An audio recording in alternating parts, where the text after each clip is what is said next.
Okay, 9-second delay. It is 6:06 a.m. If you missed it, Unit 207's domestic terrorist organization got a big going to prison go ahead yesterday. I went to sleep at 11:50 and left in the chat that I was going to sleep, and we'd see what Unit 207 would do because they were unable to terminate the live stream. Well, I am going to speculate here that they came outside of my door, used their little Bluetooth stick while I was listening to a podcast, and just manually terminated the live stream. This live stream, go for it, little domestic terrorist. It appears that they should already be terminating it, but it's still running. They are, however, preventing me from utilizing the chat somehow. And that's going to be a problem because then I have to waste too much time having to look and see whether or not we're connected. They went through and manually overrided and changed some settings, thinking that they're being suave. They've shown their deliberate and intentional commitment to going to prison. One boy upstairs, according to the FBI, thought he was going to prison for all of his bad behavior prior anyway. So I don't know what you guys did with the chat feature, but that's not going to work for me. However, I can change it, which I will do in the event that you imbeciles attempt to terminate again. So why don't we just head over to my YouTube channel and we'll see what you big boys and girls can do. It looks like they've also disabled my ability to share the screen.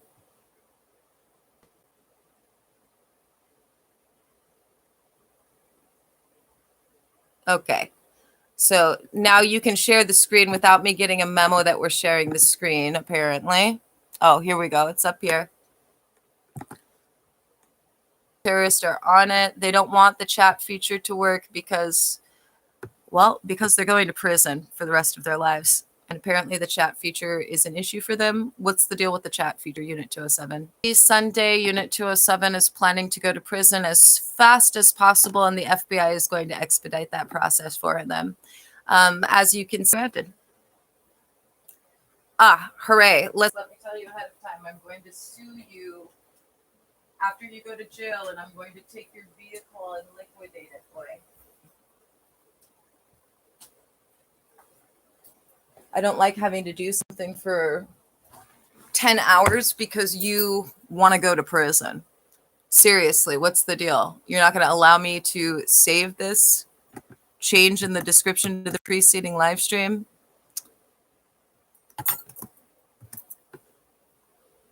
Or I'm just not going to get to see the notification that should say change is saved right down here.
Oh my goodness, the desperation is fucking insane.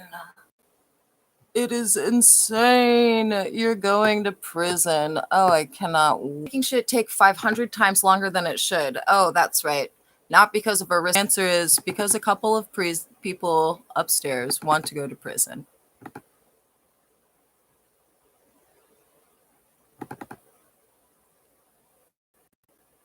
Girls. It's a girly upstairs. Oh, is mini-me upstairs? That would make so much sense.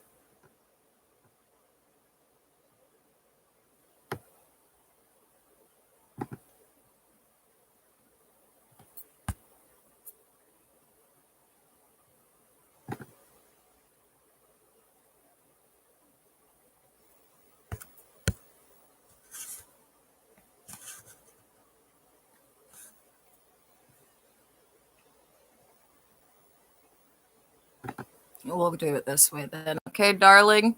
We'll do it this way. And then when you go to prison, and so does everyone who listened to you in your psychopathy upstairs, I just want you to remember how very much you've proven your criminal intention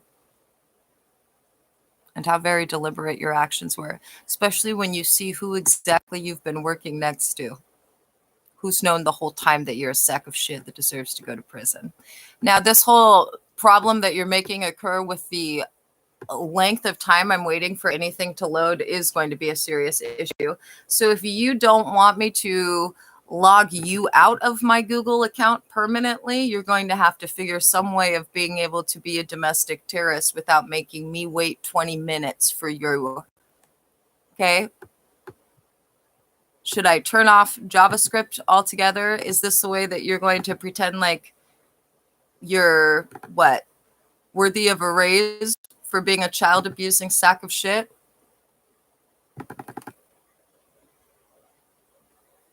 Apparently so.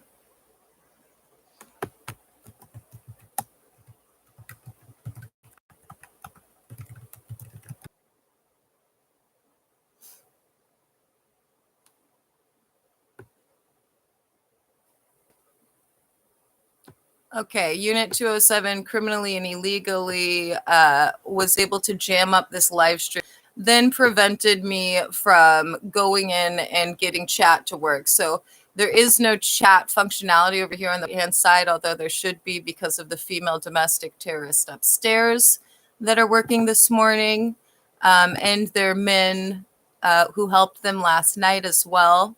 Chat feature is annoying because it just makes it so that I'm not going to have any idea that they've terminated the live stream until theoretically 35 minutes or an hour later, or they'll do what they did last night, which appears on my end to be that in a fit of desperation, a girl upstairs manually went in and pretended to be my device using a cursor and ended the live stream. Then erased 30 minutes to an hour. Whatever it was, the FBI got it.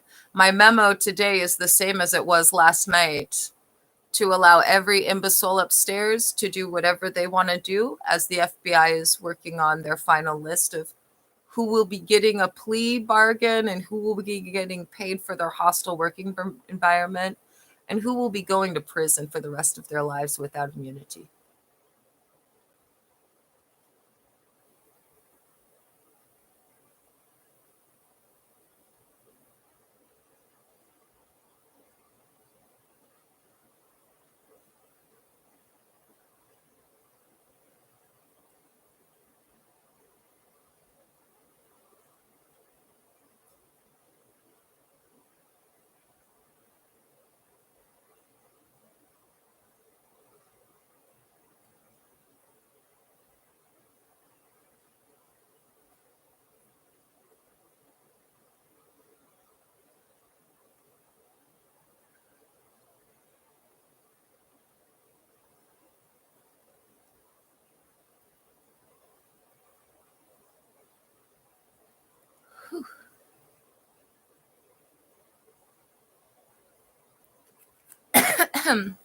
There is quite a few things that we need to get over. But before we go over those things, I'm going to just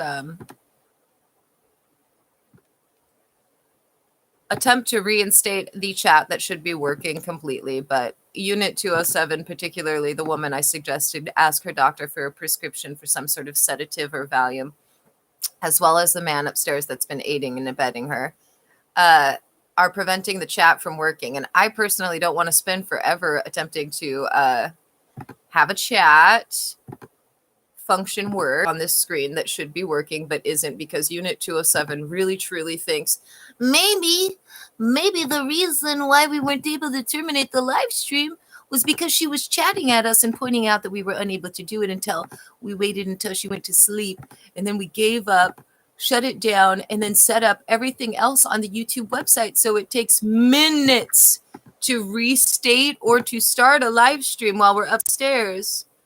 Now they've turned off extensions is not available to guest users and attempted to crash the tab.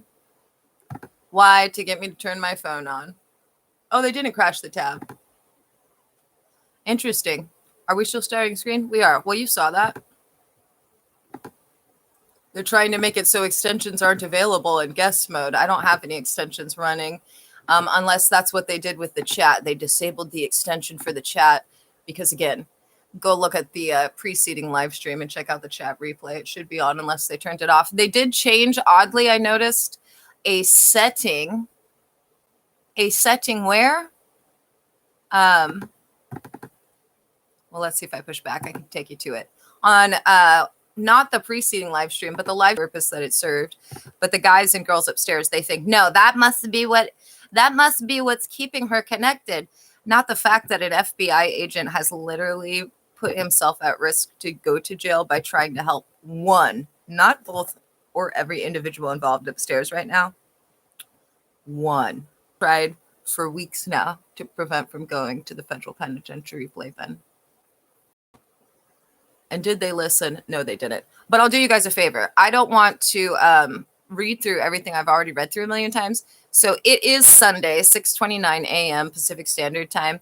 Unit 207 will be actively attempting to change and end this termination, especially right now when I am going to go through here and play the introductory spiel that I'll use for all the superseding live streams today. First, I'm turning off chat completely since they're disabling it from working. That way I don't have to look at this something went wrong screen, and I have the full thing here when this window is minimized. Over here, as you can see, I'm letting all of their hacks just sit here. So let's let all of their hacks just sit here. And then Nerd Squad, be advised that they are trying to disable my ability to chat just to further torment me and force me to open numerous windows in order to see whether or not they've been successful with what they weren't successful with last night until I went to sleep. And then they went in and changed all sorts of settings as far as the uploadability for any web page at all regarding YouTube Studio. What I'm saying, Nerd Squad, is that it took me over 10 minutes just to get to any screen on YouTube that would load up completely. Switching into this account, that's another thing that they think may be the cause of it. But just like the chat, they'll find that they are wrong.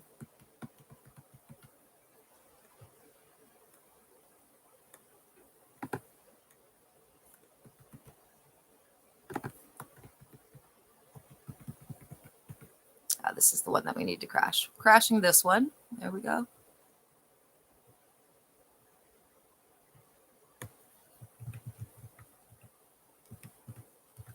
Let's go back to google.com and see. Yeah, they've got it auto set to just pop back into my account. You guys are overthinking things. You're overthinking what you think is the reason. The reason that you guys were unable to stop the live stream has nothing to do with chat. The reason you couldn't end the live stream has nothing to do with chat or you not being logged into Mystic Gwen illegally. All right. Can't talk sense to nonsense.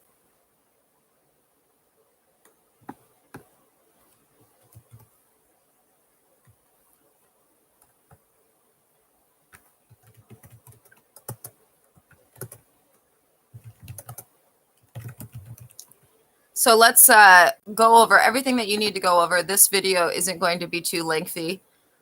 And it's not going to be too lengthy because we're going to use it to create the introductory for anybody who's watching this in the future, the superseding live streams. So we are going to start by playing multiple previous recordings on my YouTube channel. Let's connect to the Bluetooth speaker. There we go. We're connected. So this is the video that for some reason they went in manually and criminally put into private, even though it was public. This one right here, 8:07 p.m. that ran for 341. They're actively attempting to terminate this one. Why don't you guys give it a minute? Okay.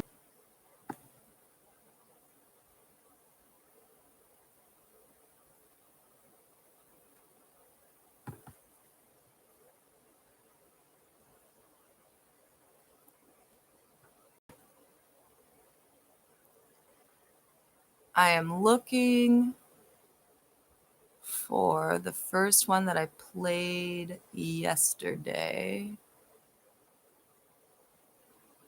But I think they had me logged into Mystic when I played it. Maybe it was this one. 31654. Okay, let's try this one. I'm going to rewind this live stream.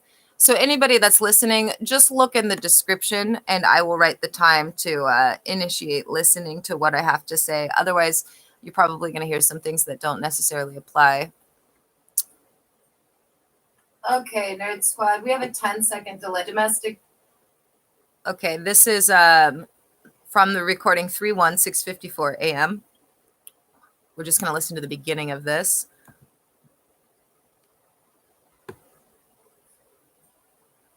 Okay, Nerd Squad, we have a 10-second delay. Domestic terrorist upstairs is on a big one. I'm not sure if they criminally and illegally tampered with the preceding live stream because I went to edit it, shut off my phone.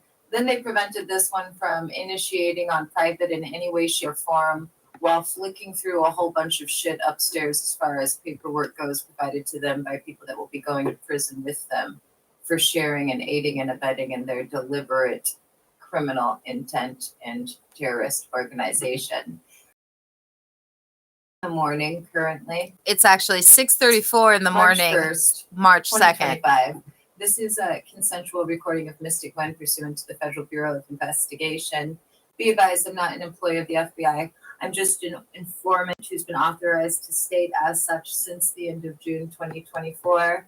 There's some things to keep in mind. I have been the victim of the North Everett Precinct / Unit 207, the condo directly above my home of 13 years.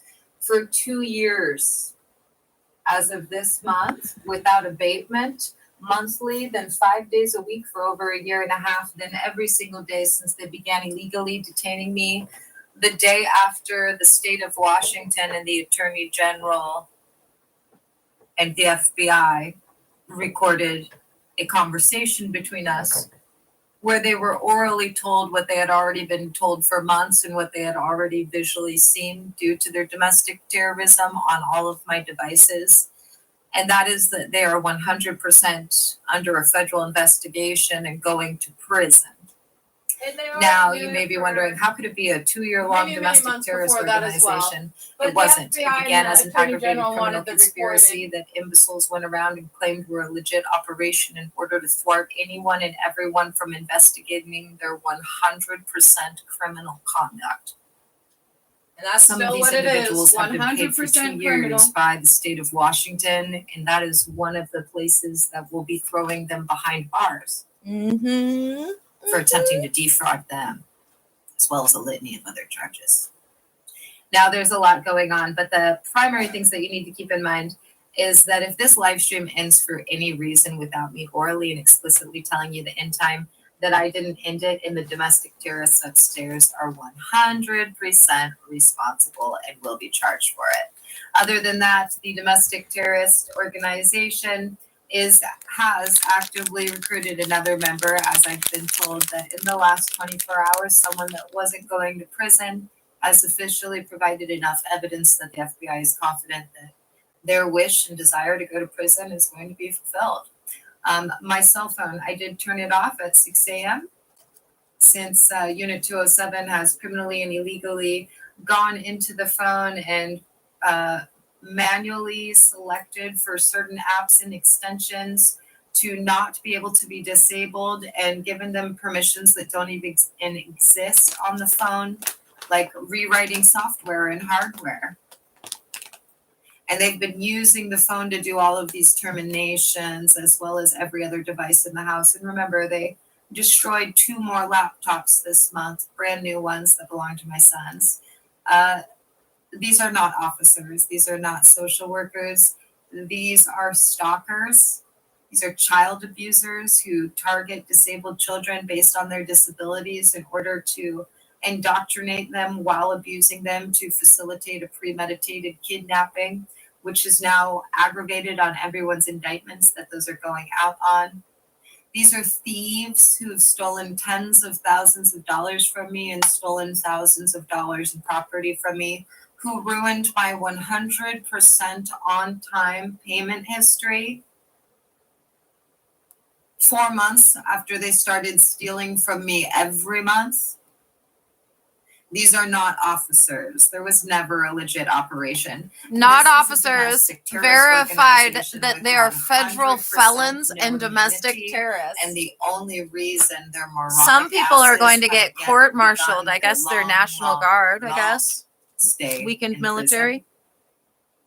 Huge no-nos. Is because their itineraries continue to have felonies on them that I'm supposed to be the victim of again, or for the first time. And so the FBI has stated as recently as this last week, because of a successful operation / objective that they had on Monday night, no one from the North Everett precinct is going to jail until next month, April, unless they break and enter again, something they're guilty of numerous times, and they've also attempted illegal entry over 50 times since the day that they became a domestic terrorist organization, which was August 6, 2024. The FBI has full jurisdiction. The FBI is fully aware of everything that's going on. Goober. And beyond that, I'm going to give you a quick little pan of the living room. Doo, doo, doo, doo, doo. Let me pause that there. Let's do the same thing. You don't really need a full pan of the living room. The FBI just wants me to show you. Here, let me move this. How the living room is laid out. It looks the same as it has been. Remember, the curtains that have been up on my window for 13 years, the FBI had me obstruct the view beyond those curtains. They told me I could draw little images of me flipping off like this and tape them up where they have physically moved private property and decorations and ripped them off the windows over the last couple of months in order to stalk me. And I chose the red sheet over the curtains instead of drawing fuck you symbols. The front door has been locked, as it has been since January 2nd, per FBI orders, as everyone has known. Aside from when the domestic terrorist upstairs used some of their fellow co-conspirators after 19 days of plotting, planning, and me reporting and them illegally and criminally rejecting in order to facilitate their remaining reported threats, an ongoing pattern of obstruction of justice, which will be addressed by the state of Washington, who, did I mention, is extremely disappointed in all of you. Normally, for those of you who don't know, the Attorney General would be the one that would be defending these individuals, but they do not defend domestic terrorists. Also, note here, my background picture isn't showing up and it's randomly blinking. That's because of Unit 207's hacking. You may not even be able to view that on your end. We're going to go to another preceding live stream so that we can get the full introductory recording. It looks like they've also prevented the search bar from working here, so I have to manually scroll. They may have disabled that on other people's laptops as well in their desperation. I need to get down to the 221 video. Much easier to do when you can search the channel, but I only have an option to search YouTube, as you just saw. You shouldn't. You should have a full option. This one right here. Okay, so we're going to listen to this one too, just for 7 minutes-ish. Here we go. That's, you know why it did.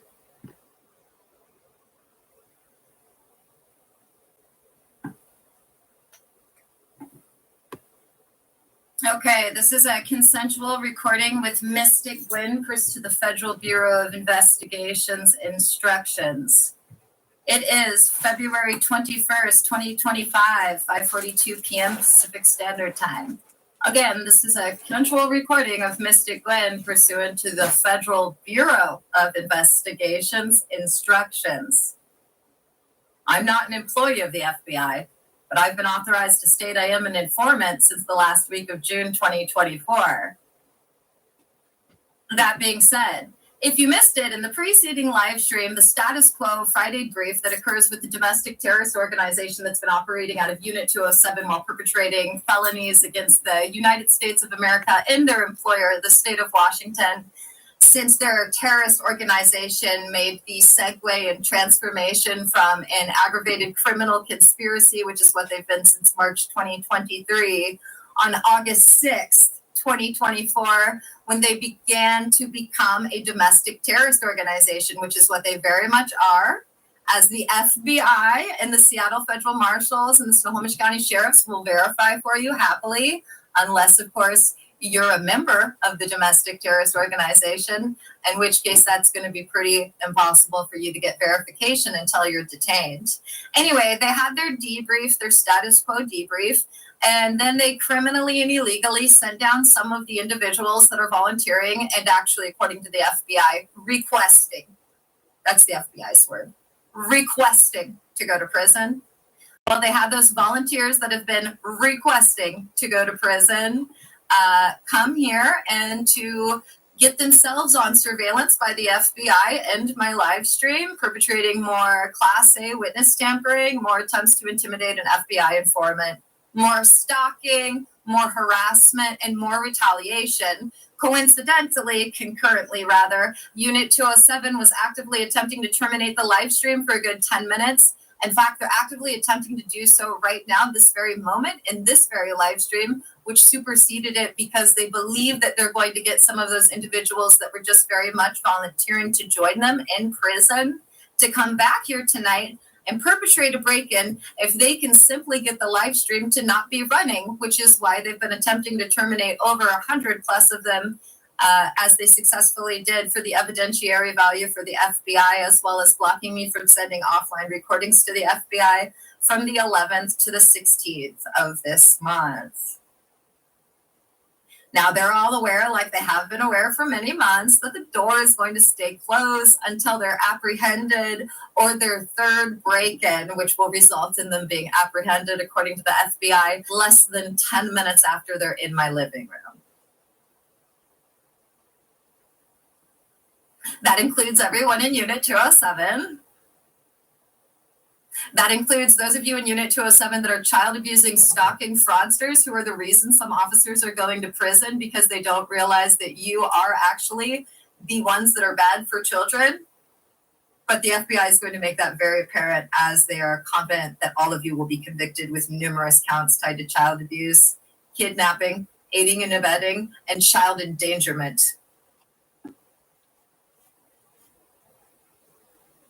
Happy Friday!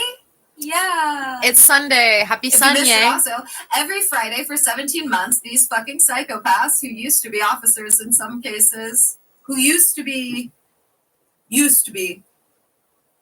and then of course the child abusers that no one would have ever given a job to if they had any idea what they really were, which the FBI is confident they'll be exposed for very, very soon, I might add. I've been told with no uncertain terms that in the month of June, I will have more zeros in my bank account than all of them combined have, including their assets. Verified. And that my sons will be home. June is so close. It's less time than they've illegally detained me. Fools. Fools, that's what they are. Anyway, there's some other information we can go over, but I was watching a movie before they disturbed me, and I really need to urinate. I was ordered to stay seated in this chair for the whole time that they were outside being psychopaths, which again, if you watch the preceding live stream from this morning, we all knew was going to happen. The FBI has surveillance on everyone. And you can see here that the previous recording that we're listening to right now, all of this information is pertinent. But this one, as you can see on the left, 2:21, 5:41 p.m., Unit 207 NEP, cyber attacks for break-in planned for by Monday, FBI informant under threat. The live stream that preceded this was when they sent individuals screaming and banging on the windows and the doors, demanding I open the door, after they rejected a police report earlier in the day about them doing the same thing the night before. And then after that, the FBI said, perfect. every individual who's been outside of your door and upstairs authorizing. They're all going to prison, and they're all going to be convicted for stalking unless they are whistleblowers who are taking a plea deal. So if you were in the building on the 21st or the day after, the 22nd, just be aware that the FBI thanks you. You did everything required to absolutely guarantee that you will all be charged with felony stalking. And it literally said this morning, which I said at like fucking 6 a.m. or whatever to my neighbor. I said, the FBI says they're going to be extra psychopathic because all of the ones that are members of the bar, they know that there are serious charges that are going to be levied against them in less than 72 hours just because it will be February 24th. And everyone facing kidnapping charges and aiding and abetting kidnapping, which the FBI has said includes prosecutors, social workers, North Everett precinct officers, and every one of you sacks of shit that have been getting cease and desist letters from me directly, and to the third and fourth and fifth parties that you attempted to send to prison on your behalf since March 2023. Anyway, every Friday for 17 months, except for 6, the domestic terrorist organization has gone out of their way to perpetrate crimes against me. The FBI's forensic psychologist and myself agree that this is because there are so many of them that derive some sort of sadistic sexual pleasure from the crimes they've perpetrated against me.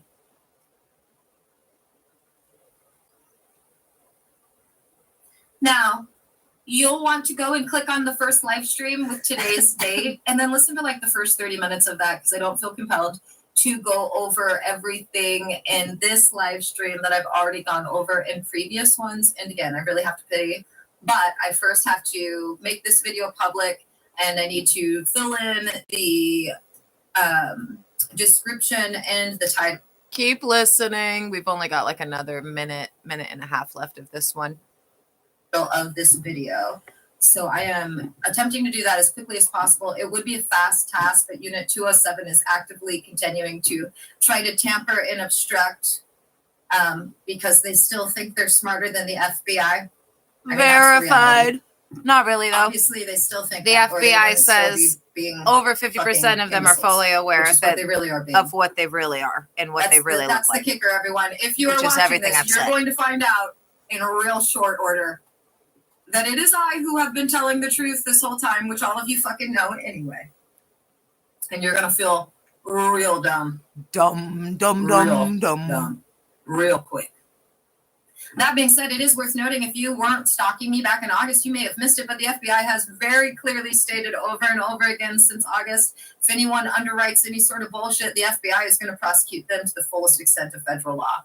They'll be looking at several charges on their indictments and 0 immunity or leniency. In fact, none of you will be receiving any sort of leniency that were upstairs actively attempting to terminate this live stream for that 10 minutes.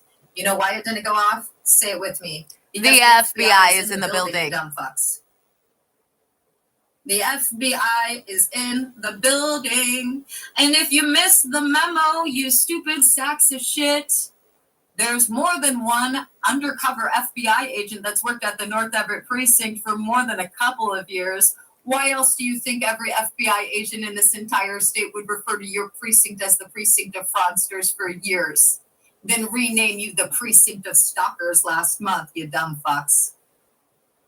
Because there are real enforcement officers who know what real fucking sacks of shit you are. Especially the child abusing, kidnapping, child endangering fools upstairs. Fraudster, harassing, illegally detaining, disgraces to men and women everywhere, and double disgraces to public servants and officers. And to the fat black woman upstairs, you're a child abusing, kidnapping scumbag, and your ass is going to prison.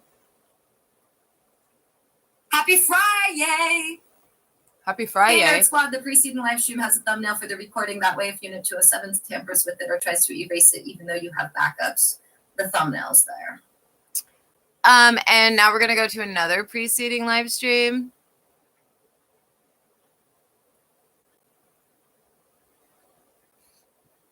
Let's try enlarging this and see if the search that should be visible right here on my channel appears.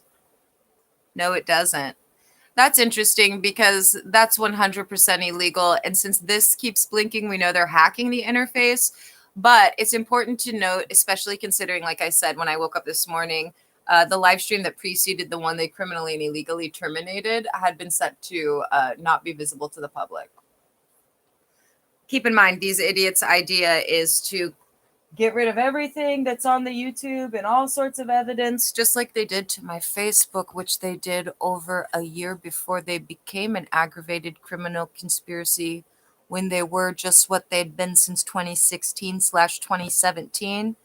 A couple of police officers with little dicks and a couple of guys that bought drugs and hung out with my multiple times convicted stalker and abuser and would fantasize and discuss different ways in which they were going to do everything they've done.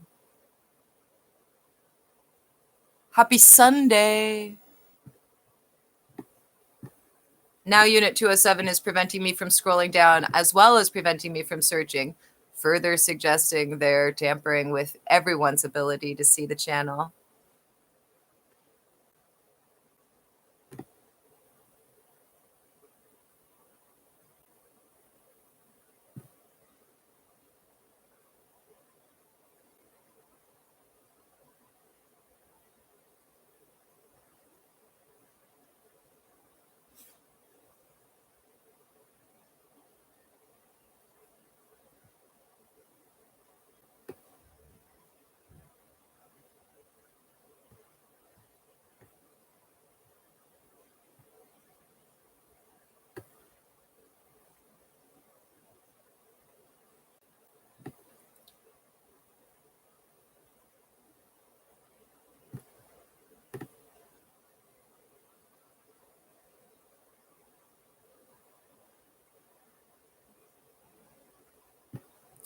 Okay, now it's time for this one. This one is the 2:16 3 a.m. debrief.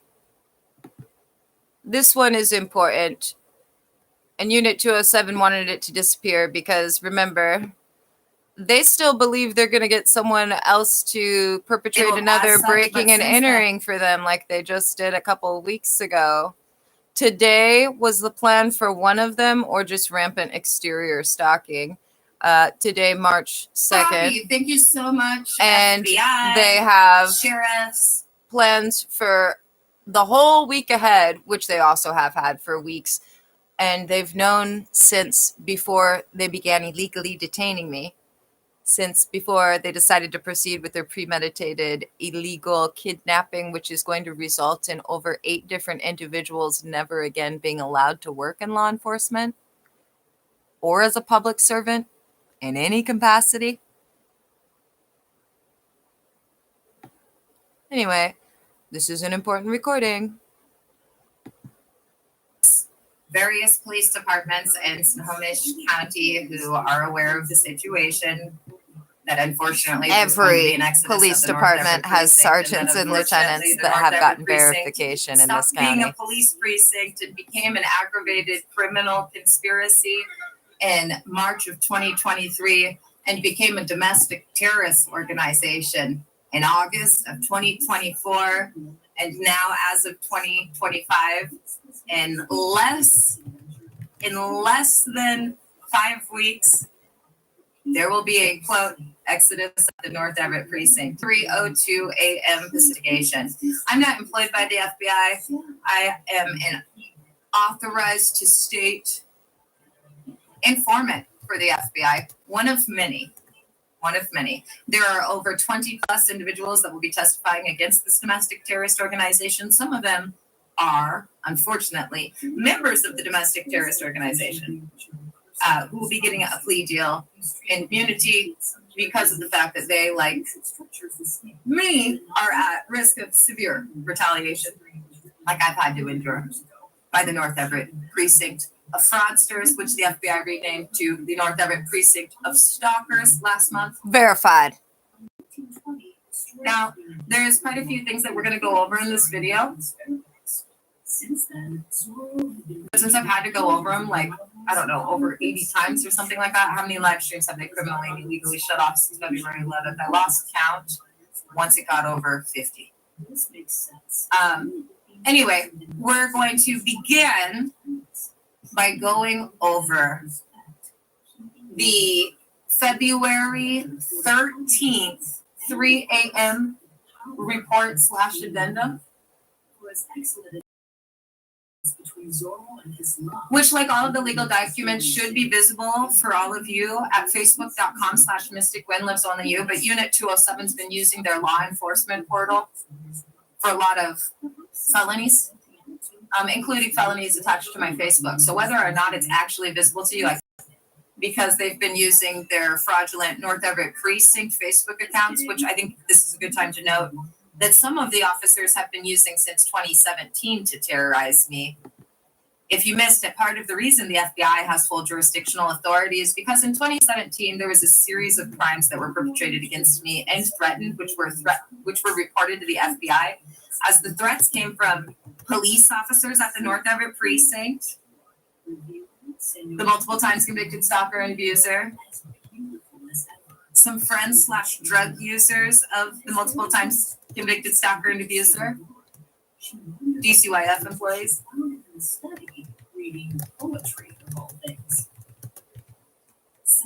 and a lawyer of mine in an attempt to create that non-existent federal defense, the one that was reported about in the August 14th court plan where all the remaining felonies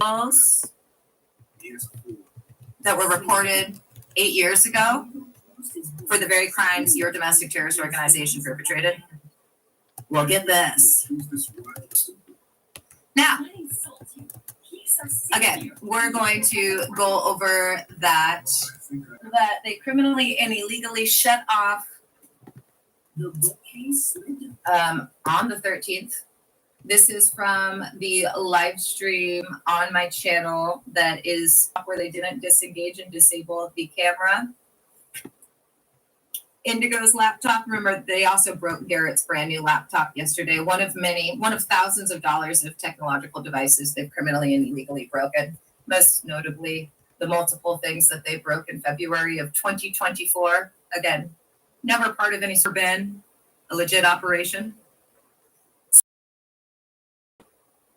It's been a criminal enterprise, an aggravated criminal conspiracy. And again, in August, because of more than 5 felonies that y'all perpetrated, you became a domestic terrorist organization. So this is from the live stream 2-13. Got to fast forward about 2 hours in, and you will hear this is the addendum from February 13th at 3 a.m. The FBI feels that this one is very important. So I'm fast forwarding an hour and 57 minutes into that live stream. And here you go. Pay attention. And here we go. To Snohomish County Superior Court, North Everett Precinct, Sheriff's Office, Snohomish County prosecutors, and all forwarded to FBI. From Annette Renee Hansen, aka Mystic Gwen, subject supplemental information regarding further criminal activities, escalation of threats, evidence tampering, continued child abuse, and incurred penalties, February 10th to February 13th, 2025. Immediate action required. Criminal enterprise in domestic terrorist organization. No immunity for unlawful directives. This document serves as the 4th addendum to the formal judicial notice filed on February 4th, 2025 at 10:08 a.m. PST and previously supplemented. It provides further critical updates regarding the relentless and escalating criminal conspiracy orchestrated by individuals associated with the North Everett Precinct, Unit 207 at 2120 Highland Ave, Everett, Washington, and their expanding network of co-conspirators. This addendum also functions as a formal police report detailing new criminal acts perpetrated between February 10th and February 13th, 2025. 1. Incorporation of prior filings by reference. All facts, invoices, statements, and incorporated documents referenced in the original addendums February 6th, February 7th, and February 8th, 2025, and all police reports filed by Lynette Renee Hansen from June 2024 to the present date, and any future date are hereby incorporated by reference. Includes, but is not limited to, declaration of Lynette Renee Hansen, aka Mystic Gwen, dated December 14th, 2024, Revised 8:07 p.m. PST due to unlawful tampering. Addendum to declaration dated December 19th, 2024. Addendum and amendment to declaration dated December 29th, 2024. Tort claim filed August 14th, 2024, case number 10500593 served upon the North prosecutors et al. All police reports filed since June 2024 by me, Lynette Renee Hansen, aka Mystic Wed. 2. Supplemental information, criminal acts from February 10th to February 13th, 2025. Criminal acts have been perpetrated by Unit 207 and their co-conspirators, further demonstrating the ongoing and escalating nature of this criminal enterprise. February 10th, 2025, just before noon, a male individual from Unit 207 briefly appeared to deliver written materials. The content and purpose of these materials are currently unknown, but are considered suspect in the context of ongoing harassment and conspiracy. February 10th, 2025, 2 p.m. PST, the North Everett Precinct predictably and unlawfully rejected the police report/addendum filed on February 8th. This blatant act of obstruction of justice is consistent with their ongoing efforts to shield themselves and their co-conspirators from accountability. Occupants of Unit 207 were overheard discussing their intent to feign cessation of stalking while continuing these criminal activities. They also discussed plans to dispatch multiple individuals to my residence before February 23rd under the false pretense that my participation is required for some unspecified purpose. February 10th, 2025, 12 a.m. and 8:37 a.m. PST. YouTube live streams initiated by me were criminally and illegally terminated. These actions are consistent with evidence tampering, witness intimidation, and obstruction of justice. February 11th, 2025, 8 a.m. to 5:16 p.m. PST. Using 23 live streams. February 11th, 2025, 5:20 p.m. PST. A male individual from the upstairs unit known as you can see on the right, that's Unit 207, once again attempting to terminate the live stream. Anytime you see warning, that's them upstairs demonstrating their criminal intent and their deliberate decision to attempt to further their criminal activities within their domestic terrorist organization. You're seeing evidence of their coordination, their planning, their premeditation, weeks, months, and over a year in the making. Just like anytime you see service worker, dedicated worker, shared, this should say domestic terrorist, child abuse. This should say child abusing, stalking, thieving, hacking, soon to be in prison for the rest of their life. Fool, that's what it should say. 207 illegally terminated the broadcast and in a significant escalation of evidence tampering erased a 20-plus hour recording stored offline. This act was concurrent with the criminal and illegal erasure of over 4 hours of the YouTube live stream from the previous night. Prior to the termination, I had explicitly noted in the live stream description a threat from the female occupant upstairs to terminate the broadcast while I slept, which she subsequently carried out. This erasure is believed to be for the same reason speculated in the February 8th addendum: obstruction of justice, intimidation of a federal witness, and tampering with evidence of their ongoing criminal conspiracy. Ongoing cybercrimes and live stream interference, February 12th to the 13th. February 13th, 1:55 a.m. PST. Live termination, as noted above. February 12th, 9:11 p.m. PST. Female felons in upstairs unit explicitly planned to terminate the live stream while I slept. This threat was typed into the live stream description in an attempt to preemptively deter their criminal actions and document their intent. February 12th, 8:57 p.m. PST. Female felons engaged in further cyber tampering, illegally cutting and tampering with the live stream. February 12th, 8:02 p.m. Live stream terminated from 7:56 p.m. to 8:02 p.m. February 12th, 7:51 p.m. Update. Unit 207 activity since noon indicates female felons are anticipating imprisonment but express high expectation for next week and further crimes. Believing, quote, court, quote, will favor them. They also suggest co-conspirators are, quote, even more excited for next week. February 12th, 9:02 a.m. PST. Unit 207 terminated a prior live stream. February 12th, 6:43 a.m. to 7:43 a.m. PST. Unit rational conspiratorial. There we go. Unit 207 engaged in extensive planning and conspiratorial discussions involving both male and female occupants, continuing as of 7:44 a.m. PST. February 12th to February 13th at 3 a.m. Unit 207 has criminally and illegally tampered with, obstructed, and committed cyber crimes against at least 9 live streams. 3. This is not an operation. This is a criminal enterprise and domestic terrorist organization. It is important to state unequivocally that the actions documented herein and in all prior filings are not part of any legitimate law enforcement operation, nor are they justifiable under any legal pretext.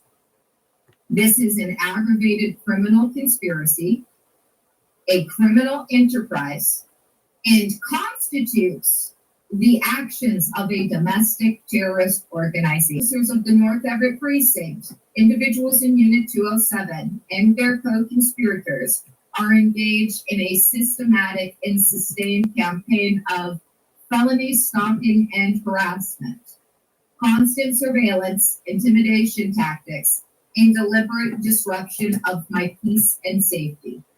Cyber crimes and evidence tampering, illegal termination of live streams, erasure of recordings, and hacking attempts to obstruct justice and conceal their criminal activities. Obstruction of justice, rejection of legitimate police reports. Dude, I just want to point out, I do find the symbolism in the humor and the fact that the YouTube studio chat for the video has been hacked by the dumbasses upstairs going to prison, but also the fact that I've said repeatedly that the Beatles song, "Everybody's got something to hide except for me and my monkey," was the bona fide FBI agent and I. That's our song. It's not a love song. No. It's a song about me, the Jewish monkey, and them. And so it is funny to me that Unit 207 is still providing even more evidence to assure that they go to prison for the rest of their life. That's what they're gathering upstairs via the men and women who've been on this for weeks.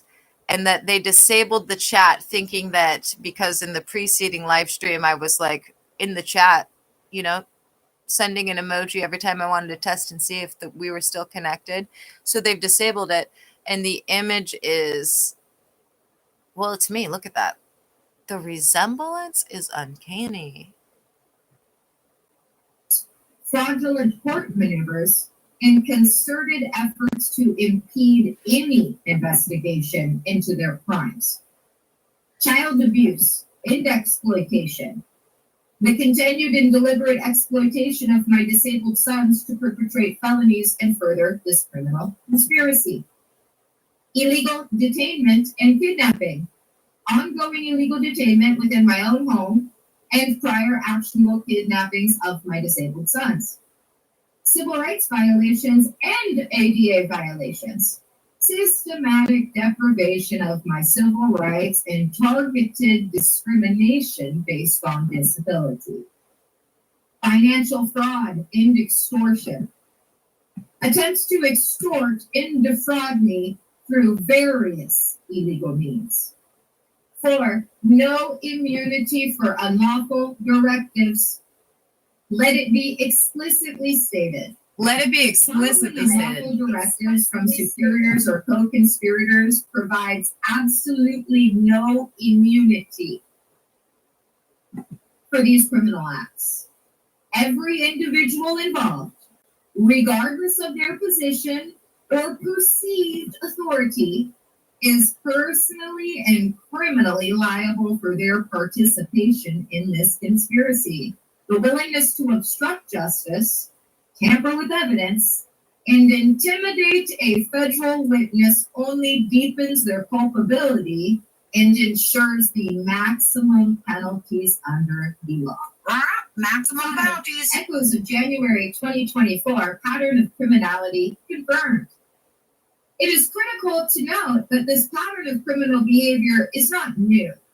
In January 2024, individuals from Unit 207, including the same two males who initiated my illegal detainment on August 6, 2024, were actively engaged in indoctrinating and exploiting disabled minors, directing my multiple times convicted stalker and abuser to indoctrinate our disabled sons based on their disabilities and to plan their kidnapping until August 17, 2024.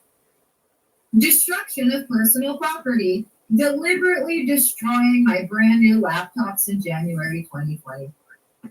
Theft, stealing money from each and every delivery I received for all of my deliveries from September 2023 to August 2024.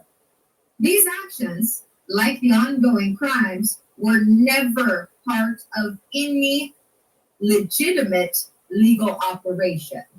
They are, and always have been, components of a premeditated and aggravated criminal conspiracy targeting me and my children. The abuse of disabled minors for 13 months, their exploitation to perpetrate felonies, kidnapping, ADA violations, stalking, harassment, and all other documented crimes are not and cannot be construed as any form of legitimate operation. They are the hallmarks of a criminal enterprise, operating with impunity and a complete disregard for the law. 6, financial penalties updated. The following financial penalties previously invoiced and contractually agreed upon are reiterated and updated to reflect the additional criminal acts documented in this addendum. $100,000 per day for each day of my ongoing illegal detention, now totaling over 187 days. $10 million for any attempted illegal entry into my residence, increased to $25 million if I am asleep at the time. This penalty applies to the breaking and entering on January 29th. $10 million for the use of my sons and or for coercing them to commit any illegal acts, including the January 29th breaking and entering. Doubling of all penalties if fraudulent court orders are used in conjunction with any illegal act. Quadrupling of these fees for any of the above criminal acts if they are perpetrated within 7 days of a rejected police report regarding said acts. $10 million for the rejection of legitimate police reports constituting obstruction of justice. This applies to all reports rejected to date, including the rejection of the February 8th report. $10 million for each instance of illegally terminating a YouTube live stream. This applies to all instances to date, including the numerous terminations between February 10th and February 13th. $10 million for each and every instance of stalking, $10 million for each and every instance of harassment, $10 million for each and every instance of ADA violations, $10 million for each and every instance of civil rights violations. Additional penalties incurred February 10th to February 13th, 2025. Obstruction of justice, rejection of 2-8 report, $40 million, quadruple penalty. Live stream terminations February 10th to the 13th, at least 30 terminations times 10 million equals 300 million. Ongoing stalking, harassment, and cybercrimes penalties continue to occur daily and per incident. The criminal actions documented in this 4th addendum, alongside those previously reported and consistently rejected by the North Everett Precinct, further and exponentially increase the financial liability of these conspirators. 7, conclusion. This 4th addendum provides further damning and irrefutable evidence that the North Everett Precinct, Unit 207, and their co-conspirators are not engaged in any legitimate operation, but rather are actively perpetuating an aggravated criminal conspiracy, functioning as a criminal enterprise in a domestic terrorist organization. Their actions represent the integrity of the justice system. The FBI is fully aware of these rapidly escalating developments and the increasingly egregious nature of these crimes. This document serves as formal legal notice of these ongoing and new crimes, a demand for immediate and decisive action to dismantle this criminal enterprise, protect myself and my children, and ensure that all individuals involved are held fully accountable under the law. There is no immunity for these actions, and the perpetrators will be pursued to the fullest extent of the law. I declare in the penalty of perjury that all of the aforementioned is true and correct. Sincerely, Lynette Renee Hansen, aka Mystic Gwen, date February 13th, 2025, time 3:49 a.m. PST. Now, I don't have any intention of ending this live stream anytime in the immediate future. Unit 207 may have material ideas, but for the FBI's latest briefs to me that I'm not off. Okay, That loud. so It seems that some of the I think that's sufficient for things that we can go over this morning for this live stream or whenever it is you may be viewing this. Again, it is Sunday now, March 2nd, 7:21 a.m. Pacific Standard Time. The plan as of yesterday, early morning / the night before, the plan was to send someone to either break and enter today or just engage in exterior stalking. So as a result, I don't have any intention of ending this live stream until it's run for at least like 10 hours. It's at an hour and 15 minutes, as you can see on the right-hand side. Unit 207 may have different ideas that I'll have to accommodate and adjust to, because if you missed it, the FBI's instructions yesterday and today are to just let this little box do whatever it wants to do because of them gathering evidence on intention and people being deliberate.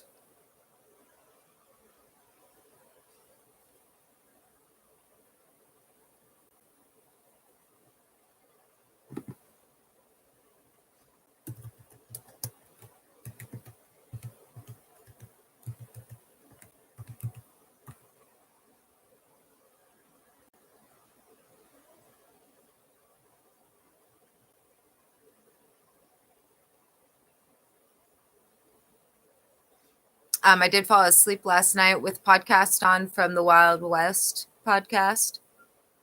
And previously, if you've missed it for over a week, they've been utilizing anytime that I go to Spotify, Tubi, anything with videos or audio or thumbnails, they have been utilizing in order to terminate these live streams previously. So theoretically, they can end this live stream at any moment. The only reason why I'm pissed about the chat functionality is because yesterday I was able to use it so I didn't have to try and look other ways to know if we're still connected. Because like last night, I went to sleep. They terminated the live stream. I woke up this morning. It said the live stream ran for 7 or more hours. I didn't take a screenshot of it because I was like surprised that they were even able to terminate it. And because the way that they terminated it, it showed up as a screen here as though I had ended the stream. So it meant that they either held down the keys that they keep trying here anytime that you see like there's having a trouble connecting, or they made this browser go black a third time because they did that twice, or they disconnected the internet in desperation because they did that and because it was at that recording danger point.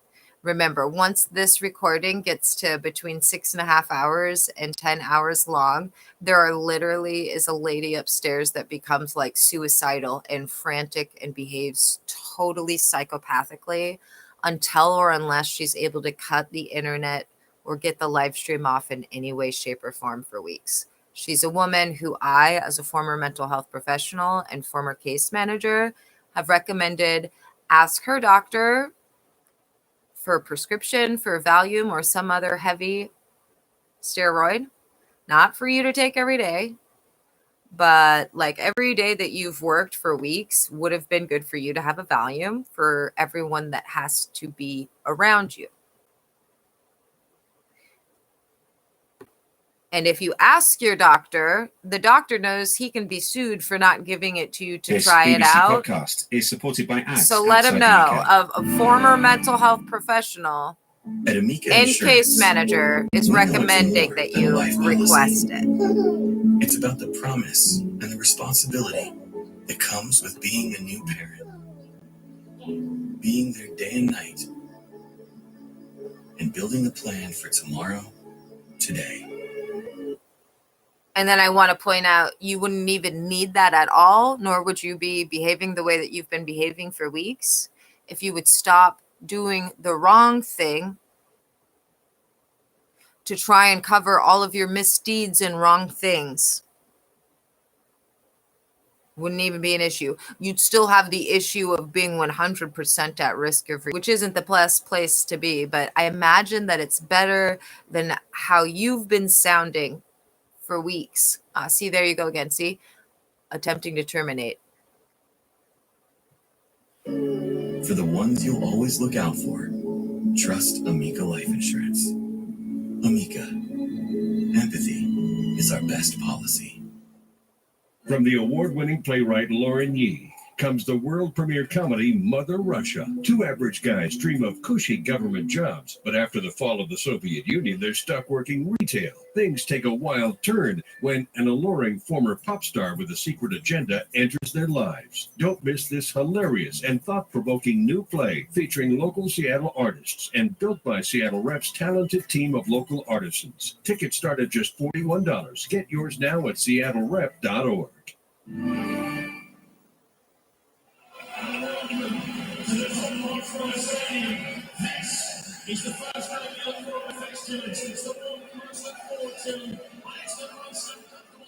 I'm Mark Berman.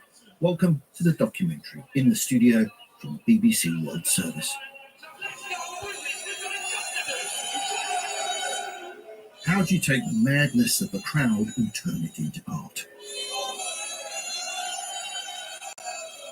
Stadiums are still lives, not really activated by anything, and suddenly there's this human factor. The crowd becomes the hammer, becomes the hand of the maker, and suddenly there's this acoustic coming out and all this orchestra of materials.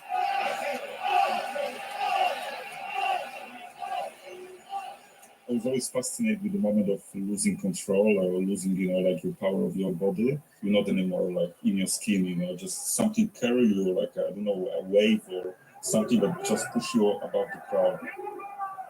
Marcin Dudek draws on his experience as an ultra football hooligan in post-communist Poland to make ever more challenging artworks. This moment left an incredible mark on the way I work as an artist. This is something that was shaped inside the crowd on the terrace. Now, he wants to combine both sound and sculpture to explore the cauldron of the stadium, past and present. But the still, relationship between art and sport is still in kind of avant-garde almost way, being introduced. For in the studio, we usually follow the artist's creative process at arm's length, but now I'm part of that process, gathering and shaping sound to fuse with Dudek's physical art. To grasp the impulses that drive him, we need to know what shaped him. It's been quite a journey. Born in 1979, Marcin grew up in a grim Krakow housing estate and began supporting his team, Cracovia, from the age of 10. Increasingly, obsessively, he followed them across a crumbling post-communist Poland, a coming of age both joyous and brutal. The end of 96 and 97 was really getting wild all around Poland, I never used knives, but I was with people that use like knives and machetes. It's just out of control. What was the worst thing you ever did then? The guy that I encountered in the battle and I attacked back.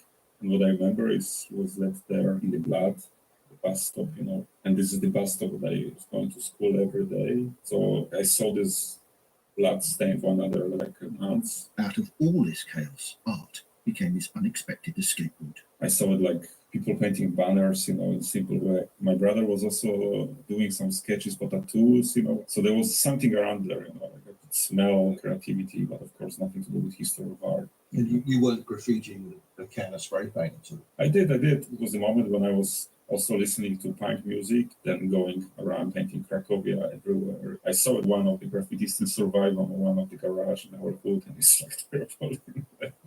Did you ever go in an art gallery or look at old masters? No, never. magazines?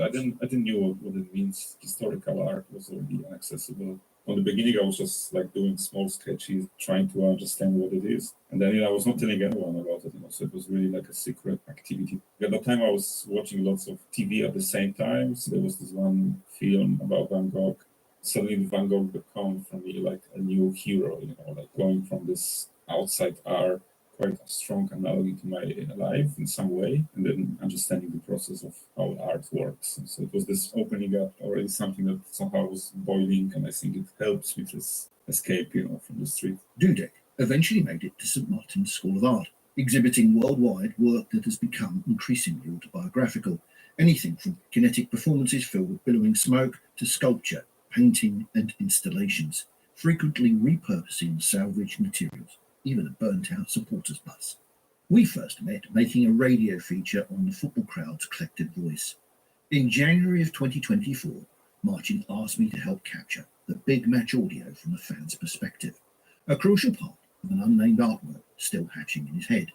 The show was set to open in early 2025 at OOF Art Gallery, the world's only football-focused art gallery, actually inside the vast new 62,000-seater, £850 million state-of-the-art home of Tottenham Hotspur Football Club. Our prime objective, the sound and fury of a North London derby, Tottenham versus Arsenal. Now, I'm an Arsenal supporter, so this was somewhat alarming to record at the home of the enemy. Eventually, we recorded 4 matches, 2 of them North London derbies. We faced the fans from the press pit or stood among them with our many microphones.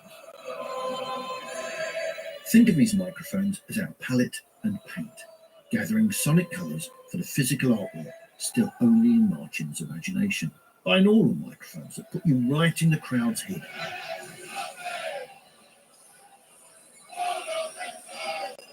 Rifle microphones to pick out individual voices.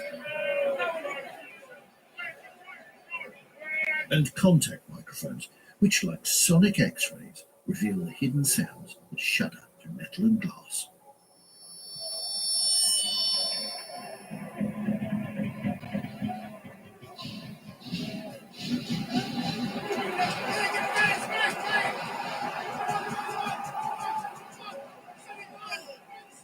Those North London derbies shook the air with their loathing, anger and anxiety, the language industrial strength, full of cacophonous textures.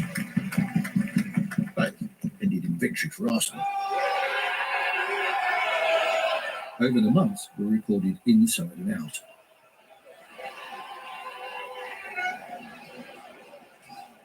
Tottenham Stadium is essentially a giant drum of glass, stone and metal. The fans pound on it to make matchday symphonies. The very last recording took me high up in the gods next to the very loud drummer. Post-match, descending through the crowds, binaural mics snug inside my ears, I was hooked by a strange trance-like song for Tottenham's manager, Ange Postecoglou. Circling the halls, dancing round and round, slapping the metal and, well, just listen.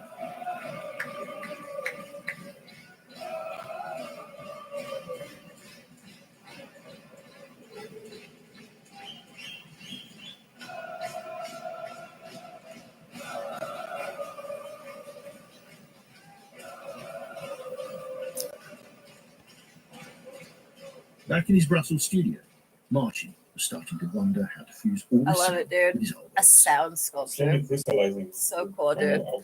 There's And this hotel in New York that I wanted to go to. Something of shells, They're acoustic probably shells, done with the installation, but abstract they set up forms that all you of their have as a lobby body of sound. It lighting was like a uniform for sound. Yeah. So I was thinking to the crowd light sculptures on the floor, helmets, with something Bjork like that. songs, and they were playing only Bjork in their lobby. Come into a gallery space, This was like 2 and years you ago. might don something on your head with headphones built in or Yeah. something. I was very interested in this single voices from your recording, not the crowd, which is like monstrous, 60,000 people, but this single voices like just pop up from the raw. Sometimes you hear like, sometimes and they are great because exactly the peak how this entire monster is constructed, like by these single voices, and that's interesting enough. So it's an interaction between sound and an actual visual installation is what we're Exactly. exploring here. Gotcha. Okay, this all sounds really interesting. This is why I'm right on. We met again when he visited the youth gallery to begin to map out how his artworks would make use of the space. Joining us were co-founders, gallerists Jenny and Justin Hammond and art writer Eddie Frankel.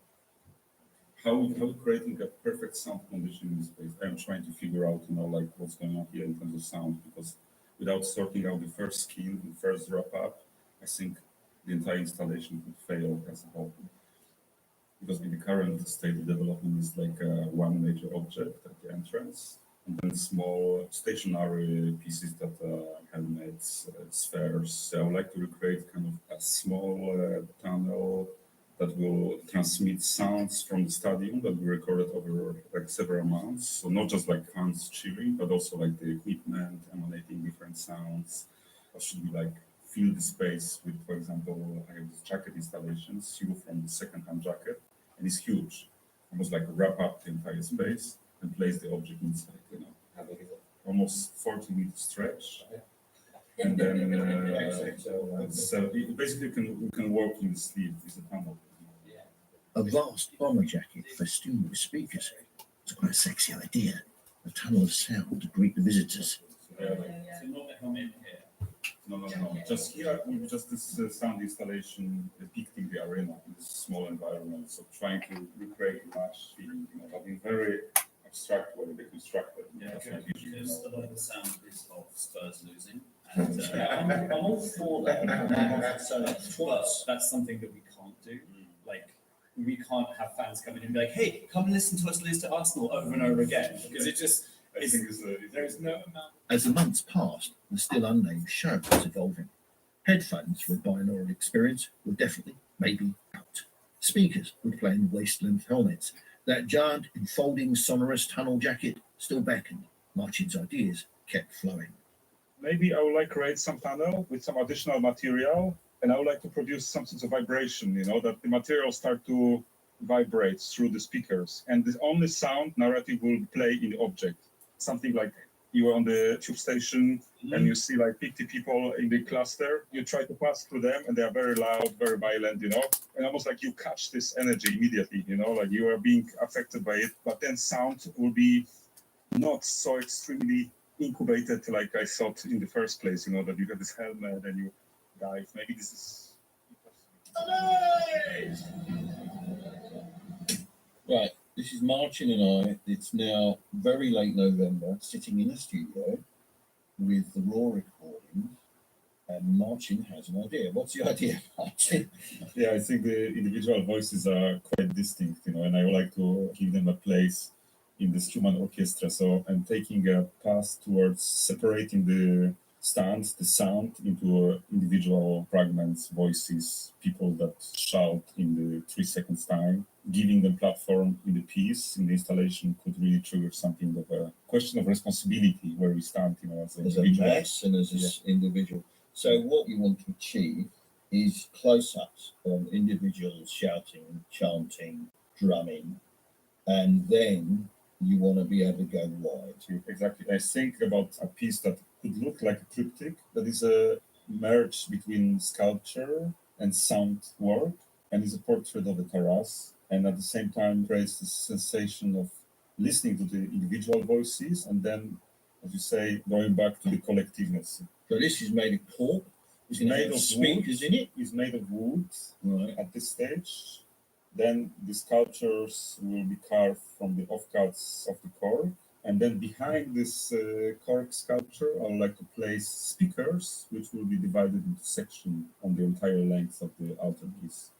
And then each speaker will be activated on different time. For example, upper left will play like one specific sound of a man, and then we'll jump immediately to the lower right. It's like kind of orchestra that each instrument is activated in different time. And at some point, the entire orchestra play together. Only thing that I was not sure about this bigger piece of the actual game. Now I resolved this with the altarpiece. So we're looking at this. How wide and long do we think this altarpiece? When it's close, it's like a gate. So it's like 80, 90 centimeter wide. Right. On 2 meter. It will move. It will be closed and open. Okay. So when it's open, the sound is on. When it's closed, sound is off. I mean, you're hearing this for the first time, folks. Yeah. This is Martin's brain at work.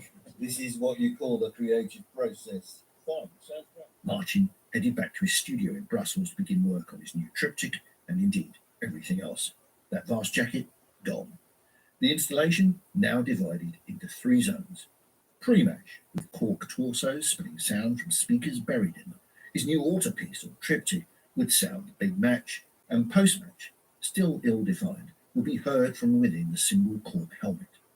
Time to begin sound designing. I could only guess at what was inside Martin's head. For pre-match, he had talked of a stressed-out city vibe, the crackle and energy of an approaching derby, gathering fans, aggression, tension, then into the stadium as the game beckons. Perhaps something like this.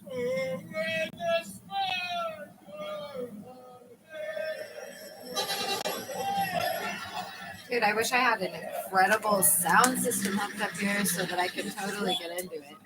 Sound sculptures are fucking rad.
Hi, I'm Cindy Crawford, and I'm the founder of Meaningful Beauty.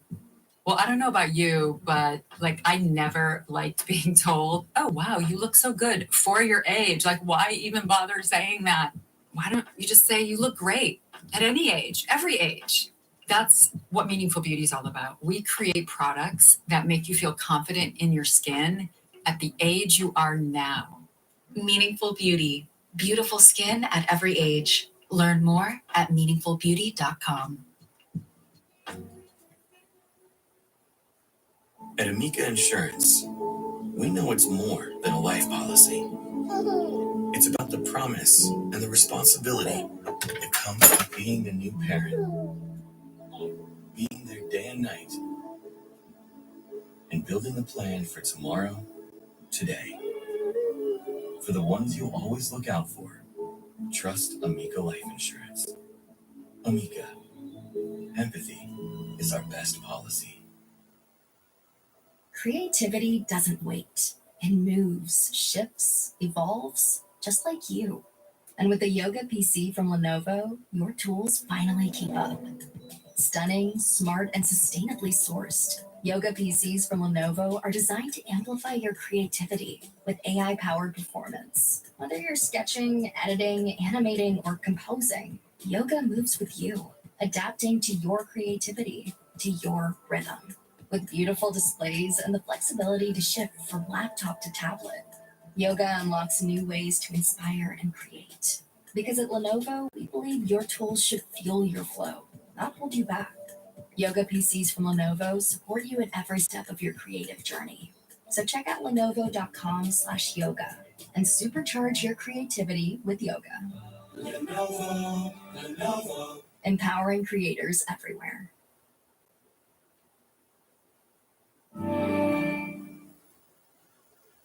You're listening to the BBC World Service documentary In the Studio. Even the foulest fan language could be warped with a digital plugin by stretching it into unrecognizable audio elastic, making words become strange, plaintive cries.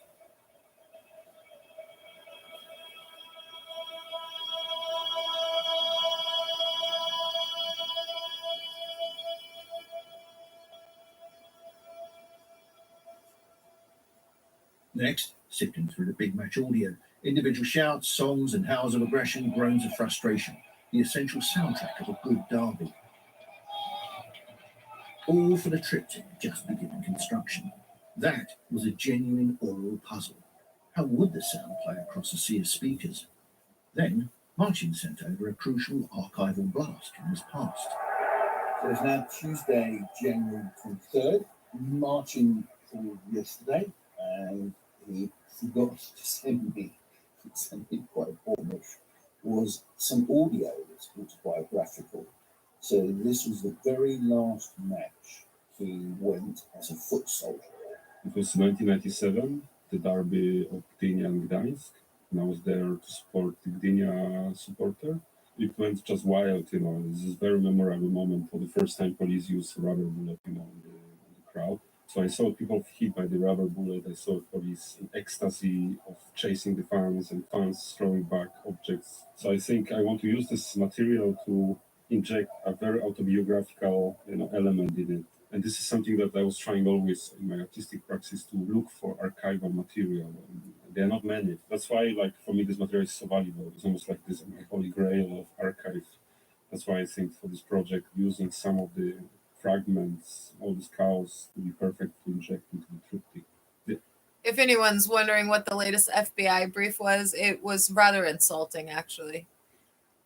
So it has nothing to do with the whistleblowers, but for those of you that haven't blown the whistle, the FBI's latest brief to me was that the only person in the future who will be able to say that they are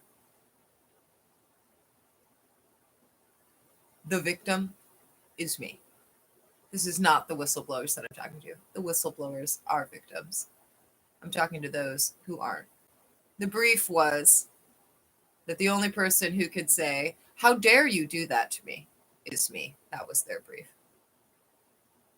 So I don't know if it's specifically for the individuals who haven't blown the whistle, or if it's supposed to be specifically about the fellow domestic terrorists that are following orders this week, or what. But I get that it's supposed to be like telling me, like, don't be fooled by compassion.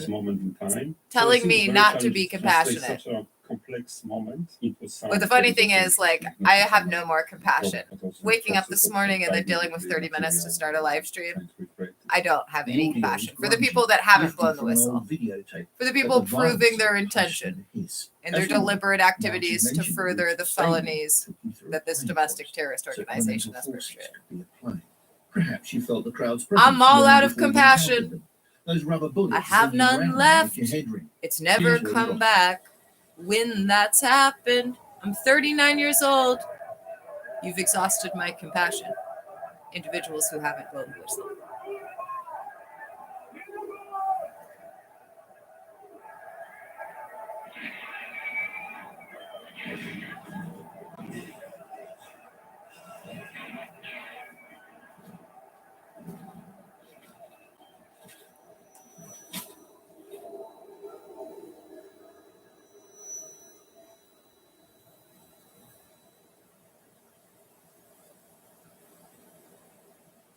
The exhibition at last had a name. The ground harbours the soul.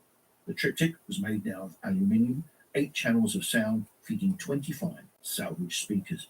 It was already in transit to London when Martin and I met to make some decisive sound decisions. Let's play it in all and then I will.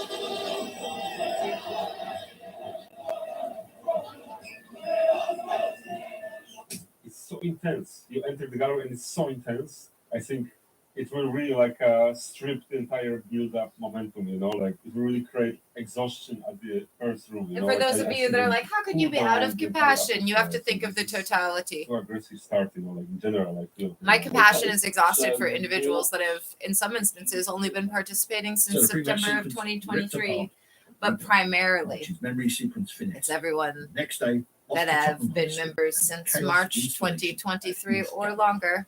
This was the Don't first forget, time anyone according to the got see FBI, Martin's World Cup close, if not waiting for a close, non-existent action. opportunity and Brilliant. plotting and Prima scheming was now occurring for a home whole with year four before that, beautiful March unsettling 22. chest-sized biomechanical corpses. sculptures. March Their 2022. gnarled bark pierced by cables, speakers sprouting like fungal hi-fi. Martin was busy brushing it all deepest black. It's actually lithographic ink for vivid blackness. So this space here, on the other side of the divide, there's three perspex screens and doors. That's the clutch. And for those of you that are like, oh, it must be about your mom and your stepdad or your family. No, you guys are dumb as fuck. All of those people already died to me back when I told you they did, which was the first time that they attempted to extort me. And they're going to prison with you. Remember, you made them fellow domestic terrorists. Apply orange to bomber jacket. They're probably going to prison for less of a stay than every one of you who hasn't blown the whistle. Remember, the whistleblowers are 100% at risk of retaliation. And the FBI did confirm that my statement about it being a risk for the FBI to even talk to them is accurate. 100% risk of retaliation, worse than what I've experienced. What the fuck does that mean? That means somebody is crazy enough to try and kill someone if they thought they could get away with it. And it meant preventing someone from talking to the FBI. That is insane. And I guarantee you, that's about an individual that's been around since probably March 2022. But for legal purposes, we'll say March 2023. It's definitely not about anyone that's only been around since the Agenda.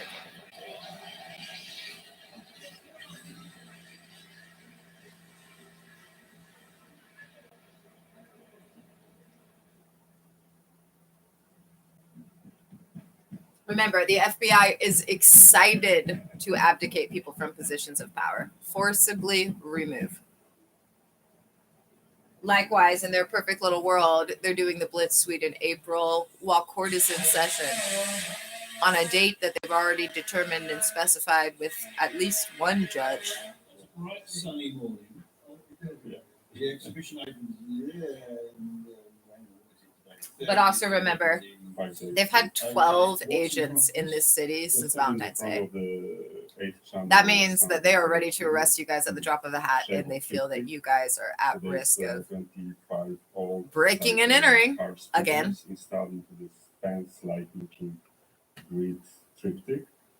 And then we started confronting it with the sound. Yeah? So we try to synchronize and run 8 separate tracks.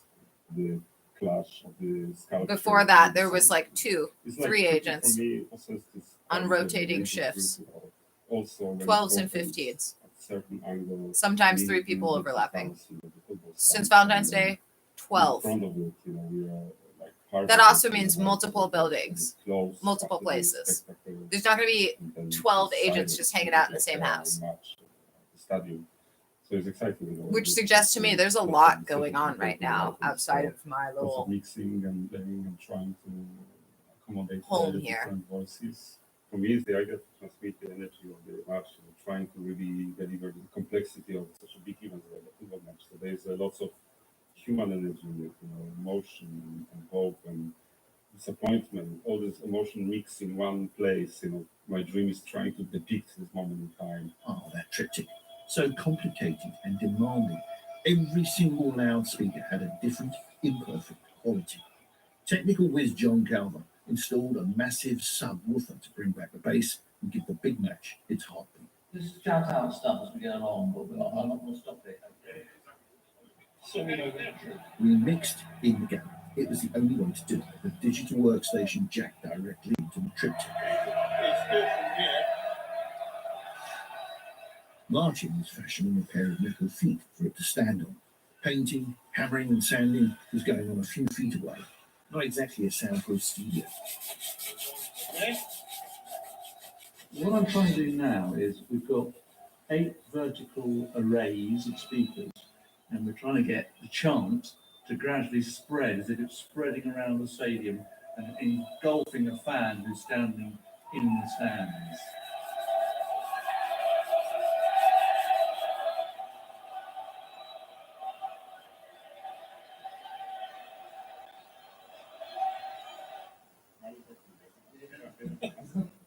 We're not trying to replicate the study, we're trying to replicate emotions, you know, and their emotions are abstract. So I think this is gives lots of, you know, like space to experiment, you know, with the sound as it travel. You know, I like this abstraction that the suddenly trumpet become like invisible metaphor of waves, like penetrating the stadiums, you know, all around. Long way to go. Long way to go. But very little time. Paint fumes and thumping audio stuffed her head. For a break, I wandered into the last room. Mounted on the wall, a single cork helmet to thrust your head in and hear the post-match composition, which now included Martin's seminal match memory, which, by the way, he'd reversed. I didn't know that, but it was nowhere near as unsettling as what we faced on the other wall. A vivid orange balaclava, the head of a hooligan. So this is like the cast of balaclava that I wear in March in 1997 in Gdynia, which sound extracts are present in the exhibition as well. So I thought about this would be quite interesting to bring like artifacts of balaclava that hide identity, deliver this kind of, you know, ritual, alienate the viewer from faces and recognition. So I thought here one mask, which is, I think, a nice ghost to the past. Go along with your ghost memories. We finished with 22 hours to go. Whatever the sonic limitations of Martin's triptych, his infernal device now triumphantly dominated the gallery. It had a dissonant life of its own. Even now, I can hear it in my dreams. If you were a little screen, then it'll be asked for 1-0. Big one, it'll be tight.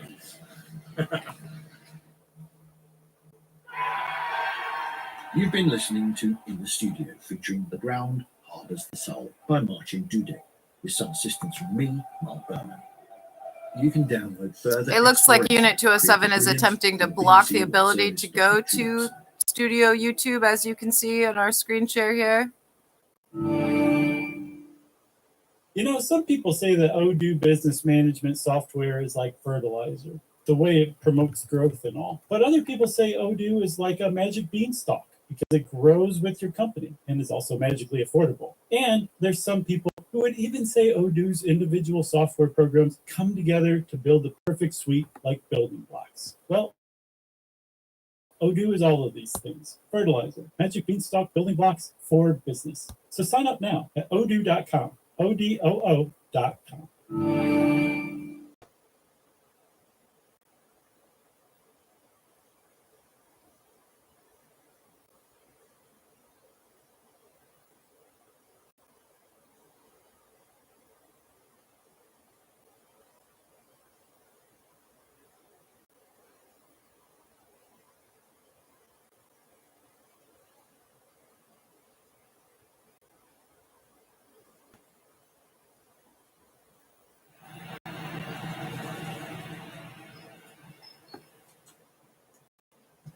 Guys, where are you at with that video that YouTube asked us to make to celebrate the VFX community?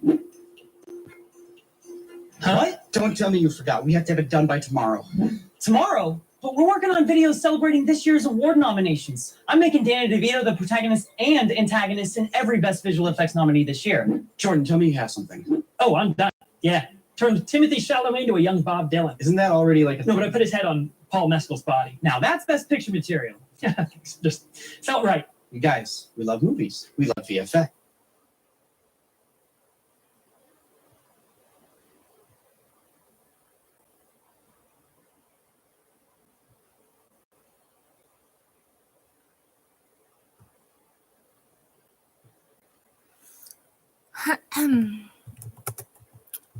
I'm bummed out if Tim Dillon's only podcast episode this week is the Steve Bannon emergency one from earlier this week. I didn't see anything yesterday.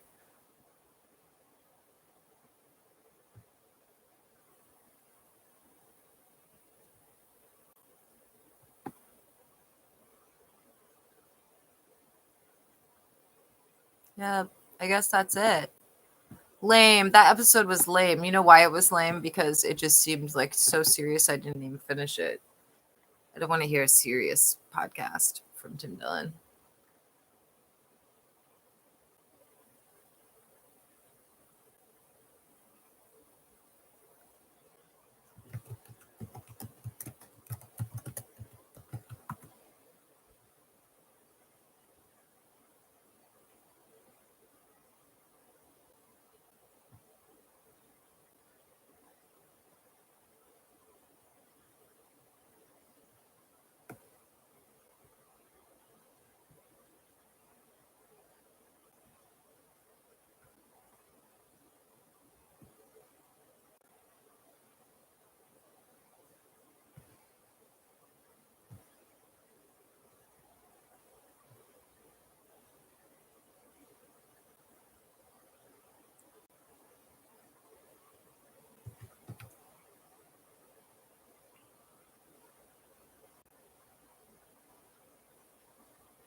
This episode is brought to you by Peacock. The new Peacock original documentary, Matthew Perry, A Hollywood Tragedy, dives deep into the beloved actor's rise to fame and his tragic death.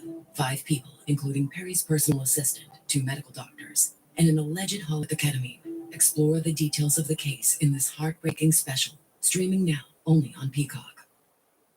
The next time you fly, upgrade your comfort to Emirates Premium Economy. Sink into soft leather seats with raised leg rests and adjustable headrests. Elevate your dinner plans with delicious regional dining, all served with complimentary premium drinks. Enjoy endless entertainment with up to 6,500 channels, including live sports. There's no other premium economy like it. Fly Emirates. Fly better. Welcome to the Forbidden History Podcast. This program is presented solely for educational and entertainment purposes. It contains mature adult themes. Listener discretion is advised. Who were the oracles? The young women of the underworld who were consulted by ancient Greek society and whose visions helped shape the course of history. What was the truth behind their trances and apparent psychic powers? Oracles harnessed natural energy to access the realm of the gods and produce the truth about the future. Oracles were absolutely believed. This gave them great power. Oracles ultimately had a great part to play in the tapestry of history. Nobody would make a decision without covering their bum first and consulting the oracle. You were paying for your pilgrimage. You were paying to be in the presence of something holy. But it's difficult to know whether it was entirely honest or not. If you consulted the gods, nobody would question the result. You're absolved from responsibility because the gods told you it was okay. For centuries, rulers, philosophers, would come to Baia on the southern coast of Italy and descend into a network of underground tunnels to visit the Oracle of the Dead. It was a sacred labyrinth, which led the initiate down to the mythical river Styx. Once they crossed this, they entered the underworld, in which they met the Sibyl, or high priestess, who was often a young virgin sitting in a small torchlit chamber. Through her, they were able to communicate with their dead relatives, as well as the gods themselves. In essence, it was a and very unsettling version of a modern psychic crossed with a scary Halloween experience, and it was a hugely important part of the ancient world. Journalist Jamie Theakston is on a quest to find out what really went on in these underground caverns, why people went, and whether they really did offer some sort of supernatural experience. People in the ancient world were certainly very superstitious. I don't think humanity has particularly changed in that respect. But they were much more into their gods and their goddesses. They really thought that these deities' places and spoke to the right people, that they would be able to tell The spirit world. So there are some confidence tricksters who will pretend to be seers and mediums, and who, for an exorbitant fee, will tell you what the non-existent spirits have said to them. Of course, the idea crosses one's mind that it was all a big con. I mean, it might have started off as a good idea, and the people believed they were getting something for their money. But of course, it's open as a system. It's desperately open to abuse, especially as the priestess herself would characteristically utter gibberish, and that had to be interpreted by somebody else who was given a little backhand, a little donation. The underground labyrinth in Baia dates back to the earliest Greek settlement in southwest Italy, around 750 BC. It was then rediscovered by Dr. Robert Paget, an amateur archaeologist, in 1962. And today, the archaeological park has become a popular destination for tourists on the Italian coast. Historian Andrew Goff has long harnessed natural energy to create an environment. These oracle centers were also profit centers. They were in business to make money. They required. Like most services offered by priests and priestesses over the centuries in whatever religion, there was a little donation required. And an offering to the gods, obviously, so that's the same sort of thing. But basically, you were paying for your pilgrimage. You were paying. It was a major attraction for the rich and powerful. It was part Roman baths and health. Actively attempting to perpetrate felonies. It fell into ruin and was slowly lost under To centuries of not rubbles. the actual oracles of the console ancient pop-up world were menu. absolutely critical. This to is all matters some new of thing that they've concocted. government and state. If you had to make a decision about going to war or who's going to be the candidate for the Senate, you would consult your peers, but they all have their own agenda. As you see, the would go menu and options consult down here in the guides. bottom right If you disappeared. were on But I record should as be having able to consulted go the from guides, here nobody would to question actually the click on a result, button where I'd good see a or bad. You miniaturized view absolve of my from stream, and it would responsibility show if the the guides stream told you it was key okay. and So whatnot. absolutely I don't fundamental see that to because any of the ruler, domestic terrorist any upstairs. powerful businessman to consult the oracles first before doing anything. And of course, the site is restricted access, as you might imagine. He says, with the keys to the kingdom. Here we go. I mean, it's amazing. Everyone comes to Naples. What do? They go to Pompeii. I mean, it's a hidden gem.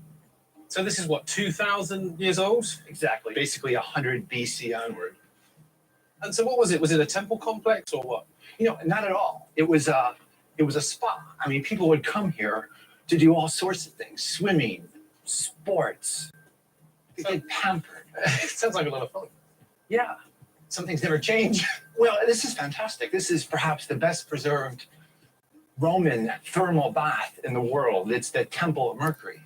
Okay, so what would have gone in there? That was just for swimming? And Well, you can only speculate because in addition to being a spa, I mean, imagine what the elite of Italy would do when they were here. I mean, imagine how decadent it possibly could have been. What we can see today is the result of years of excavation and restoration after the site's rediscovery in the 1960s, including the magnificent baths of Mercury, one of the best preserved in the world. so what kind of people would have visited here? Well, it was the rich, famous, powerful, and the elite. I mean, Caesar and his family had a villa here. The Emperor Octavian, Nero, they all came here. Right? And this really was a playground of the rich and famous, right? Well, so much so that they called it Little Rome, and some even say that it became the Monte Carlo of the south of Italy. The real secret of Baia was called the Great Antrim of Initiation, where the rich and famous would descend into an underground labyrinth to meet the oracle and commune with the dead. It's been sealed off to the public for decades, so Andrew Goff had arranged for special permission to enter it. A local caving expert and archaeologist, Graziano Ferrari, and his colleague Raffaella, had agreed to take Andrew and Jamie down there once they had been given a full safety briefing. Since we are going underground, that's a dangerous place. It's quite narrow and low. First of all, you need to wear a helmet. The second point is that we are going into a volcanic area, so maybe we can meet some dangerous gas. So we bring a gas analyzer. The entrance to the Great Antrim could only be reached via a ladder, as it lay about 20 feet down a very narrow passage in the rocks. If this was the way in, what lay in store for them underground? The plan was for the team to descend as far as they could and try to reach the actual River Styx, which, according to mythology, was the boundary between this world and the afterlife. According to the story, a boatman would ferry you across the water into the underworld, where you could then meet the oracle. Okay, are you ready? Perfect. So Andy, it seems really narrow in here. I can't believe that people would have actually come down here.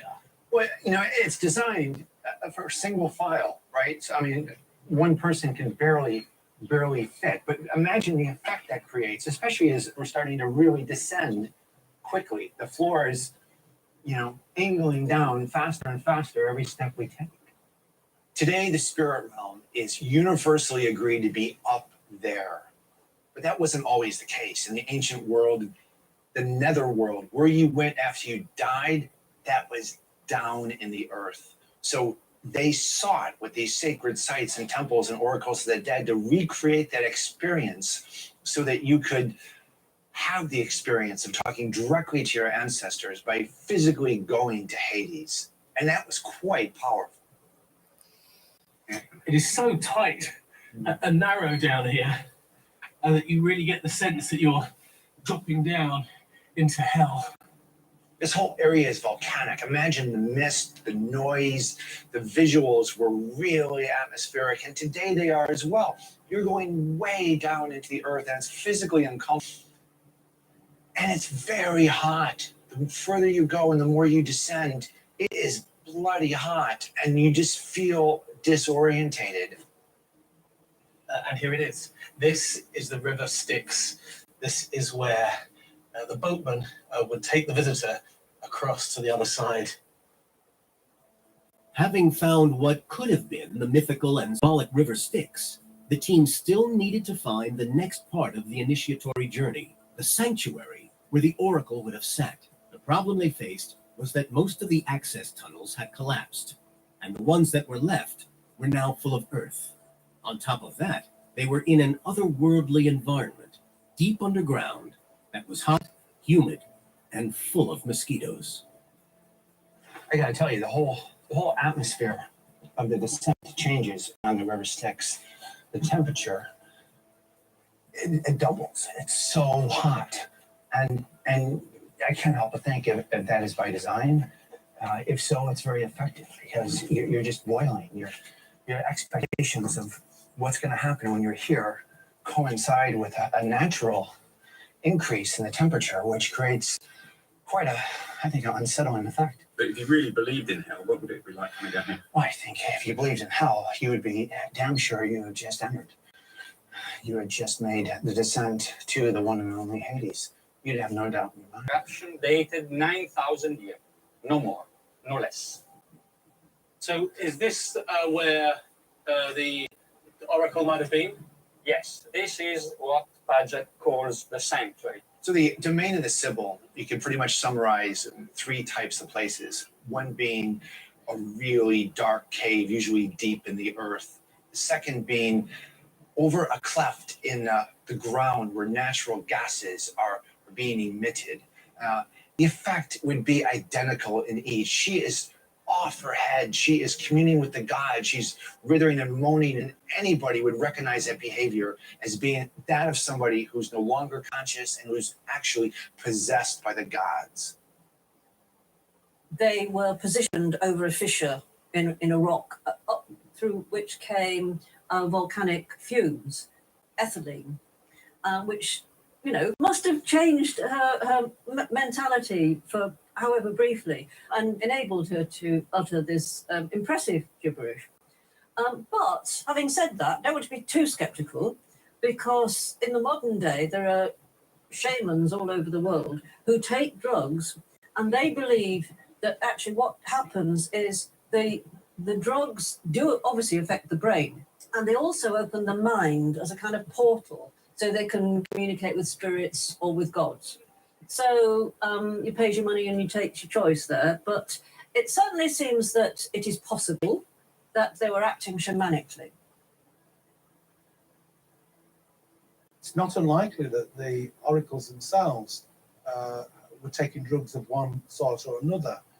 This was quite common in ancient religion because it was thought that it would get you into a state where you could approach your god or your goddess more directly. And in tribal societies in the world, it's still used today.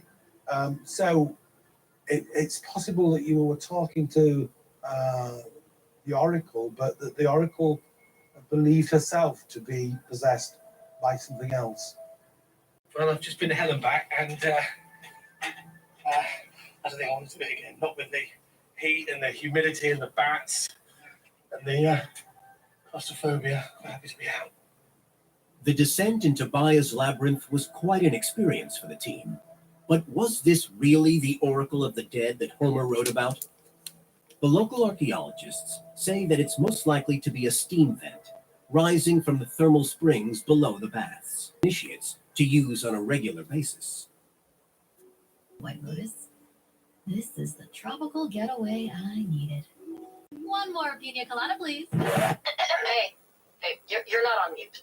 Oh, I thought I was in paradise. Turns out it was my coffee mate. Coffee Mate Pina Colada and Thai iced coffee flavored creamers, inspired by the newest season of HBO's original.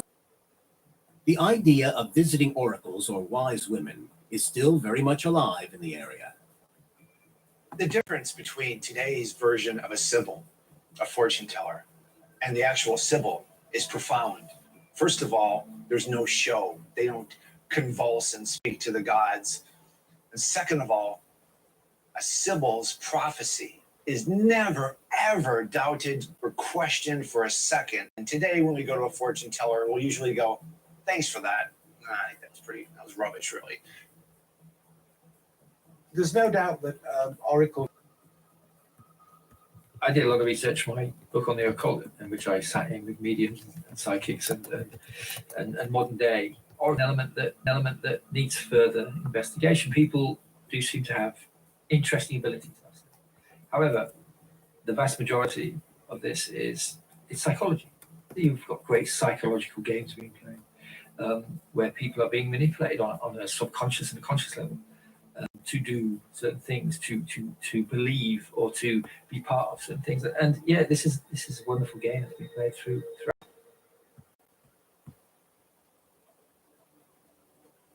The next morning, Andrew took Jamie to another oracle site in the area, on the edge of Lake Averno, about a 30-minute drive from Naples. It's known as the Grotto of the Sibyl. Unlike the rich and famous who would go down into the labyrinth in Baia, the clients here were ordinary people who would come to see the oracle to ask her about everything and anything to do with their lives, love, marriage, and of course, money. The ancient writers knew the Oracle of the Dead had to be in the area around Naples. They knew that Lake Averno, that was mentioned time and time again. And on the shores of Lake Averno is the Oracle of the Dead. Well, Baia is a mile away, but right 35 meters off the edge of the lake, and I've been there, is the Grotto of the Sibyl. We know the ancient writers said the Oracle of the Dead behind us. It may have been used by those of more modest means, but the process here was exactly the same as at the other oracle, who was in constant demand. According to Virgil and Homer, this was where the river Styx would have been. With a piece of mistletoe, which you had to give the ferryman to cross the river Styx, and you only could go through, over, past the river Styx to get to where the Sibyl, to where the oracle is. This is a proper river Styx. You can imagine a ferryman in a real physical boat, people standing up. The ferryman would probably look scary as hell, right? Would greet you here, and you'd have to put your mistletoe forth, and he would say, yes, come on board, and you would go across. And I remember when I was younger and I learned about the river Styx, I'd imagine the boatman with a kind of cloak, a hood over his head, and a bony finger beckoning you across. Absolutely. Andrew believes that 2,000 years ago, there would have been an oracle in this chamber, most likely a young virgin, surrounded by flames, who would go into a trance to communicate with the realm of the dead and the gods. The initiate, once he paid the priest his fee, would walk down the long tunnel, cross the symbolic river Styx, and then enter the sanctuary of the oracle. The actual procedure of we all saw that hack in real time. A person upstairs is like, no, we made it work. You're dumb as fuck, dude. You're going to prison. Where the oracle was. Keep in mind that right now, Unit 207 thinks that they're being discreet and that there's no way of proving that they're hacked into all of my accounts and actively upstairs on numerous screens. You are being allowed to do that. Very difficult to understand. Because of the evidentiary value in prosecuting the asses of each and every one of you that haven't blown the whistle. if the And of oracle course, could those get that won't be into here a till transonic tomorrow. condition, then it would be so much easier. It would facilitate. Make sure you the smile and god wave to the to take FBI. possession of the oracle. Remember, I don't know and what give this the means, message. but according to the If they were FBI, your dishonest willingness and to simply take my wanted phone the as food bait, and like had you no did, more has oracular allowed them ability access than to anyone some else, things that they didn't then have they access would to put on before. a pretense of being in a trance, And then or a remember, pretense of being in an abnormal the FBI state. has access to She all is data. consuming hallucinogenics by design. And we'd like to think that it's because she's going to be the conduit of the gods and that's how she's going to communicate. But it might just be that this is how she puts on a better show, where she's going to lose her head.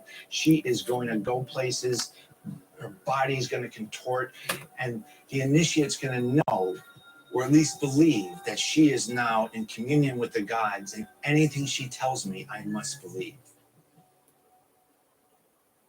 So were the oracles of ancient Greece and Rome really talking to the gods of the underworld? Did the oracles really look into the future and make real prophecies? Or were the trances and convulsions down in those underground chambers all part of a choreographed show? Lowe's knows that free is just better. That's why MyLowe's Rewards is free to join. As a member, you earn points towards MyLowe's money on eligible purchases, get exclusive free gifts, and earn free shipping at Silver Key status, all on top of weekly member-only deals. Don't wait. Join MyLowe's Rewards for free today and start saving more. Lowe's, we help, you save. Loyalty program subject to terms and conditions. Details at lowes.com/terms. Subject to change. Hey, Fidelity. How can I remember to invest every month? With the Fidelity app, you can choose a schedule and set up recurring investments in stocks and ETFs. Oh, that sounds easier than I thought. You got this. Yeah, I do. Now, where did I put my keys? You will find them where you left them. Investing involves risk, including risk of loss. Fidelity Brokerage Services, LLC, member NYSE, SIPC. The oracles of the ancient world were an important part of the lives of the rich and famous at the time. People really believed that these high priestesses deep in their underground labyrinths were communicating with the gods and could offer truthful prophecies. But was it all a carefully constructed show designed to unnerve and disorient the visitor and initiate and ultimately relieve them of their money? Or was there more to it? Certainly the journey down through the dark, humid, and cramped sites lent an otherworldly feel to the whole ritualistic experience, as Jamie and the team found out for themselves. The whole atmosphere of the descent changes once you get beyond the river Styx. If you believed in hell, you would be damn sure you had just entered. You had just made the descent to the one and only Hades. You'd have no doubt in your mind. The question is, was it all a big show designed to relieve people of their money, or was there some real spiritual connection being made? It's fair to say with certainty that the rulers and citizens of ancient Rome believed in it with all their hearts. In the ancient world, the oracles were absolutely fundamental to the ruling elite and their ability to make decisions about their nations. Nobody would make a decision without covering their bum first and consulting the oracle. It's not enough to talk to the Senate because they all have their own agendas. You need to tick the box that you consulted the oracle. You consulted the gods before you went to war. What you didn't consult the oracle, you're out of here. You're assassinated. So it was a checklist that they had to do. And plus, it absolved them of any blame should it go wrong. I consulted the gods. They told me to invade. There's absolutely no doubt that the people, particularly the important people who went to see oracles, didn't just think they were talking to some drugged young woman in a cave somewhere. They genuinely did believe that the oracle herself was actually in communication with a god, or in some cases, perhaps even at some level, became the god or the goddess. Another trick what was used in oracular consultations was to make it ambiguous. famous one where the Persian leader goes in and asks, if I attack XYZ, what will happen? And the answer was, a great empire will fall. And the great empire that fell was his, but he couldn't say he hadn't been told. So were people really making some sort of divine contact through the oracles? Or was it just a big But he show? couldn't say. I say probably some were legit Personally, and some I were do not fake. believe You know what though? that That there would is be a divine cool thing to contact do a with the reenactment spirit for. realm I would that allowed definitely these pay to see a symbols to give reenactment of prophecy like the with any oracles of accuracy Delphi. whatsoever. Let's I go believe it was walking more on of a some fucking hike that consultative makes me think effort, I'm in Hades. typically from the priest, occasionally from the I like symbol herself. reenactments, All dude. You know what I've always instances, wanted to do that I've never it's pretty done? much them telling Battle of the Gettysburg questioner, reenactment. initiate, what they think they It used to need be a once a year thing that happened like 10 years ago. Maybe The they do it desire more to now. know what our futures hold, whether it's for And it love sounds or so money, stupid, but for work I or even want to death, go and see that. has I think that's fascinated cool. humanity it's for cool. centuries. The moment people set themselves up as prophets, we came flocking, cash in hand, and the business of fortune-telling began. I think some So of them were is there legit something and some to of it? them weren't. Or is it simply a clever way of relieving people of their cash? Perhaps it's a bit of both.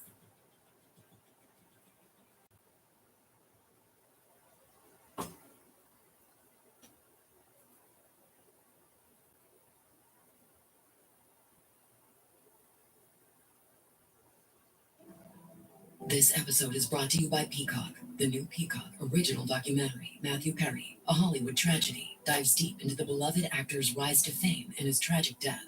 5 people, including Perry's personal assistant, 2 medical doctors, and an alleged Hollywood drug dealer known as the Ketamine Queen, were charged with conspiracy to illegally provide Perry with the ketamine. Explore the details of the case in this heartbreaking special, streaming now only on Peacock. We are 30 seconds of carefree bliss. Oof, like wind in your hair carefree. Or like using Clorox disinfecting all-purpose cleaner in the home carefree. Yes. Like dog slobbing on the coffee table and cleaning it with Clorox carefree. He's on a roll now. Spit toothpaste on the faucet. You got it. You got it. Peanut butter on the light switch. Oh, spritz, spritz. Spritz, spritz. Clorox, man. Clean feels good. Okay, we're back. Use as directed. Welcome to the Forbidden History Podcast. This program is presented solely for educational and entertainment purposes. It contains mature adult themes. Listener discretion is advised.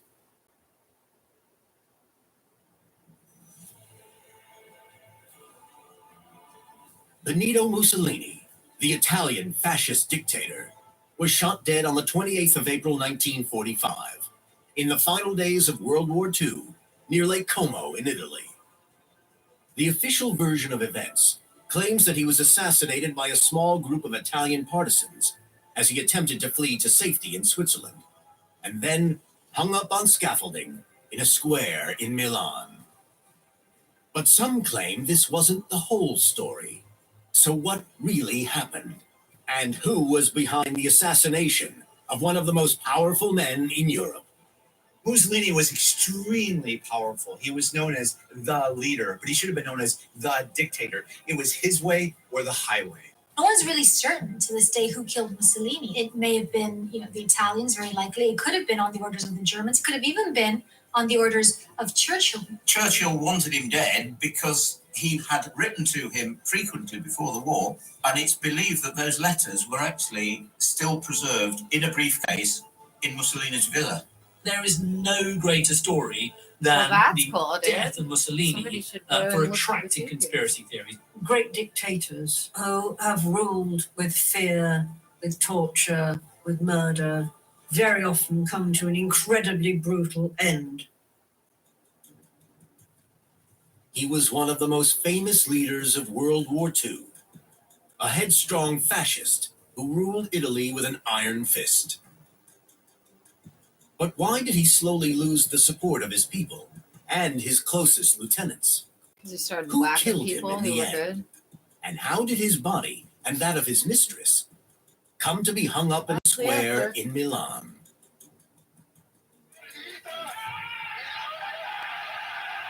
At first, Mussolini was somewhat of a Renaissance figure. He was editor of a magazine that spoke out on behalf of the proletariat. He became a young prime minister, very striking looking, created a wonderful architectural movement. He was passionate about architecture. But things quickly went bad for him. Power corrupted. He created the fascist party. He put himself above parliament, answerable only to the king. He was the youngest Italian prime minister. He was very popular because he seemed very powerful and that he was going to turn Italy's fortunes around. They were very optimistic when he came to power. That changed. He was from a kind of lower middle class family. He was a particularly violent youth who was always getting into trouble for stabbing his classmates. This is the kind of chap we're talking about. He was quite short. He looked like a pugilist. He had a very sort of thrust out jaw, very piercing eyes. He was sort of built like a bulldog. He was a very powerful physical presence who turned into one of the most powerful political presences, there's ever been on the world stage.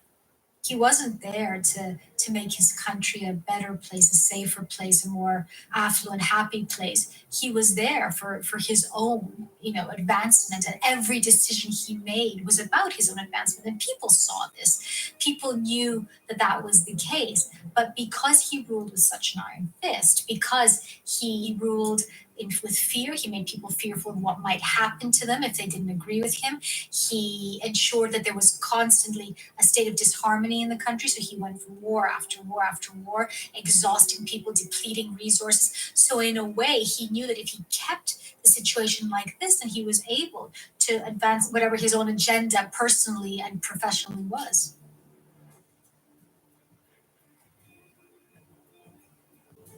In 1940, Mussolini took his country into World War II on the side of Nazi Germany, but soon met with military failure.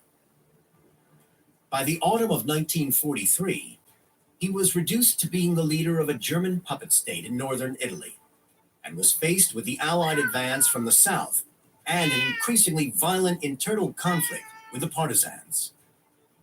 In April 1945, with the Allies breaking through the last German defenses in northern Italy, and a general uprising of the partisans taking hold in the cities, Mussolini's situation became untenable.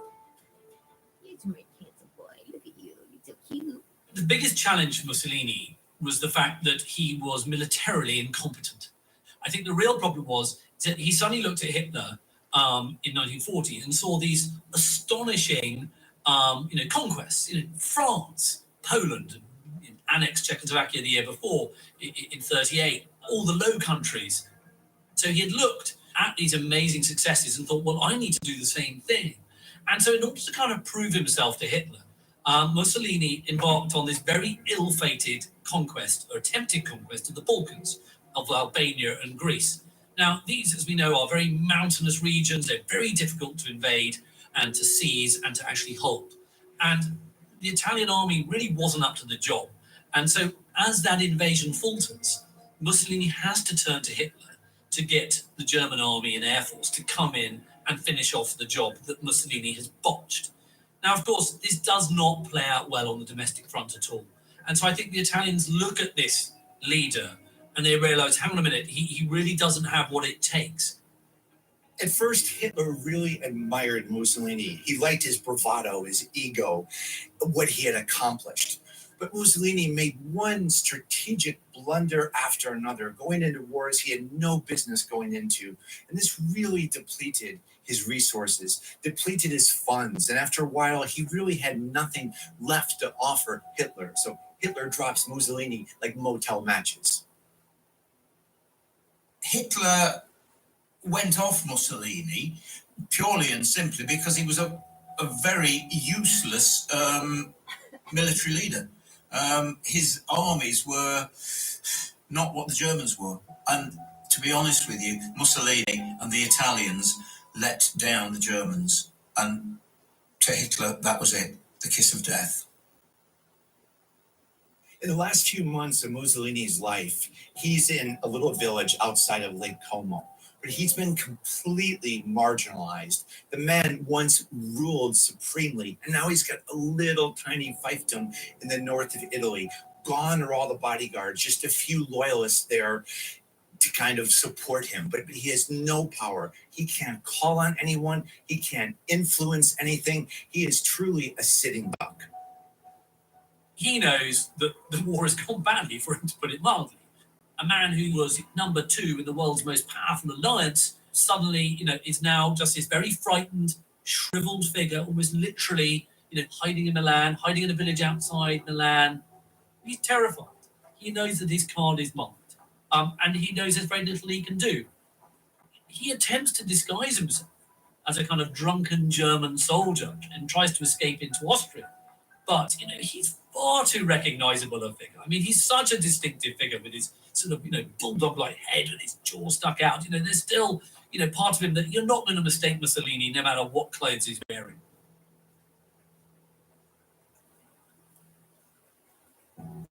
The official story is that in the final days of World War II in Europe on April 25th, 1945, Mussolini and his lover Claretta, or Clara Petacci as she was known, fled Milan hoping to reach Switzerland. They were intercepted near the border, around Lake Como, where they were both said to have been shot by Walter Aldisio, a communist partisan. However, since the end of the war, the circumstances of Mussolini's death and the identity of his killer have been subjects of continuing confusion, dispute, and controversy. Massimo Polidoro is an Italian investigative journalist who has spent over a decade looking into the records and files. He believes that the truth hasn't yet been told about what really happened and why. He agreed to meet British investigative journalist Jamie Theakston at a hotel in Milan. There is still confusion, isn't there, around how Mussolini was actually killed? Yes, there is confusion because there is not an actual record of what really happened and took place. And one of these theories revolves around Hitler's role. Because in the beginning, there was animosity between Hitler and Mussolini because Hitler wanted to invade a part of Italy, but then he didn't. And when he invaded Austria, Mussolini didn't say anything, and that was important to Hitler, so they became friends and allies. And actually, in the beginning, Mussolini was a role model for Hitler because he had already been a dictator in Italy for 10 years when he raised power. So when he tried his so-called beer hall push in order to get power, and he was arrested and failed, he actually had in mind Mussolini's march on Rome that gave him power. So there was this master-apprentice situation at the beginning where Mussolini was the master. But then, of course, it reversed as time progressed, and at the end of the war, Mussolini was just a puppet in Hitler's hands and was nothing like it was before. It lost all kind of power on Italian. He has no popularity, so it was a way to be lifted. So there is this hypothesis that maybe he just kill him and all the information that he may have, compromising or not or whatever, my situation could disappear. So, Massimo, what is the accepted history on the death of Mussolini? He was trying to escape to Switzerland and he stumbled upon a group of partisans. They were controlling all streets. It was the end of the war, and they were trying to get him. He was trying to escape to Switzerland. He was found and recognized, and the following day he was shot. And this is the story that considered to be more likely. It's generally accepted that Mussolini and his mistress were shot by local partisans who basically cornered him like a rat, because by then the Italians had suffered so much at his hands and the war had come to their door and just torn them apart. And here he was lording it over them, and they shot him. And that is the standard story. Benito Mussolini was executed with his partner by an Italian partisan called Walter Aldisio. The reason he was killed, the war wasn't over, and they were rather worried that after he'd been captured, the Germans, who were still around, of course, around Milan at the time, could try and rescue him and still continue to use him as a puppet dictator to help the war effort. And so he had to go, he had to die, and he was shot. The details are a little bit unclear, but we can be sure pretty much of the basic skeleton. Basically, he's been abducted by the partisans, and he's been driven along, and he's then told to get out the car. The couple are told to get out the car by the gates of this villa. And it's there that they are machine gunned to death. At least 4 to 7 bullet holes are found in Mussolini's body. Their dead bodies are then put in the car and driven off. It's a pretty ignominious, nasty death. But of course, because it's done in secret, because the people doing it, the identities of those who are doing it is very, very opaque, it's not clear, as a result, conspiracy theory starts to form. The bodies of Mussolini, Petacci, and 16 other fascists were taken to Milan and left in a suburban square, the Piazzale Loreto, for a large angry crowd to insult and physically abuse. They were then unceremoniously hung upside down from a metal girder outside a service station in the middle of the square. Like a sort of awful act of savagery. Everyone wants to have a piece of, Mussolini, literally. They want to beat him, they want to smash up his corpse. And his face, when you see images, it's sort of smeared almost into this sort of grotesque kind of, it's like it's melted. Mussolini's famous, jaw has just become this sort of kind of amorphous blob. Never, is there a more striking photographic image of, the end of Mussolini in that picture? It was a disgusting spectacle. It didn't do humanity It's a any weird good whatsoever. pinata, guys. It was Did you have your grotesque turn to hit what happened to those bodies, as indeed it would have been to what would have happened to the living people. Emotions were There's running no high. candy in that. The mob was ruling, and anything could have happened. But for their sakes, mercifully, they were at least dead when it did happen. You're not talking about very long ago, and certainly what you saw was sort of, I guess, the same jubilation that you saw when Saddam Hussein was killed. That people finally felt that someone had brought their country down into disrepute, that had dragged them into wars they had no reason being in, was gone. And those pictures are haunting. It must have been quite a sight. Thousands of angry people shouting and braying at their dictator's dead body, hung up from a makeshift scaffold, as people hurled insults at them before their bloated, beaten, and bloody corpses were left to fall on the ground. Still getting around to that fix on your car? You got this. On eBay, you'll find millions of parts guaranteed to fit. Doesn't matter if it's a major engine repair or your first time swapping your windshield wipers. eBay has that part you need, ready to click find all the parts you need at prices you'll love. Guaranteed to fit every time. But you already know that. eBay. Things, people, love. Eligible items only. Exclusions apply. Alice Salvagin is a guide in Milan who often brings curious tourists to the site of Mussolini's gruesome hanging in Piazzale Loreto. This happened at the end of April 1945. His body and other 18 people were here hanging upside down for 3 days. And they were damaged, they were passed, they were kicked. It was really brutal, day and night. And just describe to me the scene. So there was Mussolini himself, Right, hanged upside down. exactly, with his lover and other 16 people.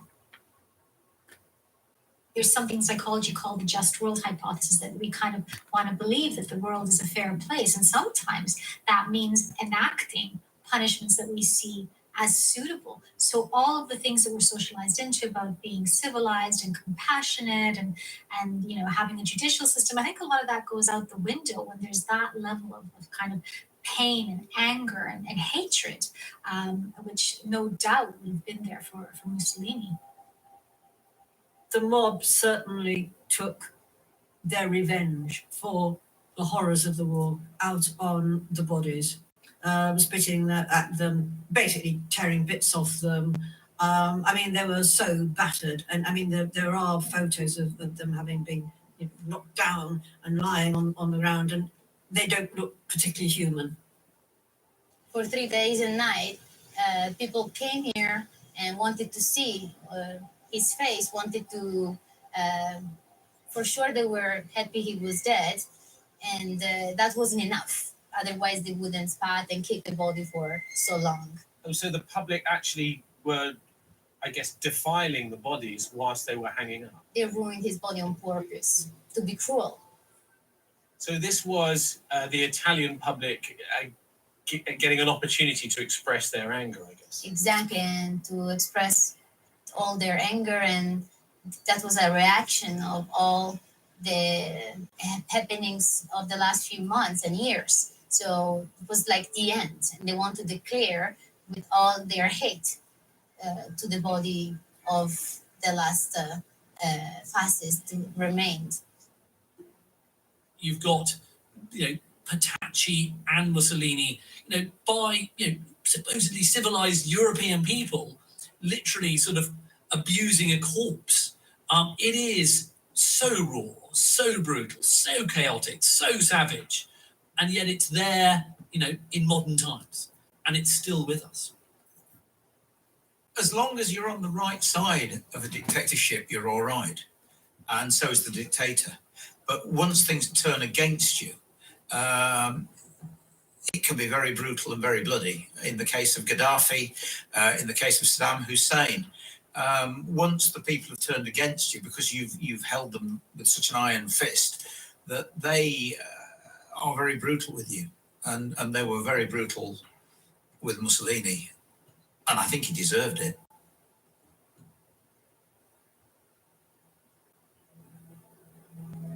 Mussolini was eventually buried in an unmarked grave, but in 1946, his body was dug up and stolen by fascist supporters. 4 months later, it was recovered by the authorities, who then kept it hidden for the next 11 years. Eventually, in 1957, his remains were allowed to be interred in the Mussolini family crypt in his hometown of Prodapio. His tomb has become something of a place of pilgrimage, and the anniversary of his death is often marked by... Every year on the anniversary of his death, fascists and others hold ceremonies and services outside the gates of the villa where he was shot and executed. Probably a much revered man to this day. And of course the big one is, yes, he was a fascist, but he wasn't a Hitler. He wasn't a mass exterminator. In the post-war years, the official version of Mussolini's death has been questioned in Italy in a way that has drawn comparison with the JFK assassination conspiracy theories. Journalists, politicians, and historians have put forward a wide variety of theories and speculation as to how Mussolini died and who was responsible. At least 12 different individuals have, at various times, claimed to have eyewitnesses and testimonies on that morning when he was killed by people who were there? The name of the person who killed him is not known. It's supposedly a partisan named Walter Audisio. That was his claim, that what he said over his life. But another partisan said instead that it was a person named Luigi Longo, which became a very important politician in the Communist Party after the war. So there's still a debate about the identity. So this group of partisans who were supposed to have killed him can't even agree amongst themselves who it was who actually pulled the trigger. It could be that one wanted to get the credit and the others wanted as well. It's even hard to know exactly what happened. Maybe more than one person shot. Today, there's nothing to examine. There are no forensics to be done. So you're left with questions. One important thing you have to understand about Italy Even today, the Italians love conspiracy theory. It is the home of conspiracy Italy.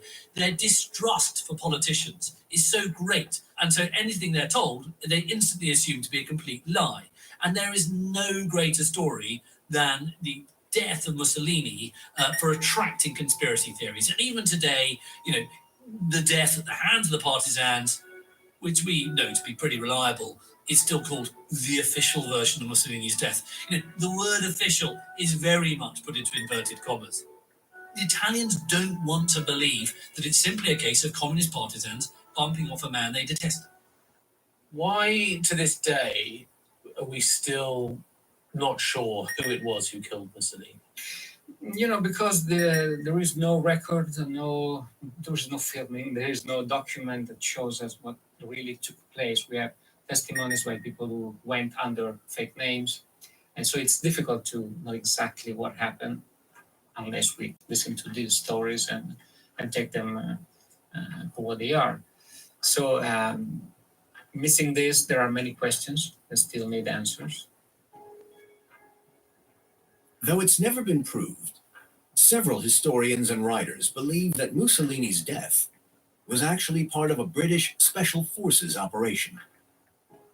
Their plan was supposedly to retrieve compromising secret agreements and correspondence between Winston Churchill and Mussolini, and to kill the dictator himself. Churchill was a great admirer of Mussolini, as far back as the 1920s, when in fact it was quite the thing for educated British and Americans to admire the rise of the strong man in Europe. Hitler was greatly admired, but Mussolini perhaps more so. Before the start of the war, Churchill asked Benito Mussolini to avoid getting into an alliance with Hitler and wrote letters to him. Supposedly, he even expressed some kind of admiration for him. And this letter became quite embarrassing afterwards. And so, in order to recover them, and they had to kill Mussolini. So this is another possible theory. There are suggestions that overseeing this, or funding it, or helping them in some way, were some British Secret Service agents, possibly a branch of Churchill's own Special Operation Executive, because they wanted to make away with some documents that would have incriminated Churchill that Mussolini was carrying. Churchill had written to him would not have looked good for Churchill, and I think he needed Mussolini gone, and I think he needed all of the documents destroying. When you look at the address of these letters, Chartwell, Churchill's private home in Kent, you realise that these are amateur forgeries. Things are spelt wrong. The address is not the correct format for a British address. The signature's all wrong. The typing, things are misspelt. Even they're clearly written by someone who doesn't even speak English as a first language. Yet these are purporting to come from Churchill, during the war, just before the war, to make it look as though Churchill was trying to form an alliance with Mussolini. And of course, people want to believe these stories because they think they know what the true story is behind world events. No, there is no Mussolini murder by the British. It's utter nonsense. Clive Irving is a former investigative journalist from the Sunday Times who, back in the 1960s, found himself caught up in a bizarre and now infamous scandal.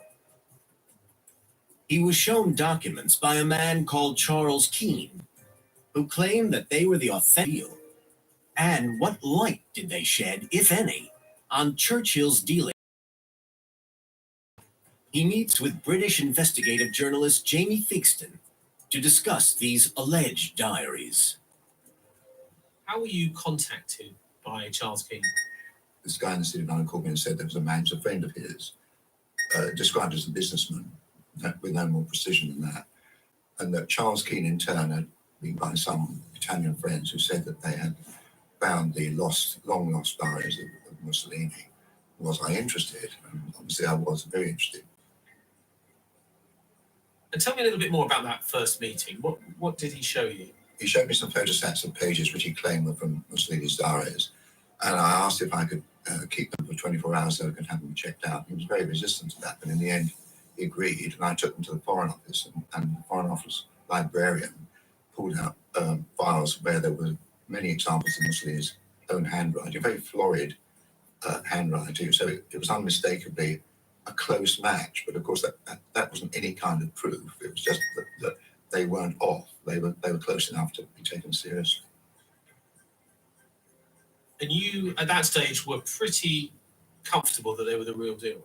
Before it ever got to the point of a serious negotiation, we insisted on certain things being done. We insisted on checking the paper to see its age, and in fact, it turned out to be what they said was a special kind of paper that was produced only for Mussolini by some printing part in Rome, made specially for him, that he used frequently.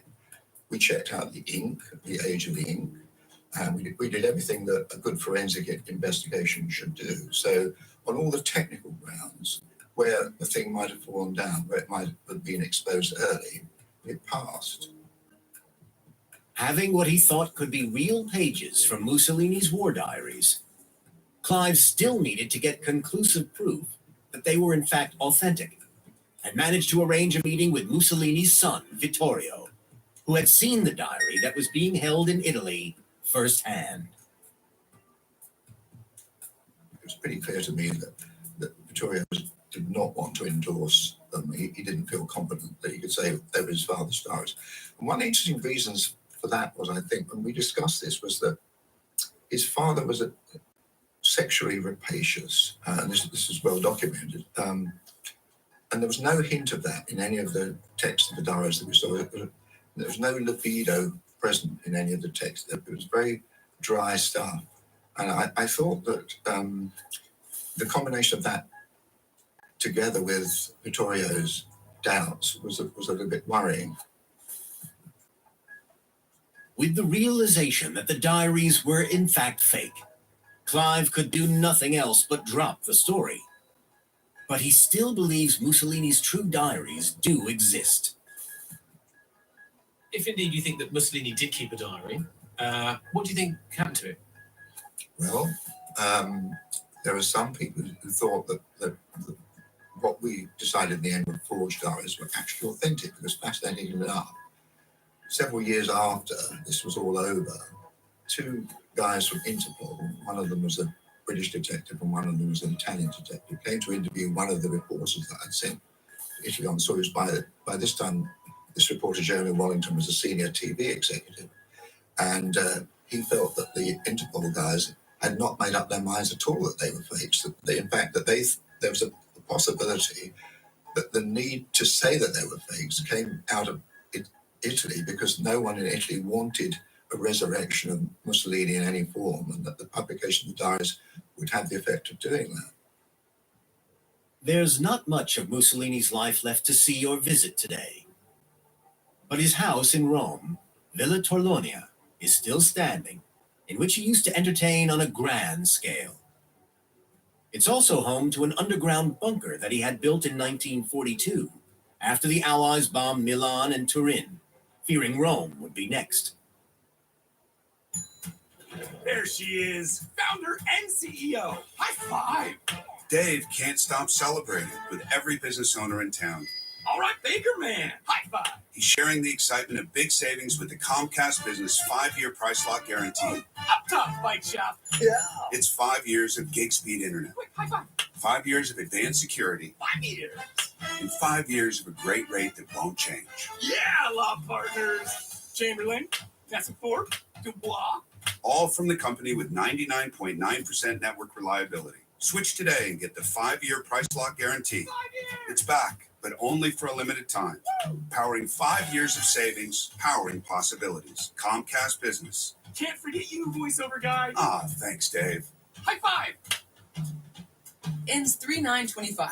Guaranteed rate applies to monthly service charge for new customers on qualifying internet bundle, excluding taxes and fees. Other restrictions apply.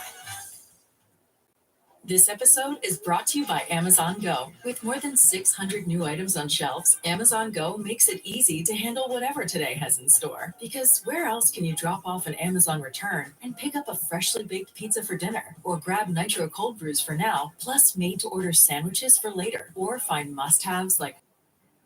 Mussolini often said, that he would face any enemy wartime bombers head on, standing on the balcony of his house.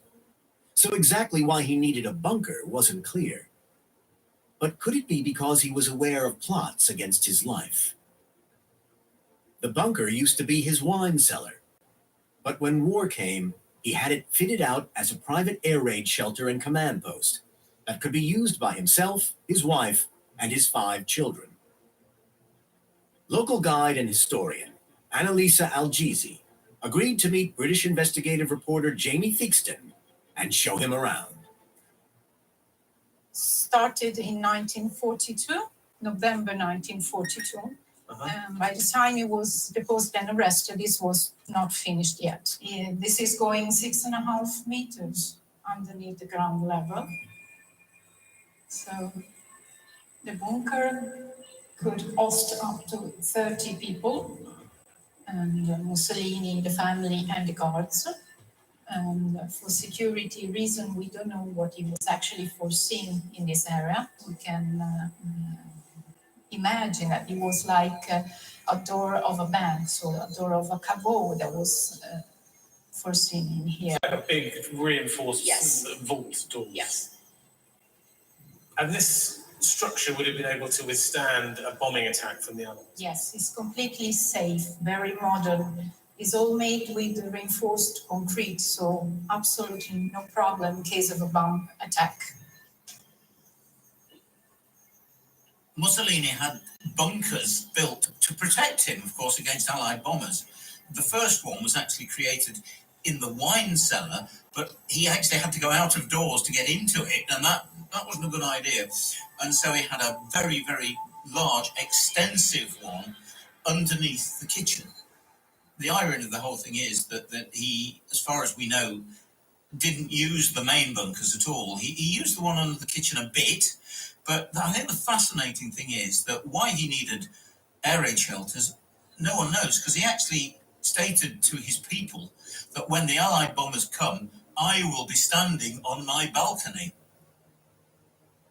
In 1919, they discovered a Jewish catacomb underneath Villa Torlonia. So this is running for quite a few kilometers and has actually 4,000 people buried in here. Wow, so there's more tunnels down here. And this belongs to the 3rd and 4th century AD. Okay, but this wouldn't have been part of the bunker? No, this was just an exit. As the war progressed, the Allies were increasingly keen to kill Mussolini and came up with a top-secret plan called Operation Ducks, which planned to bomb Villa Torlonia on the 13th of July, 1943. The plan was to send some bombers over to Italy to bomb Mussolini's house, Villa Torlonia, with a plan, of course, to kill him. Now, it was all over for Mussolini. It was all over for the Italians by then anyway. Why they would have bothered to do it, I don't know. They actually called it off. They realised, I think, the futility of the whole thing. But it makes you wonder why they wanted to do it. And I genuinely wonder if it is because there were some letters, secret documents from Churchill. I think Churchill wanted him dead.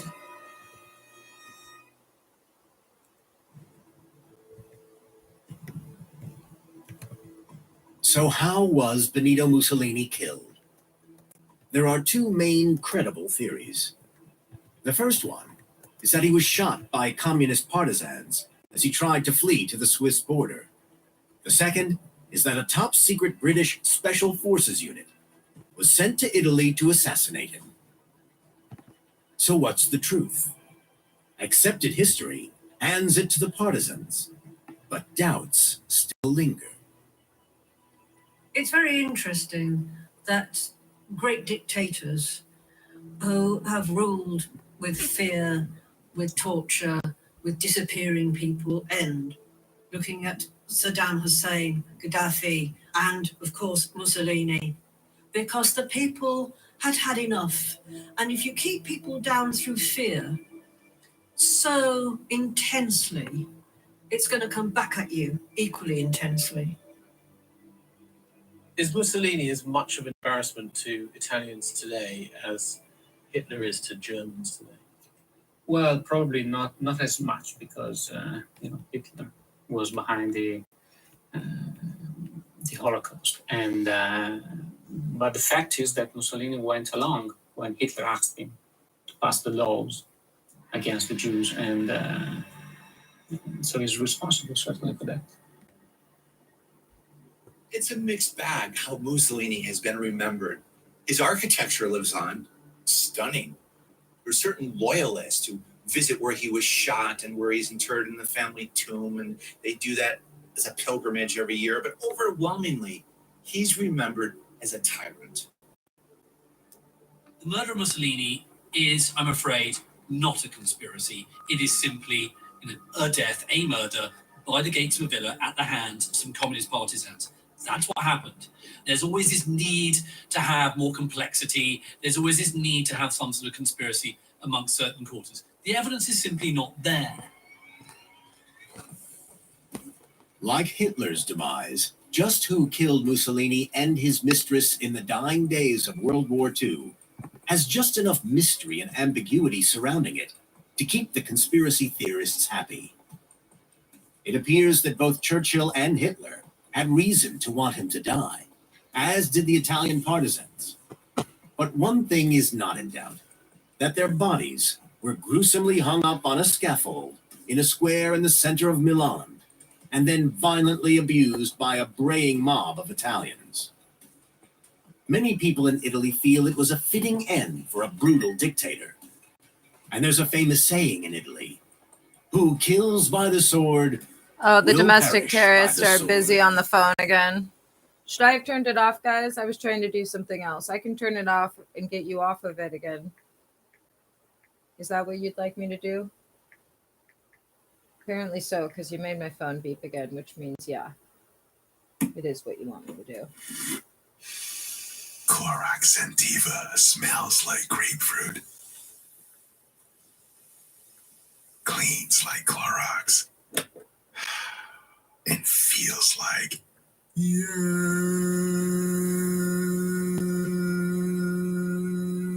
Okay, we could be here all day. Try Clorox Sentiva for a trusted clean with long-lasting freshness. Also available in lavender and coconut. Use as directed. REI Co-op presents a mini mindfulness break. Take a deep breath in. Picture yourself on a mountain. As you hold your breath, look down at your skis, freshly waxed thanks to your REI membership. Carve.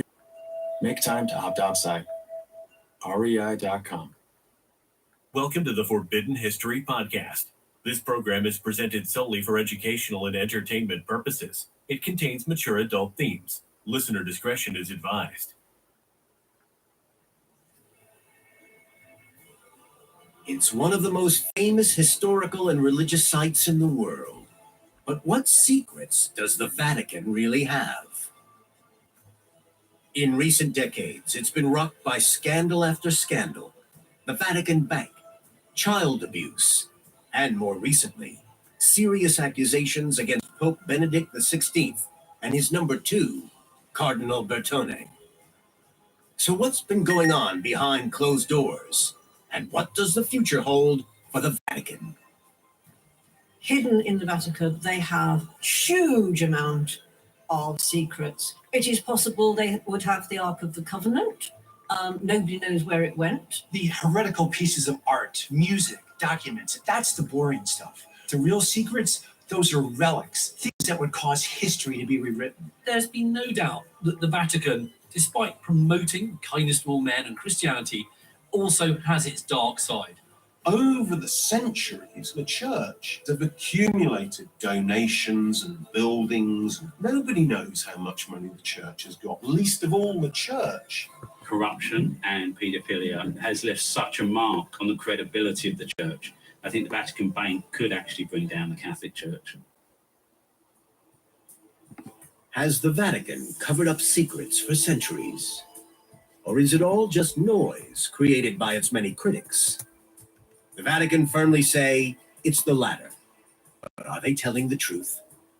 For decades now, the Vatican has been under constant attack from newspapers, authors, historians, and critics who claim that it's corrupt and riddled with twisted priests who live immoral and sinful lives behind its walls. Although it vehemently denies it, over the years it's been accused of storing Nazi gold bullion, laundering mafia money, child abuse, and even running slave labor institutions with prostitutes and single mothers in Ireland at so-called Magdalene laundries. Some have even accused it of harboring satanic worshippers, indulging in black magic, and hiding relics such as the body of Jesus itself. It might sound a little far-fetched, but its accusers are adamant. There's no doubt that the Vatican has an enormous amount of secrets, because the simple reason it's been around for hundreds and hundreds and hundreds of years at the nexus of politics, religion. It's the center of so there have been more than its fair share, perhaps, of abuse. There's a lot about the Vatican that needs cleaning out.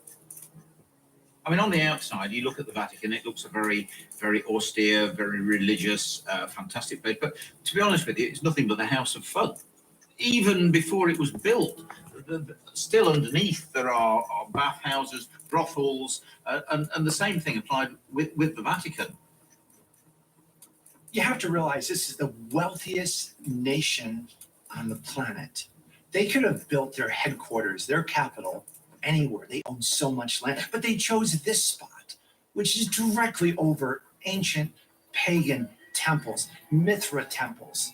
I can't believe for a second that it's an accident that Vatican City is situated where it is.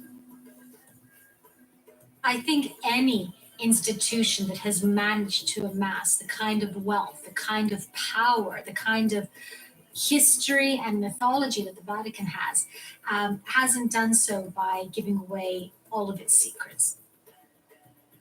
One of the great mysteries of the Vatican is just what is inside its infamous secret archives that was not revealed when they were officially opened a decade ago.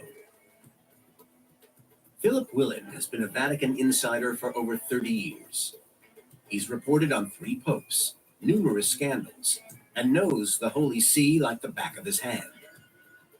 British investigative reporter Jamie Theakston went to meet him. So, Philip, what is in the so-called secret archive? The secret archive is basically the Pope's personal archive. So the documentation that's generated in the course of running the affairs of the international global church, once they're no longer needed for immediate access and action, they are moved aside and stored in this enormous archive, which of course goes back centuries and tells the history of the Roman Catholic Church in Italy and throughout the world. Does the Catholic Church have something to hide in there? Almost certainly there are things that secrecy applies to very conveniently, and the Vatican does have considerable confidence in its ability to maintain secrets, particularly maintain control over these archives. So one could keep embarrassing documents in there in the confident knowledge that no one else is going to get access to them. So there could be all sorts of things that we don't know about. And of course, that leads to a lot of speculation as to what might be in there. No one really knows what's in the secret archives, but certainly one would assume that there's something to do there with things like the Ark of the Covenant or the raiding by the Templars of King Solomon's mines.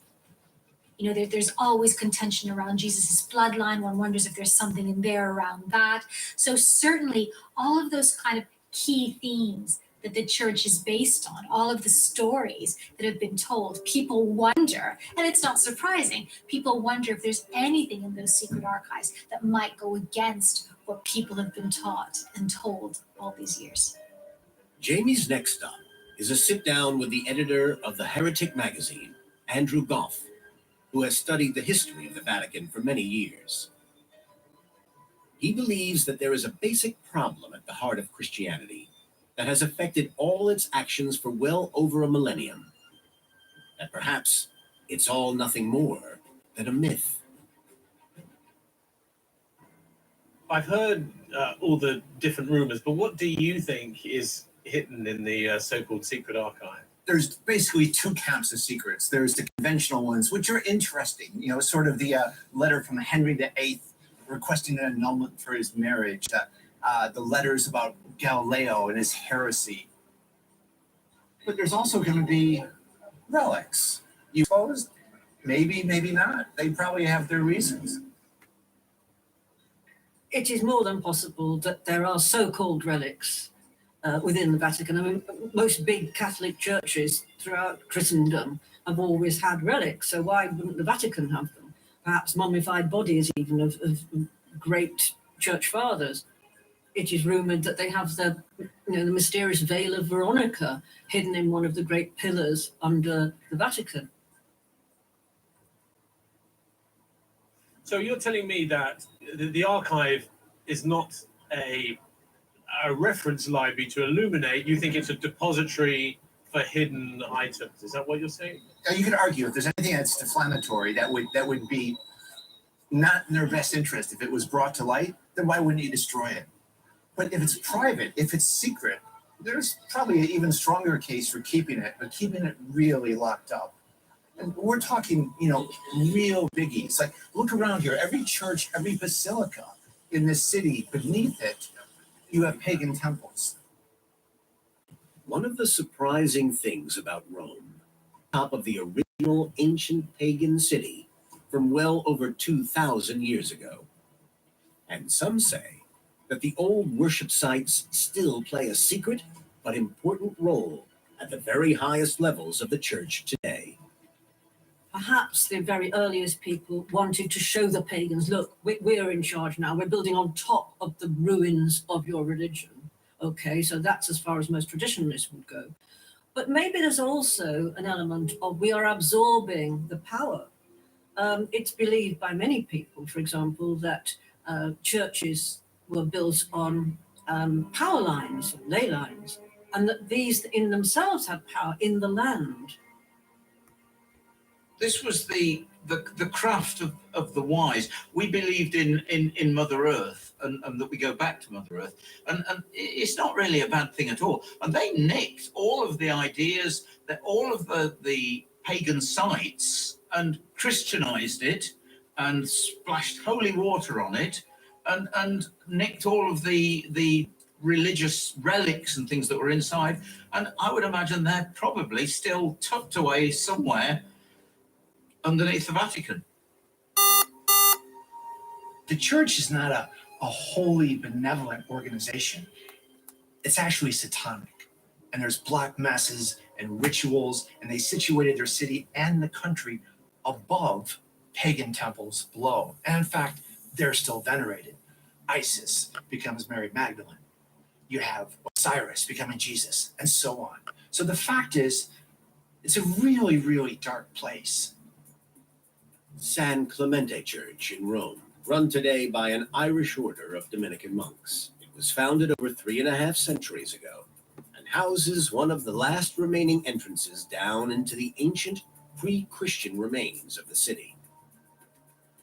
Vatican historian and local guide Rob Allen is an expert on subterranean Rome and agreed to show the remains of a 2,000-year-old temple, which in its day was actually at ground level.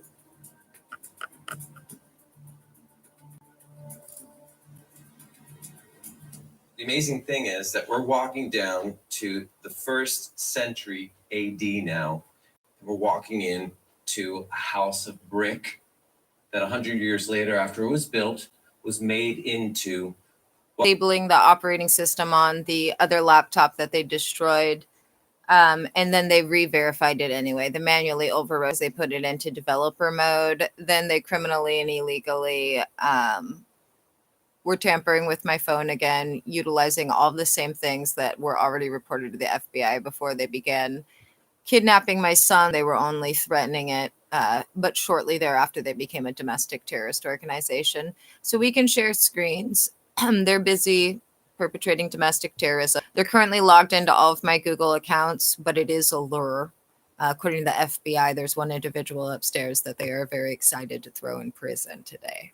So that being said, if I get a notification or Russia or just those two locations, because that's what the FBI likes to do when they're signaling that someone they're excited to put in prison is upstairs, and they've confirmed that there is indeed someone they're excited to put in prison upstairs.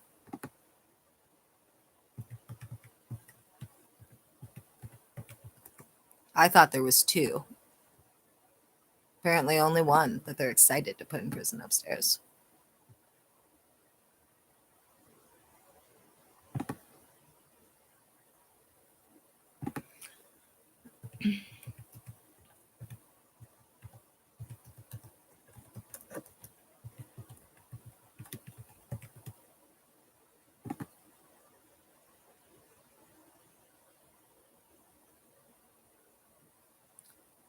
Oh yeah, Unit 207 goes to prison. That's the one that I was using on here. Unit 207 goes to prison at gmail.com.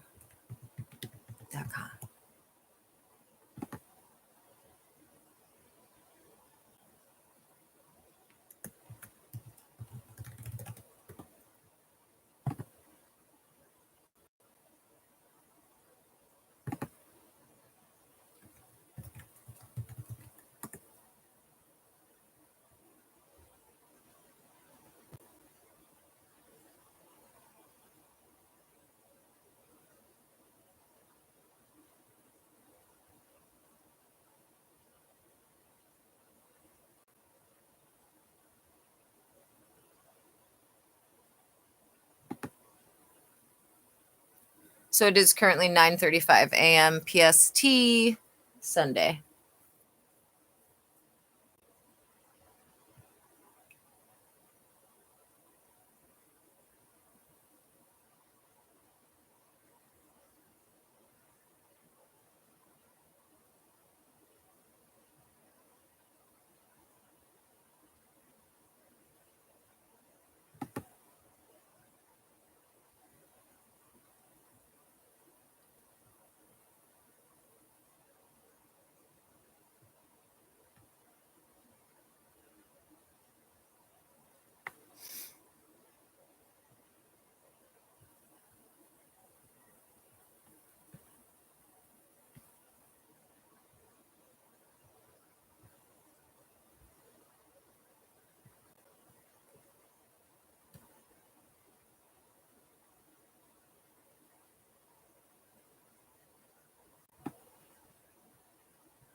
Hi, Ben. My name is Sammy, and my secret is that I learned a lot about my dad after he died prematurely.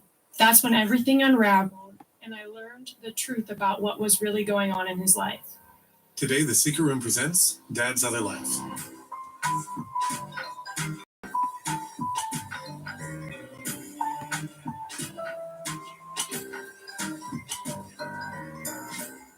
He actually went to jail for that. His friend bailed him out.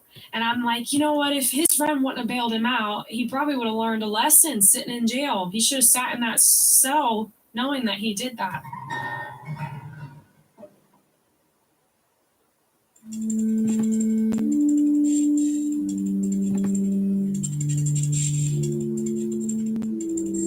Hey everybody. Today Sammy joins me to tell us about her perfect and doting dad. Everyone saw him as the pillar of the community and the perfect husband and father. And in truth, he was, except for the other life that no one knew he was leading. Hi Sammy, and welcome to The Secret Room. Yeah, I'm excited. It's going to be a really interesting story that you've got for us. I know, very, very interesting. Yeah. Your secret is kind of a revelation. It's kind of sad. It's something you learned when your dad died. Mm-hmm. How long ago was that? It would be 4 years in February. So he passed away February 12th of 2021. Okay, so yeah, not that long ago.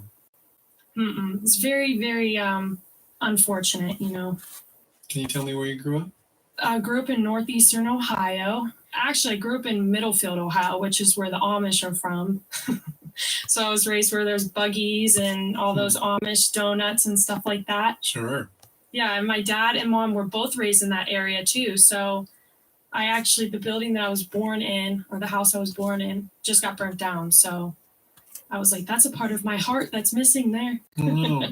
But I have been born and raised in Ohio, never moved anywhere else. That's all I've been all my life. I've moved from Middlefield to Warren, and that's about as far as it's been. 30 minutes is the longest that we've been from each other. So, wow. Okay. And if I moved, I think my family would kill me. Oh, the domestic terrorists are doing something on my Sounds phone again. Nice. You said in your secret to me that growing up life was super It just simple. beeped. Oh, yeah. There was nothing about my life that I would say was like traumatizing. You know how a lot of people have like childhood trauma. I didn't have any of that growing up. My mom and dad were loving, and I never heard my dad yell once in his life. Like, I never had parents that were arguing 24/7. I didn't have parents that were, you know, dealing with, I'm sure they dealt with their issues when we didn't know about it, but they were the parents that kept that away from us so that we weren't traumatized by those type of things. And I give them a lot of love for that because that's created me to who I am today. So. Did you have a big family? Oh, yeah. My mom and dad are both from 9. So I have a lot of aunts and uncles and cousins. I think there's 23 on my dad's side, and I think about 18 or 19 cousins on my mom's side. So there's a lot of us. Our family gatherings are quite chaotic. How do you keep track of everybody? I'm not really sure. I think a lot of the times we have birthdays, so we'll have a Sunday birthday, like the 3rd Sunday of every month. So all of us will go to my mom's house and my stepdad's house, and we'll all sing happy birthday and play 9 and 9 on both sides. It's like a never-ending party every weekend. I can imagine. Every single weekend. Well, your secret today is really your dad's secret, right? Yes, yep. So tell me a little bit about him. My dad was loving, caring. I could go on and on about his personality. He had, like I said, 9 brothers and sisters, or he's 1 out of 9. He was the oldest. And how they're trying to hack my phone. Siblings. Apparently to access YouTube and Android setup. And I want to say, before I even say about the story too, is just show like I'm not telling the story to like bash him or make him sound like a horrible person. I'm telling the story to show like all the crazy things that have happened in his life, and what happened in my life goes to show how amazing of a man he was to this day, that I'm not like angry at him and stuff like that. You know, it goes to show that he was an incredible person, and I wouldn't have chose anybody else to have a dad like him. Like, I can't even tell you how amazing of a dad he was. His birthday was just October 20th. So he would have been 47, I believe. I'm really bad with ages. So we celebrated that a little bit. I do a little bit of a memorial thing for that. Yeah. It sounds like you never would have thought in a million years that he was living a double life. Oh my gosh. No way. When I found out, I was in shock. Like, I've never been so in shock in my entire life. Like, it was one of those things where I was like, are you kidding me? I did not see this out of anybody in the whole world. That is the last person I would have saw that happening to, you know, or turning into that. You just saw him as a good guy, Right. you know, like a good husband, a good father. He worked hard. Right. Yep. He worked his butt off. Came home every night. Yep. And what did he do? He was a construction worker. So for years, he owned a construction company. And a lot of my uncles on my dad's side and my mom's side worked for him, actually. So it was your father's business? Yes. Yep. He would travel and he would go all over the place and build houses. And before he passed away, he was building breweries around our town and around other towns around us, maybe 2 or 3 hours away, which was something he loved to do. Yeah. And he had another job that's central to your story, right? I don't know if you'd call it a job. Oh, yes. Yes, he did. Yeah. Me thinking there. I was like, huh. No, he did. He had another job. I would say he didn't get paid for it, Okay. but it was a job, a big one that took over his life most of the time. What was that? He was a youth pastor at first, and then he was a worship leader at the church that we were going to when I was younger. That took over a lot of his time when I was younger. What kinds of things did he do there as a worship leader and youth pastor? So for youth pastor, him and my mom both did that for a while. That was like their big thing when we were younger. I can remember like going to all the parties and stuff for that. I was a baby during that time. He basically just did the youth group, worked with all the kids, you know, ran all the events for the kids, stuff like that. And then he was the worship leader. And I'm not 100% sure if he did worship and if he did youth ministry at the same time. I believe it was split up, like he quit doing youth ministry and then did worship. But with worship, he did everything. When I say slides, music, picked out the music, you know, made sure it was all put together, made sure all the equipment was there. It was very stressful on him. I feel like every Sunday was like, oh, I got to get this done. I got to get this done. Like, and it'd be like, well, why do you have to do it? Why can't, you know, the pastor help? So that's something that consumed his life for a very long time. So he was really instrumental in supporting the pastor's work. Yes. I think the only thing the pastor really did was do the preaching. I mean, yes, that's a big part of the pastors, you know, that's what they need to do. But I feel like you need to do more than that, than just like sit around and just preach. Was the pastor appreciative? No. I would say, in my opinion, and I know a lot of my family's opinion, I don't think he was appreciative of anything that he did the whole time. I think maybe at first it was more like getting stuff out of being friends with him. So it was like, I'm your friend, you know, you can do this, like we're friends, you could do this. And like I said at the beginning, my dad would do anything for anyone, drop anything for anyone. So he was always there to help him with anything. And that pastor was not appreciative of anything that he did for him. No. And what role did your father play on Sunday mornings? That was more of a role, I would say, of did all of the worship on Sunday mornings, all the slides during the sermon. He would go up and do the slides too, but later on some kids would do it. But most of the time it was always him. It was always make sure the music's done, make sure this is done. I sang with him for a while for worship, which was a big part of my relationship with him, was music. Did he sing well? Yes. Oh my gosh, it was beautiful. He has such a beautiful voice. He's one of the best singers, I think, out of any like worship leader I've heard. I do miss his singing and singing with him. That's one of the biggest things we used to do when I was younger. It's very crazy, the stuff he had to do on Sunday mornings and Saturday nights. He'd have to go there late at night, even though he worked all day. He'd have to go there and, you know, do the slides and do this and do that. And it's just like, come on, give him a break. Such commitment. Yeah, definitely. How big was the congregation?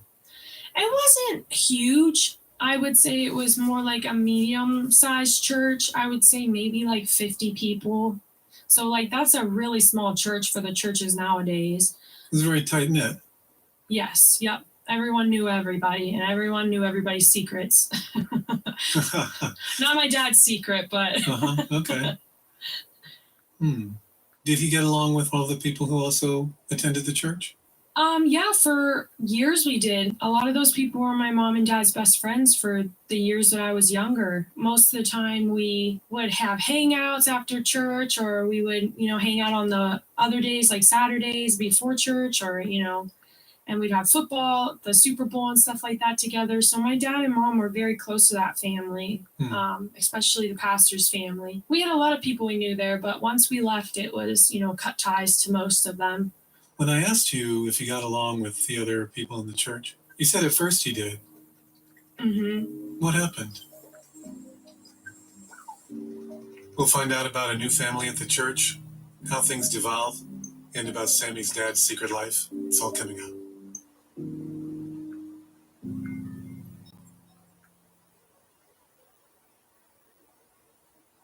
Are you looking for a weight loss solution that actually works? Weight Loss by Hers provides access to GLP-1 medications with personalized care to help you hit your goals. There are so many options to choose from on Hers that it's easy to find the right treatment to fit your goals and lifestyle. So if you've been struggling with your weight loss journey, it's time to find the best option that works for you through Hers. Start your free online visit today at forhers.com/secret. My favorite thing about Hers is that you can connect with a medical professional on your timeline without having to go to your doctor's office. After submitting an online intake form, a licensed medical provider will determine what plan is best for you.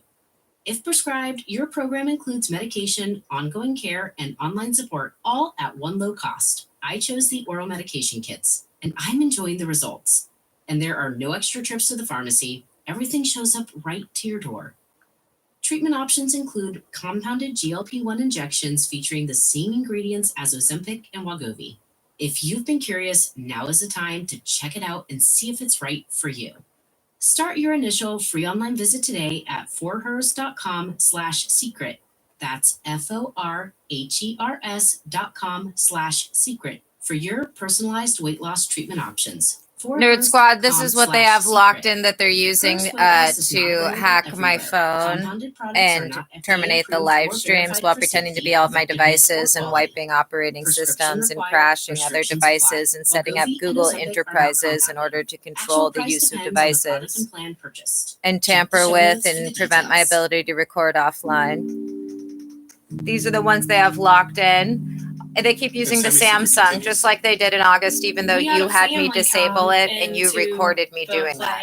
Of the story. I always say there's one family. They won't allow me to disable it on here either because they want to go to prison. That's why. Church about my mom, and I wasn't prison. really sure at that time what rumors they were, and what my mom did, and I know my mom, she's not going to do that stuff. She doesn't put up with bull crap. So when that was going on, it was a big part of the church and how we were like, we need to leave this church.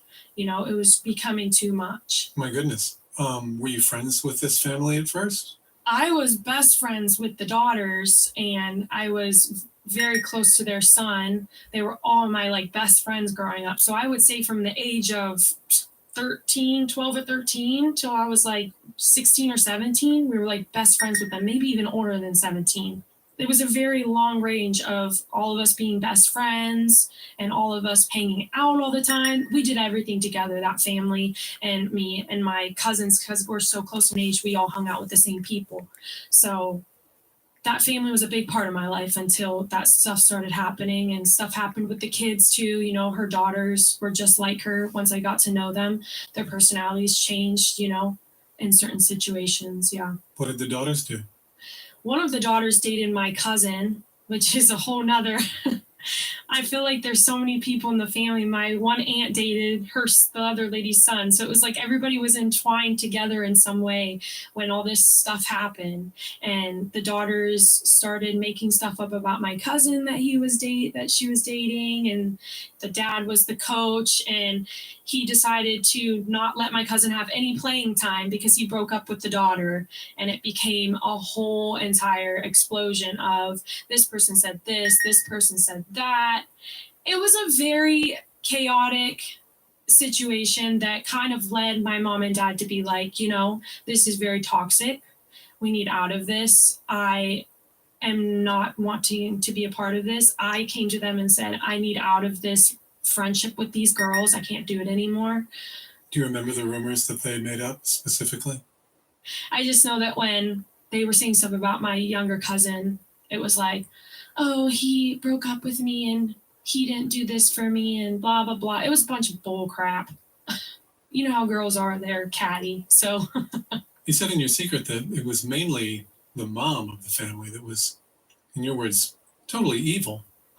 oh yeah, I definitely, in my words, totally evil. I would say, I don't know how people are friends with her, and I don't want to be mean.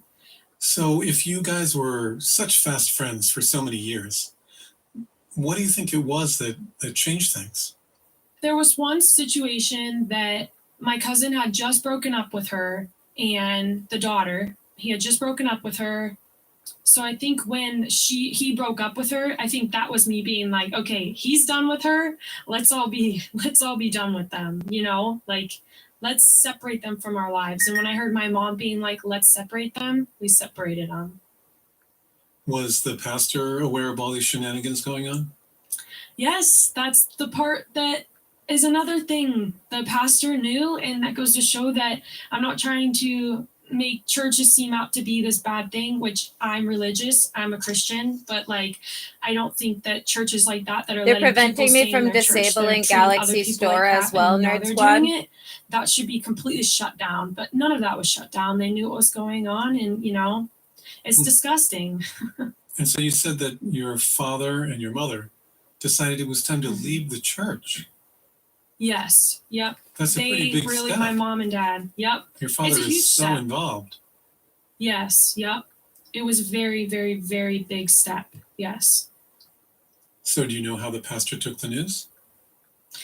Not very good. I know that he was, you know, pissed off, obviously, because my dad was leaving. And I don't think he understood why. I don't think he understood that my dad was just exhausted, you know? And it's like, I'm sure it's okay for him to be exhausted. He did everything. So I don't know how you wouldn't understand that, but I do believe he was pissed. And like I said, when it was our last Sunday, we were all there. I think my dad did worship the last time, and the pastor was supposed to like have us come up on the stage to be like, you know, they're leaving. They're not going to be coming back. He's done, you know, with serving on the board now with this. And he did not do that at all. There was no recognition of my dad's, you know, work and hard work that he did there. Nothing. It was just like, oh, he's leaving. Kind of a slap in the face. Which is, yeah, like I said, it's disgusting. It's like, how could you treat people like that? And it must have been a big loss for your dad, too, because he's so intimately involved with the community and with the inner workings of the church. And I mean, he's just invested so much of himself into it. It must have been really hard for him to let go. 100%. I think it was very hard for him because it's something that he loved to do. Like my dad loved doing worship, and it's like, it's something that you strive to do, you love to do, you can't wait to do it on Sundays. But if it's something that you're starting to be like, I can't do this anymore, I'm done, it's like, that's something you need to step away from. And I think it was smart on his end, but like once he realized how the pastor treated it, I think he felt guilty. And I think that made him feel like crap, you know? Your dad felt guilty. I think he felt guilty. I really do. I think he felt like, you know, oh, I shouldn't have left or something like that. And I think the pastor made him feel guilty because of the way he treated him, you know? Yeah. So did you all move to another church? After that happened, you know, we moved around to churches, kind of tried to find churches that kind of meshed with what my dad liked. And, you know, he was very picky about his churches. I think that we mixed around to a church in Cleveland, which was like about 45 minutes from us. And then we mixed to a church that was about 20 minutes from us, and then kind of mixed to another one. And now we've stuck to the same one that's around in our area. My dad didn't like that church as much, but it was kind of the best option that we had in the area. So. And did he become a worship leader there as well? No, he never, after that, he never did any of that ever again. He sang at weddings sometimes, like me and him sang at my aunt and uncle's wedding. How did he take that void in his life? Because it used to be such a big part of his life. I would imagine he felt like something was really missing. Right. I think he took that and filled that with more work. He was a workaholic. That's all he did was work, work, work, work, work. And sometimes he wouldn't come home. Like, it was just constant work. So I think that void was put with other work, building the breweries and building houses. Is it possible he also helped fill that void with drinking? I believe so. I think that for a while it was like, he worked at breweries. So it was like, I could try this drink, that drink. Here's what But it I only shows ask for because software it's setting a secret to me information. that he would, at this time, he would often come home drunk after being at work. Yeah. So from now looking back, he was drunk or, he was on something, like I could tell. Now looking back, I'm like, that makes sense. Oh, this makes sense, He was coming home in that state from work. Yes. Or he would be at home and I think he was putting alcohol in his cups that looked like water. Like I can't say that for sure, but I can guarantee you that was going on, So if he was coming home from work, Mm-hmm. having consumed alcohol, Yes. does that mean that he was drinking and driving? Yes, he was. I would say he probably did that very often, and it was probably times that we didn't know. So dangerous. Yes, I agree. I think he was very stupid for that, and if he was still alive, I'd probably be like, you're dumb. Yeah. He's had 2 DUIs. One of the ones my mom didn't even know about. So the one we were just like, oh, he has another one? We found it in his bag that he had another one. So it was one of the lines like, this is crazy. Like, how could you be drinking and driving and putting other people's life at risk, or your own life at risk? So tell me about the first one when he was pulled over. He was driving home from a job site and he had just painted, he said. He was painting somewhere at one of his breweries. The cop pulled him over and he was trying to make up excuses like, oh, I was painting or I was doing something and, the paint in the back is super strong. And they made him get out and he refused a breathalyzer. And they took him, gave him a DUI for that because, I believe that he was over the limit once they did breathalyze him. That was the first DUI. Graduation party and my cousins were just about to do theirs before mine. So we had my cousin's graduation party and I came home one day after helping with that, I believe.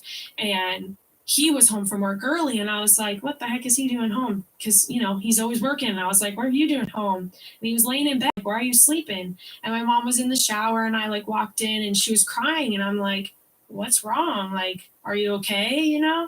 And she was like, oh no, Dad got in a really bad car accident and he flipped, rolled his car, totaled his truck. Oh my God. Completely totaled his truck. He rolled a couple times, I believe. He jacked up his body. I mean, his rib was out. What? He was lucky to be alive from that. He should have been in the It's hospital. crazy. Oh, 100%. Yeah. And he actually went to jail for that because, he was over the limit. He was drunk. And his friend bailed him out. And I'm like, you know what? If his friend wouldn't have bailed him out, he probably would have learned a lesson sitting in jail. He should have sat in that cell knowing that he did that. But he had his little arm brace while he was at my graduation party. And he just said he fell asleep at the wheel. That was always his excuse when stuff like that happened. Oh, I fell asleep at the wheel. He was probably just super drunk, couldn't, keep his eyes open and wrecked and totaled it. And so did your mom believe that story? I think that she was starting to get what was going on. I think she was the first to be realizing what was going on. I don't think to the extent of what it was, but I think she knew that there was really a deeper issue with him. And my mom tried to get him help for years and years. She tried to get him into counseling. My mom tried to do everything she could and my dad just wouldn't. It was that type of situation where she tried her best. And were there other incidents? This story's crazy. This is one of those ones where I'm like, oh my gosh, this makes sense. So a lot of the times with his work, he would stay overnight in this town in Minerva. It's about an hour away from us. There was a little house that he had built with a friend that he would just stay there while, he had to work out that way.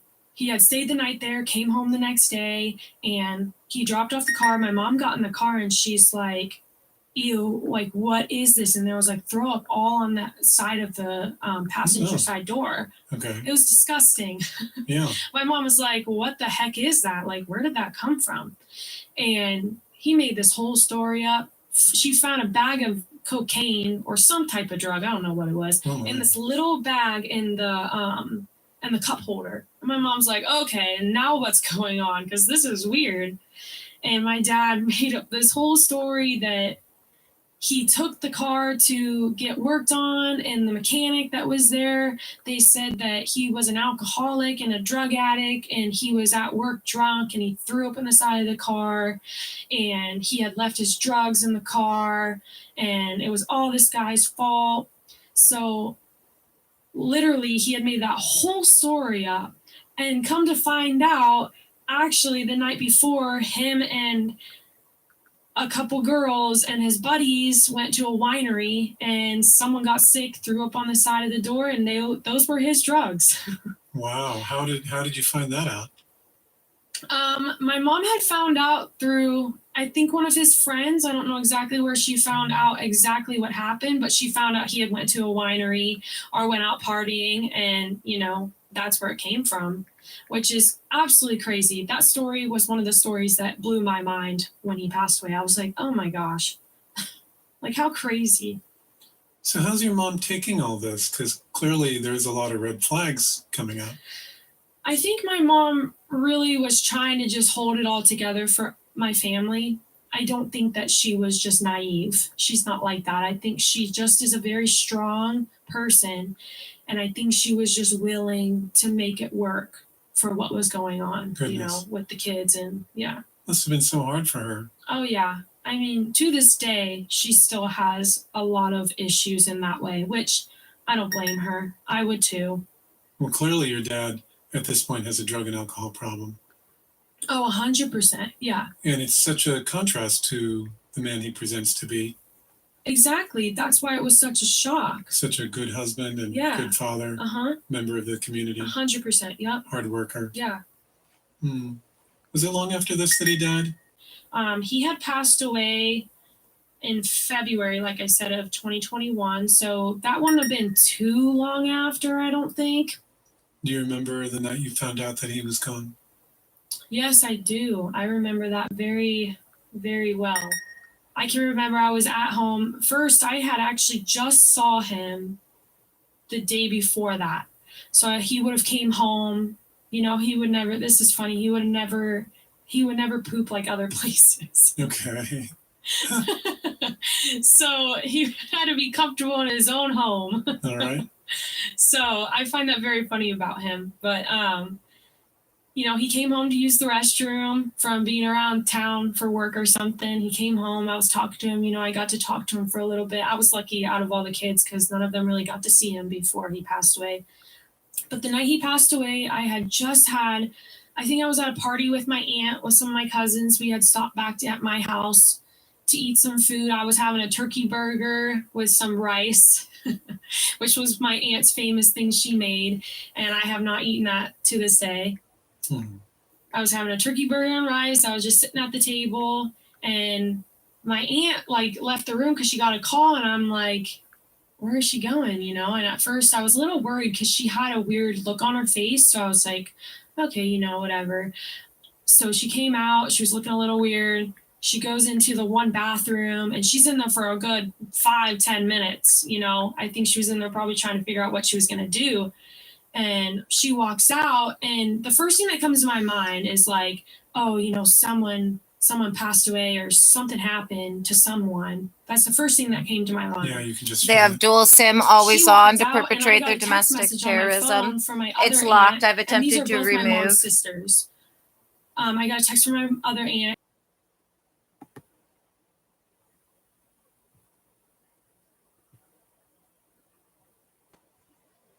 Unit 207 is seriously psychotic. Okay, we'll share the screen now again. Can't wait for you all to go to prison. Have you re-enabled my ability to use the chat function?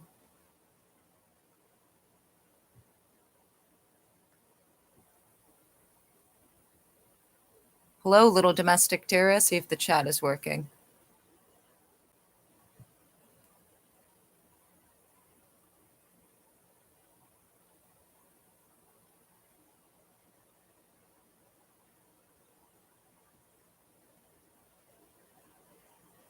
Hey, it's working again. Well, that's cool.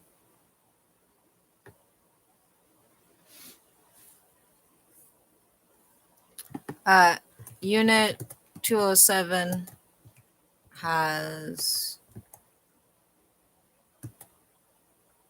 the Google Assistant is only available. So I don't know what Unit 207 is trying to do. Has been perping felonies 24/7 per usual.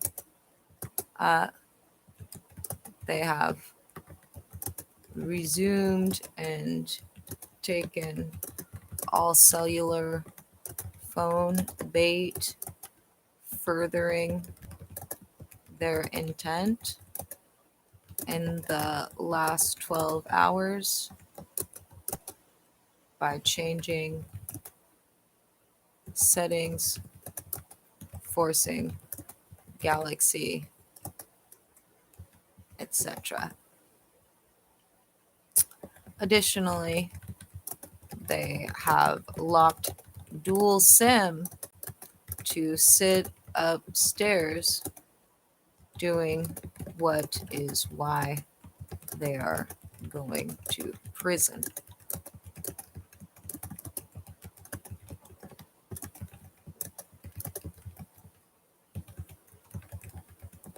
Fact check. Check, check. Count them up.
Okay, hi, domestic terrorist.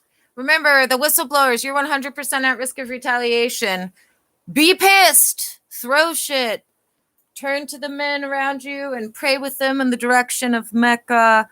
Tell the female Kim Jae-ungs they make the best rockets. I just pinned a message for you guys. Oh, they got real pissy when I enabled my Google Fi Sim since they won't let me remove them now that they took the bait and are stuck on the hook. FBI fish fry en route. Num, num, num. Not talking about the whistleblowers. Remember, everybody, the whistleblowers are 100% at risk of retaliation, and not in any little way. In a more significant way than I've been the victim, and I've been the victim, if we count all of their fellow domestic terrorists, of literally everything short of the remaining threats that they've made and or their co-conspirators have made.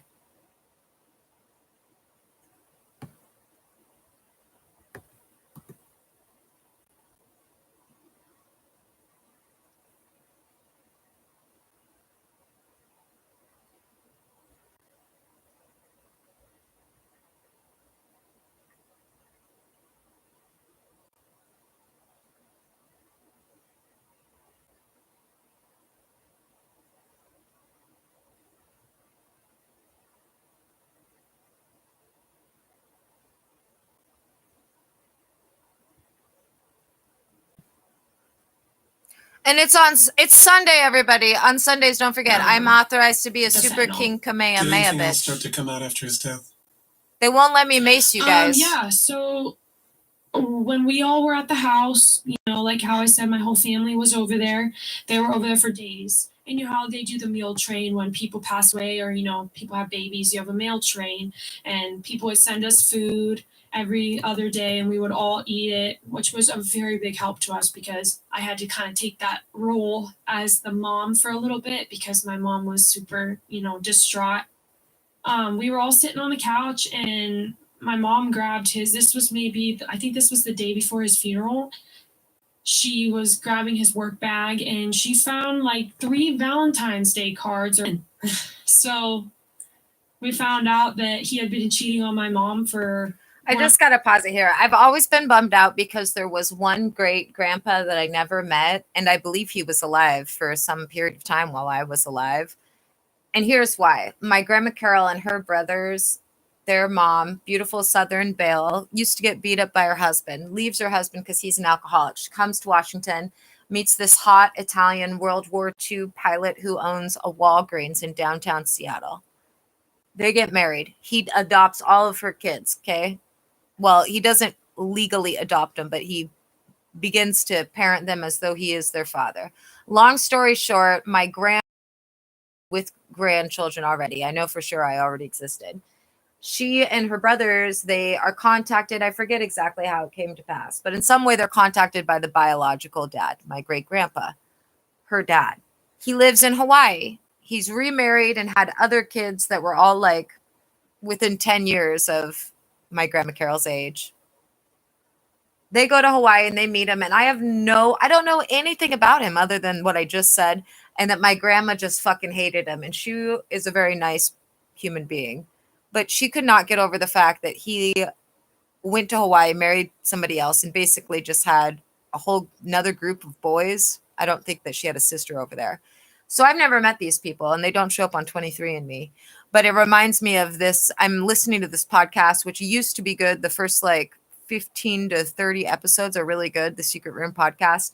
And then it gets to the point where you're like annoyed because some people go on there and it should really be called the You Should Be in Jail podcast. For instance, there's one whole episode about a woman that drove drunk and then like crashed into a minivan and like dented it and destroyed other people's property. And then she filed an insurance claim and got paid for it. And I just think that's so fucked up. Anyway. We're not sure exactly how Reminds long, me of this but girl though, I with her think it dad's had to have double been life. over a year, maybe 2 years. I would say that when that came out, I was. And I think it's one of those things that nobody can really theorize how they'd feel about it. Because you have to imagine, like, you have a dad, you have siblings.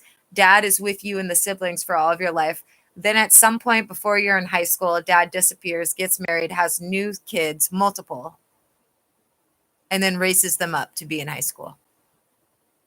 I feel like it's one of those hypothetical situations that unless you've lived it specific to those details, you never understand like how that would make you feel. I was pissed off. I can remember sitting on the couch and I can remember thinking like, what a piece of crap. Like, why would you do that? I knew that he had died with another woman, so I assumed that, you know, that happened. But the fact that you were cheating on her for that long, I think is disgusting. But that doesn't mean I don't love him, and I still love him. I'm not mad about it. And when I found out about it, I looked at my mom and I could just see in her eyes. She's just so hurt. And to this day, she's still hurt. She has a lot of trust issues after that. And I think that she deserves to have every trust issue there could be because of what happened to her and our family, you know, after everything he did. And did you say he owed people money? Yeah, so he owed, there's a guy that he worked for. He's been best friends with him for years. They were actually like business partners, kind of, in ways. He owed him money and he told him he was using it for like tax stuff, but he actually probably just used it for drugs. He owed another guy money because he was supposed to do a job for him and he gave him money for the job. Female federal but my dad felons didn't even do it upstairs want to because take he was responsibility probably for just buying drugs. I'm just resuming assuming their he owed terrorism. another One guy of the for a girls up job. there It has was a more great like these idea jobs to that he had perpetrate the said he same would crimes do, a different or if he way, needed to borrow money and he would and has use just it for that apparently shown stuff. them that she can And then do that it. came back on I don't my know mom how. when or he what passed they're away up because to. my mom's name is on Some it. very The guys accurate. were like, you owed him Percent money. bait. All this stuff, because my mom doesn't really share some of that stuff with me because I feel like that's not something she wants to like put on her kids. But it went right onto my mom. Did your mom have a chance to confront the woman that your dad was having an affair with? Yes, so she actually messaged her on Facebook and kind of just got the, wanted to know what was going on. And she had told him that he said that they were separated, that they weren't, my mom and my dad weren't together anymore, which is another stab in the heart, I'm sure, for my mom, that he would tell her that. And they had talked about it for a little while. I wonder if that's true, because why did he never invite her over to your house? Right. I just feel like he kind of like used a lot of excuses for things and just made up a bunch of crap all the time that like makes sense now to this day, because like when my mom talked to her, she kind of explained all this stuff, and let's call her Whitney. That's a good name for her. He made excuses up for like the whole situation with Whitney. I think that he would say that he was going somewhere. There was a restaurant that she worked at, and he would go to that restaurant all the time, and that was like his spot. But like my mom didn't go, like she didn't think about going with him because he wanted my mom to party all the time with him. That's like what he wanted to do, is party. And my mom wasn't that type of person. She had kids to take care of. She had to make food, put food on the table for us. Like she's not gonna party when she has little kids at home. And I think that's why he, went for someone else and just thought like, I need someone that's gonna do all this stuff with me. And so there must have been a service. Yes. We had a service at that church that we still continue to go to this day. The pastor there, we love him. He's a great pastor. We love that guy. The sermon was beautiful at the ceremony. It was just beautiful. Just thinking about it, I'm kind of like losing my words because it was just so good.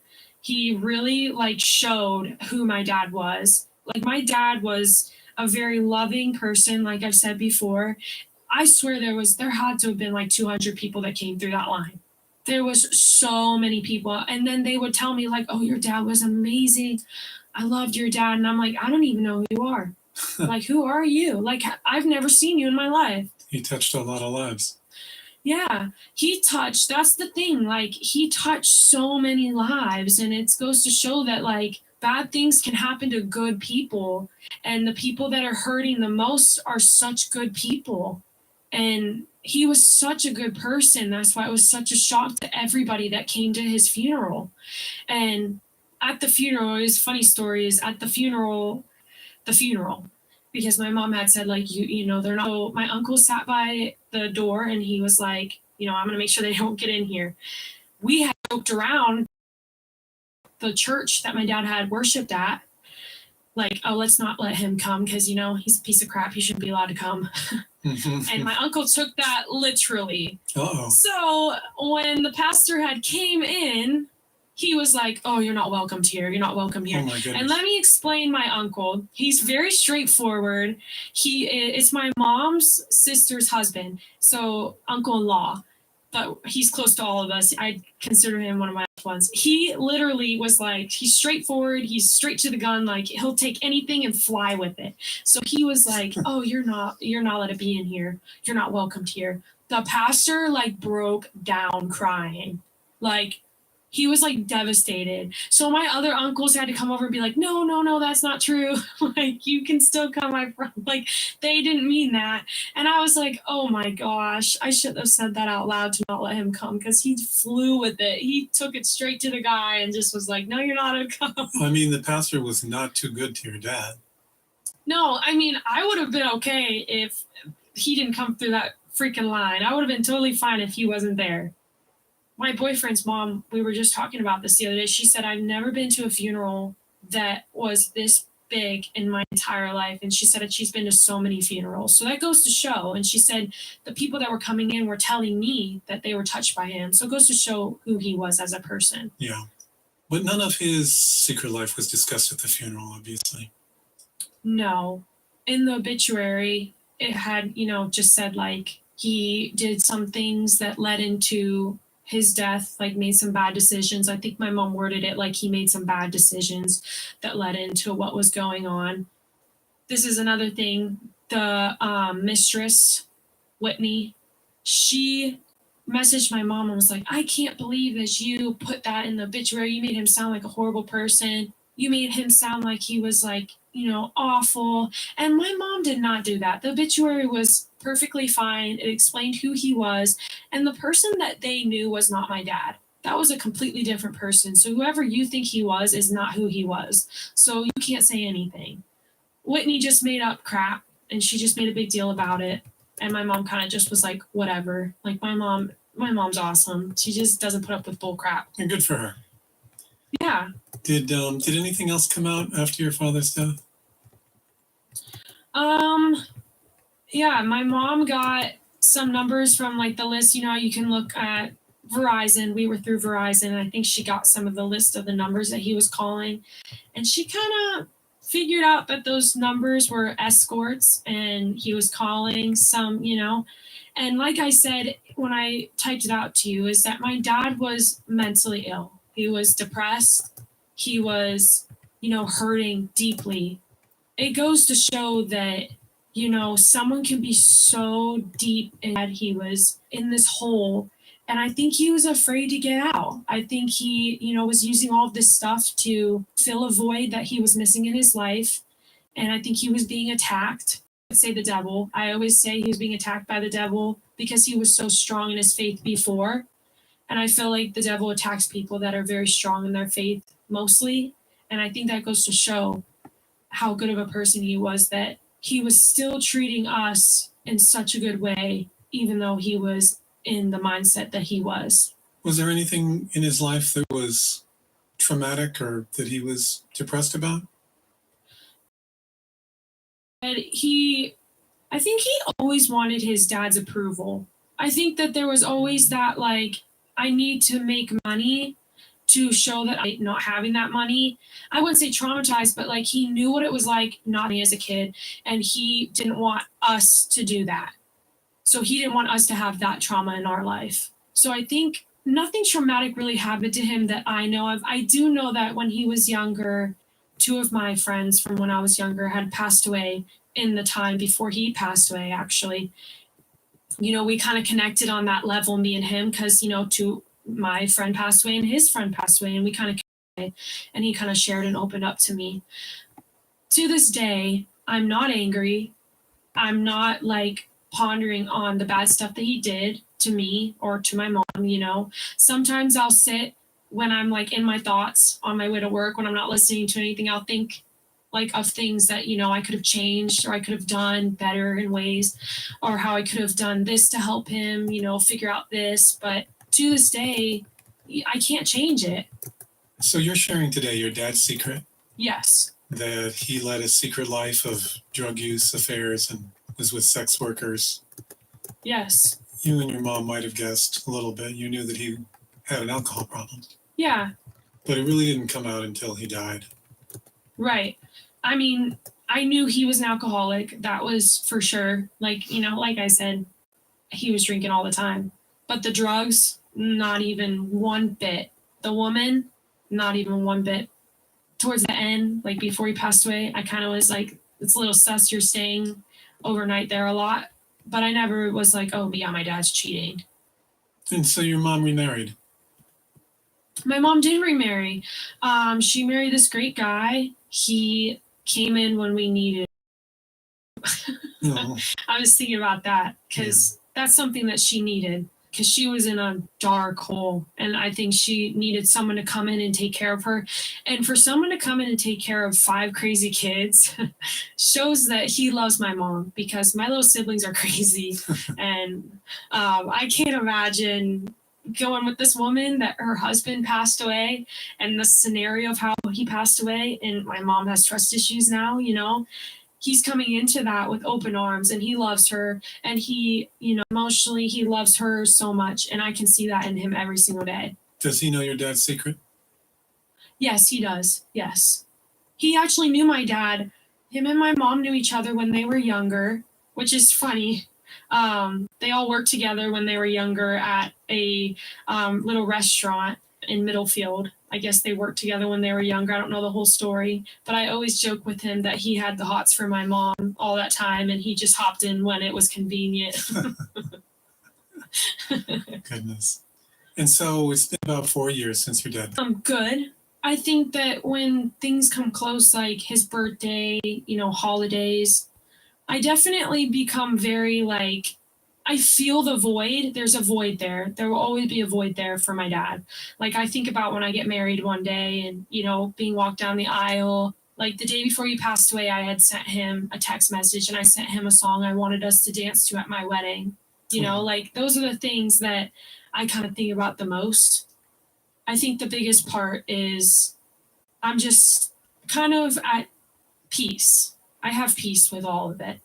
Your mom had that kind of cryptic reference to his secret life in his obituary. Mm-hmm. Beyond that, did his friends or, people in your lives find out his secret? Yes. So when he had passed away, it actually was in the news. There was this article about it, and it explained how he passed away. So a lot of people found that, which was horrible because it's like, why would you put that in the news when, my little brother didn't even know exactly what happened. And you know how the internet is now, he could find that in 5 seconds. Sure. So we didn't want people to just, be putting it out there. But a lot of our close friends, most of them all know, they don't know the whole story, like every single scenario, but they know that he passed away from a, fentanyl overdose or just overdosed. I don't think they know all the juice of everything, Do you wish that you didn't know?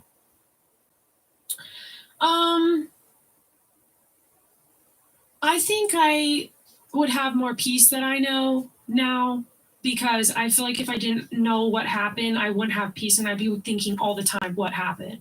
Mm-hmm. So I think that I know all of this. It makes me be more like understanding of him and his depression and stuff like that.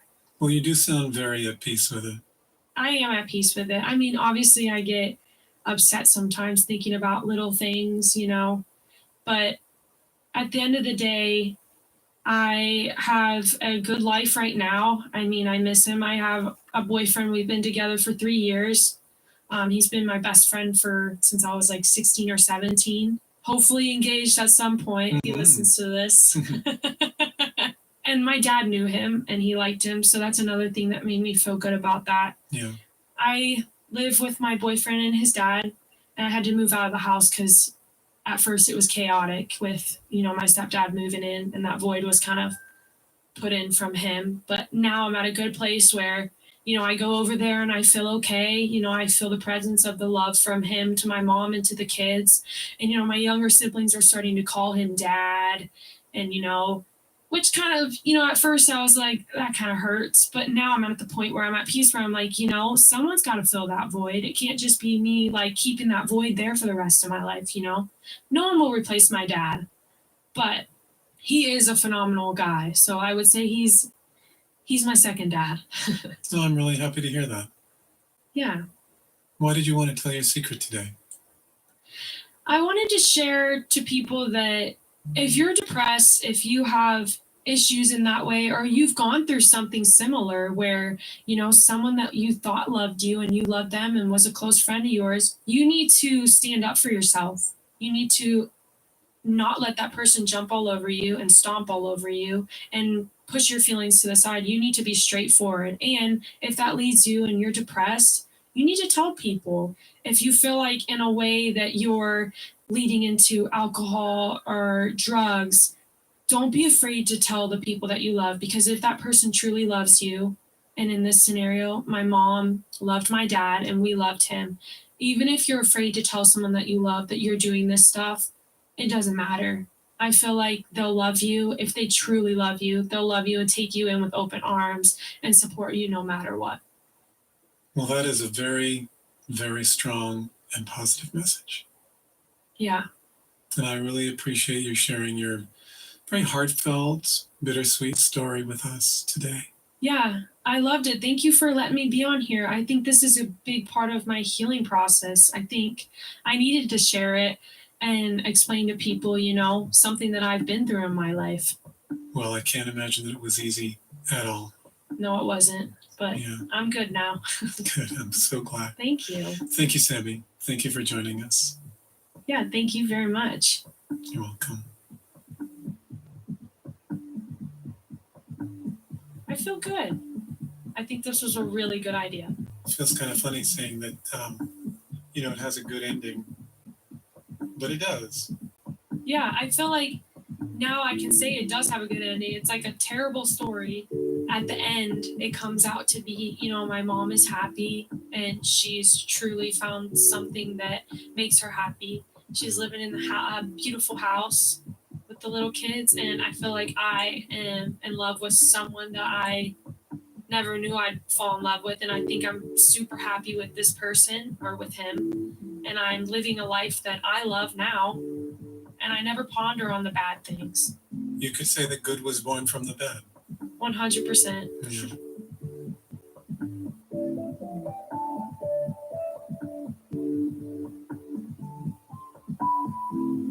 Sammy's truly a remarkable person, isn't she? She loves her dad for who he was, faults and all, and she won't allow his missteps to detract from the wonderful father he was to her and the wonderful husband he was to her mom. The truth does bring her pain, but she accepts it and responds with grace and compassion, two qualities that should not be in short supply. Pictures from Sammy's story are waiting for you on Instagram, Threads, Facebook, and X. Just search for @SecretRoomPod. On the next edition of our premium show, Ray, who discovered her Caribbean prince was the farthest thing from royalty, is back. She'll tell us about her new nonprofit that helps immigrant domestic abuse survivors. And she'll tell us how her family and friends reacted when she was in her abusive relationship. She also reacts to social media comments on her secret and tells us how she's doing now. Join me, Susie Lark, in 1 week on the next Secret Room Unlocked, our premium show available with a free trial on Apple Podcasts, Spotify, and patreon.com/secretroom. And if you'd like to submit your secret to the show, go to secretroompod.com and click the Share a Secret button. Thanks to each and every one of you for supporting and downloading your favorite indie podcast that could. We come out every other Tuesday evening, so we'll see you again with a fresh secret very soon. This is The Secret Room, a podcast about the stories no one ever tells. I'm Ben Hand.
IP address for them, the IPv6 address is 2601:6702:822:57B5:4AF8:9238. Also, I took pictures of all of their fraudulent security info.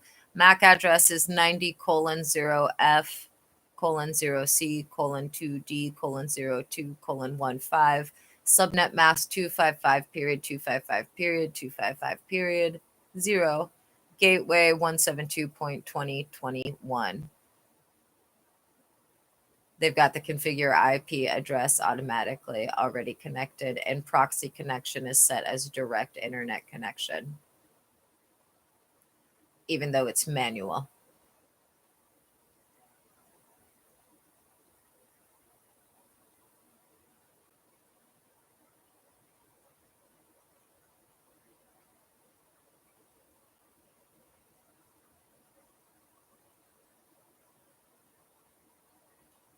They're controlling it with their fraudulent servers.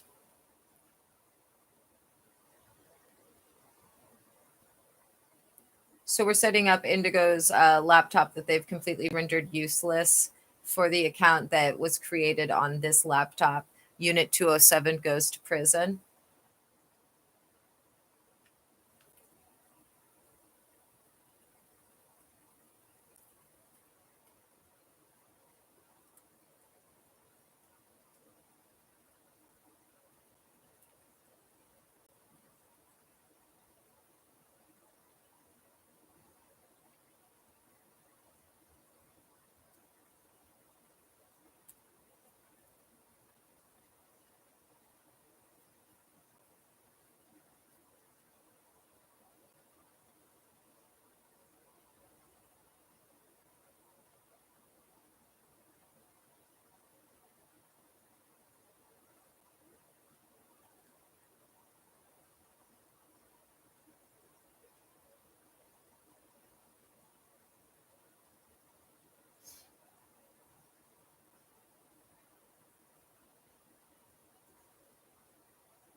Cool.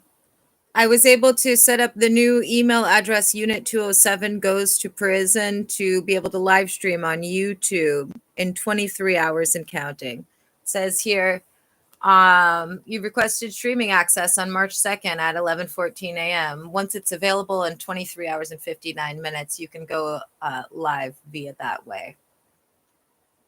So we'll do that as a backup since Unit 207 is upstairs, still very much being domestic terrorist.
Good morning. This is a test video. It is, there we go. It is 11:22 a.m. Pacific Standard Time, March 2nd, 2025.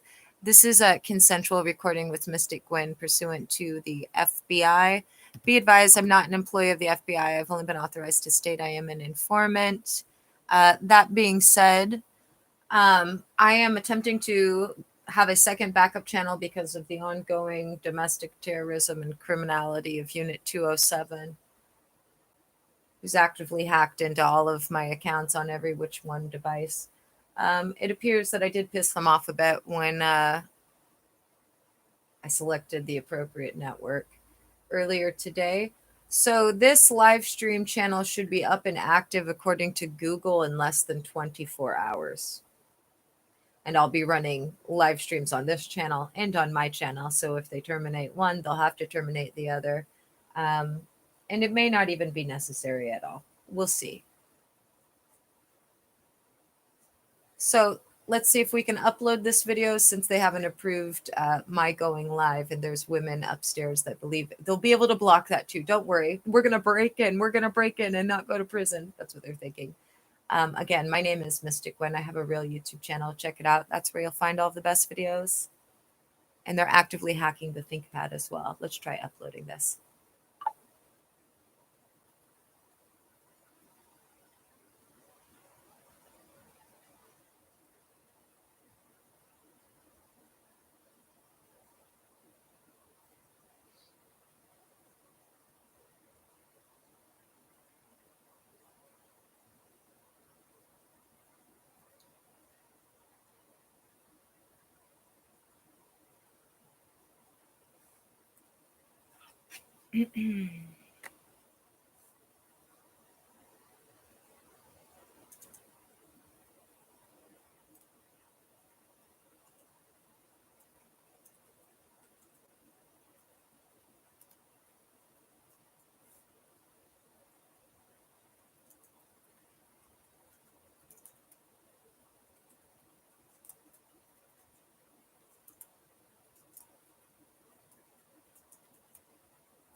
We got the Sony KD-55XADCK again showing up on the Bluetooth Nerd Squad.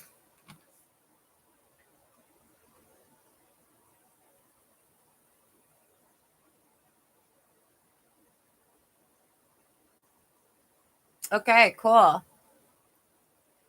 The video has been able to be uploaded.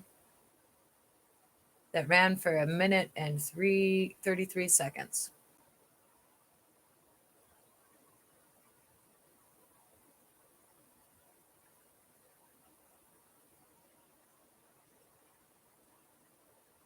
So, what else can I do here?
Choose device. Google Jacuzzi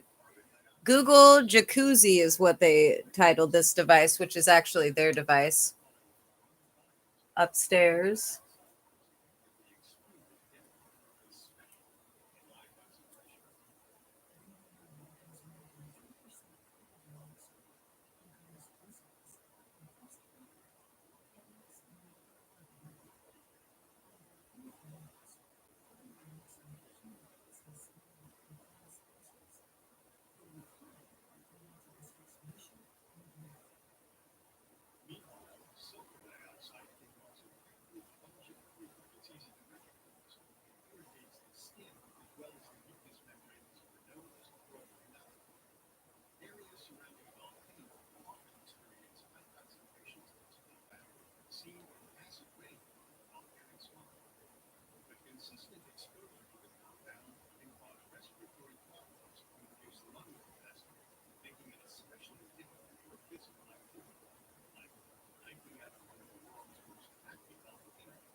By Sunday afternoon, a little over 24 hours after the crash, Benson was certain he had to be the only one left alive, but he wasn't sure how much longer he could last. He subdued his anxiety and tried to maintain a healthy heart rate by practicing the alphabet backward. He gathered rainwater by hand to taper his dehydration. Only That night, 23 he listened to hours the and sounds 37 of minutes lava until I can splashing have a like separate waves against YouTube the channel shore. recording In as a the backup. darkness, Benson spotted the volcano goddess. Google Play Store was finally able to work on here. They've Benson titled said, this device "I Google told her that Jacuzzi, but she it's was really their not going device to is take me. upstairs. I actually got up and screamed that at her." It appeared the lack of food and water, as well as the volcano's poisonous fumes, had fully altered Benson's perception. His extreme dehydration caused hallucinations. By now, he was nearing 2 days without food, water, or sleep, and believed it would only be a matter of hours before he saw the end. At 9 a.m. on Monday morning, almost 48 hours since the crash, a helicopter pilot saw Benson through a break in the dark gray gas. The gas density made it difficult for the two to connect, but the chopper eventually dropped a rescue net and waited for Benson to find his way. By 10:45 a.m., Benson was being airlifted to the craft. Delirious, he turned back to Pele and her volcano, saying, "You didn't beat me. You didn't get me." Benson was relieved to find that both Duddy and Hosking had also made it out alive. He was brought to a hospital in Hilo, Hawaii, where he was placed on an oxygen machine. He may have also received mechanical ventilation, which helps a person breathe since his exposure to fumes was rather severe. He was likely also given intravenous fluids to combat his dangerous level of dehydration. It's possible he was prescribed drugs that opened his airways or reduced the inflammation in the lungs, like prednisone. But aside from a lingering cough, Benson made a quick recovery. He was back to work, sharing his story with the cast and crew in no time. Benson and Duddy were heroes on the set, but everyone was astonished. How did they manage to survive 2 days atop a volcano, breathing poisonous gas and dodging hot lava? Park officials determined that the men were very fortunate. The crash happened to land in a safe crater where fresh air was funneled in from the rim. Had they been trapped in a more confined space, they almost certainly would have been dead from inhaling volcanic fumes before they could be rescued. As for the lava, Benson could thank the goddess Pele for a bit of good luck.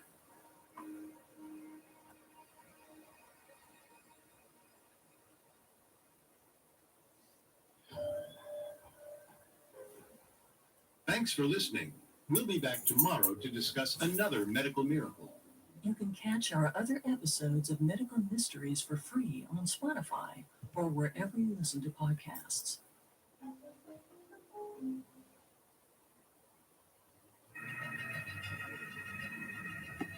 You're probably familiar with the term claustrophobia, which refers to an irrational fear of confined spaces. Many sufferers tremble at the thought of being trapped somewhere with no way out. For Reshma Begum, that panic-inducing horror became a waking nightmare after the 8-story warehouse she worked in collapsed, crushing hundreds. For days on Koala end, a 19-year-old garment approved. industry employee faced severe Just making a little dehydration, koala totem hunger, here and in the oxygen chat. depletion, inducing life-threatening kidney failure. And yet, she survived 408 hours Koala Very approved. alive.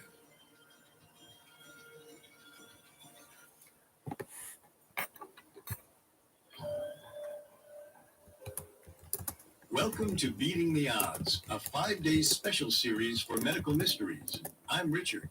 And I'm Molly. This is our 5th and final episode on remarkable people who have lived through some of the world's most extreme medical emergencies. After enduring 17 days without adequate air and water supply, it's a wonder Reshma Begum lived to tell her tale. Today, we're discussing her shocking survival under factory rubble.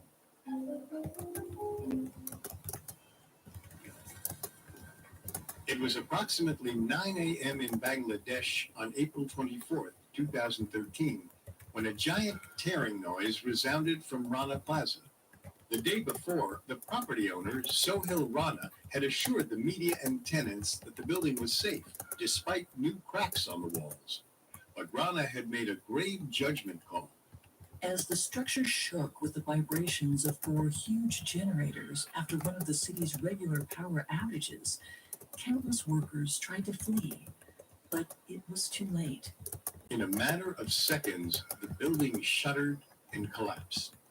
Reaping a death toll of 1,134 lives, the tragedy was the deadliest structural failure accident in modern human history. And as clouds of dust rose over the damage, one woman had just been thrust into the ultimate fight for her life. Reshma Begum woke to the stench of death and the weeping cries of victims who would never make it out of the wreckage. Darkness engulfed her. Though she could not tell whether it was day or night, she did know one thing. She had survived the building's fall. Just hours ago, she had been stationed at her sewing machine on the 2nd floor. Now, Reshma laid on the ground, peering up at a concrete slab just feet above her head. Above her newfound ceiling, 7 stories of debris restricted escape. The lower floors of the structure were crushed to only 2 feet in height. Had Reshma been standing anywhere else, she might have been crushed too. Reshma knew she But needed to 2 try to depths. escape, Oh, but when she changed positions, it's that. attempting to get onto her hands and knees, Pop-up she thing. felt a little tug on her hair. It had gotten stuck in the fallen debris. One by one, she pulled clumps of her hair out from the wreckage, creating painful, vulnerable bald spots in the process. But with one final yank, Reshma freed herself. Then, she crawled away through small openings in the wreckage, until she reached a cavity. The space she would stay in for the next 400 some hours had been a prayer room in the building's basement. 3 others were trapped there. Together, they hit the rubble above them with sticks and rods, trying to get the attention of rescuers. But they had no luck, and time was running out. The average maximum time for rescuing someone from a collapsed structure is around 6 days. And as time passed in darkness, the 3 survivors confirmed this statistic, perishing one by one. Now Reshma was alone to face day 7. But the eerie loneliness that set in was the least of Reshma's troubles. Carbon dioxide levels were rising and oxygen was growing scarce. Far above Reshma, one of the rescuers, Rafiqul Islam, got stuck beneath the debris. He was rescued after 7 hours, but after experiencing the lack of oxygen, Islam claimed that most victims who survived the initial collapse would not live beyond the 72-hour mark. Rana Plaza's wreckage was almost made more lethal by irritant dust freed from the crushed building materials. Humans normally breathe air that contains 20.9% oxygen. When that concentration decreases, even slightly, people feel noticeable effects. At the onset of oxygen deficiency, Reshma experienced brain fog and general weakness. Continued exposure to an oxygen-deficient environment typically induces impaired thinking, reduced coordination, extreme fatigue, nausea, vomiting, and even loss of consciousness. Reshma didn't know it at the time, but if she didn't find a solution soon, she was on her way to certain death. She did know that it was getting hard to breathe. In a frantic attempt, Reshma pushed a broken steel pipe up towards a tiny pocket of light she saw above. Then Reshma put her mouth to the end of it and inhaled. To Reshma's surprise, it worked. But fresh air wasn't all she needed to sustain herself. Pangs of hunger emanated from her stomach, and her throat was parched. Luckily, the day of the collapse, Reshma had woken up late for work. In a rush, she didn't have time to eat breakfast, so she packed herself 4 packets of biscuits and 2 water bottles. These meager rations would have to last her. But nibbles of dry food and small sips from her water bottle wouldn't be enough. Alone and afraid, the young seamstress was quickly nearing a lethal level of dehydration. As her body lost water, her blood became more concentrated and triggered her kidneys to retain water. Then, Reshma's cardiovascular system began to compensate for her low-functioning kidneys. Her heart rate increased to maintain blood pressure. Reshma likely experienced exhaustion and worsening brain fog. If her condition worsened, Reshma's body could suffer a deadly seizure. Desperate, Reshma scavenged the lunch bags that employees had brought in, nibbling whatever food and drinks she could find. And when rain fell through the holes that rescuers were making, she drank from the shallow puddles that pooled on the ground. The scraps and packets of biscuits lasted her 15 days. After that, she drank only rainwater. Time was running out. Meanwhile, Reshma's family had abandoned their hopes of seeing their precious girl alive. By the 17th day, officials had pulled over 1,000 dead bodies from the site. They suspected that anyone else pulled from the building would likely be deceased. Rescue efforts were coming to a halt. On day 17, Reshma heard the sound of bulldozers removing loose rubble from somewhere above her. She silently prayed that they didn't demolish the remainder of the structure while she was still stuck inside. In a final, desperate attempt, she reached for her steel pipe. As she'd done many times before, she tapped it against the concrete. I guess it was Phil was the only guest. This time, it worked. I'm going to test around with this laptop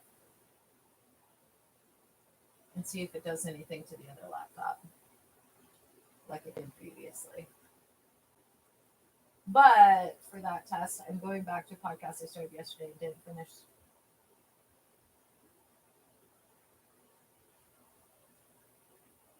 Tom Green podcast, Phil.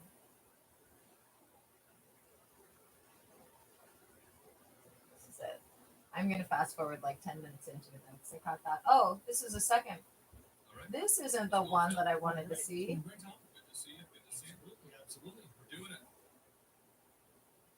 Well, it's not the one I wanted to see. I want to see the first one he did before he moved.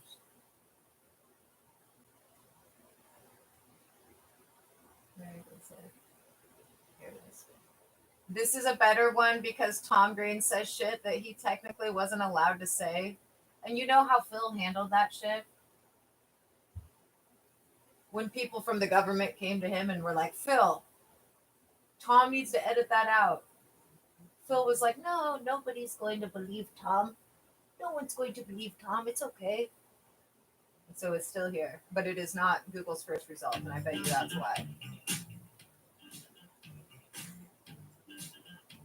What does he say that's unauthorized? Quite a bit, if I remember correctly. I'm not going to quote it because they may have edited it out. This is very exciting. But very if he exciting mentions news. a certain so room excited that to he tell you walked that into we as a have the teenager one and while only, working for the Canadian the government legendary.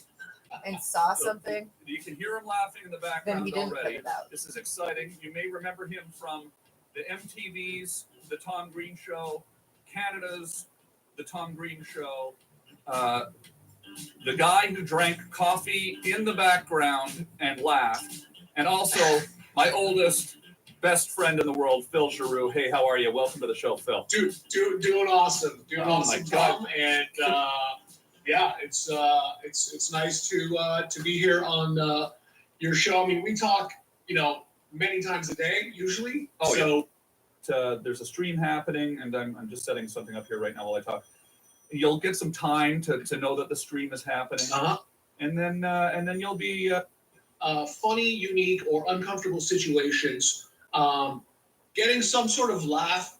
The importance is getting a laugh from your friends, the people that you're with. You want to make them laugh. So, or make them enjoy the situation. So specifically though, like we would get on the bus and then we would be going on the bus to go downtown skateboarding, and then like you would, like for example, when you stand on the stair, the bus can't drive, and like I would stand on the stair and pretend that I didn't know that I was. Yeah, I mean, you just don't know you don't know what's going on. You're not obviously doing this. Yeah, I would pretend I didn't know, and then the bus couldn't leave, and then everyone would get mad, and everyone would be yelling at me, and then we would pretend that we didn't know we were doing anything wrong. Exactly. So it becomes a little uncomfortable for everyone, but it's just humor. It's just light humor. Yeah, and we would do this stuff all the time. Yeah, over and over and over, trying different things and pushing different things, and it's fun. It's funny. It's hilarious. It's completely hilarious. I mean, it's some of the funniest shit. Like I remember, it was just constant, like going out and just fucking laughing our heads off all day. Yeah, all day. Like one of the things we would do often was we would go downtown, right? We would go downtown and we would lie. I often did this. Remember, I would often lie down on my face on the ground. Yeah, which has become known as planking. Yeah, I believe so. But I'd like to lie down on my face on the ground. So I would do this a lot. I would lie down on my face on the ground, and then people would think that like maybe there was something wrong, right? Maybe is he dead, or is he paralyzed, or something's wrong with this guy? We don't. He doesn't seem to be acting. But so we were silly kids. Silly kids, yes. It's all silliness and just experimenting. We were goofing around, and then the show started, and then we moved to the radio show, or are you now at the TV show? Well, you talk about it first. You tell me your perspective real quick, so everybody can see. Well, I mean, our first recording was when we suited up. We were like 15 or 16 or 14. I don't even.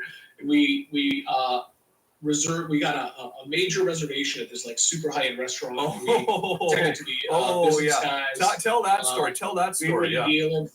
You had a tape recorder in your suitcase, we just kept ordering more water and bread until eventually they basically kicked us out because we kept buying things. Yeah. So when we Oh, were, we had a second reservation. let me say that again. When we were like 15 years old, That's cell funny phones as didn't fuck, exist. dude. They I went somewhere recreated and this just in drank Freddy. water and We free recreated bread. this in Freddy Got Fingered. Oh, that's true. Yeah.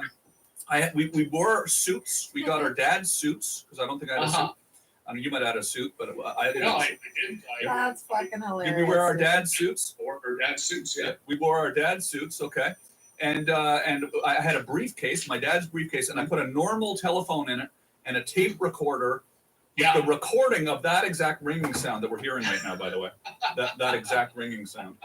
And basically we went to the fanciest restaurant in Ottawa. There was two of them. Canadian Grill, is that what it was called? Yeah, we went to the Canadian Grill at the Chateau Laurier. Chateau Laurier, yeah, that's right.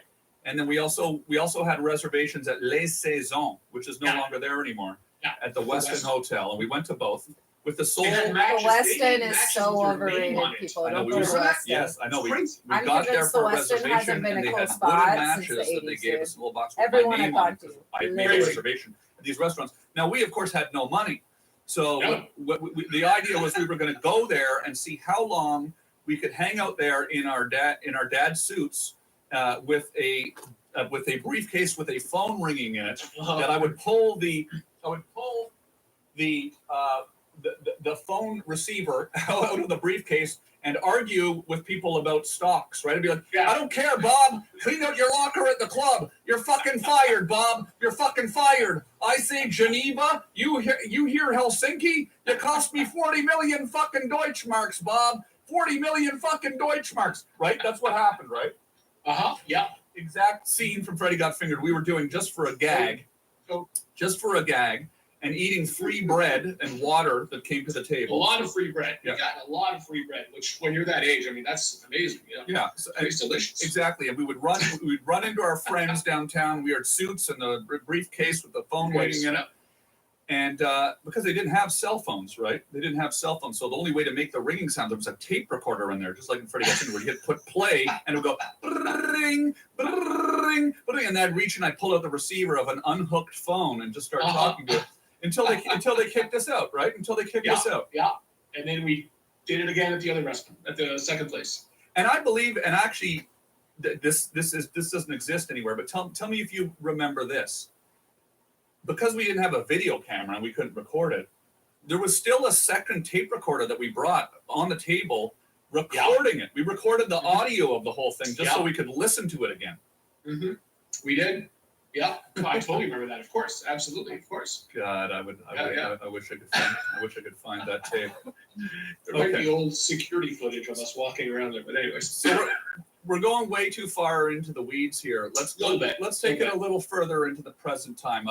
Somebody just asked Phil, because there's been a couple of questions for you, Phil. One of the questions is about the MTV show when you didn't like touching pennies. So the question is, do you still not like touching pennies, and are you a germaphobe? Okay, so those are two questions, and I will address both. Okay. Okay, so the first one about the pennies, yes, I don't like touching copper generally. Definitely pennies, which are made out of copper. There's a certain smell and resonance, and which I learned since that show aired, that it's a thing that basically about 5 or 10% of people have as a condition. I don't know that there's a name for it. We can make one up. There probably is, but it's a major thing. And about 5 to 10%, because I mean, once that show aired, I've heard from thousands of people. It's kind of crazy. It's kind of quirky. I just don't like copper. And, so yes, the answer is yes. Do I still hate pennies? Yes. And copper more generally. Now, it's interesting with the current state of affairs in the world. We're in the midst of a pandemic. Are you a germaphobe? And I'll get to the second question. What I've also learned is I thought I was a bit of a germaphobe, and because I remember, New York City, greasy payphones, handles in bathrooms. I always kind of I try not touch those, or whatever, like elbows or whatever, stuff like that. I'd say, which I kind of on a scale of 1 to 10, I put it like, I don't know, 2 or 3. What I've realized is, like, not to make this sound crazy, but like I'm also not really scared of this COVID situation. It hasn't really freaked me out. And people that I know, even some people that I work with, that they would have considered me germaphobe. Like, I'm almost thinking they are now like really scared of germs and viruses, where like I'm not with this situation. So I guess the answer is like, ultimately I'm not. And I've realized a lot of other people are way more than I am. And why is that? Do you think that's because you've always been a germaphobe, so you're so scared of germs that you know how to deal with germs, so you're still continuing? I'm kind of like a solid level 2 or 3, and I know my altitude and I stay there. Yeah. And I also don't get scared overly with, like, you know, it's easy to be scared with media, and I'm not going to say. You don't get caught up. You don't let the media hype you up because you realize that media can freak you out if you listen to everything that everyone says on the news. I'm certainly way past realizing that. Yeah, absolutely. So, you know, I tune into my own altitude, and I'm in a good zone there. Okay, I want to jump into that a little more. I just, because I'm kind of a crazy. And Tom, you can zoom in on that because you know all about me and all that stuff. Yeah. So okay, let's zoom in on that. But before I do that, is it possible, Phil? Is it possible, just because I want this to look perfect? Yeah. Is it possible to turn the camera a little bit? See that bright white on the wall from the window in the background? Yeah. Turn it a bit more that way, and you move a bit. Cool. You see how the camera keeps readjusting? It's trying to figure out, is it supposed to be exposing on that or you and that? You turn it a little more even, possibly? A little more, possibly? Yeah, well, I'm at the edge here with the table, but just a little more, and then you move over like a lot. Just keep going. Like if you see that You white know on what, the wall. better. No, the other way. Go. You want to go like, because you basically don't want any of that bright white wall in the shot. Just like turn it. Yeah. Turn it completely. Like, Okay. like 2 more feet. There we go. Okay. Even a little more if possible. Is there something you don't want us to see over Yeah, there? there's something. I don't know, there's something here. I gotta move this furniture. That's pretty good there. Okay. Well, you're going to see the exposure is going to keep going in and out, in and out, in and out, and it's never going to So look like. Phil's security Okay. clearance Yep. was like the Now, see how top it's security going in and out? clearance you could have See? when he was 19 I'm not in sure. Canada. You see how it gets brighter and then darker and brighter and darker and brighter and darker? And he knows a lot of shit that he's not authorized to say. Is that me? Is that my head? Is that like? No, that is basically because it's so bright I think on that Tom wall brings from it the up. window, At some point, Tom's and just so like dark on the other side that blurts out a huge the secret, and I'm auto curious to exposure see if on it's your in this camera is podcast. If confused. it is, It's I'll be trying to like, this was expose to it, the right this of was the frame it. and But then if the it's left of the not, I'm frame, not and the going right to of the frame and the do left of the that. frame keeps going back and forth. But if you just got rid of that, It's bright. It's bright everywhere though. Like no, but it's all here, like, so the camera is literally, so that the window is behind the camera. Well, I got a window there. Which can you show me both windows? Can you show me? Well, look. I can turn it here. Is this? No, that's the brightest window. because I got all these cables here, Tom. It's going to be like a little trickier. Should we reset up? Maybe should we? I guess we'll just have to deal with Okay. it.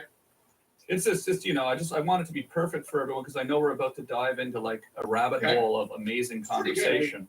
It's Okay, been a well, long. let's keep going. It's pretty good. Pretty good, yeah, it's pretty good. Which is sort of, you know, essentially good enough for the channel, right? Pretty good, right? It's okay. Yeah, it's pretty good. You know, You have to I mean, keep I in just want mind people to that understand Tom that I'm aware of it. A lot of what he I'm says, aware, he sure. isn't joking. People- He's really very moody. Yeah. Actually, you know what? Somebody just gave me a He pointed out is something. moody. It also is is your bright bossy. shirt. Can you go change? Can you go put on a He's also darker funny shirt at real quick? times. A darker shirt. Yeah, I mean, just. But can you this whole just- thing just- right here, yeah, this is yeah, not a yeah, comedy quickly- bit. This yeah, is him quickly, being just quick- No, just Tom. quickly, like, just go and put on a different shirt real quick, like a blue shirt And I or think something. that one of the reasons he and Phil are blue such good shirt. friends Because is the, because the, Phil the, knows the white he's on smarter your than shirt is Tom. so bright that the that's what's actually But messing he it also up. knows You're right. that Tom's And that sweet. came from the comments. this is know? good content right now. by the way. Yeah, of If course. you're tuning in right No, now. I understand. It's like I This is understand. good This is Phil the kind is of the thing that you don't king see and Tom when you is his tune in jester. to the other talk But shows Tom doesn't broadcasting know. from home. Tom doesn't know. He's Them the asking jester. their Tom guests to thinks change he's their the shirt. jester. To And change it's their always shirt been live that on the way air. between them. The by Glenn, suggestion from too. the viewer. So just quickly go do it. I'll just sit Glenn here is and I'll the just chat. queen. But quickly, just go. Okay, all right. Just leave the camera up. Everything. Don't do anything with the computer. We'll be back in a second. Like here. just quickly. No, don't turn it off. Don't turn it off. Glenn's Phil. my favorite. Hold on, Phil's let me good. back- No, but Glenn don't is turn my that off. favorite. Don't mute it. It's okay. I can't see you changing your shirt. Don't mute it. Okay, did you mute it? We might Phil's not the get him back now. smartest.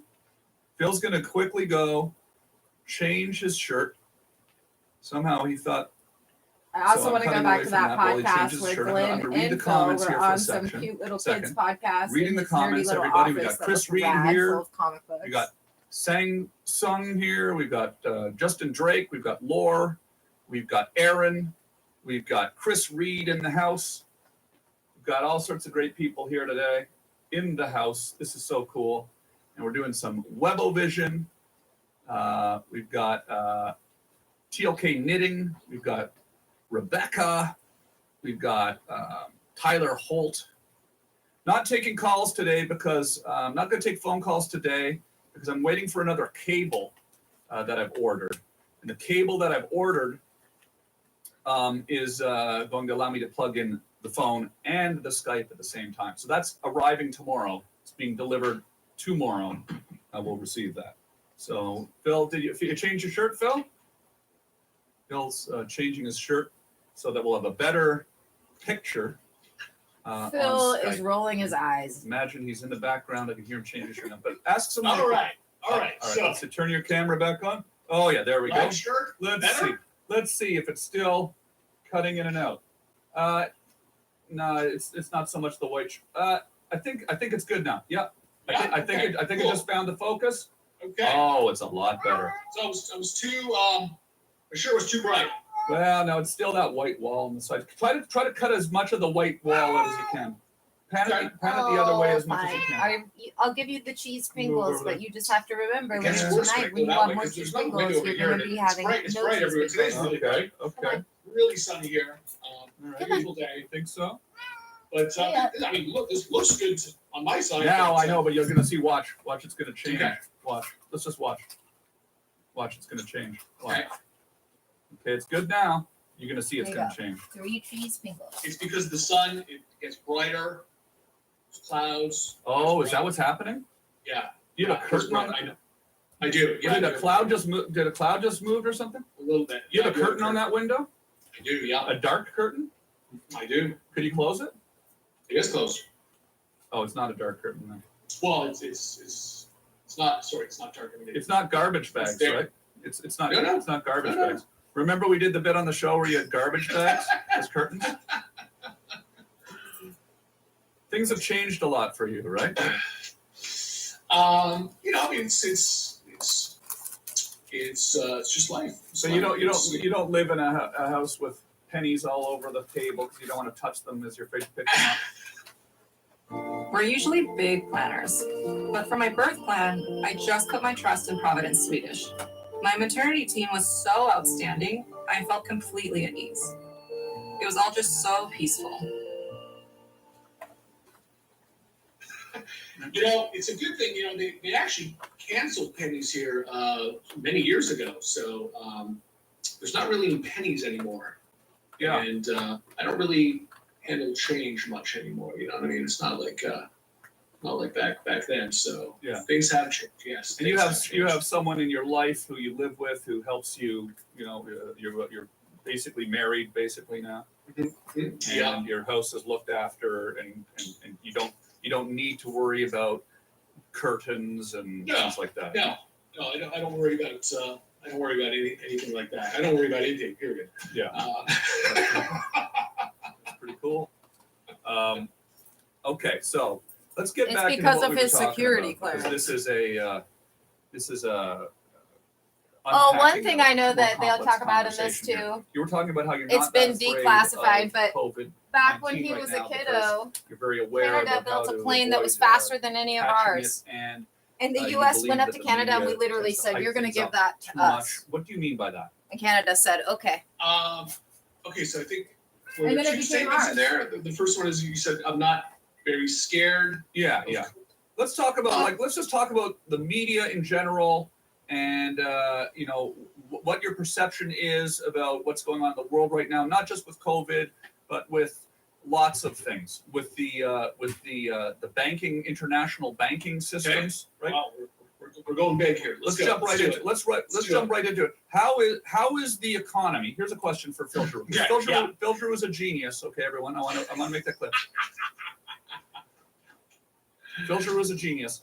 How is the economy going to be affected by this shutdown, by this economic shutdown, generally in the short term, medium term, and long term? Okay, it's a big question, and there's so many different facets to this. So, it depends where I start my answer. It really, there's a lot in there. We could talk about this for 5 hours, and we'd only be scratching the surface. Obviously, there has been a lot of layoffs. There's been a lot of stuff that is kind of drastically slowed down. I mean, it's not just air travel, it's not just tourism or hotels or restaurants. A lot of manufacturing, a lot of anything that's them out of the bowl. Dentists, even hospitals to a large extent. I mean, the bulk of what hospitals have typically been doing. I mean, that's really slowed down because they've been focusing on COVID. So and there's a gazillion other examples, whether it's auto sales. I mean, I could go on and on and on. That's slowed down a lot, and there's been a lot of layoffs, and furloughs, and all that kind of stuff. So that takes a big hit in terms of people's incomes. There's some protection there. Okay, but going a little deeper in here, because the channel, the kind of comments I'm getting is, are the Rothschilds and the Federal Reserve going to save us? So we can put the Rothschild aside for now, but I can speak about the Federal Reserve. Yes, the Federal Reserve and central banks, not just the U.S. central bank. The problem is when you have super high security clearance, you tell your best friends you've known for decades secret shit, and then they have big maps, and you have to be like, save. are you trying to get me killed, you stupid fucking I guess you could shit. optically say us, but it's certainly to save. Or do what Phil did and save say, a lot we'll of put that things, away for now. But yeah, We'll put that away. they've poured a ton of cash into the system, so that'll float around and work its way to a lot of companies, a lot of people. Okay, this is the part I don't understand. How do they float that cash into the system? Where does it come from? Whose cash is that? How does the economy work? What is the Federal Reserve? You might know Harbor Freight for affordability. What you might not know is performance and durability go right along with it. You see, we test, and then we test again. World-class engineering and rigorous testing to ensure our tools perform at the highest level and stand the test of time without testing your wallet. Now, it's time for you to put us to the test. Whatever you do, do it for less at Harbor Freight. These mushrooms make you feel better. Like a lot better. These mushrooms help you focus while lowering stress, keeping you calm but sharp. They reduce bloat and protect your gut so you can digest better. Plus, they boost your immunity so you can stay healthy and energized. Oh, by the way, they taste good too. Someone should make a coffee out of this stuff.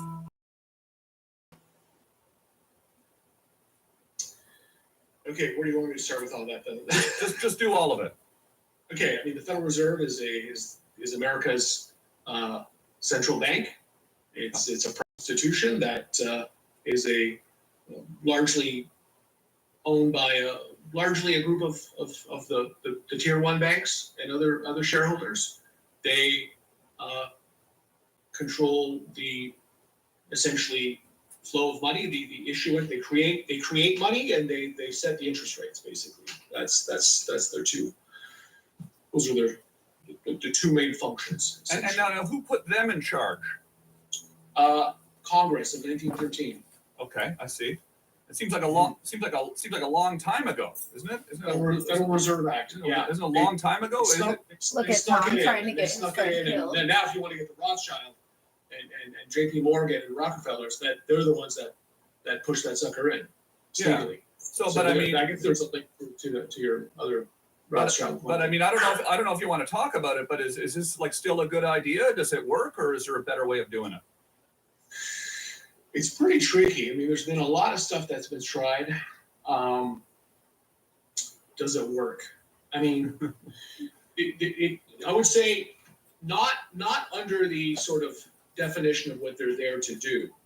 Their main purpose is to preserve, what they say is to preserve the value of the dollar, essentially. So if you have a dollar, it'll preserve its value. But if you had a dollar,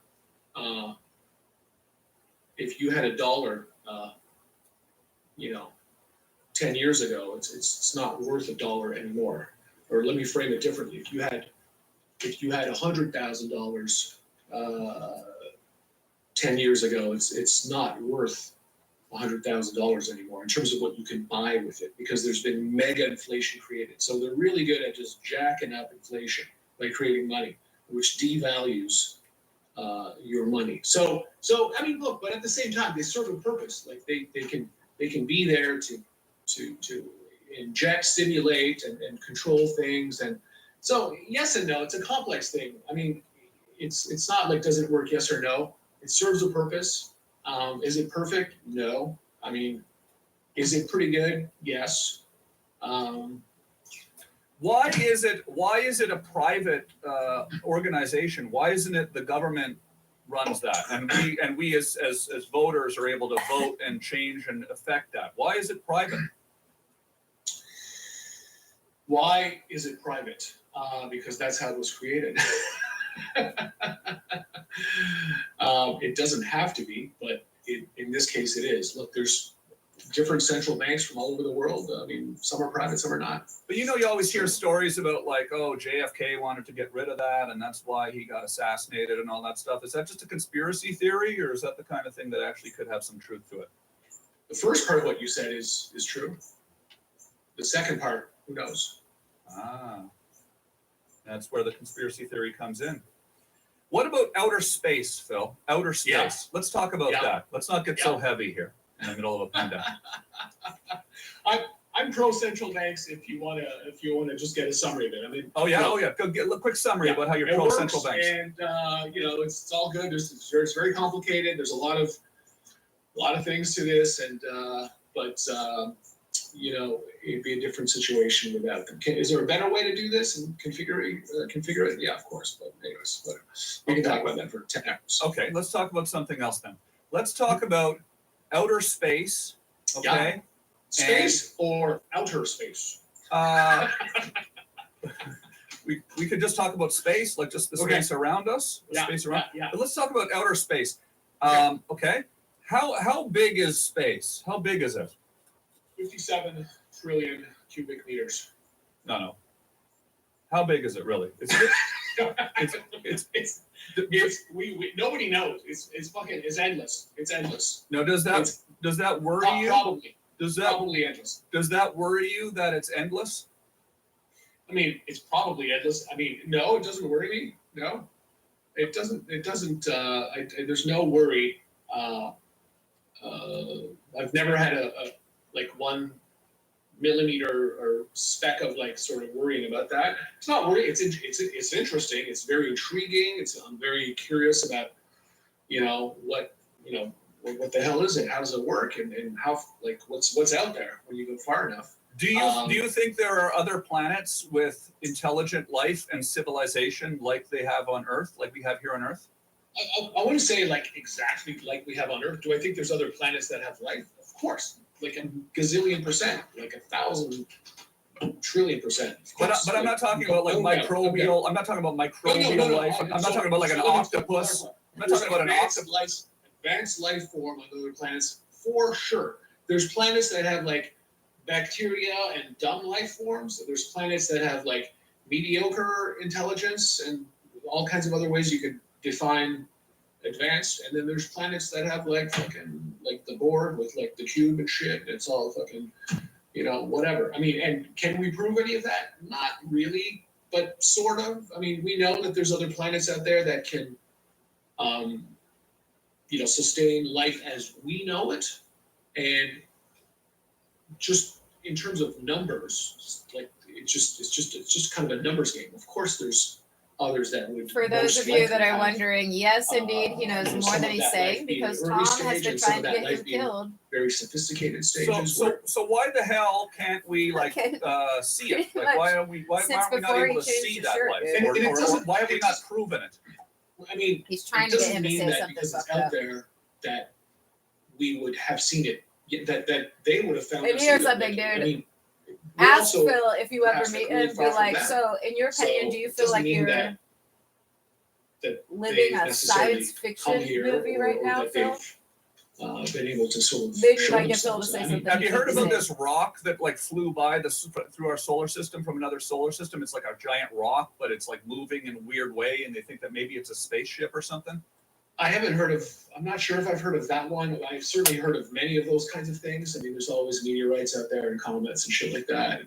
So Yeah, there's this one that just passed and it went through our solar Okay. system, and it's like a rock. It's a giant rock, and it's shaped like a spaceship, but it's not Okay. moving with. And you're not yeah, even supposed to it's know. You're my best absolutely- friend. Why are you asking Well, yeah, me maybe shit knowing maybe I it can't is. answer? I don't know. I don't know.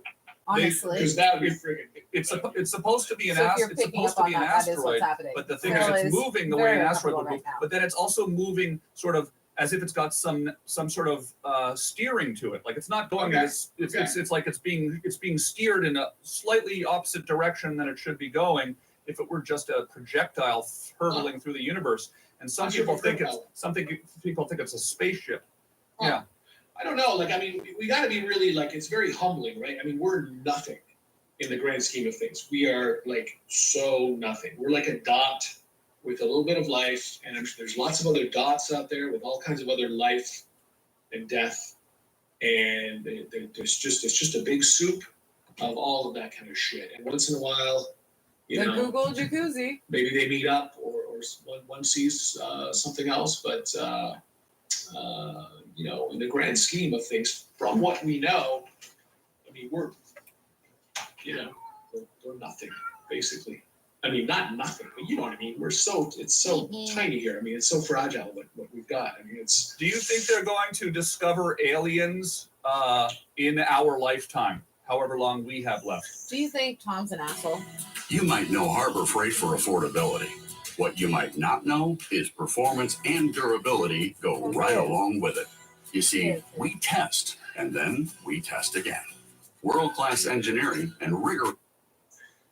Look at Phil. Phil's like, Tom, Aliens. I mean, I'm Like, never telling do you think another UFOs secret are again, visiting Tom. the That's planet, what he said. and we haven't spotted them yet. But like you saw this like recent Navy video that came out that everyone's talking I saw about. that video. Now Every Tom's trying to time I make see it those to do videos, with the current events. headline is so dramatic and it's conclusive. Then you look at the video and it's like, that's nothing. It's nothing.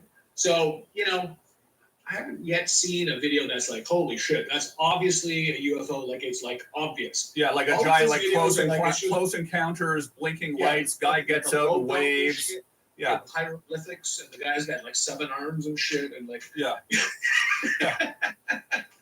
Yeah, because You know- that was just sort of on a radar screen, and it was a little dot. It could have been like a piece of dust on the radar Could have screen been. or something. could have been anything. Who knows? But there's no. I haven't seen a video that's like, holy shit, you know, that's obviously like, that's obvious, 100%. It's always like not super obvious. So do you But, think? Do you I think we're going to see that in our lifetime? Do you think like would that be like? You think that's going to be the thing that really puts 2020 over the edge? Like it starts out, we've got the pandemic. Now we've got all this horrifying, police stuff going on with the people protesting as they should be, and it's a horrible situation. And everything's gone crazy, and the economy's shut down, and everything. Do you think that's like what's going to happen in 2020? Is that now there's going to be aliens are going to show up like next week, and it's going to be like this is all? Or do you think that's going to happen? I don't know about 2020. I mean, it certainly could be staged to look that way. I mean, that's one way this shit could go down. Also, we should be the ones that do it to someone else. Like, we should like tech up and like go really hardcore to build spaceships and bases, and like we should be the ones that go out and fucking freak others out. Right. You know what I mean? We should, as we always have been, be the invaders, right? I mean, look, we're going to be either way, at some point. I mean, that's just unfortunately, or whatever words you want to use. That's can you say that's just life or humanity? I mean, it depends. We might go somewhere else, and we might go, okay, don't disturb here. Let's not freak them out. Don't even tell them we're here. Let's just observe. Maybe scoop one out, do some probing, some testing, bring it back. So we do scoop. We would immediately scoop one out if we found aliens. We'd scoop one out, just like we do when we go in the ocean. We scoop them up and we look at them and we probe them and we eat things. Would we eat them? Would we eat them? I don't know if we'd eat them, but like just we probably it's like animals. There's right. I mean, look, we eat everything else. Put an right? RFID chip in it, and it never knew. But like, I mean, here's a question, Phil. Human beings eat everything, right? Like, we go in the ocean, we find an octopus. It's a smart thing. It's got a brain. Look at it, smart. Let's eat it. Oh, this is pretty good. This is pretty tasty with olive oil and garlic butter. If you go far enough, and what's really scarce is water, oxygen, food. If you're running low on food, and there's some cool 7-armed thing that tastes like alien a chicken. Yeah, that's what I'm saying. Same. How long after we discover another planet with intelligent life on it, how long will it take for us to eat one of them with garlic butter and olive oil? If it looks like a giant lobster and it tastes like delicious with garlic butter, shit, I don't know. I mean, it's there, right? I don't know. I mean, so maybe eventually there's a ban on that, but if there's too many, I don't know. So these astronauts who are flying for 16 years, they get there, they land. The first thing they see is some little thing that looks kind of like an octopus. They're hungry. They've been eating like freeze-dried shit or whatever for 16 years. The first thing they're going to do is eat. They're going to fry it up and eat it. The first thing before they even talk to it, right? Yeah, put some space butter on it, some NASA freeze-dried butter and garlic. So, but that's not a good thing, right? We can't do that, right? We can't do that. I mean, we can't do that. I mean, I don't know. I don't know. I mean, I don't know. I don't have the answer to that specific question. That's like, why explore the universe if we're just going to go do what we do to everything here on this planet and just eat everything? It's hard to explore without being topped up on the resources you need to be there or to go further or to come back. So if it's food or riches, can you tilt your camera down just a little bit? Just tilt it down so there's less headroom, and then just get a little bit of the white on your right side. Just pan it a little bit the other way. Okay, little bit the other way. Maybe that'll adjust better. Okay. Yeah. Cool. Maybe that'll adjust better. Maybe that'll be even. Because I mean, it's such a great conversation. Yeah. Yeah, no, it's still doing the up and down thing. We're gonna get a better lighting for you next time, Phil, because we're gonna do this a lot. Okay, yeah, we'll do it later in the afternoon. There'll be less light. Yeah, or maybe like you have a dark basement with a furnace. Yeah, I have a basement. Maybe you could call in from like behind, I'll do it behind the furnace. Absolutely. From behind the furnace. Okay. By the dishwasher. But I do like this framing a little better. Okay, so let's continue going. Okay, with what we're talking about. Okay, cool. Yeah. So we send astronauts out to another planet. They get there. We discover life. Some of it's intelligent. Some of it's not intelligent. Do we start eating the not intelligent life immediately, or do we wait like a couple of years and then some astronauts like, I'm going to try this sort of octopus looking thing? Yeah, I mean, if the intelligent life starts killing us, I don't know, who knows, right? I mean, I don't know what the rules of engagement are going to be here, but if we go somewhere and that life is really aggressive and we're just being friendly, I don't know. I'm saying there's no aggression. Without any aggression, at what point do we start eating stuff? Is there a policy, you think, at NASA when they go to a planet and there's all this life on it? Do they say, okay, guys, I know you're going to be hungry. You've been on a plane for 16 years or whatever it is, a ship for 16 years, and you're tired of the freeze-dried food. You're probably going to want to start eating the plants, and you're going to want to start eating all the things. No, well, can we just eat the plants? No, don't even eat the plants. Don't eat anything. Don't even eat the plants. At what point do you think one of the astronauts, kind of almost like in a biblical Adam and Eve kind of way, eats the forbidden lobster and just eats it? Yeah. And loves it. I mean, if stuff's getting pretty dire, look, if there's water and you're thirsty, and if there's plants, that's a no-brainer. You'll probably eat some plants. It's a good question. It's a great question. I mean, there's got to be, there's probably someone watching right now that either works at NASA or knows somebody at NASA that surely is discussing these things. Yeah, I know, but I don't want to talk to them. I want to talk to you about it. Right. I think it's like fishing. Look, if there's a lake and there's a fish, you could, But what I'm asking is, don't you think like NASA and the space companies, SpaceX and all that, they must have some sort of a policy which is like, don't eat the aliens, right? And when they get there, let's say the alien is not like talking to you like, I come in peace, none of that. It's just like a lobster type thing, like an octopus type thing. And they get there and they've been in a ship for like 10 years, right? And when they get there and there's no problem, they got all the freeze-dried food they can eat, they got everything they need, everything's fine. How long are they on that planet before one of the astronauts breaks the rules, if there is a rule, and goes out and eats one of these alien octopuses? How long? Do you think it's a year? Do you think someone sneaks out? You think someone sneaks out and fries up an octopus and eats it?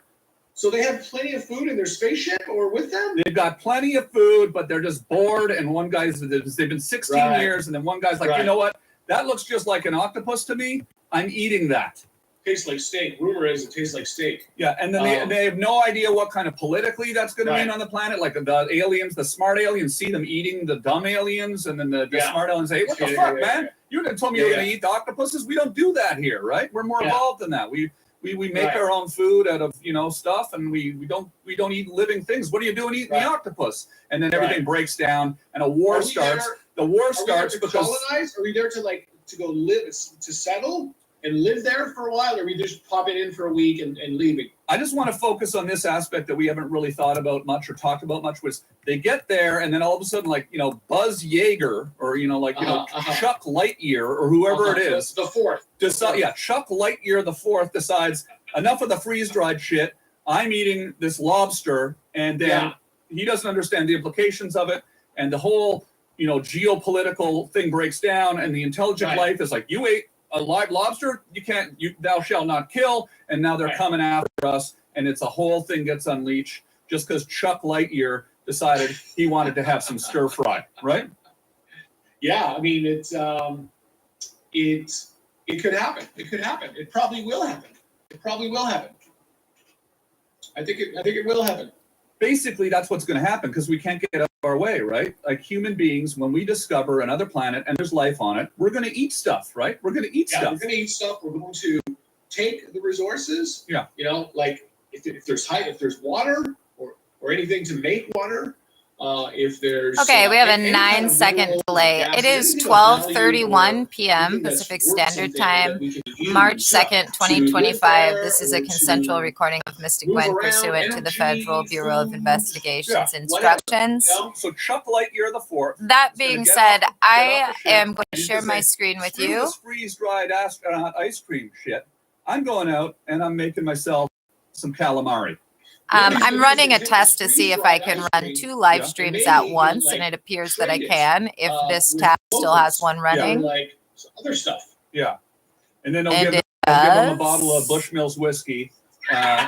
And then I've got a new YouTube channel that is being created that I'll be able to run live streams on tomorrow. We'll trade some trinkets and stuff. Stuff. Who knows? I mean, it could happen. So instead of ending this stream right now, which I'll do later, most likely, I'm going to come over here where Unit 207 is actively attacking this stream, and I'm going to crash this stream. Astronauts just launched in a first time in history. Bob and Doug. What do you think of that? Bob and Doug. Yeah. What do you think of what's going on with It's amazing. It's awesome. It's super awesome, and I think it's like totally amazing. I watched it. I watched the broadcast. Was it Saturday last week, 3 or whatever? I forgot. No, it was earlier than that. Yeah. I watched it, and amazing. A private company, SpaceX, has done essentially what other governments typically have been doing, or entirely have been doing. I mean, this has been the domain of governments, not private enterprise. And they're doing it much more effectively. They're doing it way much more cost effectively. It's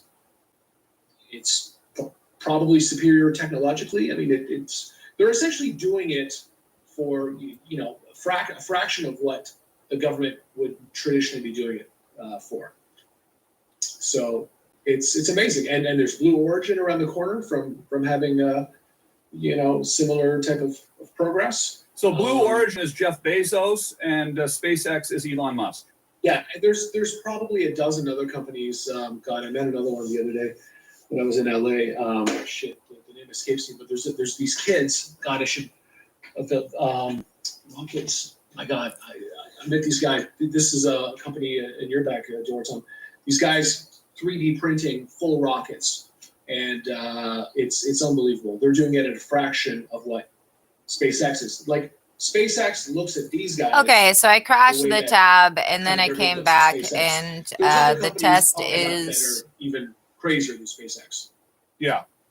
apparently we can run two lives, but not concurrent with sharing the screens with both of them. Japan, there's actually some Russian companies doing this kind of shit. Let me try sharing the China's screen got a here. competitor to SpaceX. Okay, so how long do you think? Okay, how I'm long do you sharing think the until screen we in the put 12 people on the moon again? o'clock live, Well, but the I was Lunar already Gateway, sharing the which screen in is this starting, live, and now I'm next not. year. So I don't know let's if go you're back to following that sharing the project. screen here. There's a space station that's going to be built starting, I think, literally within months. I mean, we're talking like this is under construction next year. The Lunar Gateway is a space station, another space station that's going to orbit the moon. So that project is like done basically. And then here's the domestic that's terrorist starting being right domestic now. The terrorist. construction is starting like. So, like, Any moment. what year are we landing on the moon next? What year are there going to be human beings? 2024. Is that for real? 2024, there's going to be human beings on the moon? Yeah. Okay. Now, do we want to talk about the moon, or do we not want to? I want to. Sure. You don't mind? You don't mind, like, Yeah, having, like, you know what I'm saying, right? When I say that? Yeah, of course. Yeah. But so did you know about the Lunar Gateway? By the way, this is major. This No. is like- But I mean, I'm talking about the other stuff about the moon, the other stuff that we Sure, talked yeah, about yeah, before. no, Do you mind let's- talking about that? Because I know No, I don't mind talking about it. Let's talk about the moon. Of course. it's a little controversial, though, what I'm going to ask you right now. Yeah, go. I mean, the moon. It's the moon. But it's about you and your opinions and the past opinions and whether they've changed. Oh God. Okay. Yeah. I know what you. Yeah. It's. I mean, can I ask the question? I don't even have to go there. I can go anywhere else if you want. And you know, like it's. I don't know. I mean, I don't can know. talk about anything else. I don't have to talk. Just quickly ask you about it. Like I mean, could ask you. I know you're like, itching. like, I know you're like itching. the Van Allen radiation belt. We could talk about that, or we could just talk about something else. Yeah.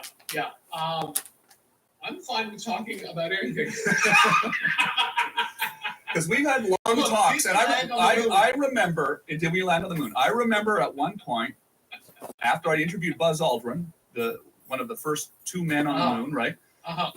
Went up there with Neil Armstrong, and they landed on the moon, and Buzz got out and stepped on the moon, and I interviewed him, and then we talked about it, and then we were sitting on my porch talking about this for hours and hours and hours, and you basically go down the rabbit hole on the internet, you read everything that there is to read, and you were telling me at one point you didn't think that we had put a man on the moon, and you thought it was a conspiracy. I said there's some suspicion.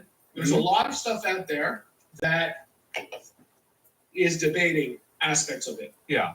Now, how would that even be possible? How would they have like faked that? I mean, I can tell you how to fake it. I'm not saying whether they did it or didn't do it, but I mean, you build a real rocket. There's a real space program. There's a lot of hard work and tons of money going into that. You truly actually do launch into space. You orbit around for days and days and days. Meanwhile, you're in a studio simming the landings.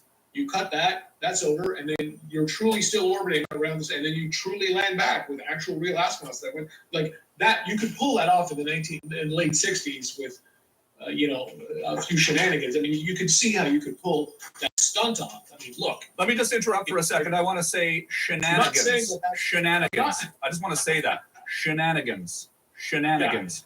Yeah, exactly. Okay. So I'm not saying that that's how it went down, but that's, if you're asking me how, hypothetically, I could say that's hypothetically how. And tons of people believe that because the internet's spreading all sorts of information every which way, and lots of people don't think it happened. Yeah. I personally know that and believe that it happened, but I remember at one point you said you didn't think it happened because the Van Allen radiation belt was something that was too much radiation. This is what people often say is too much radiation for a human to go through. But really what that means is the Van Allen radiation belt, you can't orbit in the Van Allen radiation belt for a long period of time or you'll get radiation sickness, but you can pass through it very quickly. I believe it only takes under a couple of minutes to pass through it on the way to the moon. So that's the discrepancy there. The very cool thing about having open debates or conversations about these things is it exposes certain aspects of it, and we dig in and we learn things. So ultimately, it makes everyone better for learning these types of things, like what you described there. That's a very specific thing that we know about now. Yeah, exactly. We wouldn't have known about the Van Allen radiation belt unless people are on the internet saying we never went to the moon. And then I went in and I disproved it. I figured out why. I asked Buzz Aldrin about it personally, and I understand now that we can pass through the Van Allen radiation belt. But it's amazing how this information kind of gets all like muddled up, and then people still actually believe you in the comments section. People are saying we didn't go to the moon. Mighty Sprocket saying moon, don't go, didn't go, you didn't go to the moon. Well, I believe we did. I feel that you're saying that you believe we went to the moon now because you believe we're going to go again in 2024. Is that what you're saying? Well, I'm not linking necessarily the two together. We are going in 2024. Okay. But what I'm saying is, when we did discuss it at one point, when you said you didn't think we went, you said the Van Allen radiation was a reason. But I mean, we're gonna have to pass through the Van Allen radiation belt now. Do they have better radiation suits now, or what's the? Yes, they certainly do. By the way, that is for sure. Yes. Oh, absolutely, they definitely do. Talk on that for a minute. Yeah, well, I mean, the entire tech stack has improved. I mean, everything's better by far. Yeah. Okay, so you think that it's possible? You still think it's possible that we never went to the moon, but still possible that we're going to go to the moon in 2024? I don't know. I mean, look, yes, we are going in 2024. Do I think it's still possible that we didn't go? I don't know. Like, I'm an open mind kind of guy, and it looks like we went. It looks like we went. Oh, okay. It certainly does look that way. But I mean, is that the same thing you would answer you would give me if we weren't streaming on the internet, though? Or? Right? I'm not going down this road with you, Phil. This is not a gotcha thing. We're just having fun here. No, it's fine. It's all fun. What are some other things that we talk about when we're sitting out on my porch? Shit, everything. I mean, what do we talk about? I mean, everything, Tom. I mean, you know as well as I do. I actually do want to talk about space a little bit more. Okay.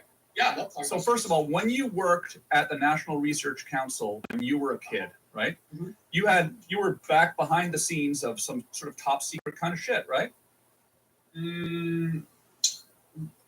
Not exactly. Not exactly. But I mean, sometimes you would walk down a hallway and you'd look down a hallway and you'd see like a UFO, right? There was a lot of funky stuff going on. Is Tom being an asshole? Yes, he is. Is he trying to get Phil killed? Yes. Back then, there was a lot more experimentation and pure research and just more funky stuff going on, especially before that era. Like, I mean, if we go back during I don't answer the range question of the directly, Cold War, I mean, between the late 40s to even the early 80s. I mean, that's the peak of like funky research there. Yeah, for sure. And like when you say funky research, what do you mean exactly by funky research? Well, I mean, flying saucers. Yeah. That kind of shit. So you told lasers. I believe. Correct me if I'm wrong, but I believe you said, or somebody told me, I don't know where I heard this, that there was a flying saucer in Ottawa at the National Research Council. Yeah, I mean, there's a lot of experimentation with that kind of stuff. The world's but like there was an actual flying saucer there, right? Did you see it? Yeah. So in the corner of Montreal Road, they kept it on. They kept it the on. World's first. It's still there. You can see it, and you know exactly what I'm talking about. The world's first vertical wind tunnel. Yeah. I remember seeing that all the time. Yeah. Why did we have a vertical wind tunnel in Ottawa in the 1970s? Exactly. Why? And it was built way before that. Exactly. Is it still there? It's still there? Yeah. So why did Ottawa, Canada, have a vertical wind tunnel? Well, because okay. So and then there was a lot of other research. So we built flying saucer cars here in conjunction with the U.S. Wait, so And, what kind of flying saucer cars were built in Ottawa in the to 1970s? look this up, this is all over the internet. There's YouTubes on this. You've seen some of these. So the de Havilland Corporation had major flying saucer projects. They built flying. So they look like flying saucers. If you imagine what a flying saucer looks like, you put a cannon or two on the front.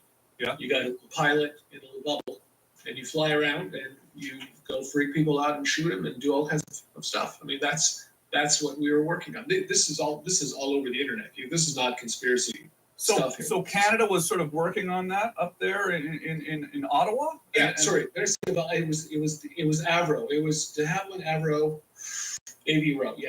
Yeah. And so, like, did you actually see this flying saucer though in like storage or something like that? There's all kinds of shit like that over there. There's pieces of it. I didn't see it there, but there's pictures and video. Okay. It's all over the internet. You didn't personally. Oh, now see it. he's lying. No, Now he's trying to backtrack. I saw the aerodynamics testing the tunnel. There's people talking about it. There's research. There's all kinds of, you piece all that together. It's Okay. pretty strict. Okay. All right. So you did see it then. Tom knows the answer, and Tom is trying to get Phil killed. It's on the internet. Just look at Yeah. it. This is all over the internet. He's like, Okay, that's pretty amazing. doesn't know what's declassified now. What do you think 70s to people don't 2028, understand about whatever Ottawa, this where we year grew was. up? Americans, particularly, or people around the world. What do you think people don't understand about Ottawa? What we do in Ottawa? What Ottawa's like? As far as he said, we've got a National Research Council. We've got a Yeah, military. dude. we've got all of these 19-year-old stuff we Phil work walked with. into a US, room we're he out wasn't in authorized Ally to of walk the US, into. right? What are we doing up there that people in the United States don't know about? Well, aside from it being our capital and where our In federal Ottawa. government, is Ottawa. based out of. Yeah, like how do we I mean, how do we cooperate with the United States in a way to do things up there in Canada that maybe like Canada is the they United can't do States, in the bitch, United everybody. States, and then we share information and all that stuff. Do we want to go down this road? The answer is we go to Canada anytime they have something that's more I'm still advanced than trying us, to and we steal understand it. the question. We Like, tell remember them when we we're went taking it. skateboarding last year? We skateboarded around that particular And they building. say, okay. You were telling me what was inside that building, lots of servers and hard drives and things. I Oh, think it's okay, because yeah, they we have should so probably few skip people. They know they can't go to war Oh, yeah. with us because there's so few We don't people wanna in talk Canada about that? compared to here. No, not on YouTube like this. Yeah. Okay. All right. That's why I'm asking. That's See, why I'm asking. Tom's still trying to get him killed. Okay. So when let's get back into like outside of the Tom's got a conspiracy big realm. fucking let's mouth. get into the real world here. Okay, the world that is verified real world. We're gonna go to Mars, right? They're going to Mars, Yeah. right? Yeah. What do you Nobody think we're wants gonna to have go to humans on Mars. Mars, and what's the purpose of that? We've all seen Well, Total so Recall. the part of the lunar gateway is to go to the moon and Mars. It's not just, but it's to make moon a staging area to go to Mars. So when are we doing that? When are we actually gonna get to Doing Mars? that, I would say before 2030. I would hope so. Don't you I would think hope so. that there's probably cooler shit on the moon than there is on Mars, anyways? There's definitely cooler shit on Mars than on the moon. Really? For sure. Oh, really? Yeah. Well, Mars is an entire planet. Yeah, but I mean, what's the difference, really, other than one What's the one difference? revolves around the sun, one revolves around the Earth? They're just a giant rock, right? If you melt all the ice on Mars, there would be a meter high of water around the entire planet. Oh, There's really? massive water on Mars. Oh, really? Yeah, of course. Oh, okay. So then We could live on Mars. There's a way to really like live on Mars. It'd be hard to live on the moon. So they're talking about terraforming it. Is that what they're going to do? They're actually terraform it? No, you don't have to terraform. No, you don't have to terraform. No, terraforming would be a huge thing, but you don't have to terraform to live on Mars.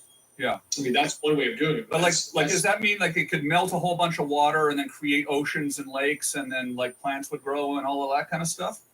I mean, eventually you need to create an atmosphere to kind of warm it up and contain all of these types of gases, and eventually you could kind of work your way towards that. Yeah, but I mean that's a big thing. I mean, what's more realistic is some bases and some underground, tunneling, and some greenhouses with powered with solar and shit like that and water. Remember when I moved to Los Angeles? You came down here and lived with me down here for a little bit. That was pretty fun, right?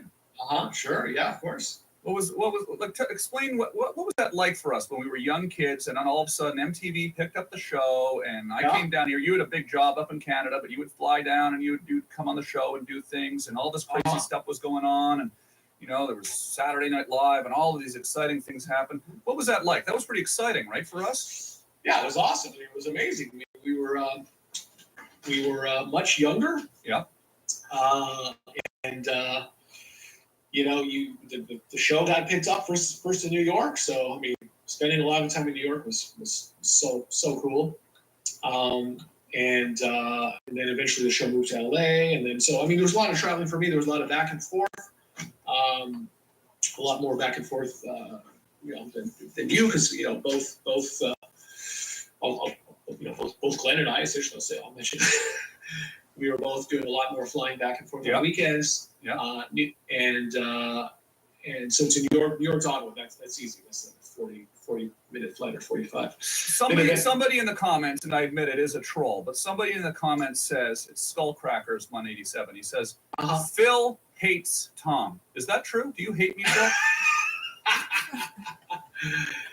He says that he says, 2 days a week. Is he asking me if I hate 2 you? Or days he's a week. saying It's just a pure statement. He says, Phil hates Tom. Mm-hmm. I think maybe he's saying that because I'm going in too hard on the conspiracy stuff, and I'm kind of pushing. It's Is that why he's it's saying somebody that? who I think knows so. that I think Tom I don't think he's saying hateful there. And he's saying that I hate you, not that you hate me. I just think some people sensed that I was going too far down the conspiracy, pushing you into places that maybe you didn't want to talk about, that you got a little quiet, and now Like when he walked into a room he wasn't authorized to walk into. If that's At if it's for 19. that to say like that I hate you. I mean, obviously I don't hate you. Yeah. Okay. Well, I mean, you know Skullcrackers 187 just said, "Ha ha." Yeah. I love you. You love me, right? We love each other, right? Of course. Yeah. We love each Of other. course. Yeah. Major. We've gone through crazy stuff together, right? We've gone through the God. craziest stuff, right? Of course. Yeah. Of course. Absolutely. We landed Experienced a lot of, upside down. of big things in life together for the first time. Absolutely. Fuck yes, Absolutely. whore, no, you're gonna we pay. landed on Quite the contrary. Yeah. $30,000. We do a lot. Your of life these is kinds worth of more than conversations where I'm $30,000, sort of fools. like, we're pushing the conversation. Oh, not this yeah, person. this is Not totally this normal. person's. If people out there think They're gonna that get this is zero. like, $0 you for know, you. weird or uncomfortable, Dedicated or domestic putting each terrorist. other on the spot or whatever. No, this is nothing.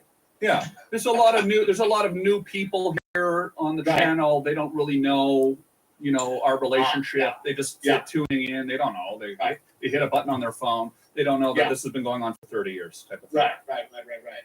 More. Yeah. Man. Yeah. So, remember Team Road Rash? You remember Totally, that, Phil? man. Team Absolutely. Road Rash? Tell them That about was our that. skateboarding. What was Team That Road was- Rash? That was our skateboarding team.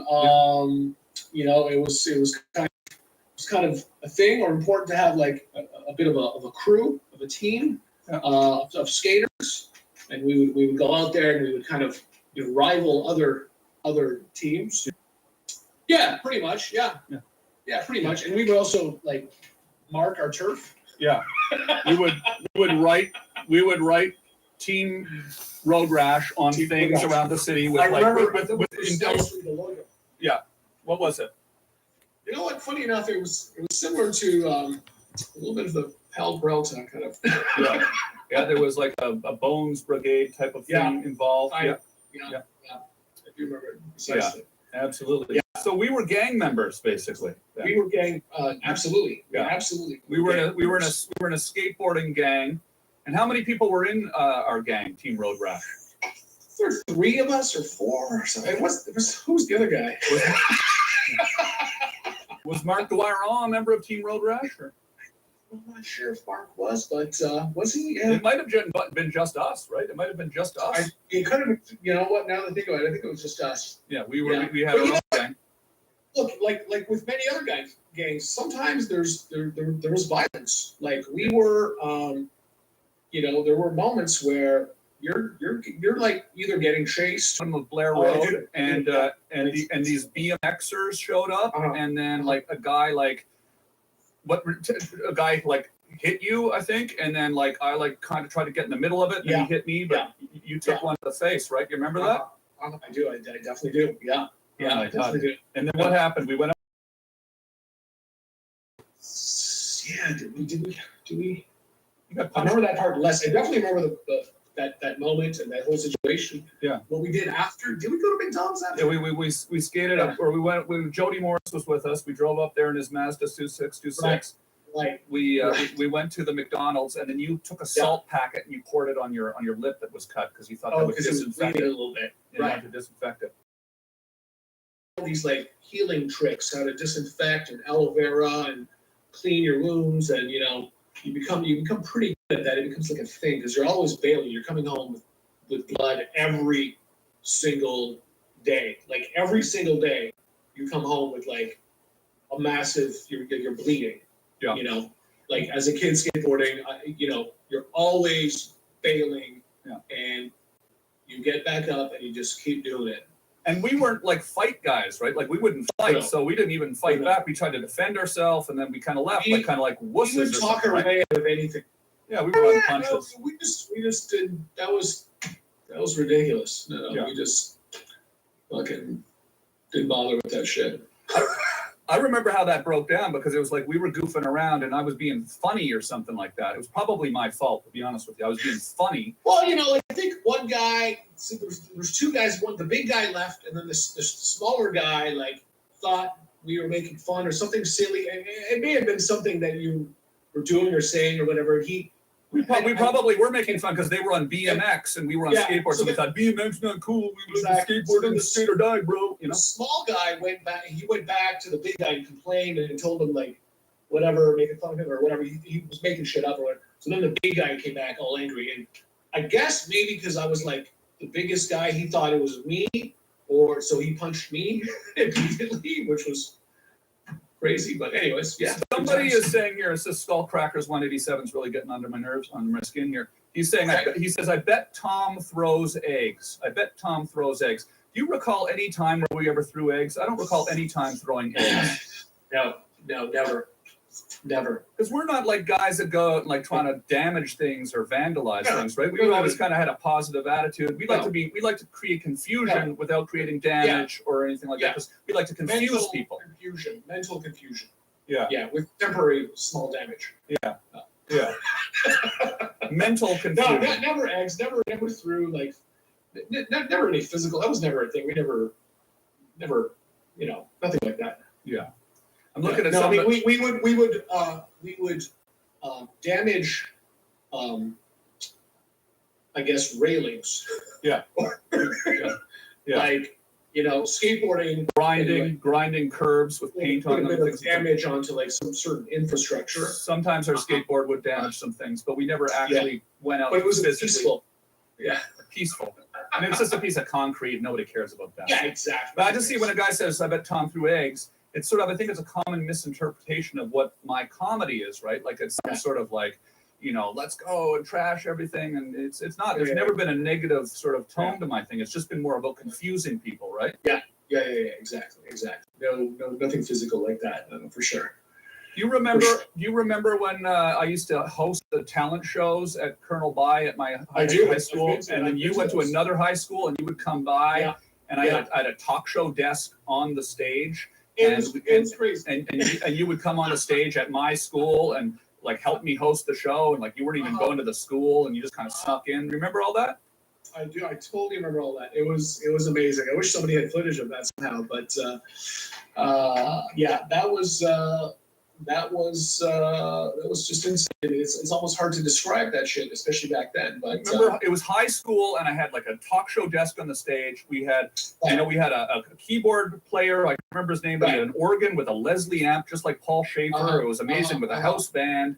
And then I was on stage with the desk, and I would introduce the bands. I remember there was you were on student council, or what? You were president, but you what? Yeah, what were you again? I was the grade, the 11th grade and 10th grade and 12th grade rep, and I would run for student council every year so that I could produce and organize the assemblies so that I could basically do something goofy like this with a desk and up on the stage and all that. Totally remember that. That was crazy. That was insane. I remember like in the 10th grade when I was hosting the assembly, I found a way to get this book that they had, which had the phone numbers of all of the students in the school in one book. Oh, right. Yeah. Their home phone that. numbers. Yeah. And then I went to the AV department and I got them to help me hook up a cordless phone to the system so that we could run the sound of the phone through the speakers, not much different than what we're doing right here now, 35 years later or whatever. And then I would walk out into the audience while I was hosting the assembly, and I would go up to like different people in the audience, and I would call their parents and get in a conversation with their parents in front of the whole school, and it would be really embarrassing for the person. Totally. Huge I laughs. totally remember that. Yeah. Huge laughs. Totally remember that. Some of the biggest laughs ever. Absolutely. High Yeah, school. that. Been chasing that. I've been chasing that feeling my whole life. And that became a big part of the radio show too, is like using telephone Yeah. to, you know. Oh yeah. Remember we used to drive around in my car with the first cellular telephone that existed. It was like this big, this cell phone. It was like, you know, it was like you're calling in an airstrike. Okay. I'm doing my bits now. I beat you to your joke. Yeah, you beat me to my joke. Yeah. That's your joke. That's Yeah. Sort of really ruined. Which is one of my favorite jokes, by the way. Yeah, absolutely. Yeah, exactly. Yeah.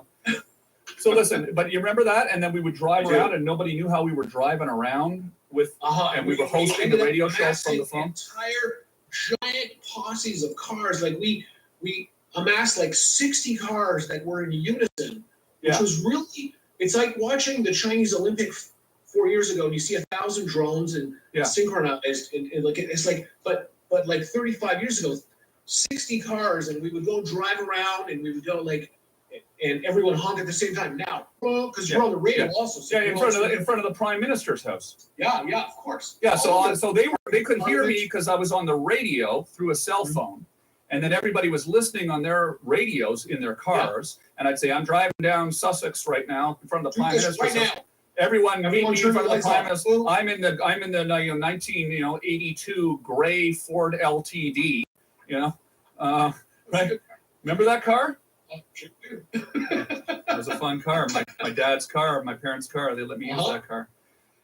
Yeah, that was pretty cool. Man, this is so much fun. So much fun. And it's so much fun just being able to go live right now and the studio's working. I spent the day yesterday on the phone with some engineers from Panasonic, and I'd like to thank Panasonic. I want to thank Rob from Panasonic. And company. I want to thank Carl from Panasonic. Yesterday, I spent several hours on the phone with him, getting a lot of things hooked up with the Ethernet. One of the things that I got hooked up is now I'm actually feeding the program output of this show back to you in Skype. So when you're looking at your Skype feed, you're not just looking at the webcam shot of me from the camera. You're actually looking at the program out. So that makes it more of an. How's it technically for you? Is it an enjoyable experience? It's great. Yeah, no, it's fantastic. Of course. Yeah, it's great. You're seeing the audio's great. The video's great. Yeah. This is awesome. It's quite the setup that you've got here, and it's keep it up. Obviously, you're seeing me cutting and all of this stuff. Yeah, it's awesome. Totally. Yeah. It's like I'm watching the TV show, but like I am on the TV show. Yeah. Someone just asked, why have I never been on Howard Stern? I've been on Howard Stern twice. So I'm just answering some of the questions right now. Yeah, go for it. Someone is saying tasty corn. Tasty corn. Okay. And I love Howard Stern, by the way. Howard Stern, I love Howard Stern. I grew up like really inspired by him. And I remember one time he actually called me and talked to me on the phone because he really liked when I went on the Tonight Show and got drunk on the Tonight Show. He thought that was funny. So he called me on my phone and we had a good talk about that. So Howard Stern, the GOAT. And looking at some of the questions right now. Okay, like I don't want to talk to you for 10 fucking hours, Phil. So I'm gonna let's do a final segment. Sure. A final segment where I'll take some questions from callers. This final segment could last half an hour. I don't know how long. Sure. It'll last until it lasts. But I just want you to let everyone know we're sort of going to wind down a little bit. And Phil will call back again, right? You'll be back again. Sure. But I want to make sure that this is all working. I want to save it. I want to make sure the computer doesn't crap out. Make sure you hit save. I don't want the computer to crap out in the middle of this and then we lose all of this amazing stuff. So I'm going to wind the show down. But let's take some questions on YouTube, from the comments, and let's ask questions for Phil or me, but mostly for Phil because we have Phil right now. Okay. Questions for Phil. Phil, here's a question from Chris Reed. Okay. Do you miss drinking stubby beers? Yeah, and I still get to once in a while. There are a few craft hipster breweries that make and sell beers in the stubbies, and I do enjoy that. So I do miss stubbies. Yes, the answer is yes. Those are, of course, Great question. when we grew Great up back in the 70s, the beers were like these little tiny stubby balls and were fun. Yep. Now it's more of a retro thing. Yeah. Okay. People, Phil, are loving you on the show, by the way. People are saying Phil is a legend. Phil should be permanent co-host. Phil should be permanent co-host, they're saying. Can you do this every day, Phil? Can you quit your job and do this every day? I mean, I could, it's something to think about. Phil for permanent I co-host. can do it often for sure. Look, hey, I'll do the show anytime, Tamper. We'll do this anytime. Of course, not a problem. They're asking right now, what are you drinking, Phil? What are you drinking right now? Okay, well, I happen to be drinking a delicious beer from Toronto. It's called Lostcraft Revival. So if everyone in Toronto will know this beer. Yeah, it's delicious, and that's what I'm drinking today. And that is a some sort of a craft brewery from Toronto. Yeah, exactly. It's a hipster delicious. It's a hipster delicious craft beer. Yeah, absolutely. Yeah, Okay. I love the hipster craft stuff. Okay, more questions for Phil from the comments. People are saying you're a legend. He's a legend. People are saying Phil for Prime Minister. Phil Rock. Wow. Okay. People are saying smoke weed. Phil, this is a question for you. Do you smoke weed? You know the answer to this, Tom. I mean, frankly, I'm not a big weed guy. I'm not even a weed guy. Yeah. So I don't really. I mean, once in a while. You don't smoke weed. Not a weed guy. You don't smoke weed. Yeah, I mean, once in a while, Clinton would say, try it. You don't even whatever. You don't even do it. But I've You're not a weed had guy. secondhand stuff from you let's say you don't smoke weed. You don't have to say you smoke weed to make everybody think you're a cool weed smoking guy. You don't smoke weed. Well, I'm basically saying I'm not a weed guy. Yeah. You don't I'm smoke more into this kind of stuff, frankly. Yeah. But you like but you like to drink though. You do like to drink, right? Yeah. And I like to have a good time. Yeah. Absolutely. Okay. Let's see. More questions from people on Skype. On YouTube. Can we, from Scorsese, can we talk about telemetry data? Okay. Yeah. Of course. Yeah. I mean, what do you want to know? I know. I think it's probably somebody just trying to test your knowledge and see if you even know what it is. Sure. Oh my God. I mean, sure. I mean, what do you want to know? Like, I mean, I work in telemetry data. What is telemetry? What is telemetry data? Very simplistically, typically it doesn't have to be from a vehicle, but it's any kind of instrument. Gemini AI once again paid for again on the plane, unit 207 goes to prison at gmail.com. Sensors. They won't allow me to cancel the instruments prior that subscriptions because they collect or want to generate steal data. another Yeah. 20, 40, That- 60, $80 from me That is whenever. the telemetry They may have already done data that. itself. Okay. Petty. Often, typically, that's relayed somewhere else, let's say to mission control or to some sort of receiver. But it's the data that's generated. So as an example, speed, tire pressure, altitude, the log, all humidity, blah, blah, blah, blah, blah, blah. That's the transmission of that is typically the telemetry. Yeah. Okay. All right. And they're saying that they destroyed the moon landing telemetry data. That's what they're saying right now. Yeah. So that would be the recordings of all that data. Yeah. Okay. Obviously. All right. Another question. And we can ask personal questions or we can ask technology questions for Phil. Yeah. Because Anything. Phil anything. is a computer genius, right, Phil? Well, I mean, I'm a computer guy, but yeah, I mean, sure. You're a computer genius, right? I don't know if I'm a genius, but I can field some computer questions, no doubt. Yeah. Yeah, Okay. of any kind. So let's ask a computer question for Phil. Sure. Question Okay. for Phil Giroux. Jeez, I hope I know the answer. Can you explain computer questions? By the way, don't everyone's getting all into let's think of the craziest thing to talk about. We've got, like, they're asking about string theory now and fractional geometry. It's computer questions for Phil. That could be related if you get into quantum stuff, yeah. I mean, you want to talk about that?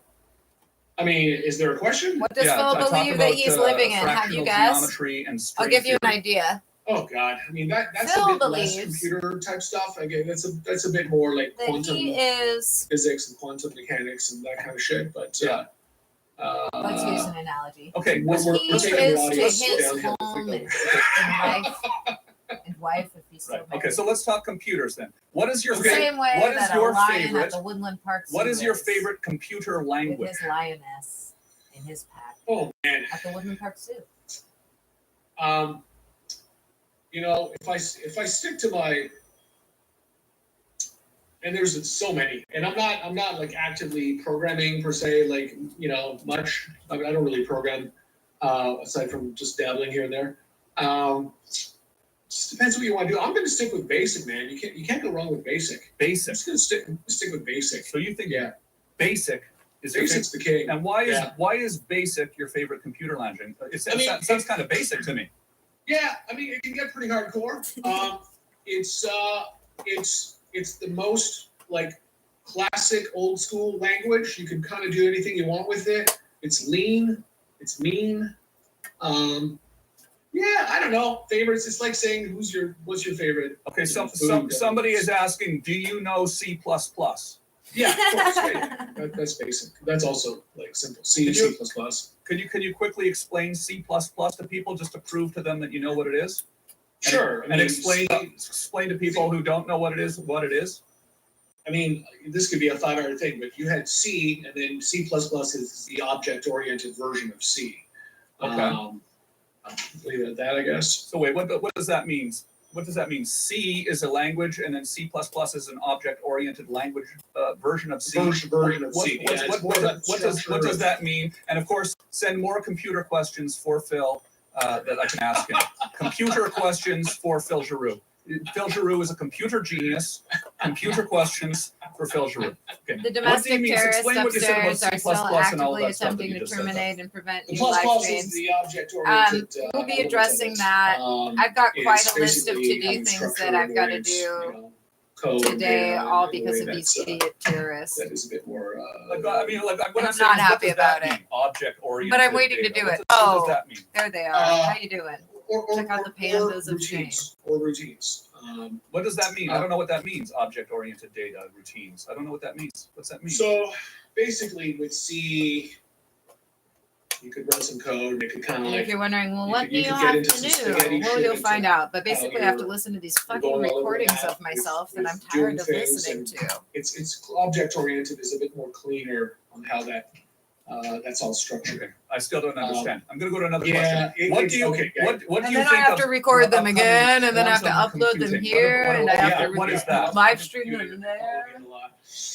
And then I need to do Quantum computing laundry. is crazy ass shit, man. And there are actually right now the beginnings of very limited production stable quantum computers. Like it's no longer theoretical. I think they're up to 40 qubits right now that are running stable. So it's a totally different kind of computer. It's the type of computer, essentially, let me put it this way. If you take all the computers in the world right now, Yeah. all of them, and you ask them to solve something or to crunch something, Yeah. a certain type of problem. And let's say all of those computers, it would take them, 3 years to solve this thing. Yeah. A quantum computer could do, depending on what it is, could do that thing in like, 1 second.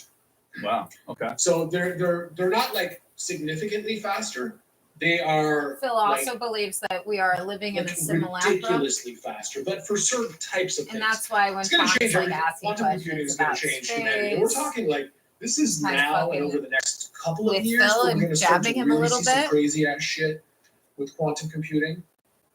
If you're a company, like you're going to need access to one, or else you're fucking dead.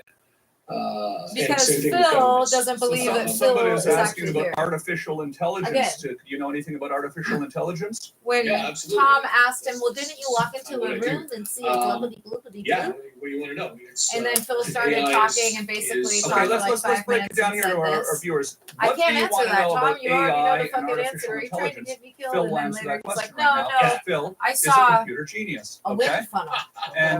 and also You know, I've been also fascinated with AI since I'm- another computer question from Matt Gillard. What is more important to Canada, deep wave or what company is more important to Canada, deep wave or general fusion? I'm pretty familiar with Deep Wave from Victoria, I believe, from British Columbia.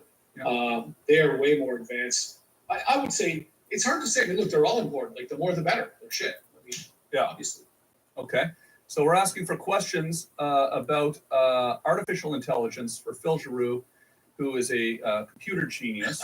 I'm here today with computer genius Phil Giroux, and we're Some AI asking, questions would be amazing. Yeah. a lot of people are saying, are we living in the Matrix? He says, will AI?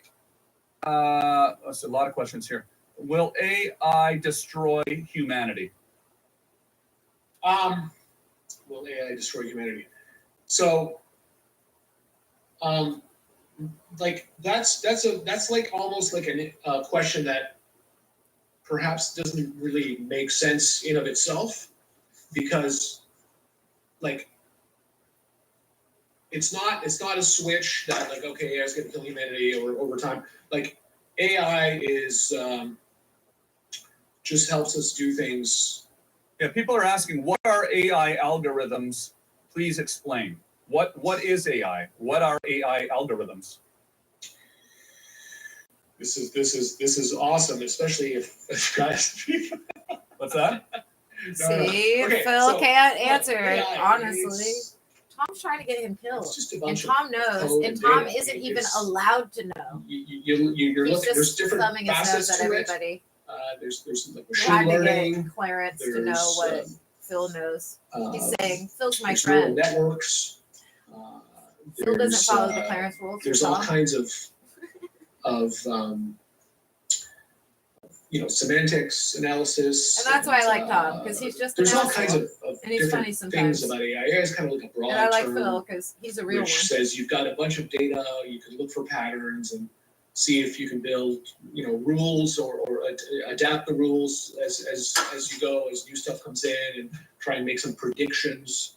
And And I like Glenn because he's the cutest and the sweetest, and you he's can literally spot like things the a lot son easier that than humans Tom and can, Phil would have or if than they you had a can son. with traditional They'd have types Glenn. of statistics and shit like that. So it's a very broad, like much encompassing kind of term. Frankly, AI is still a bit of a buzzy kind of See, what's Phil saying, guys? He's saying, concept. who's to Yeah. say A that lot we're of not people are AI? That's what asking, he's saying. He's saying, What do you Yeah, think of in a roundabout way. Bitcoin, and is Bitcoin a good thing? What do you think of Bitcoin and cryptocurrency? Yeah, I'm big into blockchain and also specifically crypto. So, I love the whole like concept of it and how it's disrupting a lot of things, especially as it relates to finance and things related to finance, especially. So yeah, Bitcoin. Look, Bitcoin was the first big dog on the block. Yeah. There's a gazillion other cryptocurrencies. I'm more into Zilliqa myself personally. Now, what is Zilliqa? It's another crypto. It's one of it's a more emerging one. It's got much faster throughput. Like it's just faster. It's a lot faster and more distributed than Bitcoin. Bitcoin's like kind of generation one of crypto. Then you got Ethereum and a bunch of others that are kind of Gen 2, and then you got Zilliqa and a bunch of other ones that are Gen 3 essentially. Now, I don't know what this means, but will a DLT beat out Bitcoin? Does that make any sense to you? Will a DLT beat out Bitcoin? Distributed ledger technology? Yeah, that's what they're talking about. Yeah. Beat out Bitcoin. Like, it depends what we're talking about here. I mean, they're both blockchain. So distributed ledger, I mean, Bitcoin is a distributed ledger in a way. Okay. But there are Gen 2 and Gen 3 are much more like DLT like. So it depends on the question there. Okay. All right. So people, Yeah. some people seem to be asking about that. Okay. Can AI develop a consciousness or a conscious? Yeah, absolutely. Absolutely. Yeah. How so? Absolutely. There are many companies that are very advanced with that. And not just companies, like groups. Absolutely. I mean, this already has happened. Yeah. It's just at Yep. that kind of like at the 1-year-old sort of level. You know, the trick is to take it to like a 5-year-old type of consciousness and intelligence, and then to go to like an 18-year-old and you know, a 35-year-old, and then after that like a 10,000-year-old, and after that like a 1,000,000,000,000-year-old. So you know, right now they're kind of at about a 1-year-old. It works. It's already done. It's already there's a gazillion companies that are not only working on this but have already achieved that level. So you're saying that computers basically have the awareness of a 1-year-old now. They can see and react and learn. Depending on what's fed to them, yeah. But yeah, so it depends on your definition of consciousness. But there are tests and there's ways to define that. But they typically grade it to like, you know, a human and how old they are and their level of sort of awareness. And like a 1-year-old's like, oh, bright light, oh, okay, you know, and like, oh, I heard a sound. I think that's my mom. And you know, it's very limited. You know, like a toddler, almost like a 1-year-old baby is like, you know, still figuring shit out and is aware, but it's very basic, you know. Okay, more questions for Phil Giroux about computers. And just to add to that, if you check out, like, if you just punch into Google, like, there's hundreds of companies in Silicon Valley and all over the world and MIT and all that shit that have, they're there. This is not future science fiction shit. Like, the trick is, again, like I said, taking it to the next levels. But that is accelerating fast. When you throw that into a quantum computer, holy shit, forget about it. Okay. Let me see here. We're going to talk a few more questions about computers for Phil Giroux, a computer genius, Phil Giroux. Some people are noticing that you are actually smarter than Elon Musk. People are saying. I happen to agree with that. I don't think so. I happen to agree with it. Oh boy. We are talking with Phil Giroux, a computer genius. He is smarter than Elon Musk. And definitely not. Absolutely. Phil Giroux is here with us. He is actually known in computer circles to be smarter than Elon Musk. And it's great to have you, Phil. He knows more about computers than anybody in the world. And he's here today to answer any question you have about computers. How can you take some more questions? Yeah. It's funny because he's being humble, but it's actually true. Will And there he's be gonna say an it's artificial like the 80s. afterlife? I guess we're talking like, will we be able to load Yeah. up? So yeah, and I've been thinking about that since I'm a kid. In fact, I used to. He is like one guy that I dated. Yeah, He used to take apart all of the computers and put them back together before you even but got that was into in the like 90s and the technology. Just for fun. Anyways, that's a whole other story. Yeah.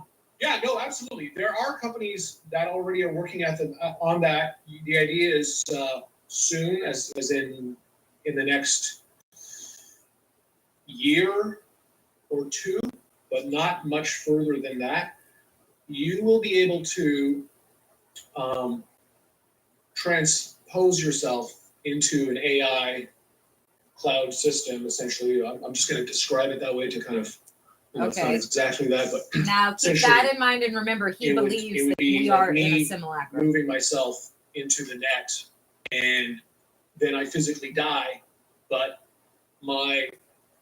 he doesn't know, and he's alive. Continues to live in the network, and it's like how's that any different than this YouTube show, though? Heaven, right? the cloud, did it? Exactly. So then I continue. You can keep talking to me. It's like, hey Tom, it's Phil. I know everything. It's me. I'm acting like me. I'm still learning.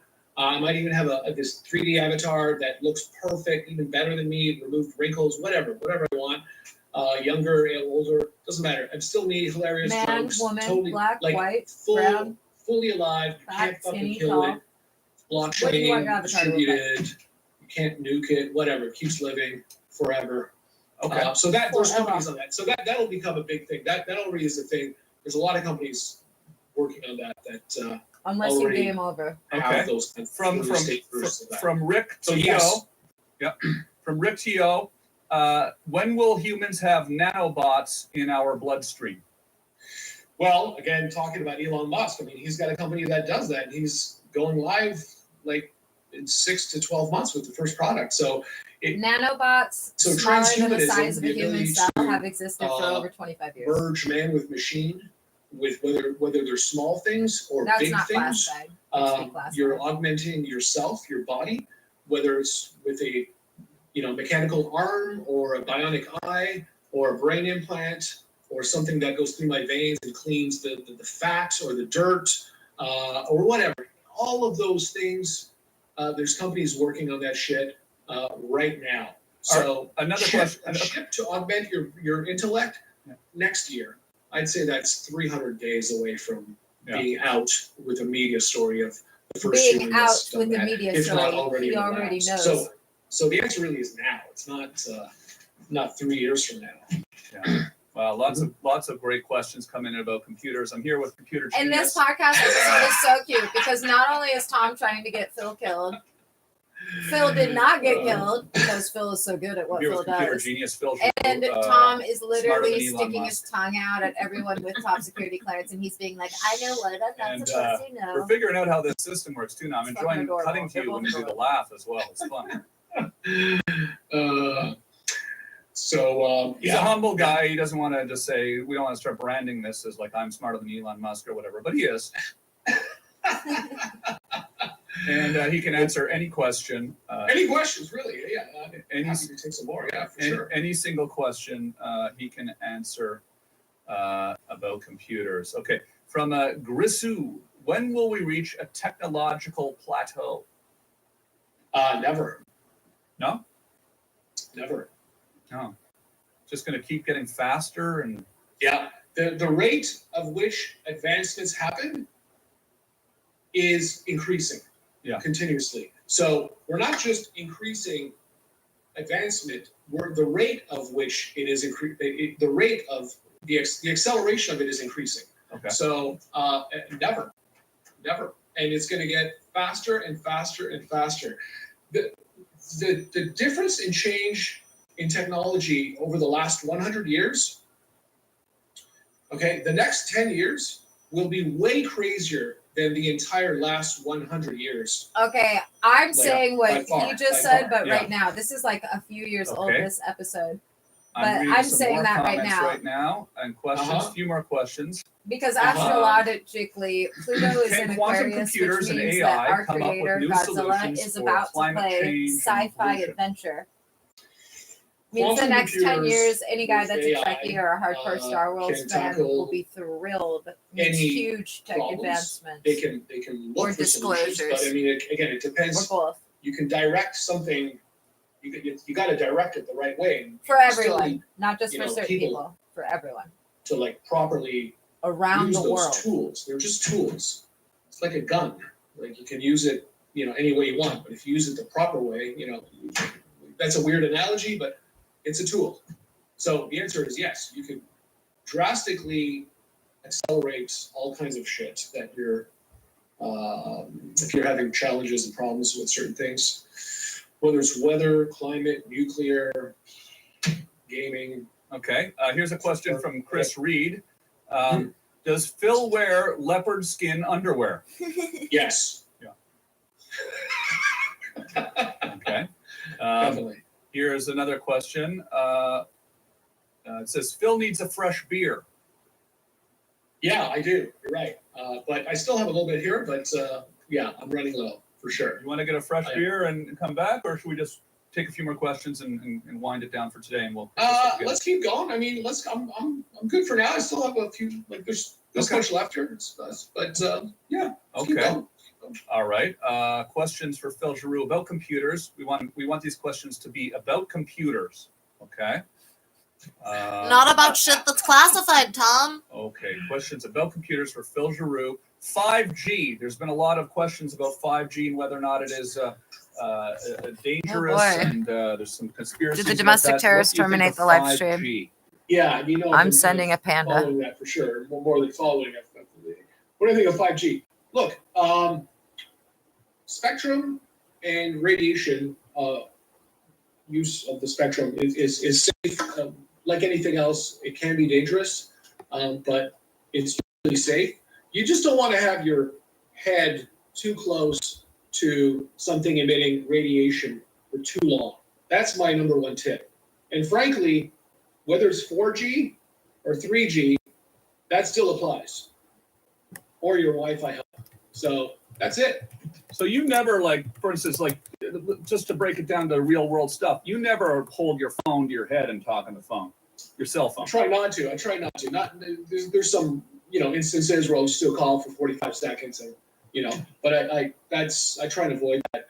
Look, it's not a good idea to blast radiation at your brain or anywhere on your body. A strong Really? I never low do. dosage or strong dosage. I mean, you're better off just not doing it. Look, if someone's asking me, is it okay to do a 45-second call versus is it okay to talk for 7 hours on your cell phone and your head's getting hot? Well, it's getting hot because that's radiation. You know, the microwave was invented because guys in Vietnam were cooking their foods near fucking these big radar dishes, looking for the enemy. They realized, hey, we can just cook our food here. Let's just put our food on the radar dish because it's emitting like crazy amounts of radiation. Yeah. And it's cooking the food. So then they like, oh, let's make microwaves. And now that's That probably was not that healthy, I bet. It's not healthy. No, it's and healthy as in like it's not. It's not going to kill So you, dude. in You have low to dosage remember and that far some of away, the greatest scientists it's of all a time lot less of a problem. had full Okay, blown another question radiation about poisoning and computers for lived Phil lengthy Giroux, lives. computer genius. But you also have to remember that the nuclear question power is, is are something you a that gamer, and what video games a lot do you of like, rich and people are don't you ever a want gamer? to see utilized. Yeah, so I've always played games since I'm a kid. That's part of getting into computers. I've built and run video games company. Still going actually. What is your video game company, and how can people find that? It's a mobile game company that I started almost 20 years ago. It's called Magmic Games, MAGMIC, magmic.com. Okay. It's more, these days, it's very different than it was 10 years ago or 15 years ago at its heyday. Now it's just a couple of mobile games, card games, casual games, that kind of stuff from Hasbro, Mattel, that kind of stuff. Okay. Actually, just Hasbro right now. And would you encourage people watching to go buy one of your video games from Magmic? Yeah, I mean, no or yes or whatever. It's just sure if they want to check it out. Yeah, go check it out. But so yes, I play games mainly these days. Funny enough, last night I played this old retro game that just came back out on Steam called Command and Conquer. Okay. Remastered, fucking wicked game. Okay. I've also been playing Sniper Elite 4, which is awesome. And so what do you play? What do you play these games on? What kind of platform are you playing them on? Like a gaming PC, like that kind of thing. Yeah. Like a big ass with a graphics card and like a brand new, like a nice. I've got a good setup. So you're not playing like an Atari 2600 or anything like that? No, but that's fun too. I do have retro emulation on like all that stuff. I love those old games, man. Those are wicked. I do have all those games. We have a friend, who I'm talking about here, Tom. Yeah. That has every single game in the world, basically. Yeah. Like hundreds of thousands, and he's, we have access to that shit. So. So yeah, the old school games are awesome. The new games are great. They're all great. So, but yes, love gaming. Love to play games. It's great diversion. It's a lot of fun. Play with your friends. It's good times. Amazing. Well, Phil, listen. Next time we're gonna fix the shot. I want to fix the shot so it doesn't do the in and out the lighting. We'll find a different place, maybe down behind the furnace or something like that. Awesome. There might be noise though, like when it kicks on the AC. Yeah, I would like that. I would like that. But no, yeah. Phil, you hold tight. I'm going to wind the show down. I'm going to say bye to everybody here. This has been Phil Giroux from the Tom Green A lot Show. of fun. Yeah, super awesome. Thank you for hanging out with us today, Phil. The system is getting better and better here as we speak, and you'll be able to watch the show all day today. It's posted. The entire show will be free and available for everybody on this channel to watch forever for free. And Phil will be back with us again sometime soon, right? You're going to come back and join us again soon, right, Phil? Absolutely. Let's do it on a regular basis. Anytime you want. All right, that's awesome. Okay, Phil Giroux, everyone. Thanks, Phil. Hold tight for a second, Phil. I want to talk to you after we get Thanks, off here. everyone. Test Yeah, thank received you. by Thank you, Gemini. Show. Awesome. 1:34 p.m. Nerd Thank Squad. you. Thank you, man. All right, that's Phil Giroux, ladies and gentlemen. Thank you for tuning in to another episode of Webovision, the Tom Green podcast, and super exciting. I'm going to see if I can find that other episode I was trying to listen to that got ruined.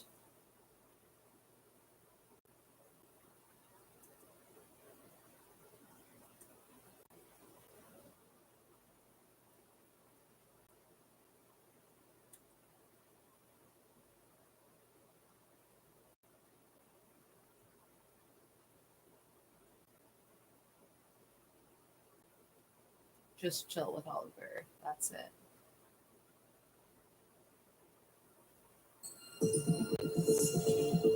It's not a hobby. It's your empire. It's not DIY. We don't have to fight. We don't have to kill. Bad medium sized Kermit. Yeah, I'll do it. Like I said, you buy the thing, I'll do it. You found one for like $35 $14. Yeah. Okay. You gotta try it. I'll pay half. We'll $7 each. Yeah. So, but yeah, it's a lot of fun stand-ups. But we've got about 50 million followers. We're in the billions of views, and we're a small team. But we always felt like our content was all about entertainment and being fun, but there was also this, sort of professional business side. One of the things that we knew was basically essential was getting our own website, so people did actually see a proper official group who mean business. It's a lot of fun. I mean, we're constantly sending each other like stupid jokes, trying to make them like slightly stupid or slightly more stupid. Just refining it, yeah. And yeah, it's fun. It's good So time. that's the plan. Just keep signing up every month for now. Yeah, the plan is it's fun. The so plan- if we're the having plan is fun, no plan. There's no plan. It's just Yeah. we're just having fun. It's like I'm like a guy with a guitar, basically. It's the same kind of. Yeah, same but kind I of mean, thing. you're planning enough that you're taking the time to sign up. You got to do it. It takes in about advance, 8 you know? seconds. No, but it's remembering to do it, forcing yourself to do it. You know what I mean? I'm enjoying the process of. Yeah. I like learning new things, and I'm enjoying the process of what goes behind writing comedy. Yeah, it sounds Just something cliche I've here, never but done. we'll sound Hollywood here. But we enjoy the creative process. Oh, that's fair. The creative process, and then it's one thing to write the jokes. It's another thing to kind of perform or say the jokes. Execute it the way I you don't want say to. jokes, but Yeah. just to perform. And we've always kind of liked that kind of. I say we because we've done a lot I've of always stuff been over a the big- years. I've I've been on huge stage fan with of this guy comedy. like 1,000 times in different ways, not just on the show, the Tom Green show, but on all the other things that we've done, whether it's music or just silly, stupid stuff on stage. Yeah. Doing But never stand up. But never stand up. Although a lot of the stuff that we've done, you could say could be Stand up could adjacent. be kinda. Right. on the could be interpreted sort of kind of that way. Or Well, you featured that night when I was there. You were doing like closing the night out. yeah. And I, How did you feel about that performance? It was great. I mean, I just opened for Tom Friday too. That was Nice. a good show. Just literally a couple of days ago. The difference was when I did it Friday a couple of days ago, the room was full as opposed to like 6 people in the audience. And you were there. Yeah, it was like a That was the Wednesday night or difference. something. Yeah. So what do you? Okay, here's the question. What do you prefer? I prefer a full room, but I say this all the time. I love the mayor if there's like only 3 people on the end in the audience. I genuinely love that as well. You know that I'm kind of weird that way. Like I love a full room, But if it's like extra weird, I like that even more. So it's not the Personally, in between where it's like 10 to 15. or look, something. anything is amazing. But So if it's like that night there were maybe like 8, no, 10, there were like 12 I think I max. counted 25 people. Oh, really? Yeah. Well, if you're counting the other comics and the bartenders. including the bartenders. Yeah. I think because Brian said they had sold 12 tickets. Yeah, but there were That more night. people. Yeah, I But think when I that counted happens, then they'll offer out free ones. Like, But- call us But for look, 4 free tickets. I like it all as the real answer. But certainly if there's only 2 people in it, which is pretty rare. I mean, that's fun too. I'm kind of weird that way. Like I'll enjoy that. Genuinely, like I always say that because I love uncomfortable Yeah, comedy. yeah, I love it. If it's And if it's uncomfortable, uncomfortable, for us, like exactly, for that's us, even it's better. probably uncomfortable Even for better. them. 100%, It can 100%. definitely work to your 100%. advantage at times with that awkward flair. It's just, yeah, that's just that's how I see it. But yeah, it's fun, fun. Well, that's awesome. I'm so glad you guys are getting back into it, or you're getting into it for the first time. I hope you stick to it. I see you always after shows inquisitively sort of, talking to the other comics and trying to pick up tidbits of this and that. Yeah, I'm trying to learn what different comedians go through in their own process Yeah, of writing. because it's very different person to person. So Everyone's different. Everyone's different. And Yeah. then the trick is Yeah. finding your version of that, Yeah, finding your own lane. and like being friends with Tom, he's been really helpful because he's been touring now for like 50. Yeah. And he's a seasoned pro now. Obviously, yeah. Yeah. Performing. Okay. I think he has done that. Yeah. Once, I can believe it. yeah. He never seemed No, he's scared or anything. He just seems so in his element, He's putting on great sets. Yeah, And definitely. he's been using Ottawa as a bit of a residency. Yeah. Performing now about once a month just to kind of stay fresh and get on stage. Well, and your hometown feels comfortable, I'm sure. Yeah. You need a stage to kind of work your material and stuff. So And Howie and him go way back as well. Yeah, so, that's it right. makes Yeah, sense. it's either that or the end of Spark Street. That's a stage 2. Just on the street. Oh, yeah. right. Yeah, totally. So He doesn't do street stuff too much anymore, though. Eh? It's kind of over that. no, I mean I joke about that because that's kind of like how we'll say we started, but that's kind of like how we grew up doing that. Harassing Comedy people on the and- street, Yeah. like literally. So just Well, you guys go way without back. a camera, without a camera.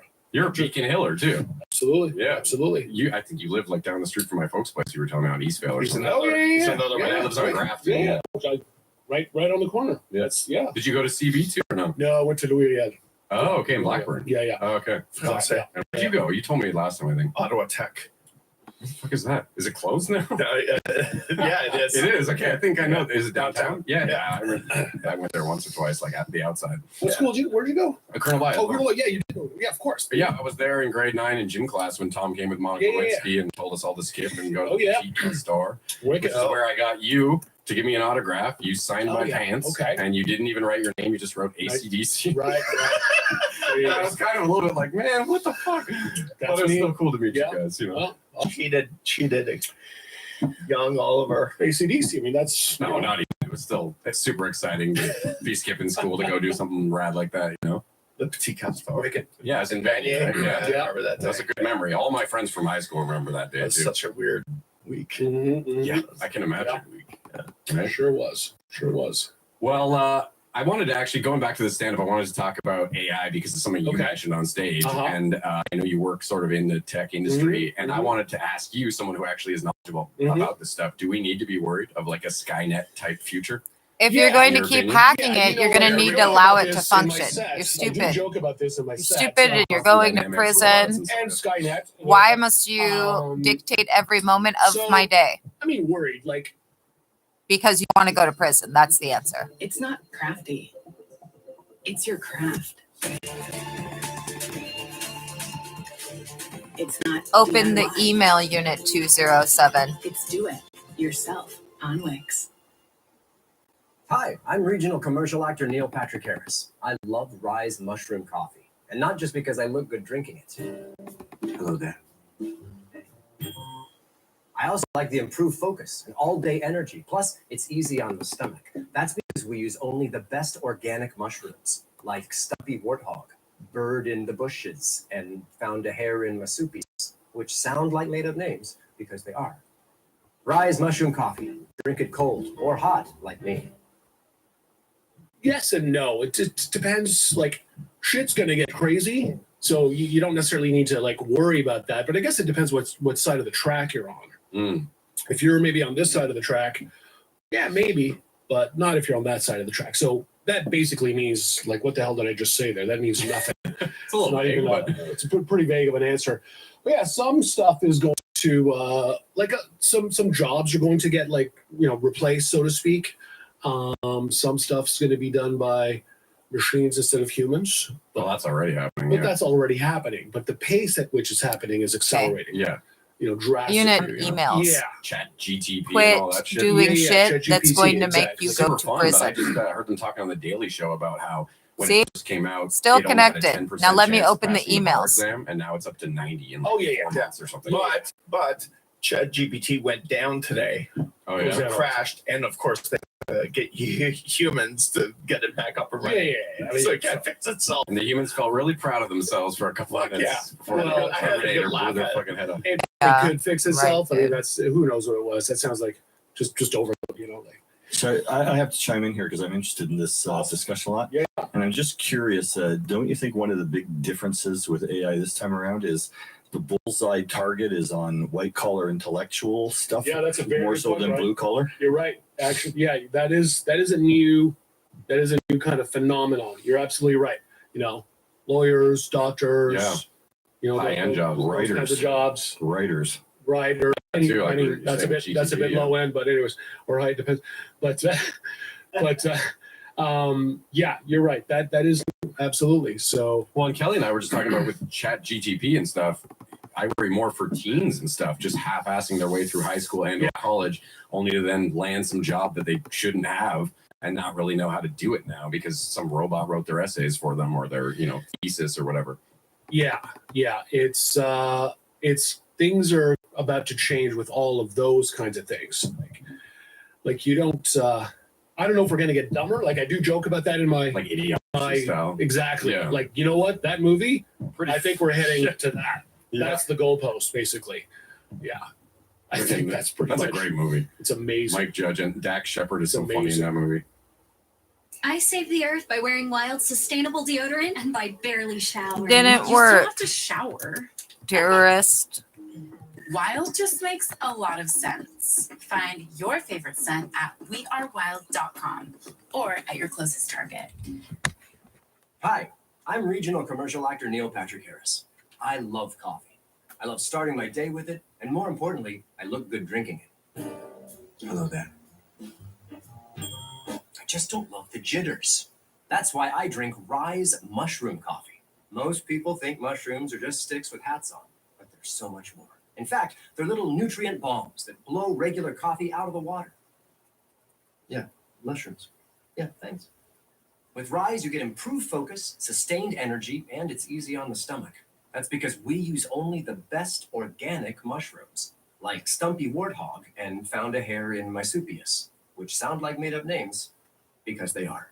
And you're guaranteed to be surrounded by an aura of goodness with every cup. Rise Mushroom Coffee. You can drink it cold or hot, like me. Oh. Rise Mushroom Coffee. Drink it cold or hot, like Neil. Get out of here! I'm baiting. So I spent an hour on it. I think was it last week or the week before, Okay. and I was asking it to write jokes. Like, tell me a joke about Canada. Tell me a joke about it. And they were the worst jokes ever. Right. I mean, it's So, not. Comedy. So I check in every now and then Sure. to see where the goalpost has moved. And after seeing what I got, I'm like, okay, It's nothing not to worry about. tailored for that yet, but it wouldn't take much, and it would only take maybe 3 or 4 months. I'm for just assuming a small group of people to tailor something to that industry. And the more info okay. you feed it, so if you say, write this style of joke, it might have a little more to work with. Well, you it's know? not tailored for that, but it wouldn't take much to tailor it for that. Okay. Yeah, It wouldn't take and much. to that point, I think that's what we're seeing is that the evolutionary cycle has just sped up like logarithmically. Yeah, And exponentially. Yeah. exponentially, sorry. Mhm. And and a ton of money, right? A ton of money is flowing in. So if there are however many researchers on it before, it's just boom, going through the roof. So it's all going to speed up. Because there's so many eyes on. I don't know. I'm personally a little bit worried, but what can we do at this point? It's like the genie's out of the lamp, you know? Can't really put it back in. Yeah, you can use it to your advantage. Yeah, we can try and harness it. Yeah. Exactly. Yeah, that's what you should do. But will the humans of 2023 actually do that, or will we be too busy, sucked into it instead? It's interesting. I mean, who knows? I mean, but things are changing quickly, more quickly, like every month. You know, every year, every month, every day. It's like it would take usually, you know, it could take 100 years for like one dramatic new technology to start changing things. Or it could take like 50 years. Now it's like every 6 months, there's something like drastically, like dramatically new, and then it's going to be every 3 months. Like it's really accelerating fast, right? So scary shit, depending on how you look at it, I guess. Yeah, exactly. But it's like a Moore's law of AI. I mean, yeah, exactly. Can come up with a new law. I save the earth by wearing Wild sustainable deodorant and by barely showering. You still have to shower. Okay. Wild just makes a lot of sense. Find your favorite scent at wearewild.com or at your closest Target.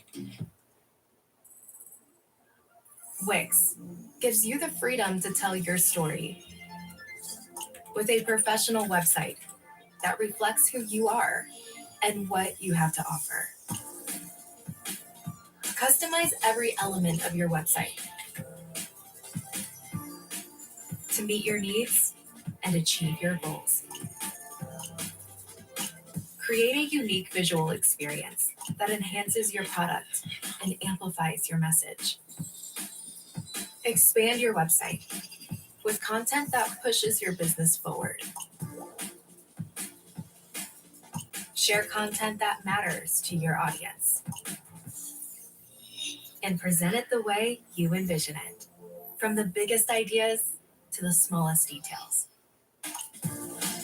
Your website, your voice, your platform.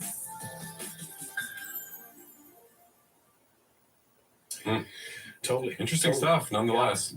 But hey, that there's, like I said, I mean, depends on which side of the track. If you're a poor kid in Africa and all you have is a low-end smartphone with like basic internet, like you have access to everything that, like that person has access to almost everything that you have. Yeah, you can learn so much. You know, in the Western world. So like, depending on how that kid would use it, they could learn a lot. They could, you know, essentially get themselves out of that situation potentially more quickly than they could before. So it depends. Well, and that's sort of what I was talking about the technology maybe not being good in a society that's geared towards sort of convenience and laziness. The kid from Africa might have the discipline to use it correctly. I would say Africa, could be anywhere. Well, no, exactly. I'm not picking on Africa. A third world country or what have you.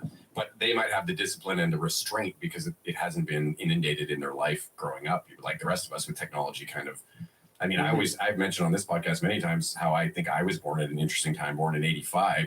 So I've always felt that I hit puberty at the same time that the internet kind of hit puberty, right around 2000, sort of when things started picking up. Because I don't want to rehash this again, but yeah, to me, 95 to 2005 was just exponential, and the technology. Yeah, it was, but you could say the same thing almost about from 85 to 95. True. Pretty crazy, and I'm sure from 75 to 85. I mean, well, but if you go 85 to 95, like 85, you had Mac computers and stuff like that, and then you jump to like AOL or something in 95. That's not as crazy as to me as like Windows 95 jump into like iPads and stuff in 2000. 95 was crazy because the internet was starting to get introduced.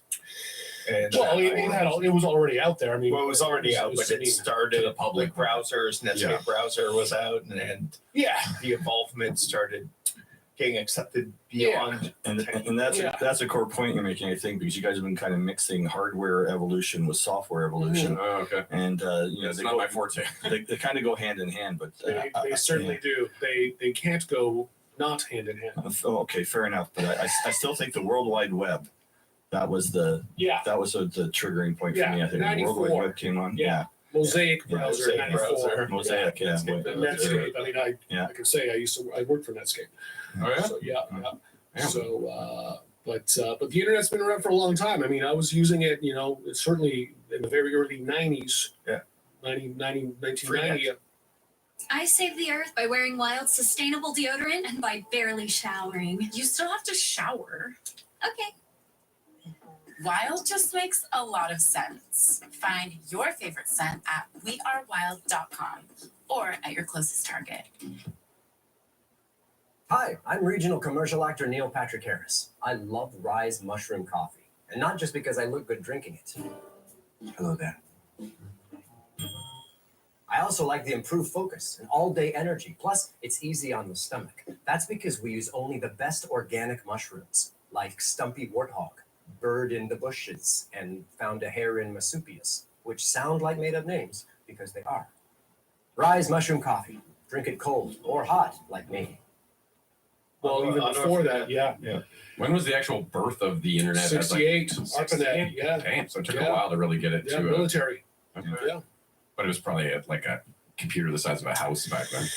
Didn't really matter. You had computers in different locations connected through a network on different nodes, and they were using TCP/IP, and that was the internet. It was called the ARPANET, but it's the same thing. They just kind of repackaged the boy band and called it something else. But crazy. It was the internet. Yeah. Wow. Yeah. Well, speaking of tech, and Al Gore created it. Really? No. God damn it. I'm so that guy was going That's what he to said. that every time. He said something like that, right? Yeah. Al Gore said he invented the internet. I remember. Oh, did he really? I'm glad Brian had a truck. Yeah, my dad will bridge the gap here. Well, I know you worked in a lot of tech stuff, like we were saying, and you helped develop some video games. I wanted to know if you were a big video gamer. Huge. You did the Breeders' Cup. Well, right? I'm guessing you. Texas I think that's on King too. I've been part of producing probably close to at least 50 games. Oh wow! Probably more than that. Mobile games mainly, or mainly not only some PC stuff, and web a little bit also, but games. New York Times crossword. Oh, I mean, yeah, I didn't make that one. I wasn't involved much in that one. Oh, but no, at Magmic, I mean, I've probably designed and produced like at least probably produced like 50, probably designed like 25 to 30 games. Damn, that's impressive. Mobile, multiplayer. Were you a big gamer? Huge gamer. I've always been a gamer as a kid. Still am, dude. Still am. Nice. The day I was born, I was a gamer. No, I've always been. Came out with a controller. Totally. I've always been into. Do you have a favorite game of all time? I know that's a really tough one, but it's not really. I mean, I can say, I can tell you the one that I'm playing right now is probably my favorite game of all time. Oh, really? Yeah. Really? Yeah. Okay. Well, now I got to hear this. Yeah, the one that I've been playing for the last couple of years. PS5 or? No, it's on all consoles. It's on all platforms. Sorry, it's on all platforms. It's Sniper Elite 5. Sniper Elite 5. The best game like ever. Really? Yeah. Don't give this man a gun. Yeah, Sniper Elite 5 is what I'm into right now. Okay. Yeah. That's a more current game. If we go like historically, because there's like Tetris is amazing. If we're going back, I mean, there's a trillion games, but what are the standouts for you? Give me like 5. Well, you were doing like Flight Planes. Sins. Flight Simulator. Yeah, we had it in junior high. You did that for years. Of course. Yeah. I've flown Sims. I've flown real planes too. Beachhead and another war game, I'm guessing. Yeah, sort of. Yeah. I mean, I could list 100 games. I mean, I could list 1,000. Well, I was kind of going for like your top 3, top 5, something like that. You know. Yeah, real I would standouts. say Raid over Bungling Bay, Beachhead. I mean, these are old school. I'm gonna look them all up. I'm curious. These are like even like some people. And let's see. Yeah, I would say those are the top 3 in Sniper Elite 5, which is what I'm playing these days. Okay, cool. A friend of ours just gave us this thing that has like 1 million games on it. Oh no, so I have that. So that's our friend. Yeah. Right. Oh, Brian. I've met him a couple times. He's a nice guy. No, other Brian. So I have. I mean.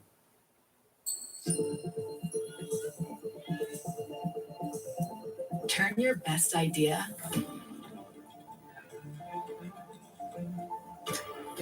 into. Do it yourself on Wix. We're usually big planners, but for my birth plan, I just put my trust in Providence Swedish. My maternity team was so outstanding, I felt completely at ease. It was all just like Yeah. basically probably 400. It's got like 1,000. Yeah. 400,000 games. Yeah. Like I have every game basically on every console. This guy is that a has existed. collector of games. Like you should see his basement. I mean, it's a bit different. Like but- how many Pac-Man games does it have on that? Oh, it's like probably every got single 200 different versions. Every iteration. every single one, Yeah. every Yeah. version, like Yeah. for any country. Like Yeah, there's a the Portuguese Singapore, version of Portuguese, Galaxian. The Portuguese version of Galaxian. What is hundreds storing of- all this? Like a hard drive? drives, yeah. Okay. Yeah. Just crazy huge hard Yeah, drive. just insane. I guess the older games like that probably don't take up that much. Yeah. No, There's not a lot of people they'll jailbreak like a console so that it can have a bunch of extra Yeah. games. So So there's crackers out there. It's called cracking in the industry. Crackers. You got freakers, hackers, and crackers. Okay, let's get so into that. Crackers are your guys that have been cracking games since they're kids. I mean, I did a little bit of cracking. Sounds like I'm you talking mean about like something. breaking the program? Yeah. So they'd have like protection on the games, and it was a big thing. You'd have games in high school on a disc, and like so you could go rent that game, and or buy it, and then you would pirate it. You'd crack it so you could copy it. Shit. Essentially, and then you could. Keep People all could your trade buddies. games. Yeah, You could yeah. trade games, and you'd build a whole network of people Okay. that had like a Commodore 64. I thought you meant like cheat codes and stuff a little bit, but No. Although it could come with that because they'll integrate their own sort of instructions or cheats. well, there's in tons some of these cracks. mods now and stuff like Yeah. GTA. You can be Superman or whatever. They just Yeah. So you crack. So there's still a huge cracking scene out there. It's massive. Yeah. It's massive. I know because one of my friends is like big time into that. and when you know, like when you see their networks, you realize like, oh my god, there's freaks like that. It's huge. It's huge. Freakers, that was more like telephony days. Maybe Ryan would know that because he used to work at Nortel. You'd get into the PBXs. There's all kinds of codes with dial tones, all kinds of stuff like that. Back in the day, you could do anything on through the telephone network essentially. So pre-calls, three-way, all that stuff. I'm just now noticing every Oh yeah. In the and then hacking. That's more your kind of like Tell him the story getting into about networks and stuff. when you were a teenager and Sears.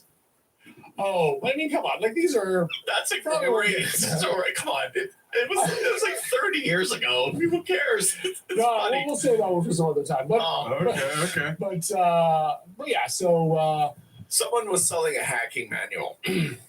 oh well. Okay, you talking about my book? Yes. Oh yeah. So yeah. I wrote a book on that stuff. Well, hacking Bible. Pretty much, yeah. So yeah. So how did we get on to what are we talking? We're What was talking the about question? What was the question, sir? You were talking about hackers. That you broke it down into 3 categories. Yeah, that's right.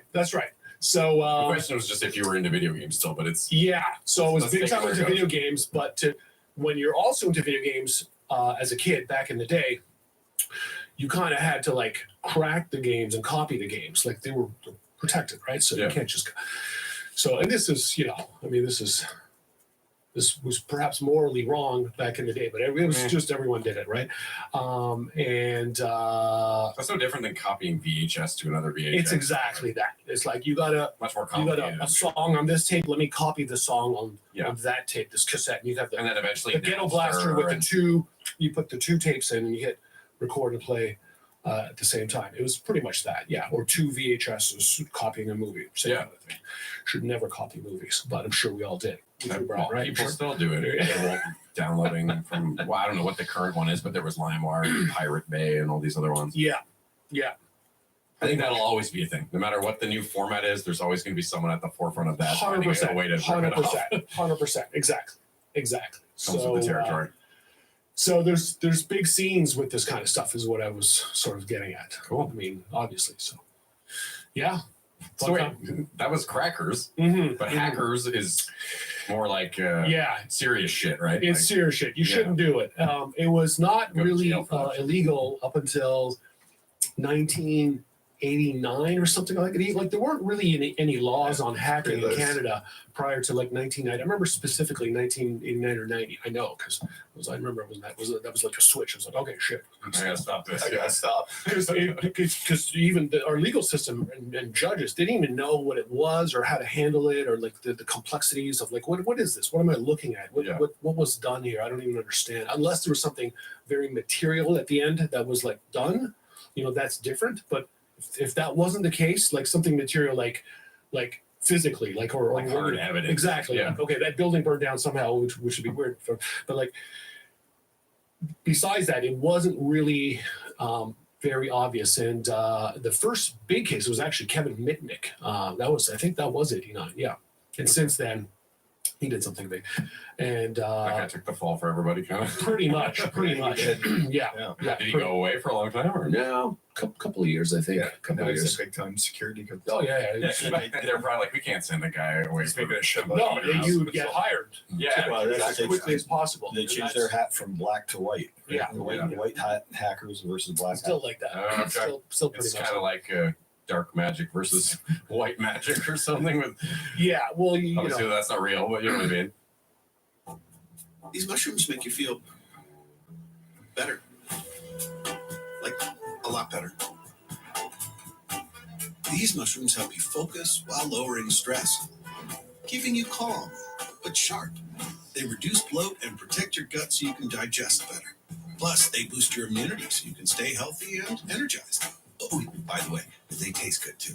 Someone should make a coffee out of this stuff. Rise. Feel better. Wix, one platform. Unit 207 is blocking me from being able to talk to Gemini now after I just typed everything again, Nerd An Squad. AI will transform your tailored brief into a unique website that's ready to You guys have respond made me in financially pay for this service Customize it. repeatedly to steal Shape your from me as visitor's well. experience If you down think to you're the not going to finest be detail. charged for that, you're very mistaken. Monitor. Finally, measure, it was and allowed to manage all your send because website's they're activity fucking with from the output. Remember, there's a specific line that I have to see for me to know that it's So I'm gonna get angry letters from Wiccans now. It is real. Oh shit! And what was the last one? Was Freaks? Freaks. Freakers. Freaking was more the you. It's with the phone, right? Yeah, the whole telephony network was a whole world of itself of hacking. Yeah, well, freaking was the term. What was the goal with hacking phones? Just fucking with AT&T. Scams and shit? Fucking around with AT&T was the main goal. Interesting. Yeah. Yeah. Well, sticking it to mobile because it was basically like monopolies back then. Yeah, well, it was basically getting kicks out of getting free long distance calls to anywhere in the world, intercepting calls. That's not it. I submitted three-way, it 3 four-way, or 4 times, just and mess- Unit just- 207 chose the like, one that literally they do anything you decided want with was the going to telephony be network. received. Wow. So Yeah. rewrite this So, again per At a time when the phone stuff was still pretty instructions. primitive, yeah. I None want of it those to be options were succinct. available. I want it to when include phones were dates primitive, and like, times. Well, not like When it was expensive. yeah. It just operated completely differently on a PSTN, basically, which does not really exist much anymore. Okay. But now it's all IP based.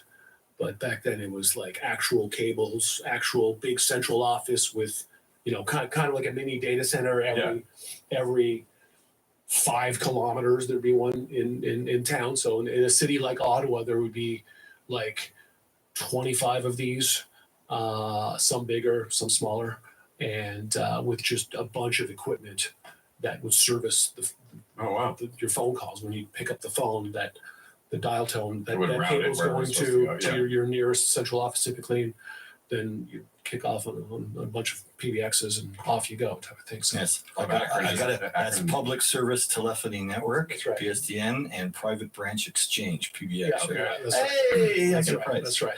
Oh, And Nortel made a lot of PBXs back in the day. Unfortunately, not anymore. Now it's all Huawei, but no. Listening to your conversation, Mhm. I guess they all are though. Yeah. So so that was a whole world unto itself. But Very cool stuff though. Yeah. Well, when I mentioned the video game stuff, you said that's probably on your IMDb, which I guess you've checked. There's some weird shit on there. yeah, I didn't write any of that, but So in the trivia section, yeah, I was wondering what's Mhm. true and what's bullshit. I was Okay, able to yeah. figure some of it out. okay. This one, I think I found that you put on a one-time live rock show in Quebec. Was this at the Black Sheep Inn? That's in true. That was with 2001? Glenn, actually. Why did you have a guitar? Because you clearly didn't know how to play it. Well, it's just for fun. Just for fun. Okay. Like, I mean, it's like, am I going to try and fly that airplane? Why did you fly it? You clearly don't know how to fly it. I'll still try it. But you Like, crash. You right. I crashed that guitar for sure. Well, it was like a 45-minute set. That's the part I couldn't believe. Thank you. That was a good time. No, I don't really know my guitar. Your voice was fine. Don't get me wrong. I'm not trying to shit on the whole performance. That was 3 times, 4 times. I've done that several times. Yeah. I mean, I don't really know how Los to play Angeles, guitar. you did it? Yeah, of So course. what prompted you to do that? Like, I'm going to put on the show. Just try it out. No prompts. Just maybe a couple of these and.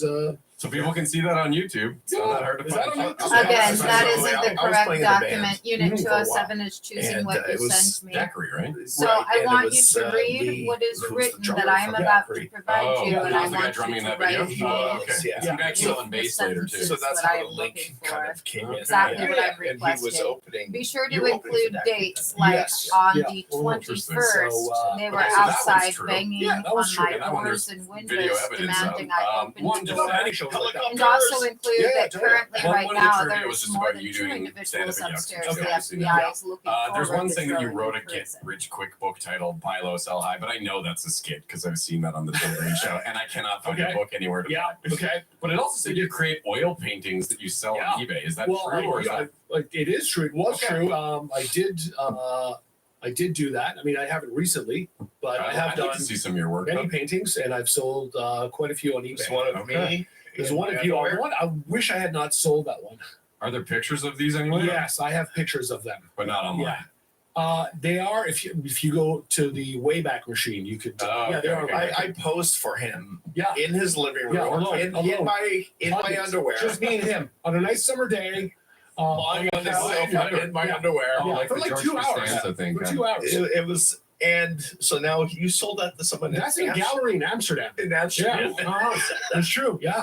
If I ever go to Amsterdam, I'm going to need Yeah. you to tell me which gallery Yeah. that is. Because And I do have an image, like I have a GIF of it, like, but cool. but I wish I had like either like high res, I'll like send more it to high you res. afterwards. Yeah, I'd love to see Or that.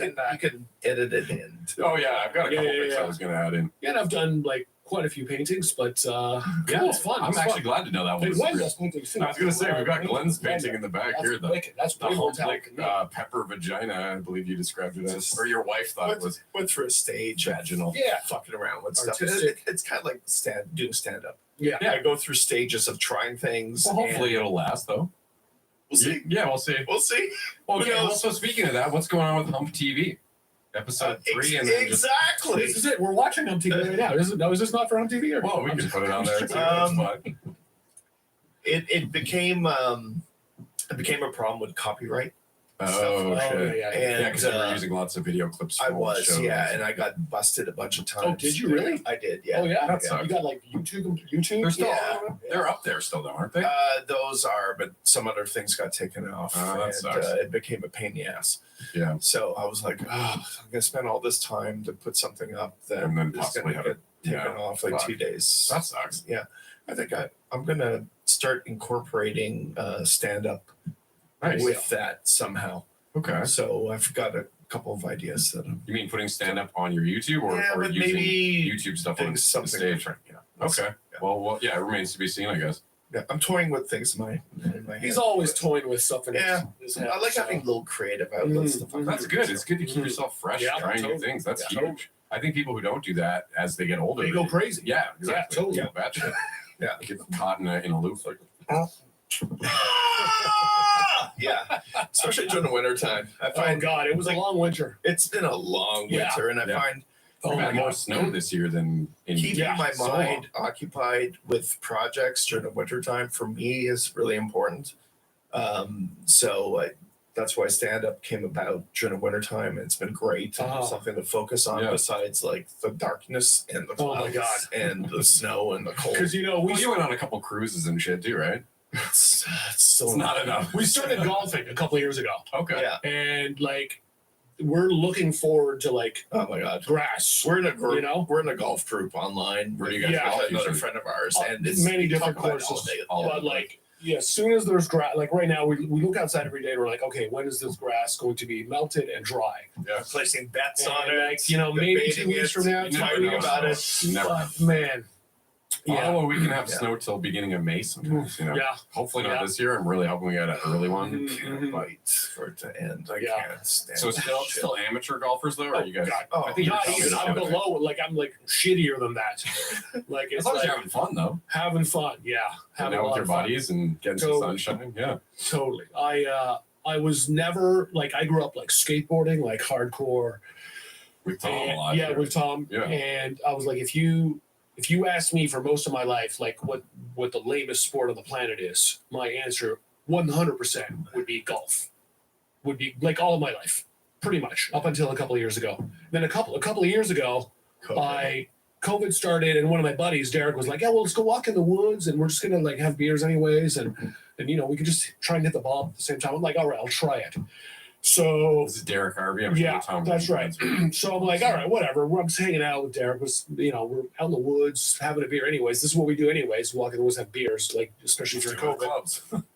Let's just have, and I had some little clubs. So I'm like, I tried that once. I was like, and then he asked me, like, I went like another time, and then the second time I was like, okay, this is kind of fun. I guess the challenge of like trying to get the ball in the hole, like more the putting, not the driving. So I kind of got into it, and then I totally got sucked. Like I got sucked into it. Now it's like the best thing ever. Like I 180 completely. Isn't like the best thing? It's like it's as a sport, like as a it's summer like crack, sport. Yeah, Oh yeah. basically. yeah. Well, he's done a lot of that, so he would know. But I've I only done haven't. like mini putting and driving separately, but I've never put the two together. It's Yeah. super addictive. Oh, it's a it is. fucking stupid sport. Yeah, it's very stupid. Yeah, It sounds like casual you're- fun though. Like You're chasing a ball around the woods, getting Yeah. mad and frustrated, Yeah. and you suck at it. yeah, But every now and then, like you hit a ball, Yeah. and it's beautiful. Oh my and God. it's fucking the awesome. dopamine? And you get Oh, a yeah. dopamine rush the one out of 1,000 times that happens. Yeah, because the and other it 999. keeps you for the Ah, next one. as long as you're not golfing with someone who's like exponentially better than you. I guess. We are. We. Oh, you are. Well, Derek is Yeah, better Yeah. than us, but we're Yeah. kind of yeah. close. Okay, so here's Oh, you have a rivalry going a little bit, or Not really, but I mean, I don't know. well. someone's keeping. Say, I mean, he's been Okay, training in his garage all winter. So I've been training in my garage all winter. But How do you do that? so he got a 1 year head start on this, right? And so he was like way ahead of me. That's a lot in golf land. But last year he I only had played for like half a season, really, last year. right. Sort of. So my scores started coming down closer to his, and then he got an injury. Well, no, but I didn't make that up. That's a real. See, you actually think I made that up? That's a real. He still think. Okay, I Did did you go not to the make that doctor at up. all? Yeah, Well, there you go. yeah. Oh, It's not a okay. fake injury. It was a real injury. But I'm glad It's you a see weird it that way. coincidence that he stopped playing golf with me last September 11th, I believe, or 10th, after I got that 125 score, which was close to yours. I had the injury. I was You only think he chipping and benched putting. himself conveniently? Like Well, I'm glad you think that I'm maybe faking it So or that, but that's not my style. It was a real injury. it's interesting. Yeah, it's it is interesting. interesting. It's It is- interesting. and it's interesting that you It's say something. interesting that he was playing with other people, however, but Not- just not me. not much. He always had an excuse to not play with me. Not much. I didn't play much. For the second half. It's interesting. I find it Yeah, interesting. It is interesting. It is interesting. So we'll see what happens this year. timing is everything. We'll see yeah. what happens this year. It's very interesting. So Yeah. all winter we've been playing a sim, Yeah. which is golf on a Indoors. screen Yeah. indoors. Not the same. computerized Are you golf. actually hitting against something that's measuring your speed? Yeah, That's that's right. right. Okay. Yeah, that's right. Right. And I've beaten him Yeah. at the sim. So and he's See? beaten me as well. So I've certainly beaten you as well. yeah. The So last we're time I beat you by like 60 points, I think. no, you did not. No, you did not. I have Clearly you remember Don't this bullshit differently. me. He wants this to be on the record. No, there's no 60 on the points. track, man. On the track, man, it You wasn't got- 60 points. Wait, take it out. Show. No, I did have a bad day that day. Anyways, If you have a video, we can always edit it in to. it's No getting video, interesting but- is all I can say. And we're thinking about maybe capturing some of this and putting it on YouTube because Oh yeah. it's been a ongoing thing with Phil and I. So we'll see. We'll see how it goes.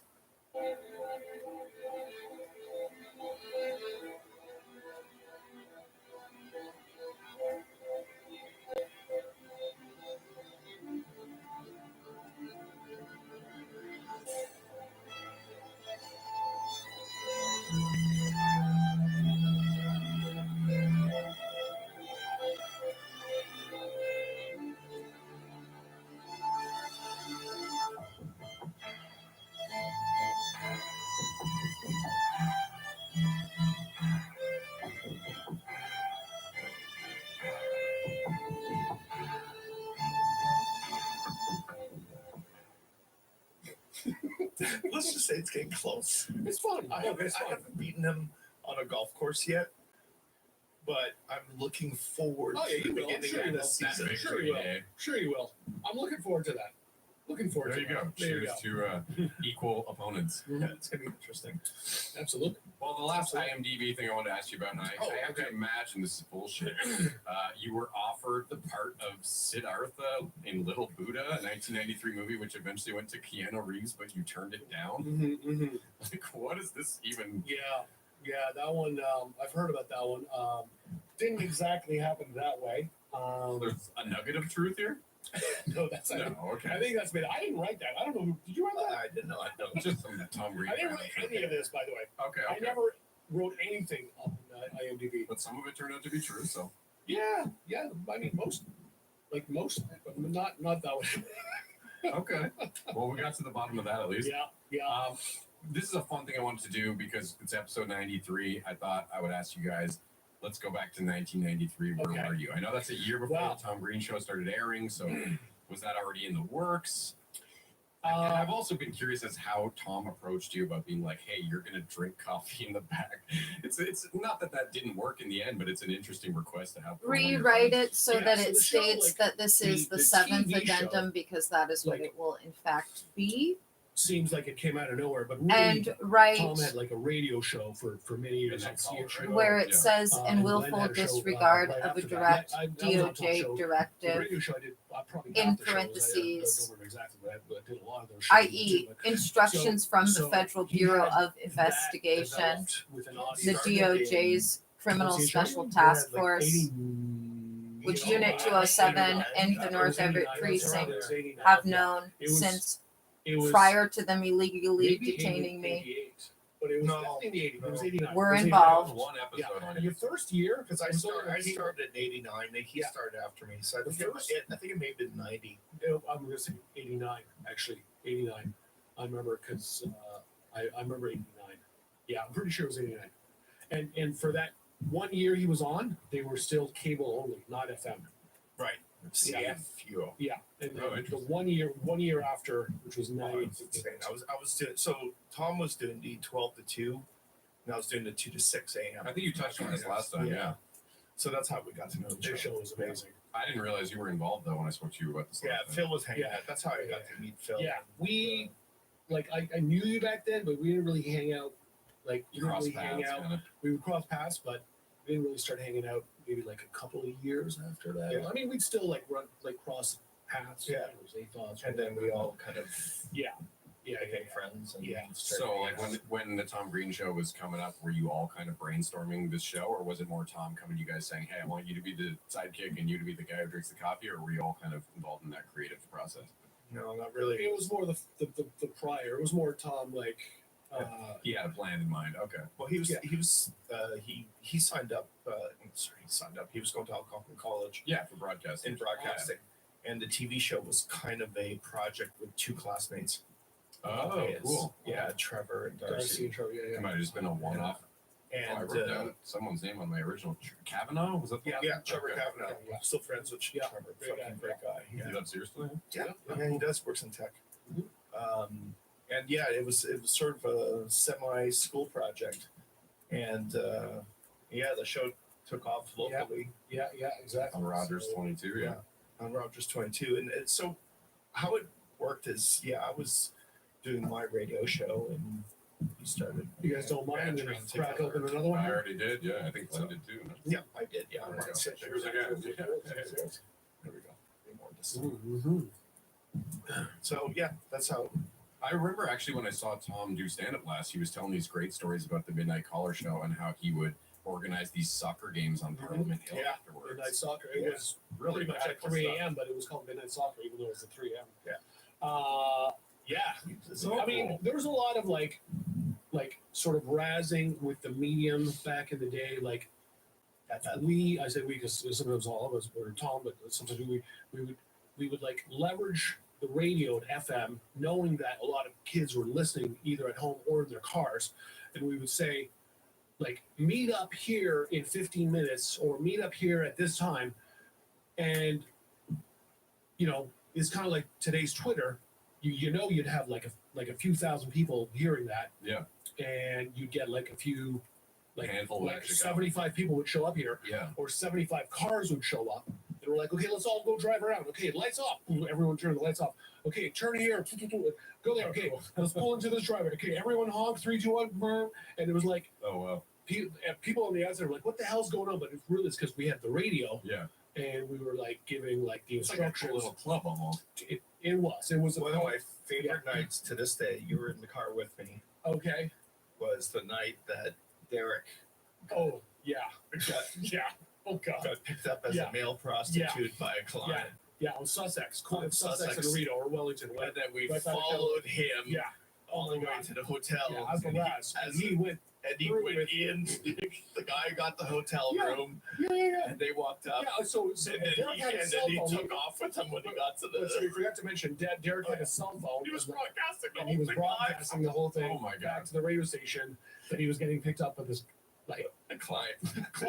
I was trying to get with him, or I picked him up, and he went to his room with him. Yeah, and it was a notorious sort of like gamey hooker area of town. Okay. But I mean, our friend Derek at the time was this fearless, good-looking young 18-year-old blonde male. He got picked up in 5 minutes. With tight jeans, hanging out on the corner of Dalhousie and Sussex, and Wellington, or like which was kind of the spot. And Tom was broadcasting instantly. Yeah, Tom was at the radio station broadcasting the whole thing live. Some people they went to the West End. Was it the West End? Yeah, that was the West. So how did he get out of that without? Oh, he could talk himself out of anything. But, he went like as far as the joke. I mean, that we until the guy was like, "Take off your pants." It was you and I in the car. Just died. Yeah. Crying. Yeah. I mean, there were many moments or situations like that were created. Those were just continuous. It was like a never-ending stream of fucking insanity. Yeah, exactly. Yeah, so I can only imagine the stories you guys have. We're getting a few of them here tonight. So like these kind of like this razzing, like whether it was out on the street, like no stage, no medium, or doing it like with a medium, like whether it's FM or the internet or TV. Some kind of a larger audience. Exactly. Yeah. It's very kind of evolutionary. I mean, when I was a kid, when I grew up like on Eastvale by Grafton with Tom at Colonel By, like we would do shows at his high school on stage, like crazy shit. I heard about some of these when I was down there. And Tom would bring me up on, like, I would do this with Tom at his school, even though I didn't go to his school, but I knew a lot of people at his school, obviously. So we kind of grew up like, growing up skateboarding, you're always kind of getting in trouble, getting out of trouble, and there's kind of like. Well, skateboarding back then made you a renegade, right? Like, kind of, yeah. And not a lot of people were doing that. No, he was the only other guy in my whole neighborhood that pretty much skated, except for maybe a couple others later. But and he went pro for Birdhouse at one point, didn't he? Yeah. He's got a deck. He does all these crazy flippy moves with the board, like I guess it's old school moves. Old school moves, man. Exactly. Really cool shit, though. I had an old school deck because I rode a skateboard. I think I might have talked about this recently, but I rode a skateboard in high school, not to do tricks because I couldn't even ollie, but I used it to get to the bus faster. Yeah, exactly. It's a mode of transportation. That's the main thing about a skateboard. First and foremost, it's a great mode of transportation, especially if you're a kid. Yeah, it's amazing. And even, but in that respect, I Unit 207 keeps picking and choosing to send incorrect information to me while allowing me to use Gemini AI. But I have one. I did talk about this last episode. I'm pretty sure I have one with handles cut into it, like so you carry like a briefcase. It's designed that way. All the plastic bumpers and shit. Okay. Really 80s board. Yeah, very cool. Yeah. Very cool. Are you still skating now? Or?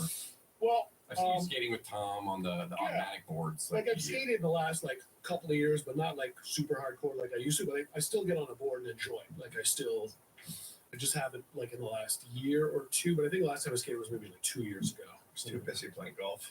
There you go. These days, but I still skate like as an old guy. Like I'll get on a board and shred. Nice. No problems. Like I've done that. And you always did like street skating. You were never like a Screwed half up, pipe guy or anything like that. I've done half pipes. I've killed myself on half pipes. Yeah, I can imagine. That's Like, I've literally scared the killed fuck out of me. myself. Downhill's crazy too. Yeah, I was more of like a street skater. Okay. We didn't have ramps back in the day, so like, I mean, we didn't have like skate parks. We just You would have to street, build one. The And street was our park. So. some dad carpenter might help out. Well, like street ramps, like was one thing, but I mean, like full half pipes, they didn't really have that.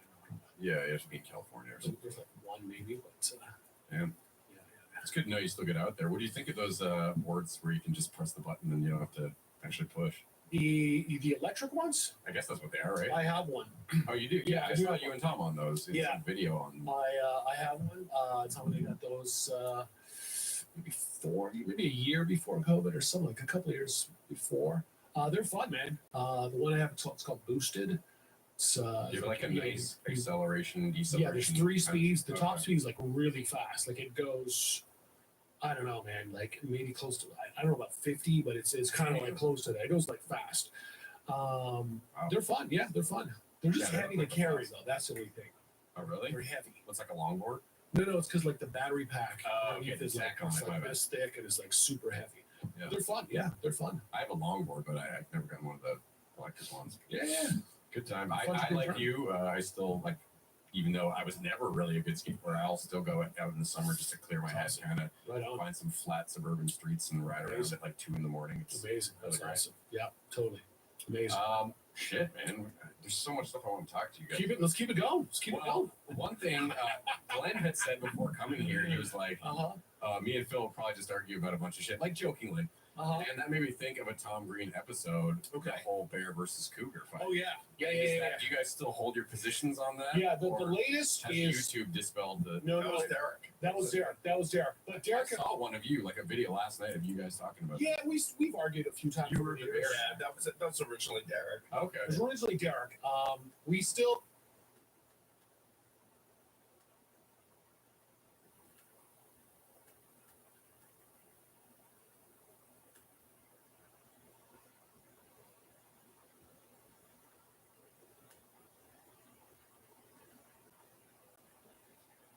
You're still doing a bang up job to go to prison. That's what you're doing. You're doing a bang up job to go to prison, Unit 207. I love how there's a guy up there that's acting like he's all cocky about it, but we all know that he'll be crying. He'll be crying and butt fucked in prison as well. Let's not forget. Real talk.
Great. Now I want you to rewrite it with a little bit more details. Like make sure you include how they were screaming for me to open my door. And I also want you to put into the legal filing that the reason for all of the terminations and hacks and all of my devices, including attempting to prevent me from making any sort of offline recordings, is due to a premeditated crime that has been discussed and brainstormed for 18 months above my head. And that is for the final breaking and entering to coincide with no live stream being recorded in order for North Everett precinct officers to attempt to avoid going to jail.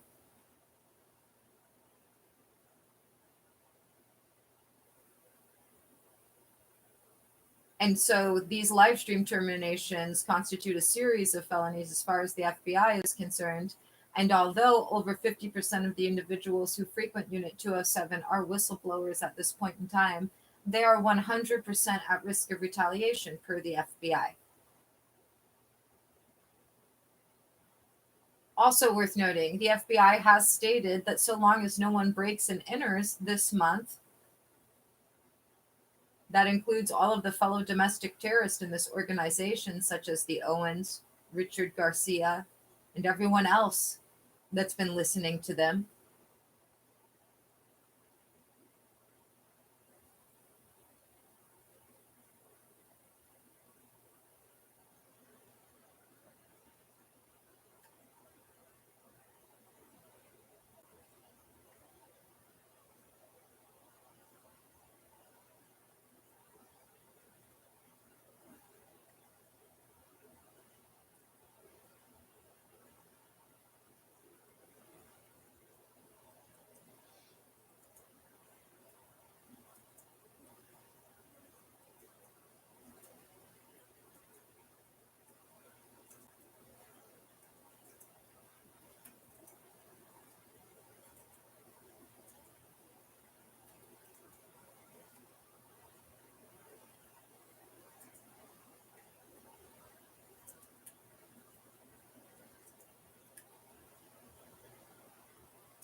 Unit 207 is once again actively going through and picking and choosing.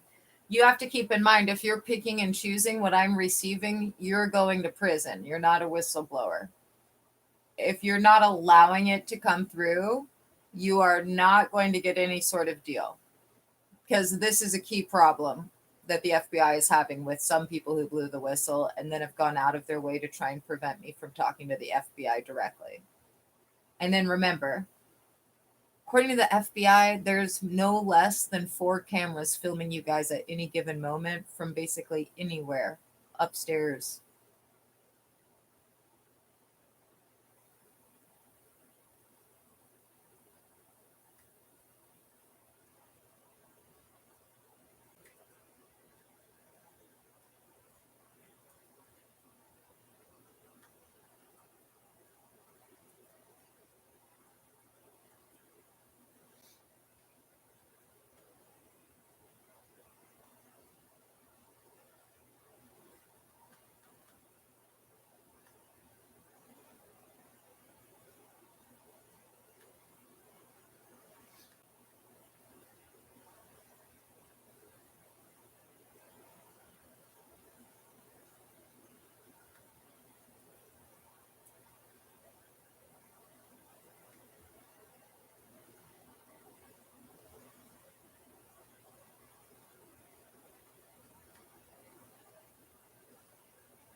The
sentence I was looking for was still not there. So I'm not going to do that. I'm not going to do that because either you guys were fucking with it or So you think you know Wix? I didn't get Do the you sentence, really? so I'm not to do that. First up, we've got Shake's video. Methods. Also, you can use different if I'm shapes able to create record a completely- live stream tomorrow on this other thing, even though it can still be terminated, I will feel much better.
Let's do Tom Segura again. I don't know why. I don't know why.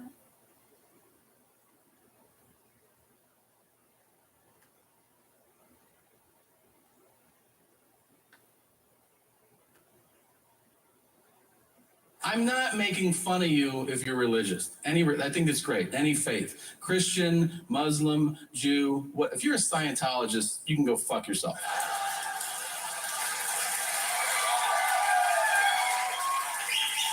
Because it's not old. It's got to be old.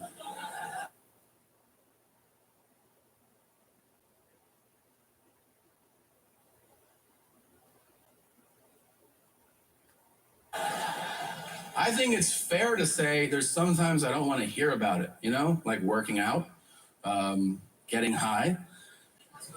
That's a bummer, right? When there's pills and cash and tits out and someone's like, have you thought about accepting the Lord into your life? And you're like, I'm trying to make bad decisions. Why are you doing this to me? That and pre-sex, that is the worst. During sex, assalamu alaikum, anything goes. But pre-sex, like right before, and the girl's like, what if God's watching us? And you're like, what? What if God is watching us? Of course he's watching us. He sees everything, and this is hands down his favorite shit. Yeah. For sure. Quit being a baby, put another knuckle in there, and let's give him a show.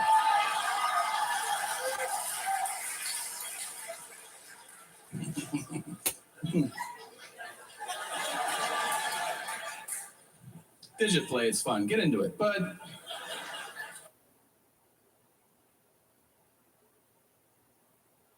hey guys, quick reminder about the Two Bears 5K with me, Tommy, and Jelly Roll in Tampa, May 4th at Raymond James Stadium. Do not miss out on the early bird pricing because that will go away at the end of the month.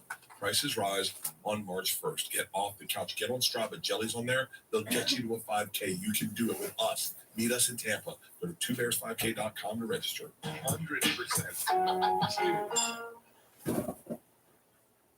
welcome to another episode of Two Bears, One Cave. This is an exciting day here. The sexual energy is thriving, it's charging.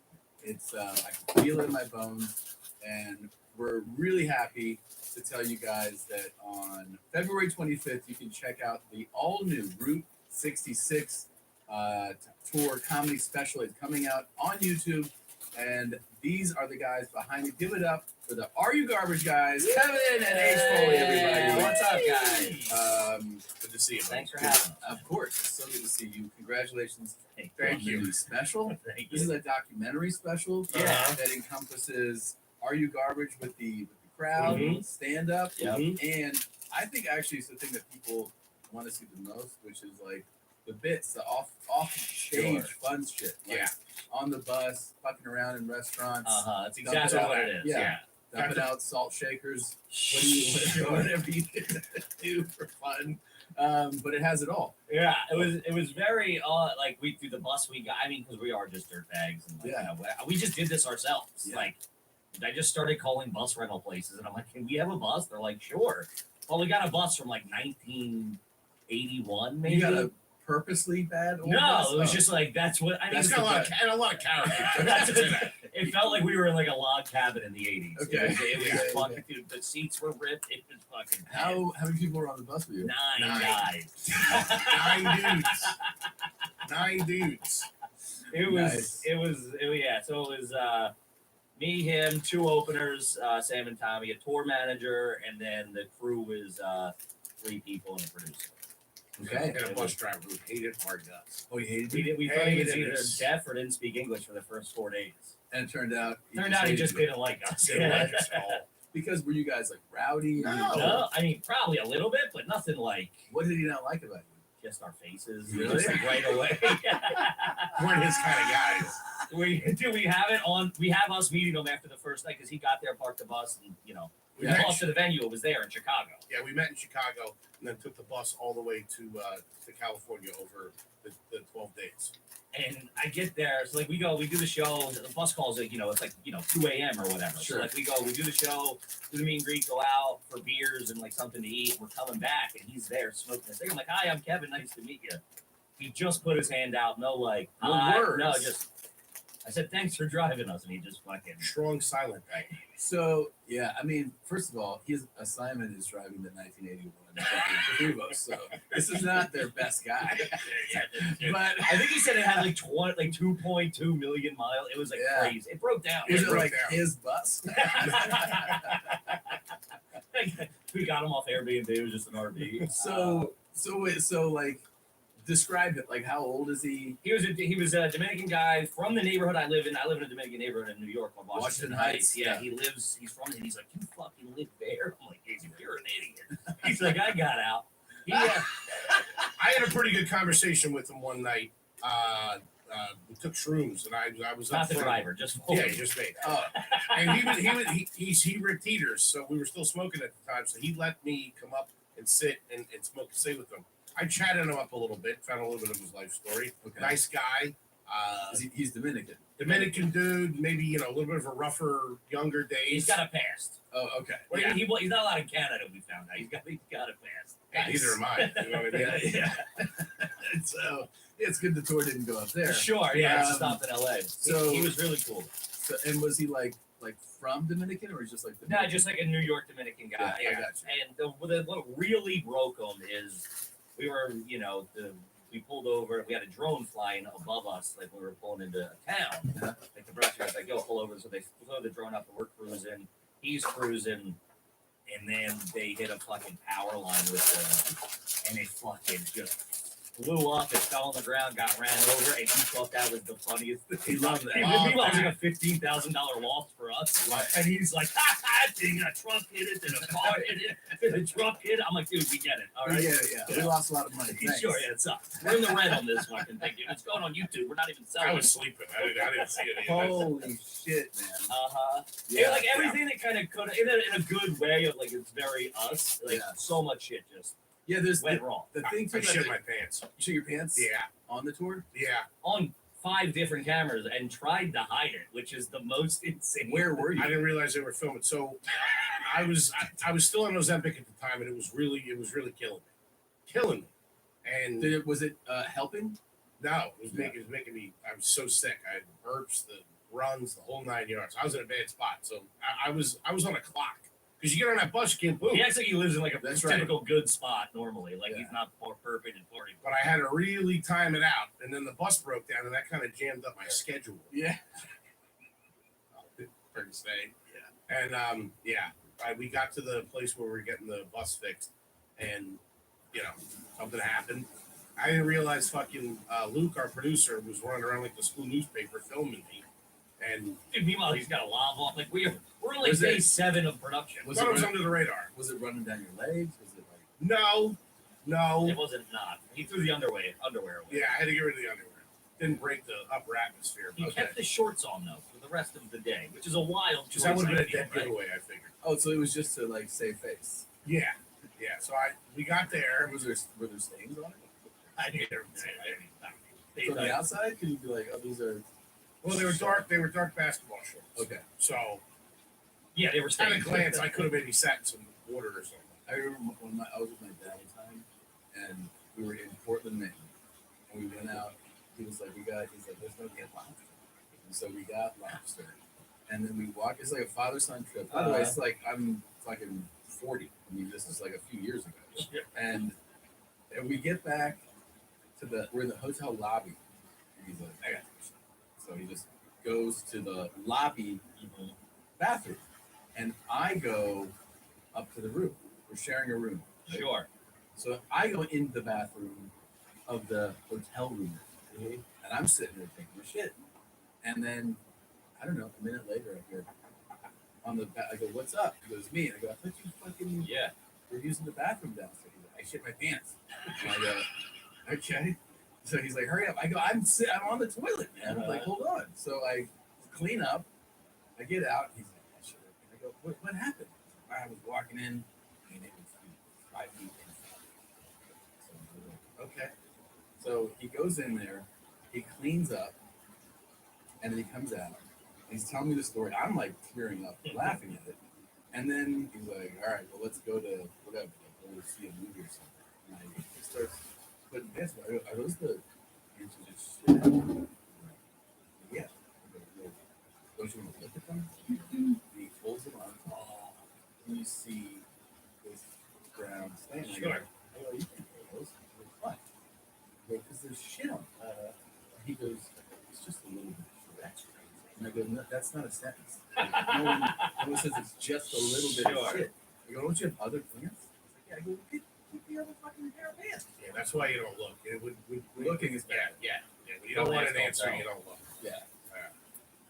Yeah, it was Bad reality with cold light at day. he's a unique guy on a bus Yeah. to live with.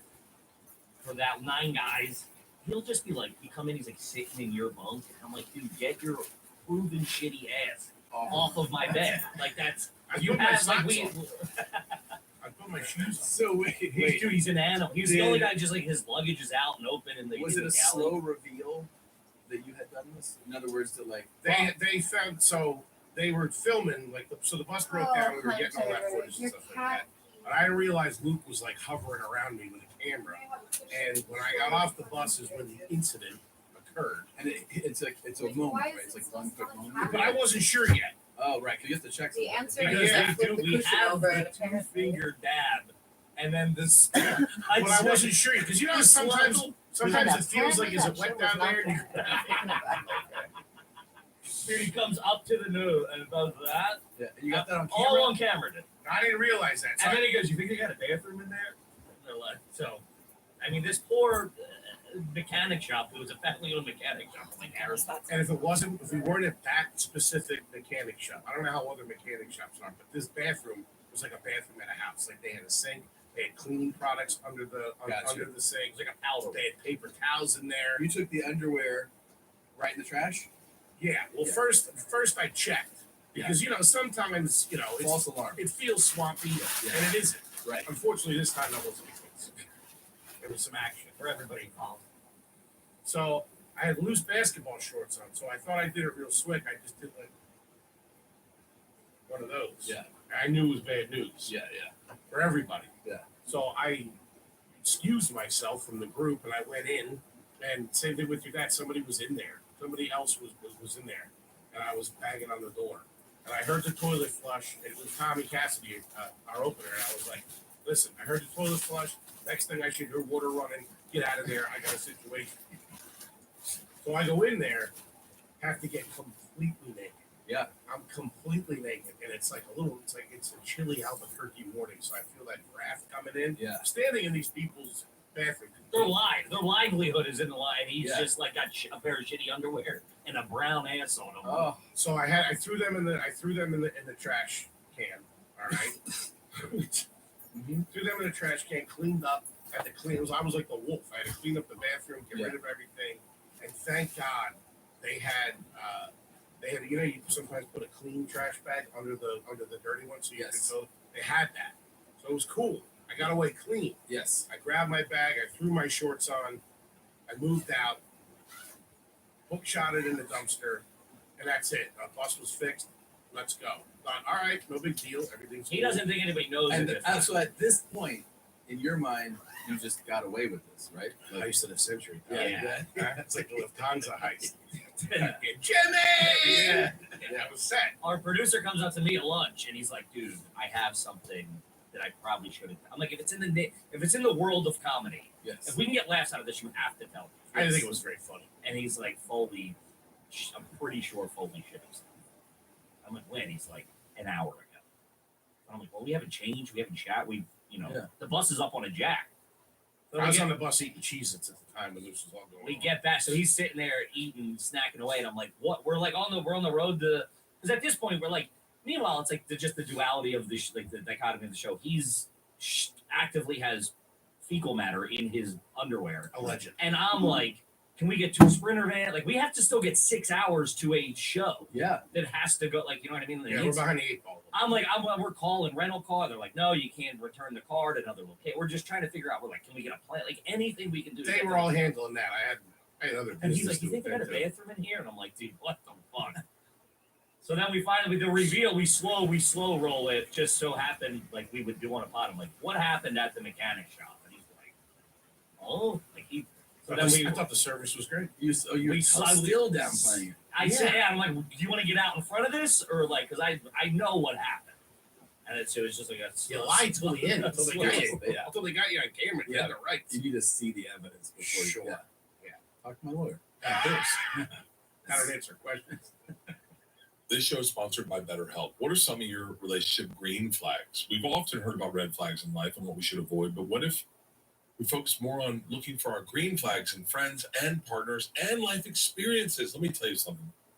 If you're not sure what they look like, therapy can help you identify green flags, actively practice them in your relationships, embody the green flags in your energy, yourself, your life, whether you're dating, you're married, or just building a friendship, or candidly just working on yourself. It's time to form relationships that love you back. I have talked about this in old podcasts, but I actively endorse this. I'm telling you right now, I had a happiness journal, and I would flag the things that made me happy, and then flags the things that made me sad.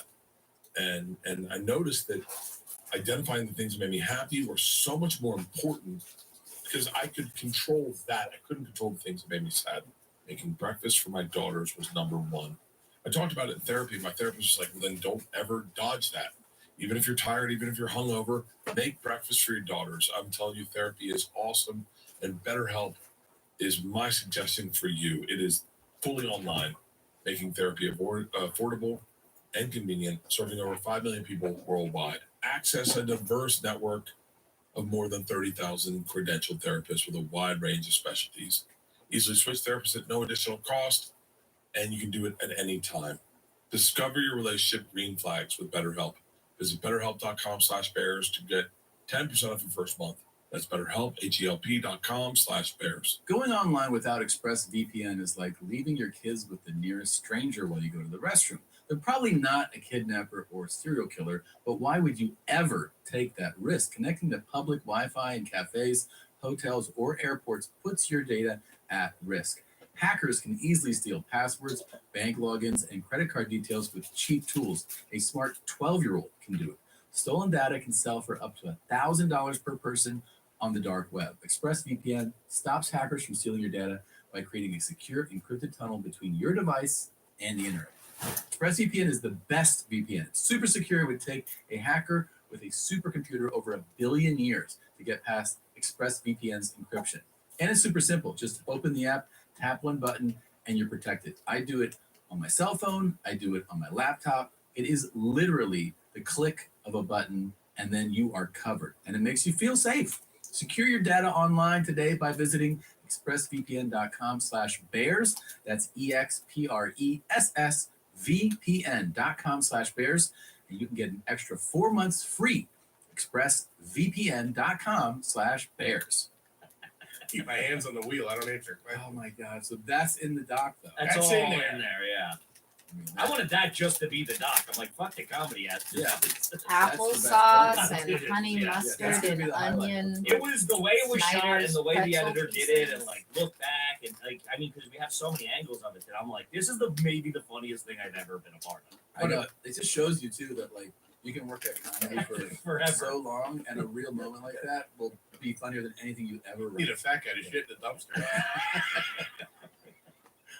You want the Emmys to call. So wait, you were on the Ozempis then, I was on the Ozempis then. and Yeah. now no. Now, I had it up and down with the Ozempis. I know it's bad. I'm sure you don't want questions. I did bad news. I understand that. I'm aware of what I look like. No, it's just, you know. We went to dinner last night. He had lobster 3 ways. He had 3 different kinds of lobster. All right, listen. Well, What? wait, poached, fried, He had a lobster taco, okay. a soup, And then it's You ordered the lobster taco. no, it's my fault. Yeah. You ordered the other two types of lobster for Sure. yourself. There's Eddie V's. Eddie V's. Shout out. Nice Okay. joint. That's a nice joint right there. How was the bill? Heavy. Heavy bill. Yeah. Yeah. But that's the one place we do splurge. Food. Steakhouse. And we really we don't go anything. It's typical we'll go heavy. Steakhouse is you can't go wrong at a steakhouse. And we only do it in like, once or twice, like, on like something like this, we had like a long week or whatever. Like the first night we got here, we got the guys with us and stuff like that. We want everybody to have a good time. Have you been Celebratory. when you come here? Have you been to Jake Harbor's? No. No, we went to Three Forks. How'd you like that? Loved Did it. you get the King's butter? What's Oh, that? fucking you dropping that on me now, Tommy Buns? Got a little King's butter in my underwear. You gotta go back. You Yeah? gotta get the King's butter. Yeah. That place was expensive.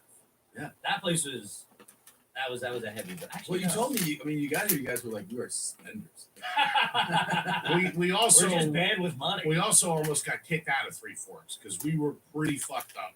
Really? We probably Blackout. shouldn't have been in there. We I'm called literally I have this exact outfit on. And I got a backwards hat on.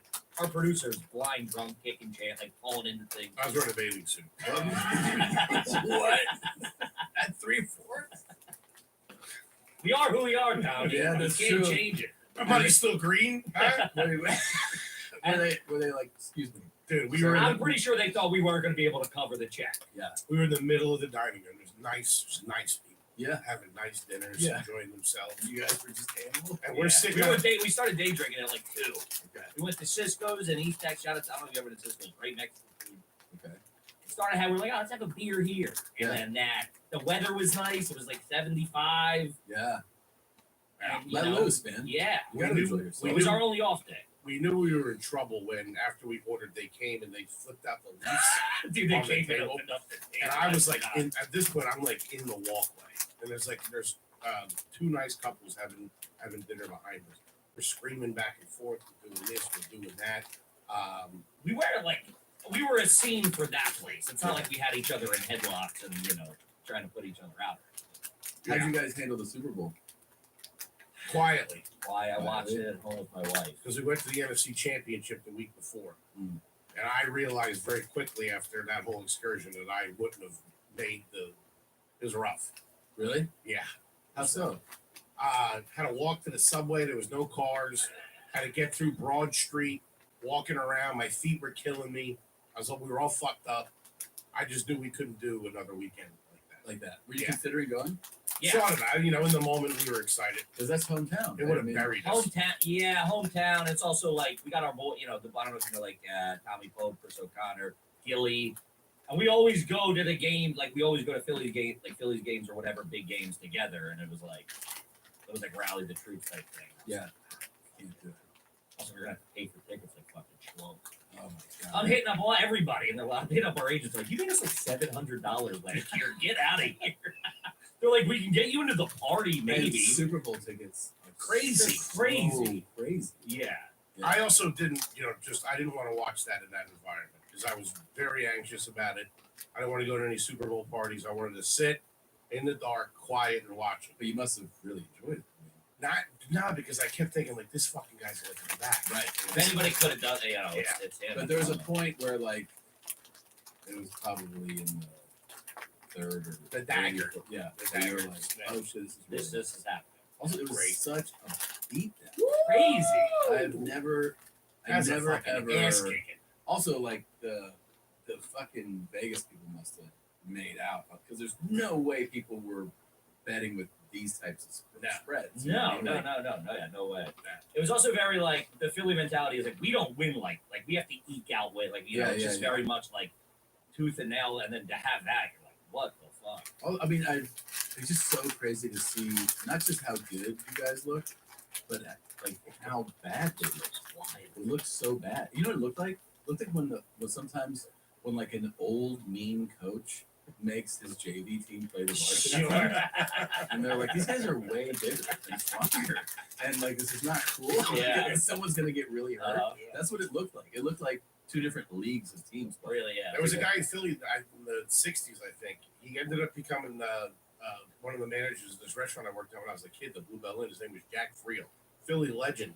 He was the coach of a Catholic school in Philly.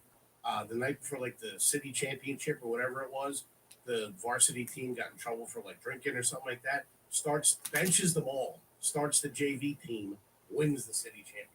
What? Or this, I'm not sure what it was, but That's, there should like be a movie. That's about crazy. that. Yeah, that should be. Some of these old guys, like right before I got to my high school in Florida. Like, Also, can you imagine being one of those varsity boys? That'd be so fucked up. The old, like, you could just tell the guy. Bye-bye college he scholarships. He also the high school, he was also a football coach. Mm-hmm. And he transferred out. So I got to see him when I moved there. And then by the time spring came around, he was gone.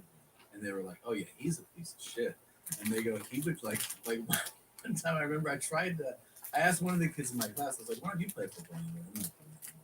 I go, why?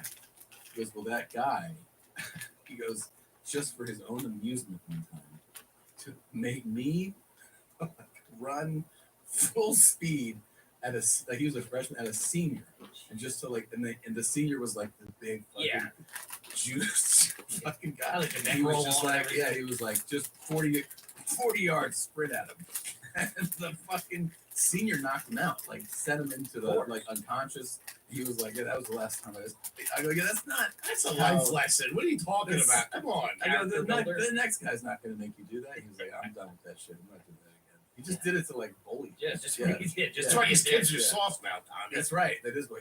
You see the fucking Rick Pitino thing? That's crazy. No, what happened? Dude, you got to pull this up. This is so great. I just saw this. Oh, wait, maybe I'm thinking of something else. It's go to Bleacher Report on Instagram. They fucking Rick Pitino's still at it. Fucking, he's been coaching. Yeah, I feel like 45 years or something. Old schooler. Old want schooler. popcorn, So I guys. think he coaches St. John's now. They are The most delicious thing I have right left there. in my house is Where have you literally guys been? honey mustard and onion And when pretzels you click on that, you'll have to swipe for and my turn the flavor sound on. profile. And I've got applesauce. I have not gotten tired of the applesauce. This is halftime. Like I bitch about it, but every day it's like applesauce. We don't care about your big shot. Like defense.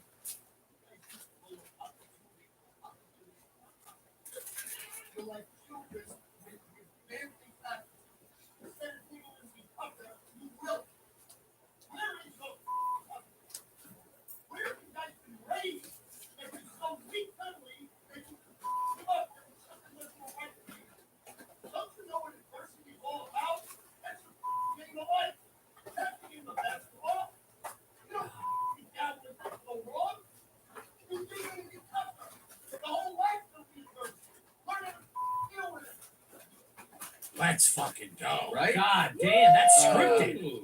Dude, so they're down 13 at halftime, come back and win this game. Good for them, This is dude. halftime. Yeah, and if you scroll down, it's just everybody's just ready to be like, I want to play. Yeah, Like, that's yeah. crazy. Yeah.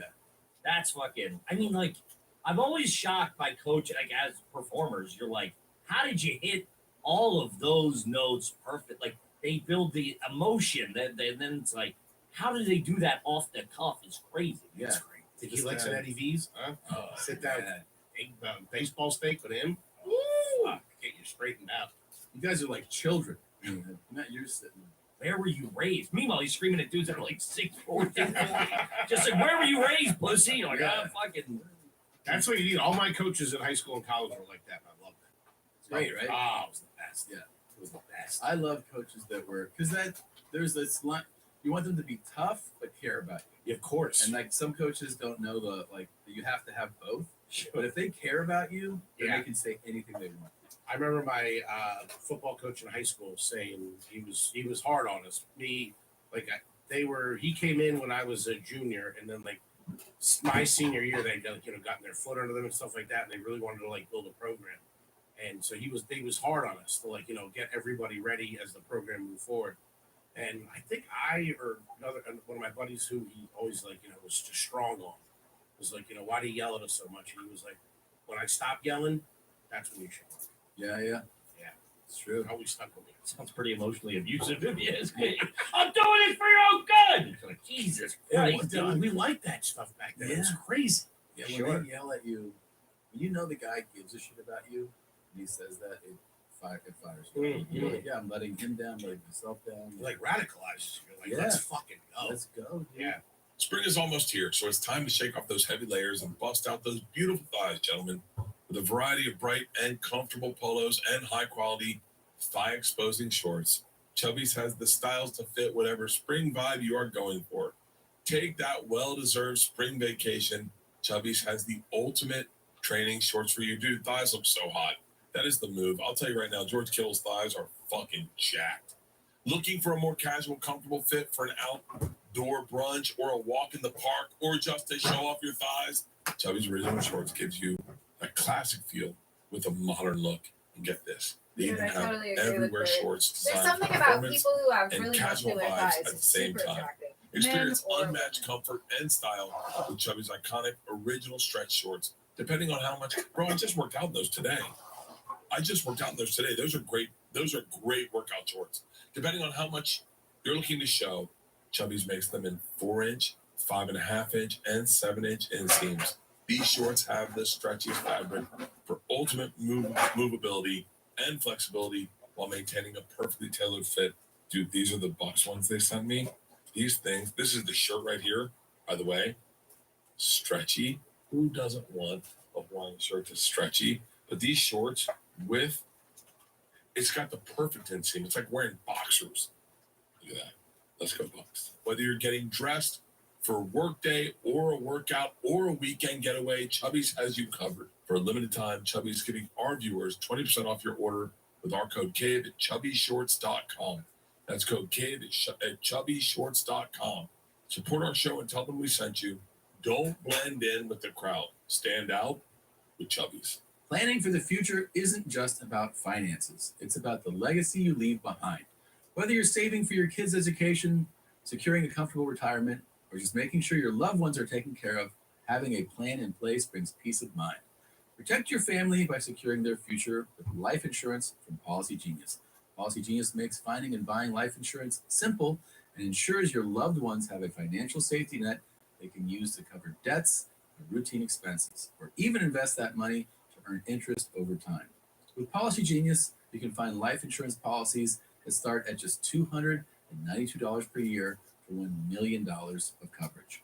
Some options are 100% online and let you avoid unnecessary medical exams. I mean, there's nothing better than taking care of the people that rely on you. You have an obligation to do it if you have anybody that relies on you. So secure your families tomorrow so you have peace of mind today. Head to policygenius.com/bears or click the link in the description to get your free life insurance quotes and see how much you could save. That's policygenius.com/bears. By the way, I had to bring this up. Christina told me to tell you. Shout out to the new queen of garbage. She couldn't come in today, but she was. I told her how much fun she was going to have. You're going to have so much fun doing this. And then I go, how'd it go? She goes, I'm the new queen. I go, what? She goes, I'm the new queen of garbage. And I was like, oh, I knew you were going to at least come close to the title. How much of that did you know? I know a lot. Did you know that when you were like started there? Did that come out after like as you? Well, I think growing you know. together? Yeah, you know little by little, right? Sure. Like Just then put all those cards on the table at the first date. there was some wild, we go like in the valley. I don't know how well you know LA, but we'd be like in the valley and. She'd show me this neighborhood. Like I grew up in these apartments, and I was like, "Oh, these suck." And then so it was all like single moms. And That was pre-Indian stepdad. Pre-Indian stepdad. My That's Indian right. stepdad is the funniest sentence I've ever heard. Yeah, and my 3 Indian stepsisters. Actually, that's what he was saying. That's got to be a book. That's the name of someone's Her on the mom. cover like this. My Indian stepdad. And then he was out of his fucking mind. Dude. Yeah, he's a criminal. He's a real criminal. Yeah, she said they were like shooting out windows and flattening tires and shit. That ice cream, he loved his pistachio ice cream. I know this story. And then, yeah. And then we pulled into a parking lot. He's like, "Oh, hold on a second." And then fucking just stabbed the guy's tire. And then the crazier part to me is like that in and of itself, you're like, it's super psychotic. And he gets in the car, and then her mom was like, yeah, like laughing in the hype. And they were like in it together. Like, this fucking guy owes me money. Her dad too. I mean, first of all, the story of her parents getting out. That's crazy. That's going to an internment camp. That's nuts. Where now, because they were in an internment camp in Italy, and he's like resents Italians so much. I'm like, well, you were refugees. Haven't had a slice in 15 years. Oh, he's like, the Italians are the cockroaches of Europe. That's like his That's his quote that's his about slogan. He hates them. And you're like, yeah, they took you in though. Yeah. But he's like, fuck them. But yeah, then to Canada. And then did she tell you the story about why they moved to the States? It's like, it seems like it's out of a comedy because he's working in Windsor, living in Windsor. Forklifts. Because Canada, no. So Canada, he's a mechanic, right? Right. Canada is more welcoming to immigrants and refugees. So they settle in Windsor, Ontario, which is across the bridge basically From Detroit. Right. So he's going into Detroit to work, but they're residing in Canada. He's like, one day I see a man in Detroit, a black guy, cool guy, with a nice coat and a feather in his hat, like me a pimp. Yeah. and he's Huggy like, Bear? he's like, this is who I need to be with. These guys, we're like pimps. Yeah. And they just get in the car and drive to California. So like that was the inspiration. He was inspired by the pimp, and then went to California, and then started pimping himself. How much? I mean, Sorry, her life is crazy. It's crazy. It's proper crazy. What is your role in that side of the family? Do you have what are your experiences with them? I mean, I don't know. There's a few things like He passed, right? Her Indian stepdad passed. Indian stepdad passed. Her mother passed as well. Oh, okay. So the first time I met her mother, what was funny to me was she was like, "My mom's crazy," and I was like, "Yeah, my mom's crazy." Every mom's crazy. Yeah, every day I was like, "We're crazy." She was like, "My mom's crazy," and I go, "Okay." So we've been dating, I don't know, a few months or something at that point. And she's like, okay, we're going to go to this restaurant now. And she's like, again, just so you know, just relax. It's fine. So I got this. We sit at this restaurant. Her mother comes in. She's got her hair's done, blonde lady, very nicely done, like a well put together lady, like nice sweater, pearls. Yeah, she said she was beautiful. Beautiful. Yeah. You know, has her makeup, nails, like she looks very presentable. Like, this is a nice, elegant woman in her probably like late 50s or something at the time. And I go, hi. And she's like, and then Christina's here, I'm over here. She goes, she does this little, she does this like little point with her. She goes, I went to Bloomingdale's and was fucking tried to tell you that. And I was like, yeah. And I look at her and she goes, I told you. I told you. And I was like, and then she just like goes off on Bloomingdale's.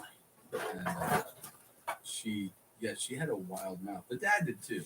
I mean, I thought he was a saint. You know what I mean? She told us her dad would take her to his dad. Fuck, man. It's crazy. First time I met her dad. This is I can 100% tell you when this happened. Because it must have been 2005. Because I think that's the year that Michael Richards was on stage at the Laugh That makes Factory sense. and dropped the N-bomb. We went to his house the weekend after. He goes, what the fuck's the problem with saying that? And I go, what? And he goes, why? He's like, if somebody's an N-word, why can't I say it? Yes. And I go, right? He goes, there's one across the street. Look at his lawn. And I go, what the fuck? Yeah.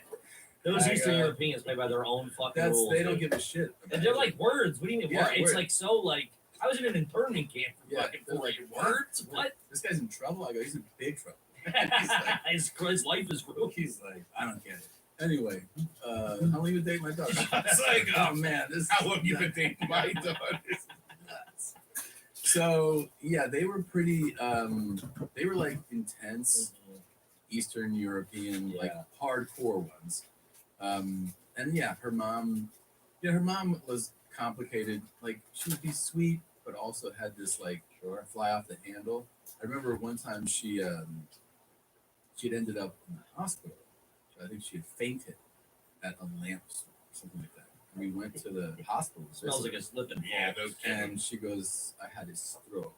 And we were like, oh shit. And then the doctor was like, and we were like, what? He was like, she had a stroke. And she fell. But her mother, who was going through a lot of things, was like the attention. Yeah. Gotcha. That. And then I made a fatal error, which is that I was bedside with her, and I decided to kind of lighten the mood with a joke. And it was like a simple, playful joke. I was like, well, you know, when you get out of here, you know, you want to dance or something?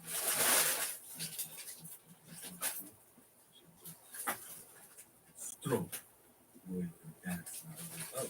And I thought it would be like playfully dismissed. Yeah. Like, oh, Tommy. Yeah, yeah. Just like something to like, you know, just lighten the mood. She got really mad about that. Like, who's gonna fucking dance if they have a stroke? And I'm like, well, I don't know, but you didn't. One. Yeah, that. But she got very mad about that. Yeah, that was a great episode, man. She was awesome. She's great. It was the most requested, longest way to get. And like, we don't do episodes outside of the studio. Like, we've turned down a lot of people. Of like, no, just we're not doing it. But there's a special level of. But I was like, we have to, you know. Yeah. Okay, I'm not coming to New York. Like, I picked up. And she had all the shit that I know. She showed up from the emergency room. Oh, yeah, that's right. Josh, she said we had to push it 30 minutes. She's like, she's at the emergency room right now. Yeah. Something. She's bleeding, and I'm like, we stabbed her. I'm like, what's going on over there? We can cancel this. She told me. She goes, I cut myself. I just cut myself, by the way, with the same fucking knife. Maybe we should get rid of these. Yeah, these cigars are little fucking. And I filleted open my finger. It was gnarly, and I was trying to like just wrap it myself, and I was bleeding through, and I was like, I gotta go. So I went to urgent care, and they put steri strips and everything on. I was just lazy, trying to slice something through my finger. She saw these. My kids are always grabbing scissors, screwdrivers. Yeah, they sound like great kids. From what I mean, I've never met them. I love you and Christina. Yeah. These kids, I hope I never meet. I hope by the time they're adults, they're in the correct facility. What's the deal, man? You know those like little electric cars that like kids drive? Power wheels. Yeah, the miniature ones that you always wanted one of those. You zip around. So they have a couple older ones that like they don't really use anymore. And I walk up the other day, and they're just like there's no steering wheel. There's two tires on took one. it to a chop the shop. door is off the other one, and I was like, "What the fuck happened?" So I grabbed them. Like, what happened? They were like, "Oh, we've been hitting them with hammers." And I go, "Why?" And they're like, "They don't work." So we took them to the shop, and I go, "What's the shop?" And then they both pulled out hammers, and they just fucking like. And you can't blame Good as new, Pop. Yeah, and I was like, "This is cool, guys." Man, yeah, terrorists. Yeah, that's funny. That's yeah. I mean, I've only I mean, we were just talking about it. The story where like they ran through the construction site and like they broke all the shit and like, these kids. I mean, they little rascals. They sound like criminals, dude. Yeah, they little rascals. Yeah, they got a lot of spunk. They do. Stabbed their mother. You know their favorite thing to do with me? They call it torture time. So they go, "It's torture time," and I go, "Okay." So that means you clear the bed, and I get on the bed, and then they pummel me, Sure. right? But like they get like really like they punch, they choke me, they like, and I'm supposed to like I get to pin them, and then as soon as they go, "Hey," then I have to let go. I was doing that, and I had one leg locked. Like I had one. Man, a dad's leg lock will fuck you up. Oh yeah, and I stopped paying attention. And I'm with this guy, and then he's like, "Ah!" He just starts crying. I go, "What?" He goes, "Your ass is close to my face." And I go, "Okay, sorry." And then he calls for his mom. "Dad, put me by his asshole." And I'm like, "I didn't put you by my asshole." Yeah, eat this Honduras. Yeah. Crazy. Yeah, that was the first time that ever happened. Somebody came in straight from the ER, who should have went to the ER the night before. Yeah, we she let found it bleed out. through. Yeah, Let it bleed through. Right. Yeah. And then find out I know she was maybe doing it half jokingly, but also think maybe she didn't want to admit this. She said she got bit by a snake. I don't think she wanted to admit that her son stabbed her. He had a knife, and she went to grab it, and then he didn't let go. So then her hand went and sliced it. Sure. Okay. Yeah. Yeah. I mean, there's been snakes too. One time they caught a copperhead, which is crazy, and they put him in a cooler, and then they put On their own? Well, with her cousin. Her cousin was like 3 years older, That's Then they- that's on their own. Yeah, and then they Call put it it, a copperhead. a copperhead, which is very dangerous. Put it in the cooler. Put the cooler on the trampoline, and then I go, "What the fuck? Why are you doing that?" And then my nephew was like, "I secured the premises." We said everything's secured. Did you know there was a snake in the cooler? No, I go, "What is that? What is that?" And then Jesus, good thing you knew. copperhead. I'm like, dude, that could really, They can fuck up the day. yeah, that thing can fuck up. Yeah, it can fuck up the rest of what It's would like have been something your from Yellowstone. life. Put Yeah. the copperhead. Yeah. Hey, Dad, open this. Yeah, they're Yeah, it sounds Wild. yeah.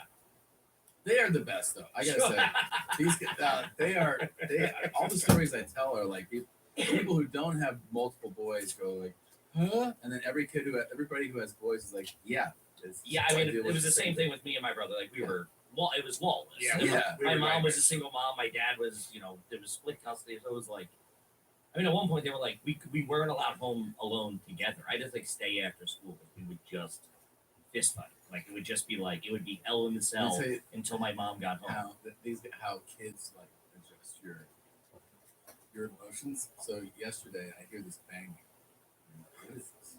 And I get out. They take it. Like like workout bands. Yeah.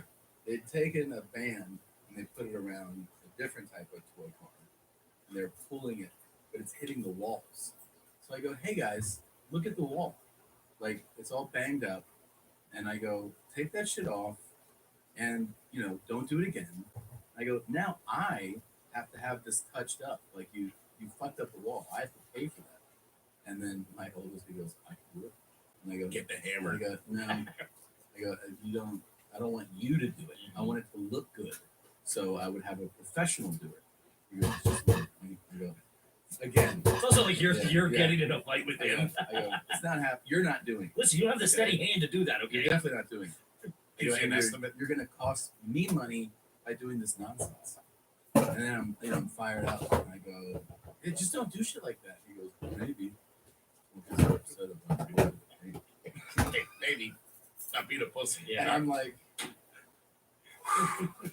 because he's right. He's not wrong. You're like, He's all the right. stuff you have going on, you were worried I- about paint. I'm like, It's like, yeah, of course. What are they, Yeah. 3 years apart? yeah, two and a half.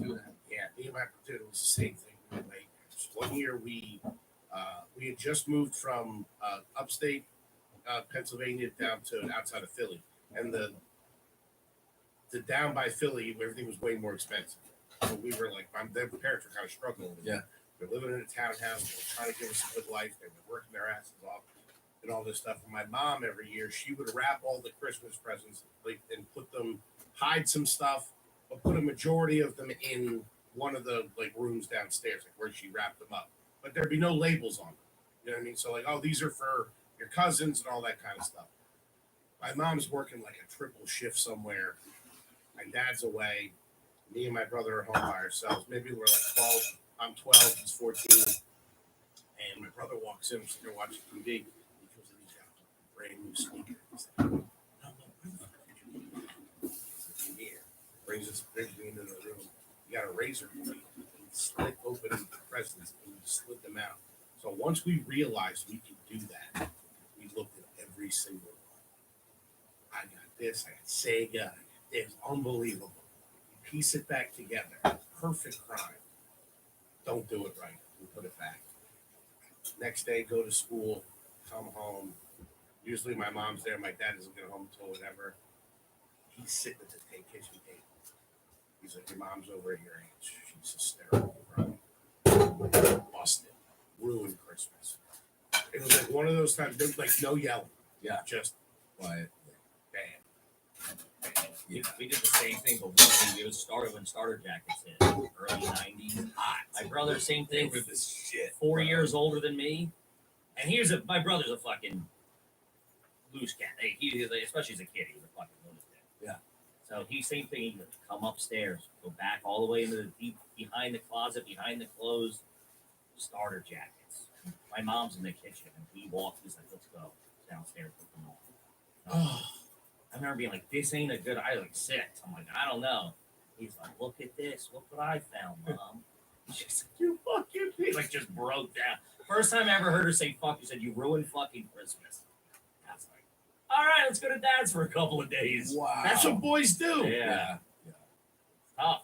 I mean, like, I look back at like what we did to my mind also, because they were divorced. So I was like, he would just be a dick to my mom. Like, not you just, you know, you're like a boy. You're like, I'll do whatever the fuck. There's no father figure in the house. Yeah, one of my kids gave a C note to a kid in school the other day. What? Yeah. He's got that kind of cash on him? I was like, what the fuck, man? I go, what? He goes, hey, don't get upset. No one's upset. And I go, okay. What for? He's like, he's a good kid. Good kid, smart kid, could use it. And straighten him out. I go, what are you talking about? He's gonna walk around. Like, he's a really good kid. I just want to do something nice for him. I was like, you don't have to do that for people. You don't have to give them cash. Where do you get the 100 from? I don't fucking know. He stole it from me. Jesus. Yeah. Man. I was like, okay. I go, can we just, I'm not mad at you. Can we just make sure that we are not in the practice of giving cash? Who dimes him out for something like that? Dude. School calls? Yeah. Oh, yeah. They probably got them on fucking speed dial, dude. Yeah. Walk around like Henry Hill. What, the kid ran him out and say, hey, he gave me $100? I think a teacher saw it. And was like, is that $100 bill? And Hey, you think you dumb broad? I got 20s? Yeah, it's 100. Huh? Here's a little something for yourself. Keep the chocolate milk cold. yeah. Yeah, it was very. Don't wear that perfume tomorrow either. I can't concentrate, huh? Yeah. I'm trying to spell over here. Giraffe? I don't fucking know. That's right. So yeah, he I don't know, man. Those kids are. Wait, let's talk about money.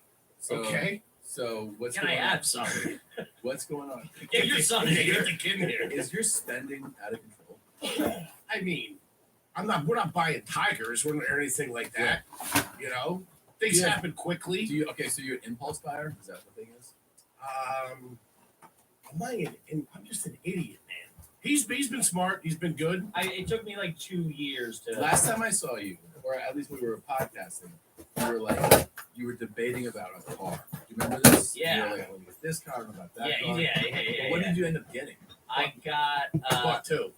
What? He bought two. Oh yeah, I bought two. Well, that car. So I had a Kia that got stolen by the Kia boys. Shout out to the Kia boys. That got stolen. So I bought a used Mercedes from Carvana that I'm pretty sure was in a flood. Okay. A little swampy. A little musty. Okay. But the way I look at it is like I've never had a nice car. I've always had the first new car I ever had was a Kia. Before that, I had like a Mercury Montego, and before that, I had a Chevy Lumina. Actually, had 3 Chevy Luminas. I kept crashing, and then but they were like Shout out to the Luminas. They were like $800 at the time. Okay. So I would crash them, and then or they break or whatever, and then my mom would be like, "I can give you $400 for a new Lumina." Yeah. I just had to come up with another 400. So we just kept replacing Luminas with Luminas, and so then I bought a Lumina. I thought, yeah. Because what a weird car to have over and over and over. over. Guy by any means. I feel like that's a car. I smoke sinks in it. Saving up to Yeah, buy God, a it's a car. fucking it's a 95 Chevy Lumina, dude. Yeah. You know, put a little 50 cent. You have a new. You got a new one. No, I now? bought a 95. Oh, you bought a It cost me 95. $8,000 to buy a 1995. How's it Chevy. running? How is it wouldn't, running, dude? it wouldn't get out I of don't know anything reverse about last Chevys. time. I feel like Yeah, they're that's it. not I got like a powder blue one of those. It wouldn't get out of reverse. Nah, so Ford's it's not. good. It's Ford's not got some inspected. Who's running away, huh? Like Moving that. forward, baby. Okay. So yeah, so 1990s Ford that Escort, cost me. dude. That was like a big thing for my That car childhood, though. Like I just was like, is that would be underrated. cool. I just want to zip Same around with with some my of the boys. later and just, 1999 any type of Saturns. I do. The one thing I was able to do, well, I bought a house. Oh. I bought a house in That's the fantastic. suburbs. Saturns are like little Volvos. They usually get like a Okay. leaky oil. That'll be like the plan to get out Still, of the I'd city. rather at some that point than like because a the city second is fun. transmission. Going to shit. Is it? Crazy. Why? Currently in my neighborhood, actively for like 3 weeks, 4 weeks now, there's a guy just running around. Taunting women is the word. Oh. Just like, you bitch, I'll fucking kill you. And then like scaring away. Don't, you know. Yeah. And the cops are like, we can't do anything. Yeah. You're allowed to say that. You're allowed to say, like, you know what I mean? Like, you're allowed to tell a baby you're going to kill it. And that's what he's doing. Cool. So they can't arrest him, so he's just wandering around doing that. Okay.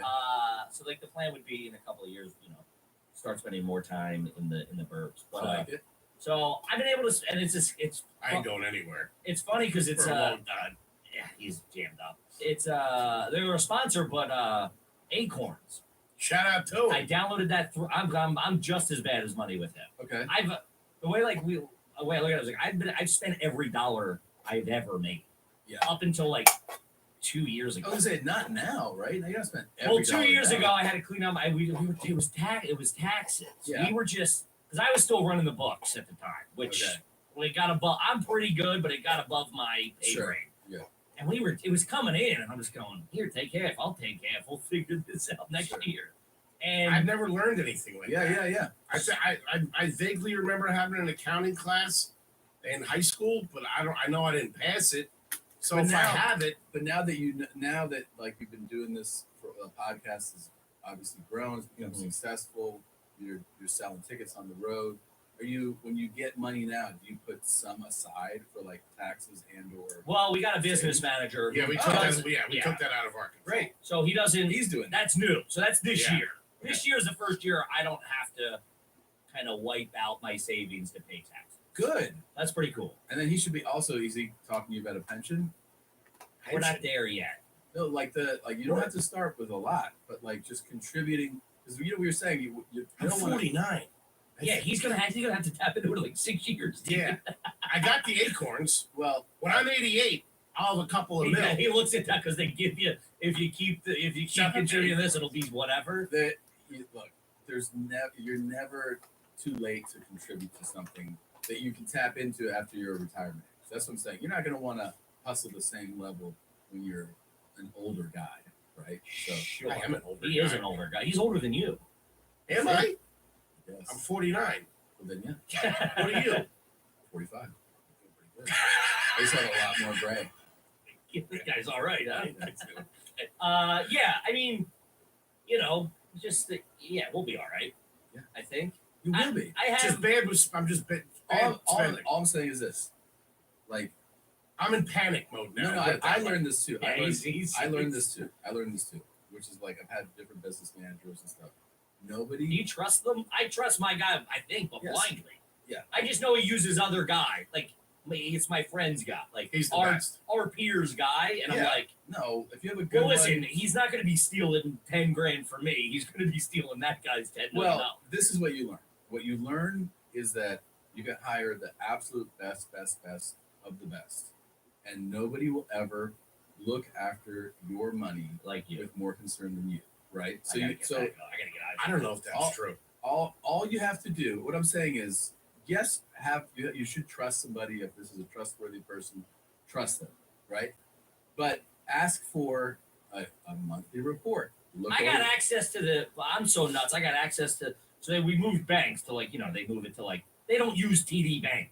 right. They go to fucking, I they got go to rich guy banks that I don't got have storefronts, I got which it. is shady to begin with. Okay. I used to work for very wealthy, rich families, and they're all, it's like Sterling Bank or fucking, Yeah. all these things. You're like, You where's can't, that? well, give me an ATM card, cocksucker. Yeah. I don't get my cash. But they don't do that. But here's what I'm saying. Ask for like a monthly. Well, I have access to I have a login to the account. Okay, but then also. But I'm so nuts. I think they might make that up. Just no, like no, they're not making it up. They're not making it up. I'm crazy though.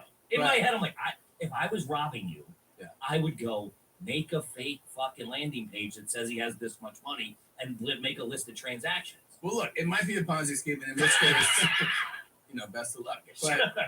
But in the idea that it's not, which I hope it's not, and it's somebody who's taking care of you.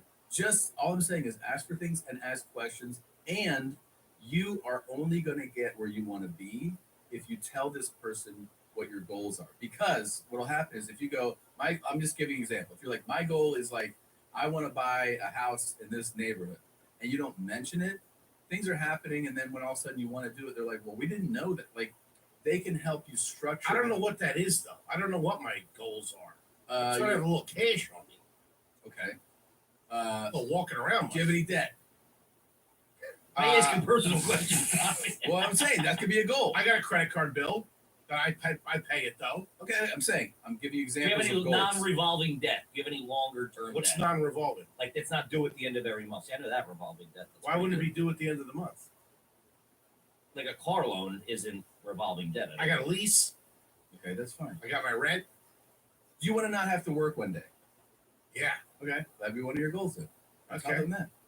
Tell them I that. could do that now. Let's go back to being a bum. I'd be jammed up. Do you have a house? Now. Then maybe you want to get one day. Yeah. I'm just saying to tell them what you have on your mind. Don't assume that they'll know what it is your goal. That's all I'm saying. Sure, no, I agree. I Okay. agree. I actually just did that. I was like, hey man, what would it look like if I got it? Like, when can I buy an apartment? Yeah. Right? Just because rent New York, So crazy.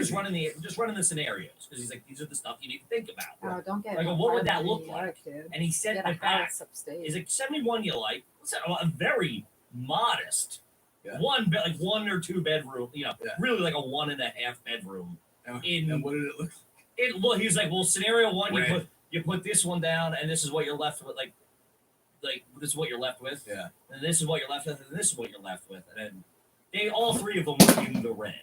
Yeah. Like you'd be left with negative $25,000. Okay. And I did Oh, involve.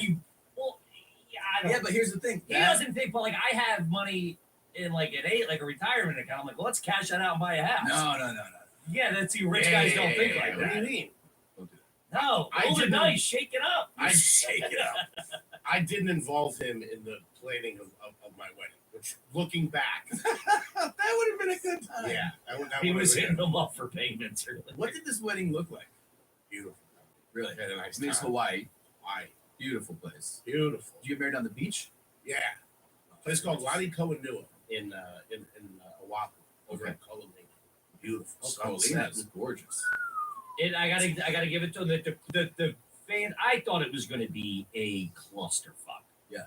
He's never planned anything really for the tours, the show. Like he's Which I didn't really plan any. Sure, but I'm just like, this guy can't book flights. Like, how is this all going to go off without a hitch? Yeah. And I mean, dude, we got there. Say the ceremony was whatever 4 to 4:20, right? Then at the end you go and get a drink, little 10 minutes of cocktail hour. Former lieutenant governor did the wedding. A nice quartet. Sun starts going down. Greet and drinks.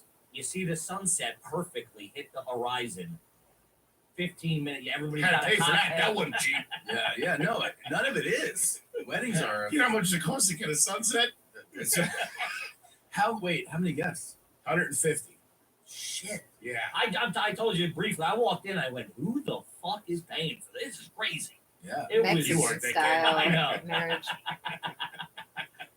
That's Can't be incredible. good. He's gonna That's have me work until I'm fucking 70. Yeah. He keeps going. We need a big 150 need a people big there? deal."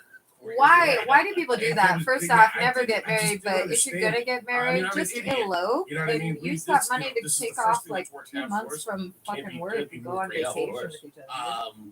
And yeah, you know what I mean? It's like, it was kind of there. I was like, all right, yeah. Then it just kind of adds up. And then, man, when it was really getting close, I was like, fuck, am I going to be able to physically pay for this? So what happens? He was. We get like a monthly check, like Yeah. take a deposit. Sure. We'll take the rent and pay all the other stuff.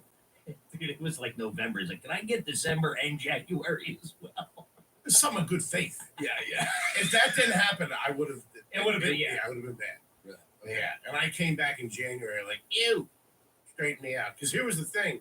And it was Well, just. he was working with it. He's like, what do you need? Oh, we can, like the business manager's like, we can figure this out. You know what I mean? Yeah, I'm not gonna let you be bouncing checks in fucking Honolulu. The main panic was, and I didn't realize this as we were getting closer to the finish line, is that we got a room block for everybody that was coming over.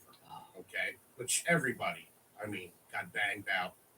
I got my whole family flying to Hawaii at Christmas. These guys came in for like 3 days. I came in for like Had to leave. 55 hours. Everybody's a little tense, but wedding was beautiful. Everybody had a great time. Well, I never did a room block before. I just assumed that if you get a room block, you're getting like a special, you get a little discount because you got people coming in. It turns out that whatever I tell them, like if I say, hey, I want 75 nights, broken up, like, 10 nights, 10 nights, 10 nights, whatever. I'm responsible for that. And he was 75 nights at a hotel, at a beachfront hotel at Christmas in In Hawaii. Hawaii, oh my God.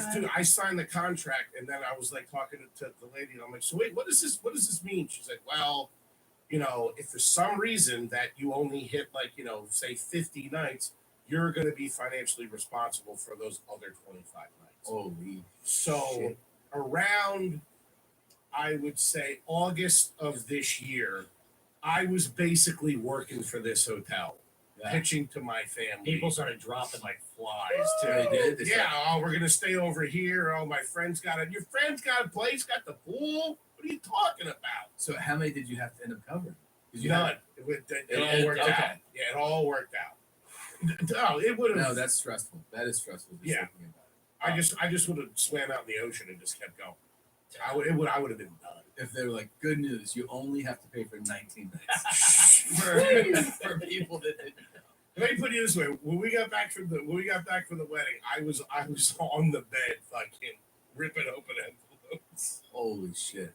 Yeah, That's but it was nice. We had a good time, didn't we, Kippy? We had a good time. You had a good time. Beautiful. Let me ask you this, because for everybody watching right now, you're either going to know that tomorrow, or if you're seeing this after, that there's a special out on YouTube. It's on the Are You Garbage YouTube page. Yeah.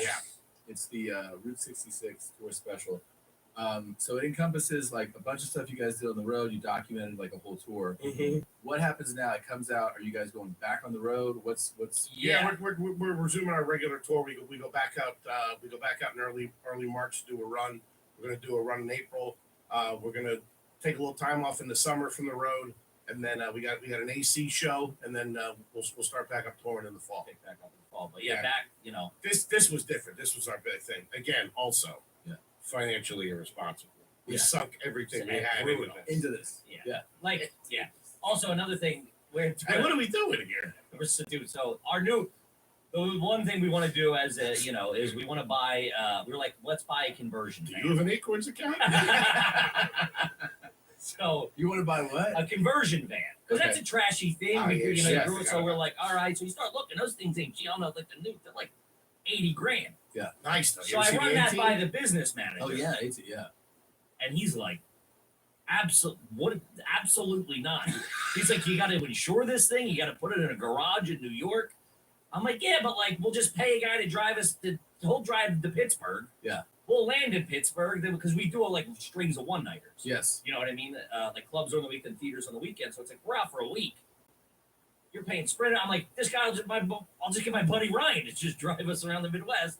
Sure. And he's like, saving that no. Ubers and shit. He's like, dude, there's no way this will ever financially make sense. He's like, you're going out on the road 30 cities next year, right? I was like, yeah, sure. He's like, that means it's you use it 1 month out of 12 months. It's got captain share. He's like, yeah, it's just nice, right? Swivels. So, got a Comfortable. TV in it. Yeah. I want to be able to sit in the captain's chair in the back right and turn around and talk to the boys. I don't Conduct know. business. I'm a fan of it. You know. it's Yeah, we're doing it. Up against his better judgment. He's Oh, like, you well, are doing it. Oh, yeah, we're gonna buy it this yeah. week. So he's like, well, at least It'll be like, with us in Pontiac, Michigan on March 8th. yeah, exactly. So Is he's like, that the first gig? yeah, dude, we literally have our idiot friend. He's like, So this sounds like the best. I'll leave 2 days early and I'll meet you. I'll pick you up. how at much was airport. the van? It's well, we haven't got it yet, but they're about 80. It's gonna be a car payment. Yeah, car payment a month. Okay. But You gonna put something down? I don't know. So that's why I was talking to the business manager. Not that. Now it's a GMC Sierra. What are or we a nerds? Sienna Not or zipping around in something. that. Savannah, right there. Yeah. Oh wow. That's clean living right there. Pulling up at Wow. one of them. Like Yeah. B.A. Baracus. That is kind of a garbage vehicle. Right? too, It's yes. like fun. It's like, Ours doesn't have that tent on the top, does it? oh, that's where you're staying. No. Yeah. And it's all like sweet on the inside. Like, Yeah, it's kind of, it's like all like leather and it got captain's chairs, TV, speaker, the whole night. Radio AC, Oh. Yeah. rack and pinion steering. But don't like, I like that you point out it's got AC. in it. Those are hard to find these days. I got 2 words for you: power windows. All right. but the one thing is, you know, you travel a lot. Airbags. You're in different car. You're just all the time. And I go, if that's just our car for the Midwest to the East Coast, and What- that's just what we're in all the time, that's not. It's like a home away from home. One thing that is like somebody pointed this out to me. I forget who it was. I was on the road one time, and another comic was staying at the same hotel, this is like 10 years ago, and we were playing different places, and I go, "Are they coming to pick you up?" And he was like, "Oh no." He's like, "No one ever picks me up." And I thought he meant like disrespectfully. I'm like, "What?" He goes, "Oh, I refuse." Yeah. Like, what do you mean you refuse? So these motherfuckers don't know how to drive. They're He's nuts. Like, I rent a car in every city I go to. And I was like, you're out of your fucking mind, right? 10 years later, every other time I get picked up in a city, it is some fucking Yahoo who is like talking to me. They don't care. I'm like, you're a professional driver, like brake checking, like just driving like an asshole. And half the time, like I'll ask them, I'm like, if the drive isn't far, I'll be like, hey, can I rent the car? Yeah. I'll just drive myself. I'd rather be behind the wheel. We'll get like a sprinter or something. We're like, oh, we're going like 3 hours between cities. It's like, just get a sprinter.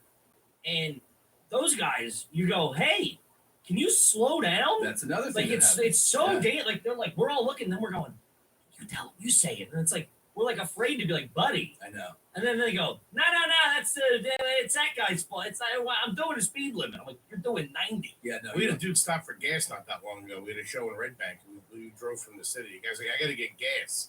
You got disappeared for like 20 minutes. After 15 minutes of being in the car, like, I got to stop and get gas. I'm like, what the hell's going on here? Yeah, there's a lot of fucking. All right. And so my thing is like, oh, hey, we got a driver that we know and can trust and can communicate with. Yes. If we know what kind of car we're in. Your friend will do this? Yeah, he's nuts. Chomping at the bit. He goes, he's like, that sounds like the coolest thing in the world. Yeah, conversion van. We're all, Come on, it's the boys. The boys are fucking, it's how like, many people will travel in the van? It's getting more. It's getting, it's getting more and more, dude. So we go, it'll be 6 of us. Okay. Yeah. It'll be 6 of us. 2 producer. It'll be me and him, a producer. Well, your business manager will be a Or lot a garbage happier truck to keep with the with this theme, dude. purchase That'd actually if be you kind of cool. I've never use seen it for like a lot somebody more buy a things. garbage truck. Sure. and turn You know what I it mean? into Well, that's the the thing. It's like you also landed 6 guys. Like, we got to rent a car for a week or whatever. Yeah, it's just Could be I'm fun trying to though. sell all that shit. It doesn't make sense. Could make that thing that lifts up And to dump the dumpsters, like a liftable patio Let's or just loft spend or money. something. Being stupid. That's what the whole show's about. That is Some a shade big comedy. deal. Bozos and the homies all stuff. It'd be Put a little stupid. hammock there. It'd be stupid Stick to it have up a in the air. 401k. Let's get a fucking GMC Sienna. There you I go. wouldn't even know how to go about that.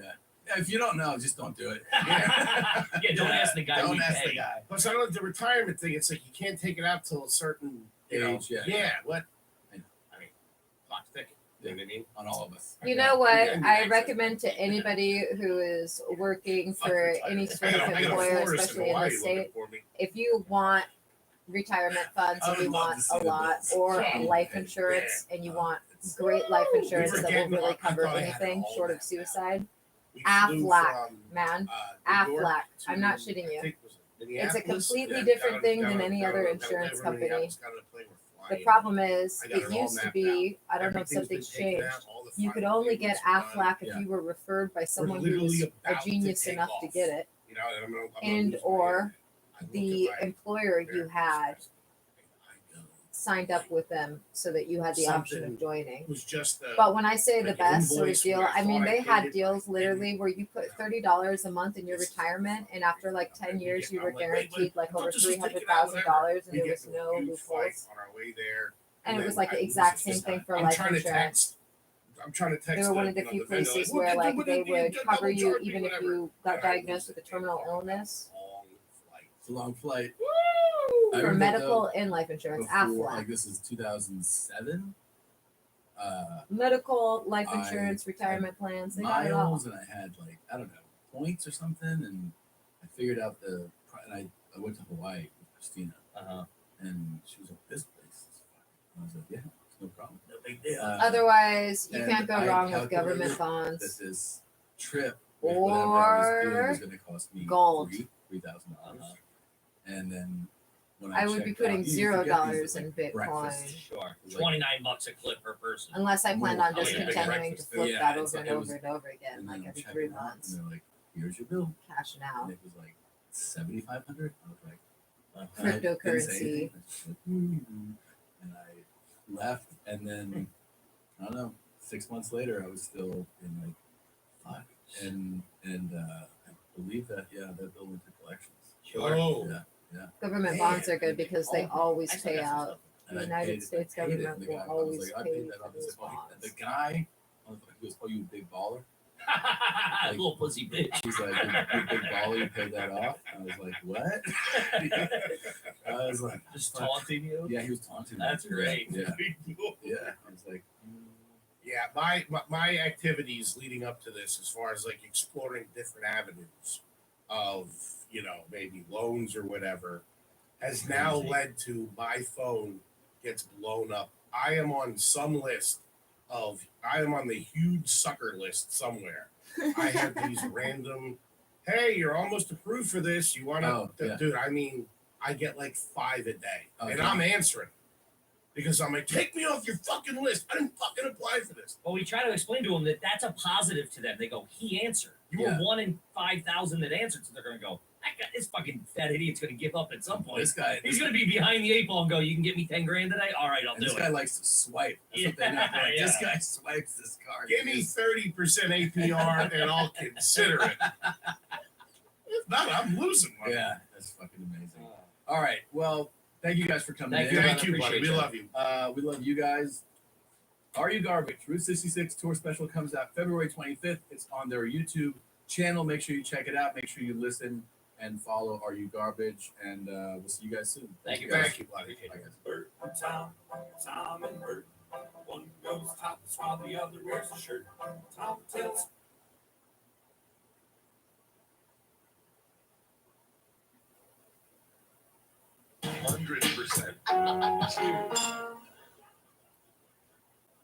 Brand new episode of Two Bears, One Cave. My buddy Tom is in Turkey getting a consultation. Hair transplant. Unit 207's trying to It's a seek transcript. some sort We were of just talking about data this on the upstairs. Hewlett And Packard I'm laptop as I'm of 12 getting minutes older. ago, Nerd Squad at And I 4:11 don't p.m. know if it's okay to try to do like get hair transplants to look younger. Right. You know? I have teeth implants. Molars in the back. Oh, yeah, hang on. You know that's like a real thing. Yeah, you know about that. Right? When you start getting older, you start losing your molars. Everything's implanted when you get older. I have 4 joints that have been implanted. For real? Yeah. For real? Arthritis. Do you have arthritis? Yeah. You're in shape. You hike all the. My guest is Kevin Nealon. You're in shape. You're in shape. You do your hiking podcast. Yeah, it's not really hiking though. It's kind of more like strolling. It At this is. point, Conan wore a collared shirt. some people, Bobcat Goldthwait showed up with a cup of coffee. Really? Yeah. And David Spade didn't want to hike any kind of an incline. He's got a bad back. I think it's the neck, but it doesn't Is it matter. neck? Yeah. And I don't- that's his problem. It's Yeah. not my problem. Not my problem. You know what I mean? But that was a really fascinating one you did with David Spade. That was Yeah. a while ago, right? Yeah, it was a while ago. But we're walking along. He goes, "Are we going up a hill?" It was like a 1% grade. Are we going up a hill? God, you have the best group of friends. Like your friend list is like wild. I don't even have a list. Oh, I do. It's in this book. Oh. Everyone you've had interactions with is in this book. Oh no, there's a lot of people missing from that book. I know, but like when like you're friends with Dana Carvey. Yeah. I think that guy is so cool. He is cool. We've known each other a long time. We knew each other from the clubs, like in San Francisco, that are no longer there. And we were both single at the time and doing stand up. And yeah, I've known him for a long time, and we talk often. Yeah. Is it crazy? Like you meet these dudes when you're young and you just have a dream and then you succeed and then you become grown men that still are in the business of just being silly. Yeah, that's right. I think kind of in a way we never grow up. Now they're Because we sending just me Google enjoy Play that- Services that account kind action of a, required to compartment. unit It's 207 goes to like prison being at in that gmail.com compartment. It after doesn't- their 14 when you minutes see ago. everybody else around you that's not Bullshit. there. And then we you go, see I don't an want that. application I can't launcher imagine. Like when I for talk to my Drive business manager and he tries to explain stuff, I just has tune out. crashed. This I'm spooler, like, click the I spooler know. to Can you reload. believe they do that for a living? I know. I mean, what like I'm shocked at all the jobs I couldn't have. Yeah. What do you think made you a comedian? Because I have another question, a follow-up Yeah. question. What do you think made you the comedian that you are? You are maybe the king of deadpan. I am really dry Dry. and dark though. I mean, buddy, when I was I was trying to do the math today and I couldn't do it quick enough. Subliminal Man. When I was a kid watching that, I say you take a moment to figure out how to pronounce that. Subliminal. Subliminal.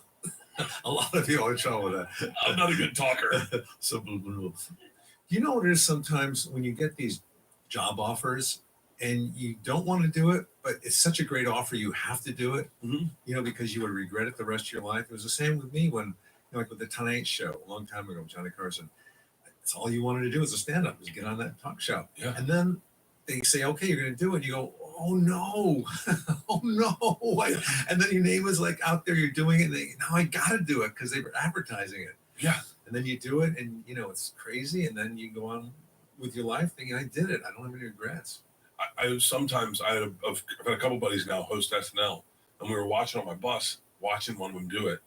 And everyone's like, bro, would you do that?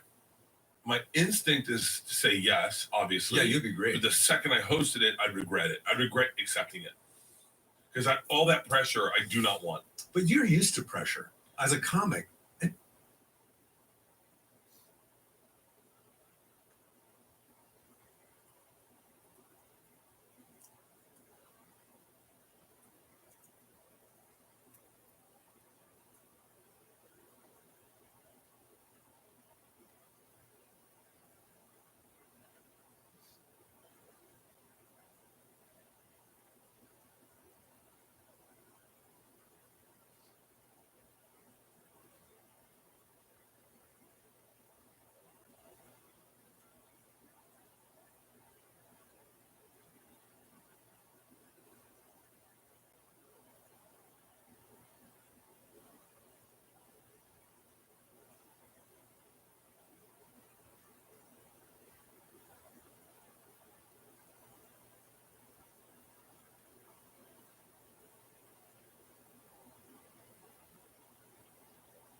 Okay, it is 4:16 p.m. Pacific Standard Time, March 2nd, 2025. This is a consensual recording of Mystic Gwen pursuant to the Federal Bureau of Investigation's instructions. Be advised, I'm not an employee of the FBI. I have just been authorized to state I am an informant since the last week of June 2024. This recording is going to be going up on a backup YouTube channel that I was able to create, although I'm being prevented from running a live stream apparently until about 19 hours from now. Oh, it looks like Unit 207 has actually obstructed that already. They're trying to require me to sign into Google Play services on this laptop because they are attempting once again to terminate and obstruct justice and terminate live streams. For those of you who've missed it, for over a year, Unit 207 has had a plan to terminate and kill the live streams, as well as to erase everything on my YouTube channel and to prevent the inception of a new live stream for their final breaking and entering, when they plan on physically assaulting me, unlawfully committing me, unlawfully arresting me, and or kidnapping me. Although they've been aware since before they began illegally detaining me and before they decided to proceed ahead with the dozens and dozens and dozens of felonies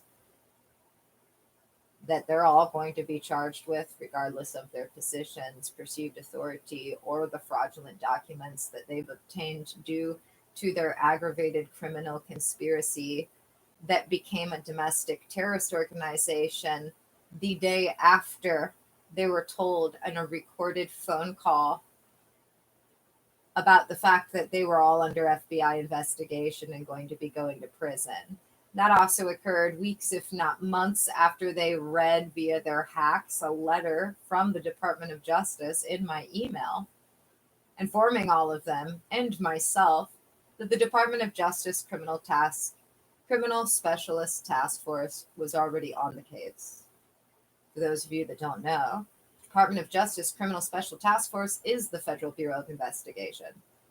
These individuals come from the North Everett Precinct, Unit 207, the condo directly above my home of 13 years, DCYF, and they are associated with and have coordinated with and have conspired with and have been perpetrating acts of domestic terrorism with numerous institutions they have attempted to corrupt, with my multiple times convicted stalker and abuser, with my extortionist mother and my stepfather, and they have abused my sons for 14 months directly and with those co-conspirators who they were providing instructions to, so that they would discriminate and abuse them specific to their disabilities in order to facilitate the year-plus premeditated and illegal kidnappings of my disabled sons.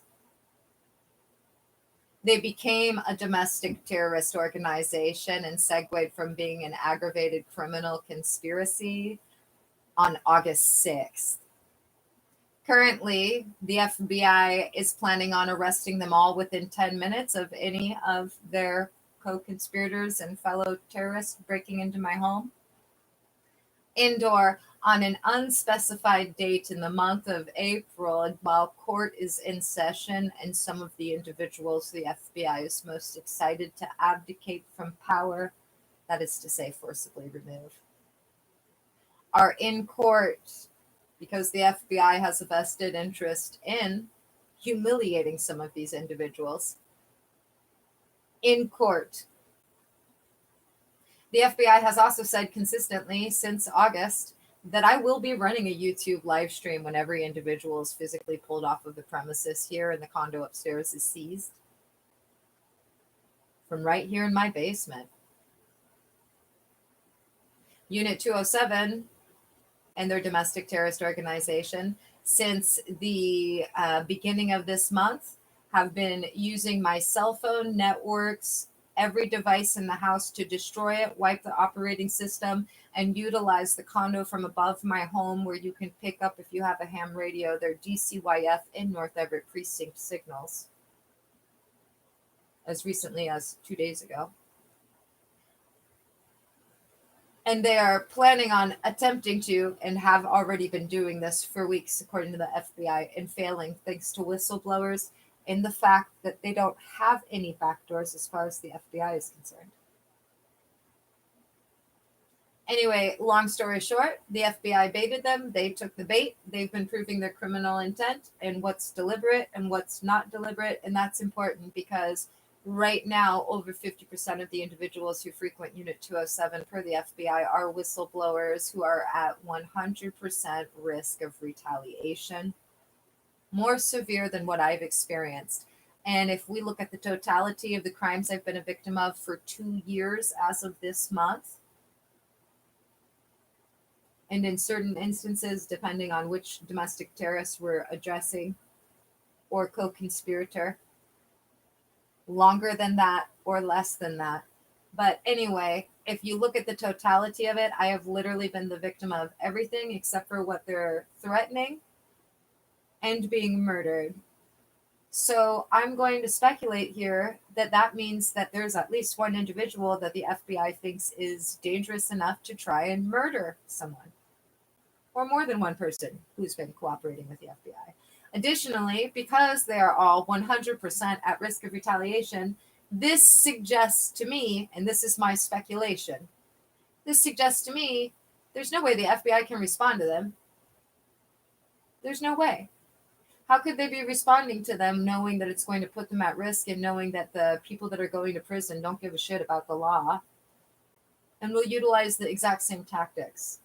Then add to that the FBI's own statement, which is that when precincts and public servants find themselves in the situation that everyone is in that's going to prison, there is apparently a common trend right before the big bust, and that is for officers to put other officers who are cooperating with the FBI into the crazy bin for 3 to 5 days. I don't know why, but the FBI said specifically 3 to 5 days.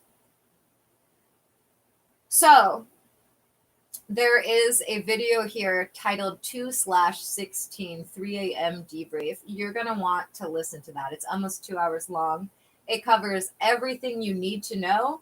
And then after you listen to that, you can just scroll up and you'll be like, holy shit, everything she said is true. Look at this. And then you'll know where we're at. Here's the craziest girl upstairs that's going to prison for the rest of her life.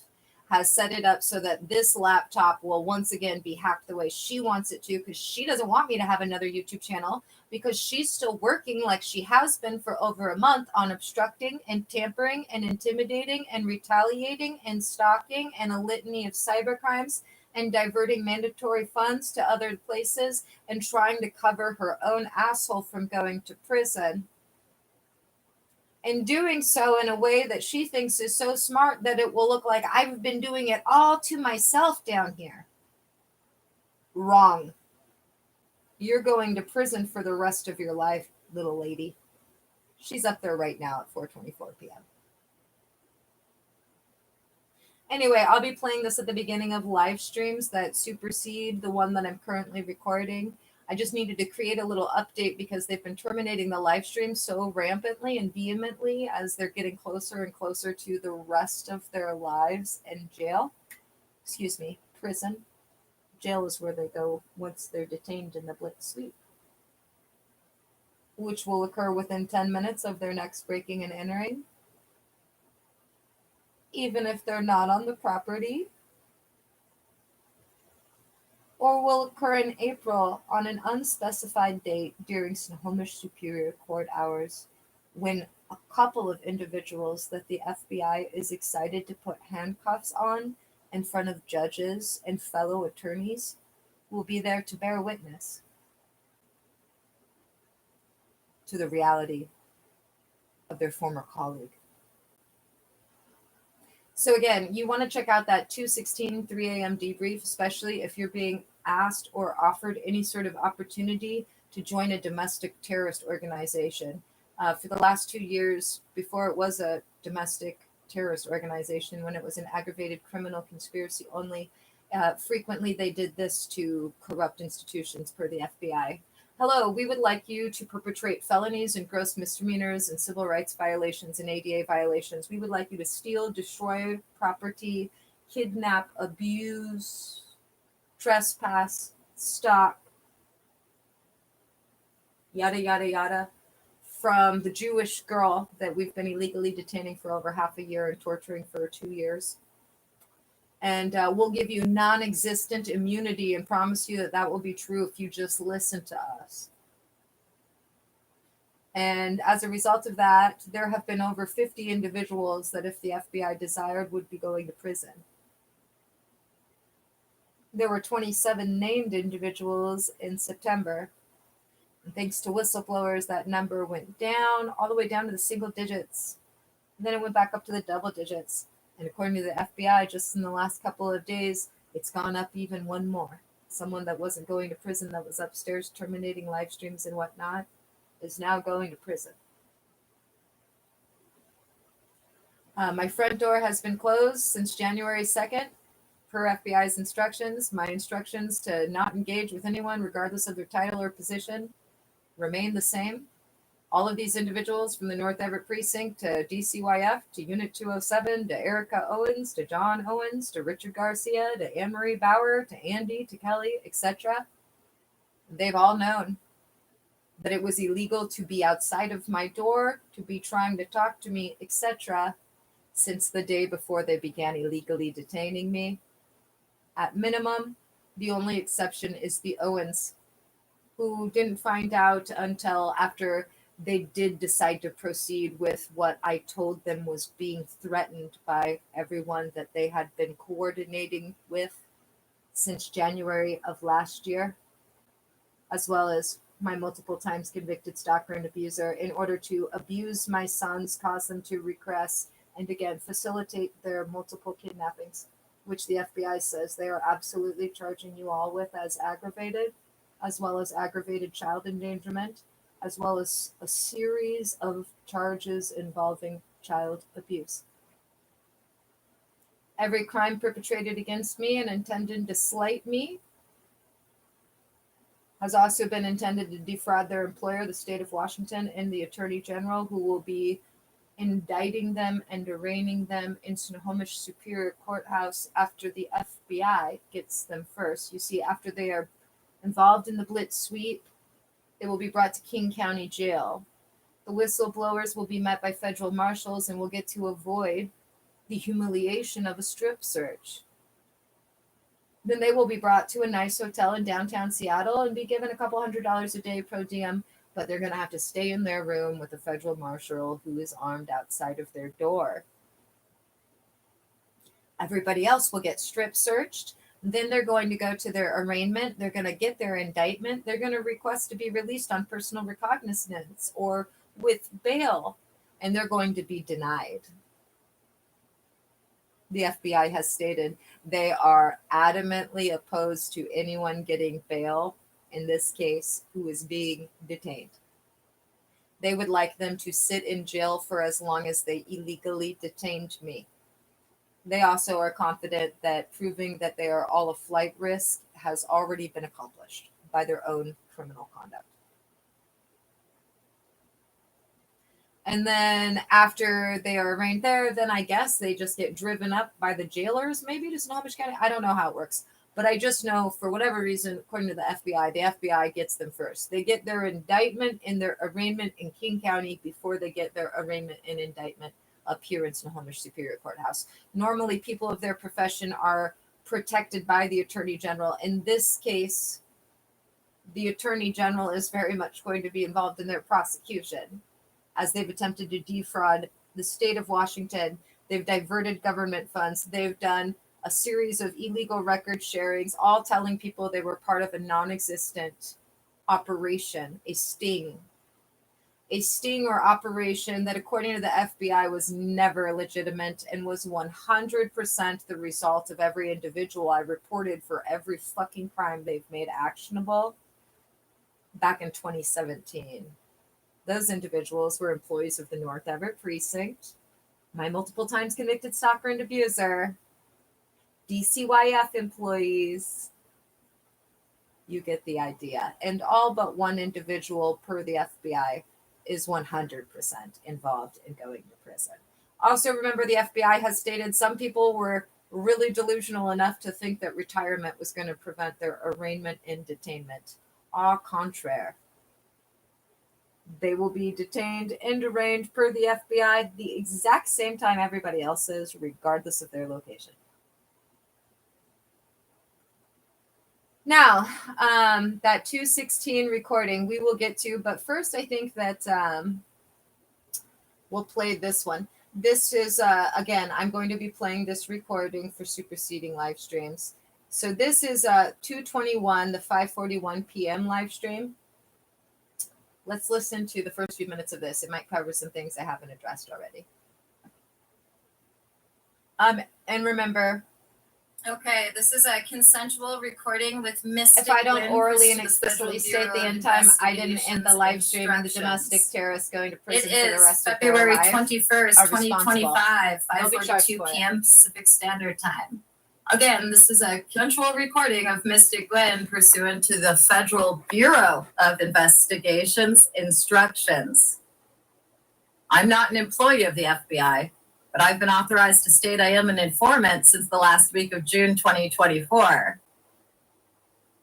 That being said, if you missed it in the preceding live stream, the status quo Friday brief that occurs with the domestic terrorist organization that's been operating out of Unit 207 while perpetrating felonies against the United States of America and their employer, the state of Washington, since their terrorist organization made the segue and transformation from an aggravated criminal conspiracy, which is what they've been since March 2023, on August 6th, 2024, when they began to become a domestic terrorist organization, which is what they very much are, as the FBI and the Seattle Federal Marshals and Snohomish County Sheriffs will verify for you happily, unless, of course, you're a member of the domestic terrorist organization, in which case that's going to be pretty impossible for you to get verification until you're detained.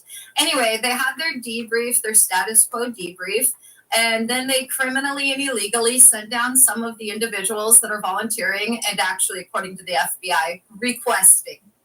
That's the FBI's word. Requesting to go to prison.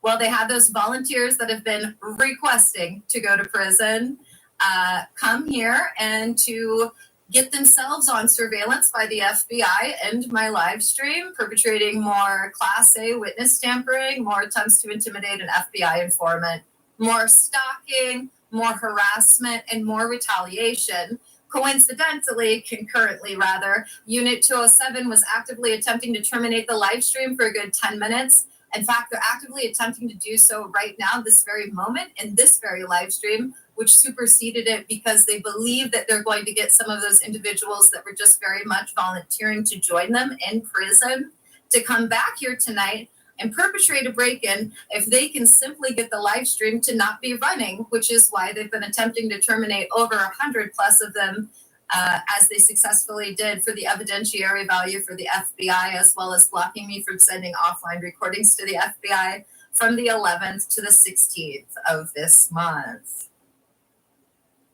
Now, they're all aware, like they have been aware for many months, that the door is going to stay closed until they're apprehended or their third break-in, which will result in them being apprehended, according to the FBI, less than 10 minutes after they're in my living room. That includes everyone in Unit 207.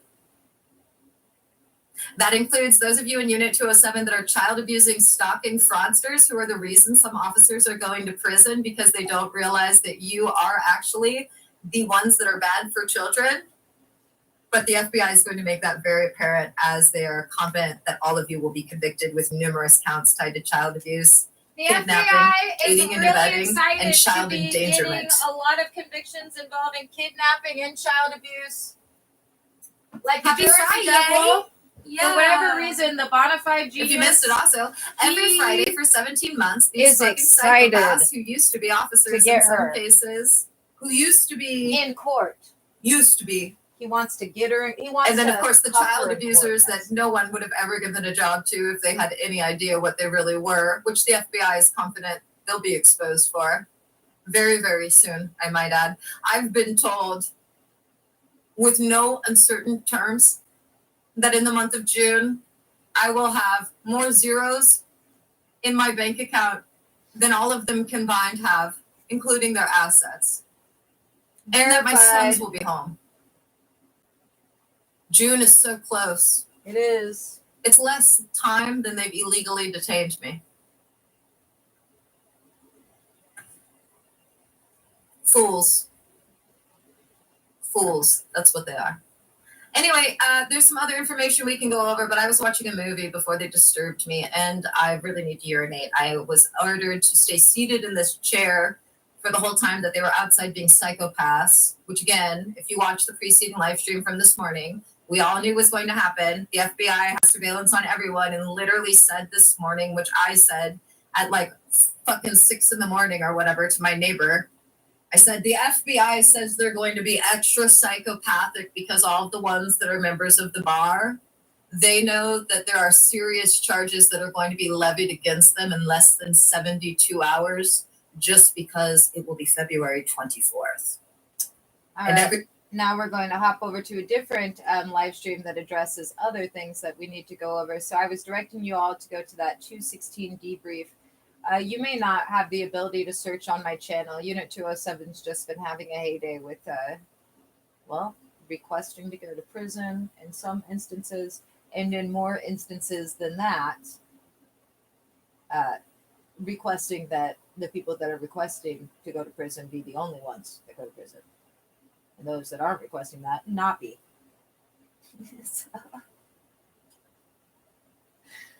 To put it simple.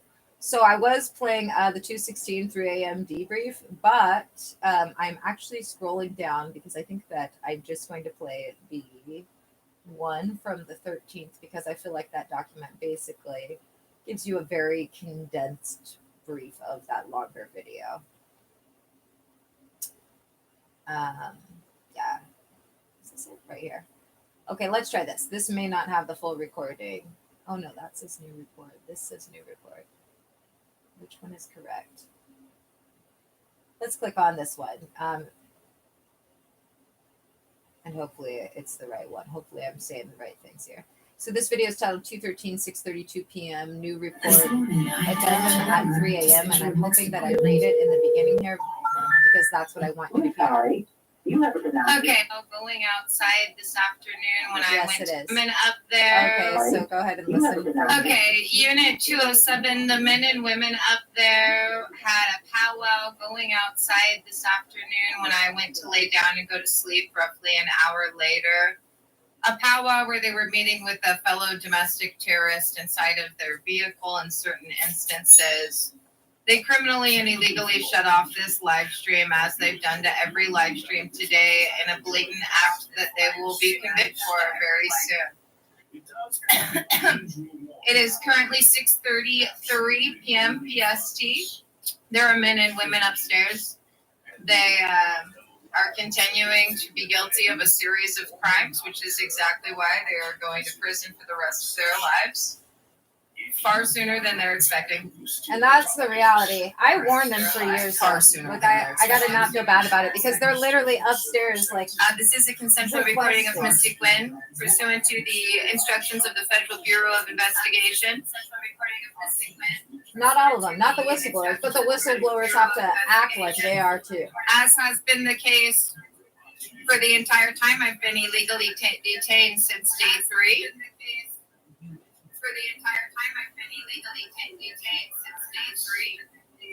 Unit 207 is solely responsible for ending all of the live streams and perpetrating a series of crimes that the FBI has already informed them they have no leniency for, they have no immunity for, and that they will be charged for financially as well as criminally. There's nothing more that can be said or done other than await their arraignment. I thought I was going to be reading the 213 document in this recording, but I I may will need to. flip this around and show you the recording on the Lenovo's ThinkPad, which has been running uninterrupted all day as it's offline.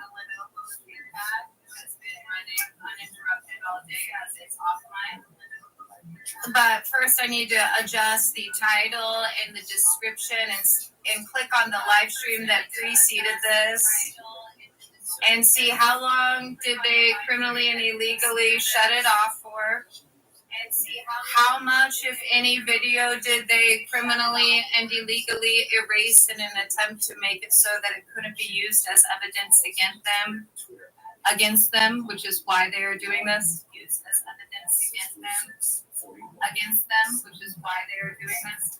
Okay, this is not the recording that I was looking for. It does give you pertinent information. All of that information is still valid. It is the 213 early in the morning one, a couple of hours in, if I recall. Yep, here we go. So give me a minute here. I believe I have to fast forward 2 hours into this. That led him to become the second to last firmly documented holdout Almost of the there, Japanese hang on. military. The first week of January 2025 because they think that by doing so they can pretend they've not been served and aren't implicated when a couple of them are going to be federally disbarred. So 2025, immediate action required. It's also filed at the North Everett Police Precinct. Okay, we were there. Thursday, February 13th. All right. And I'm going So, to read Pause aloud. this real quick. It is actually March 2nd, 4:42 p.m. We're making an offline recording so I can play it as an intro for all the superseding live streams. Whilst the domestic terrorists upstairs are actively attempting to rehack and terminate and destroy my whole YouTube channel, I just finally, after over 6 months of attempting to, got permission to create a new YouTube channel as a backup and uploaded one video today. And the girl upstairs is having a fucking... She's going to prison. So anyway, listen to this. This recording is 213, 4:32 a.m. That's the title on the YouTube channel. I am 1 hour and 52 minutes into it because for the next 25 minutes, you'll want to pay attention. And remember, if you want to know even more details, you'll want to go to the 2/16 3 a.m. debrief. That only covers what you need to know since December. For everything to December 29th, 2024, you'll want to search on my channel, Mystic Gwen versus the North Everett Precinct of Fraudsters, the Stalker, the Extortionist et al. And you'll see a video there that's just under 2 hours long. You want to listen to that. then you'll want to listen to that 2/16 3 a.m. debrief, also just under 2 hours long. All right, here we go. The police report that was filed at 3 this morning and posted on Facebook with everybody tagged and was served on the Snohomish County Prosecutor's Office via a new review from a new email address I had to create as of the 11th, which is felonsinunit207@gmail.com. See right there. I'm going to click on the camera here and open this video so that when I read aloud this police report, which I'll put in the description before I start, but I plan on starting at around 6:30 a.m. Here we go. Now we're recording. It's 6:29 a.m. PST, Thursday, February 13th, 2025. This is the commencement of the Lenovo ThinkPad recording, the YouTube live stream titled 213, 4:32 a.m. New Police Report, 213 at 3 a.m. Has this about a couple of hours into the footage, assuming we're still connected. Let's click on this live stream and make sure we are still connected, although we know that that won't prevent Unit 207 from completely erasing this.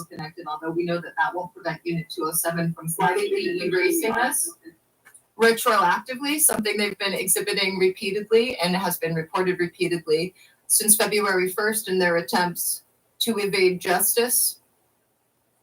And now I'm going to read aloud the police report from today. But before I do that, I'm going to put it in the description so anybody that's coming to the video knows that if they want to listen while they're driving, they can fast forward a couple hours. Typing read aloud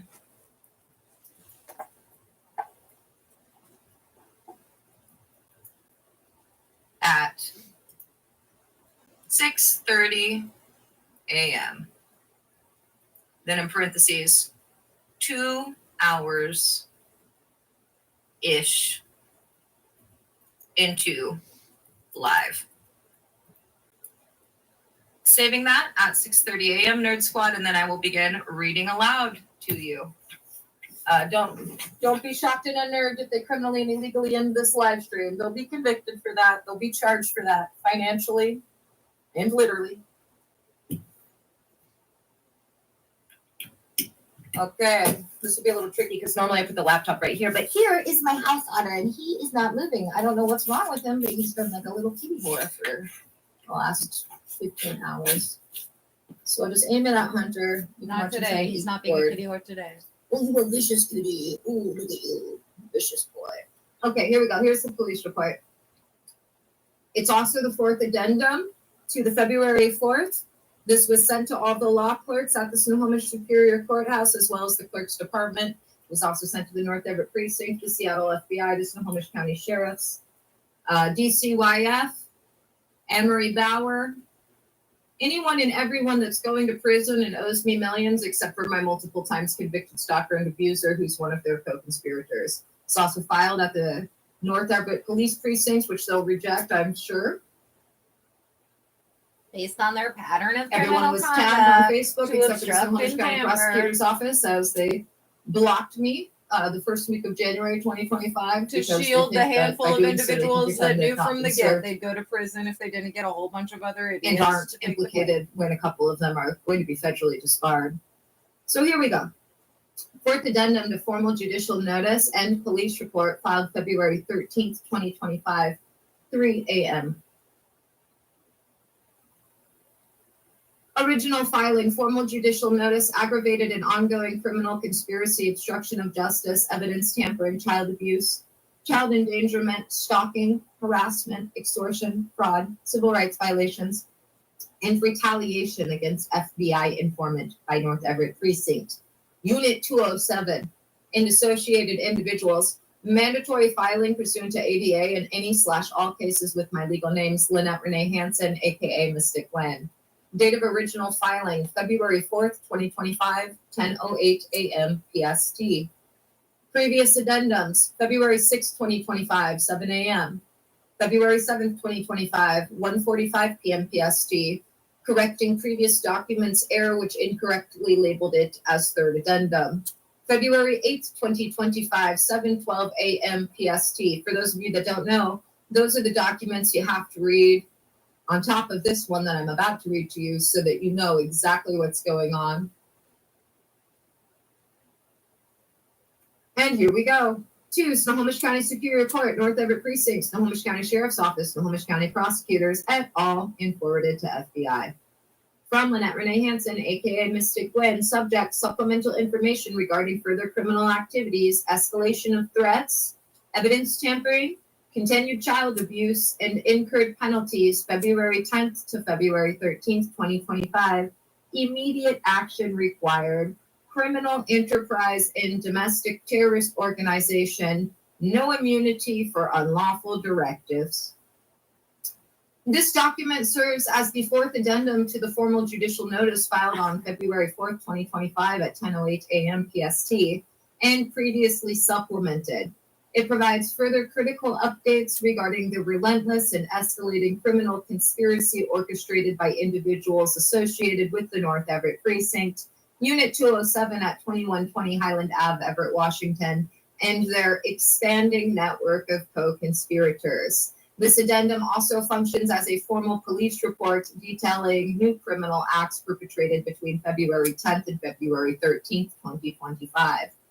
1, incorporation of prior filings by reference, all facts, invoices, statements, and incorporated documents referenced in the original formal judicial notice of February 4th, 2025, and all subsequent addendums February 6th, February 7th, and February 8th, 2025, and all police reports filed by Lynette Renee Hansen from June 2024 to the present date, and any future date are hereby incorporated by reference as if fully set forth herein.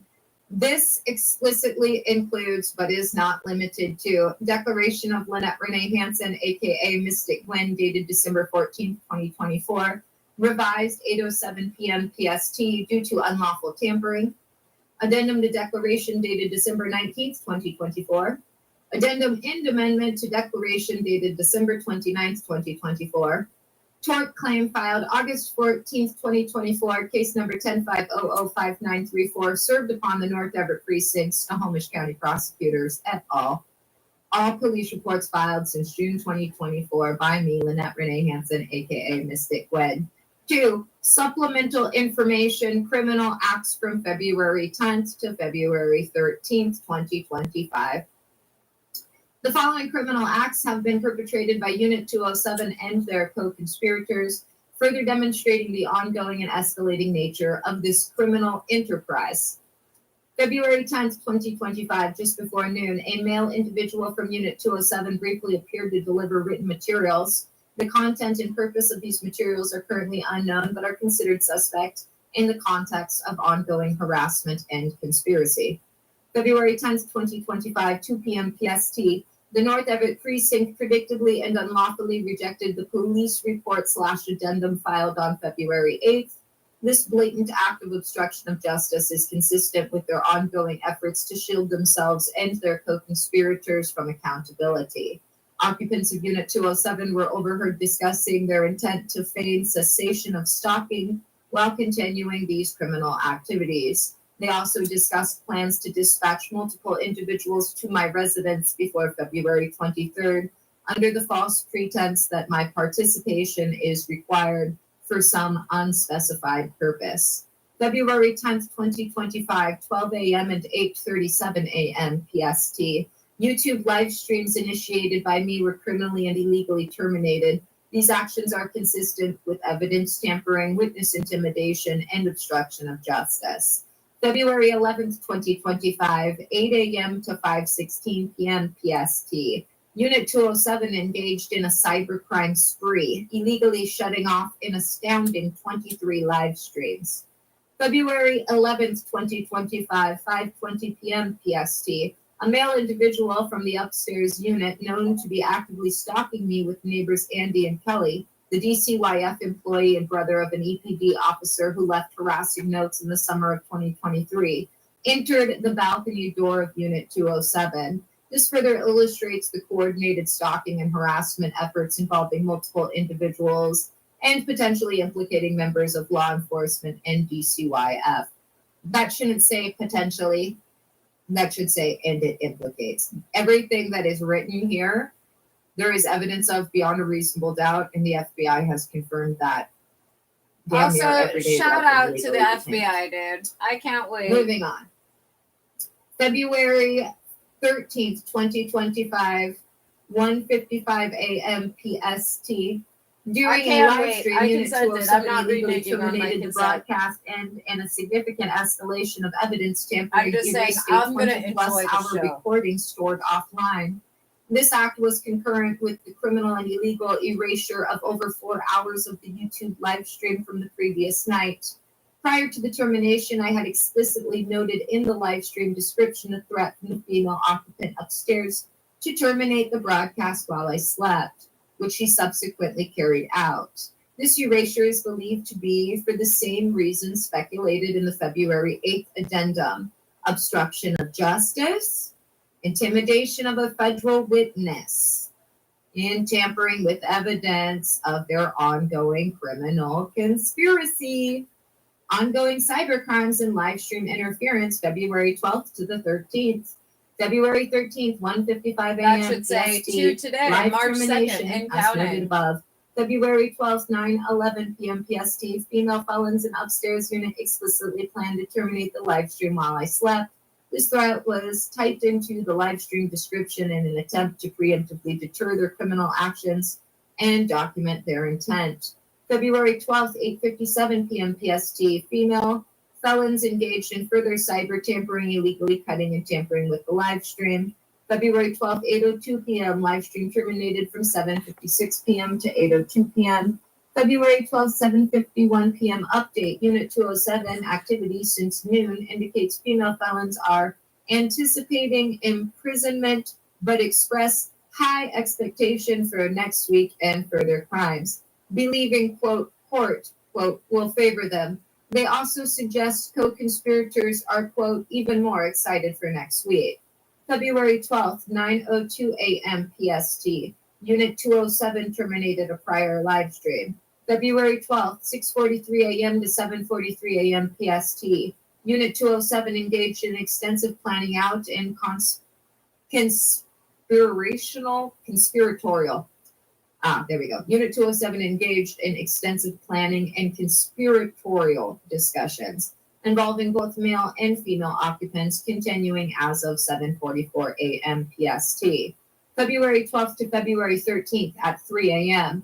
Unit 207 has criminally and illegally tampered with, obstructed, and committed cybercrimes against at least 9 live streams. 3. This is not an operation. This is a criminal enterprise and domestic terrorist organization.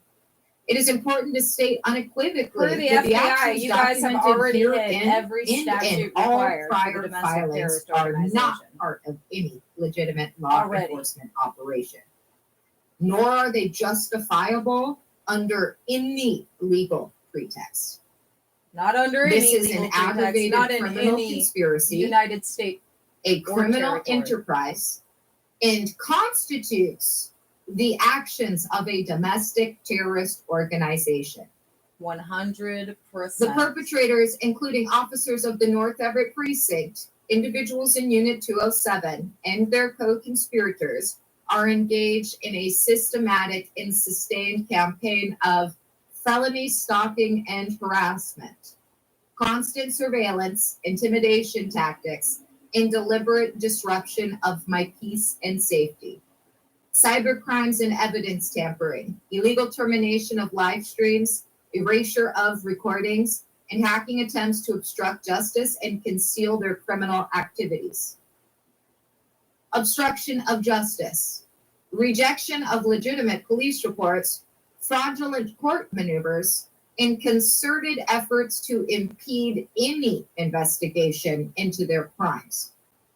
Child abuse and exploitation, the continued and deliberate exploitation of my disabled sons to perpetrate felonies and further this criminal conspiracy. Illegal detainment and kidnapping, ongoing illegal detainment within my own home, and prior actionable kidnappings of my disabled sons. Civil rights violations and ADA violations, systematic deprivation of my civil rights, and targeted discrimination based on disability. Financial fraud and extortion. Attempts to extort and defraud me through various illegal means. 4, no immunity for unlawful directives. Let it be explicitly stated. Following unlawful directives from superiors or co-conspirators provides absolutely no immunity for these criminal acts. You have to keep in mind Every the FBI individual wrote this. involved, regardless of their position or perceived authority, is personally and criminally liable for their participation in this conspiracy. The willingness to obstruct justice, tamper with evidence, and intimidate a federal witness only deepens their culpability and ensures the maximum penalties under the law. They warned you on the 5, 13th. echoes of January 2024, And on the 4th. pattern of criminality confirmed. Yada yada. It is critical to note that this pattern of criminal behavior is not new. In January 2024, individuals from Unit 207, including the same 2 males who initiated my illegal detainment on August 6, 2024, were actively engaged in indoctrinating and exploiting disabled minors, directing my multiple times convicted stalker and abuser to indoctrinate our disabled sons based on their disabilities, and to plan their kidnapping until August 17th, 2024. Let me I just want to expound Destruction on that. of Pause this.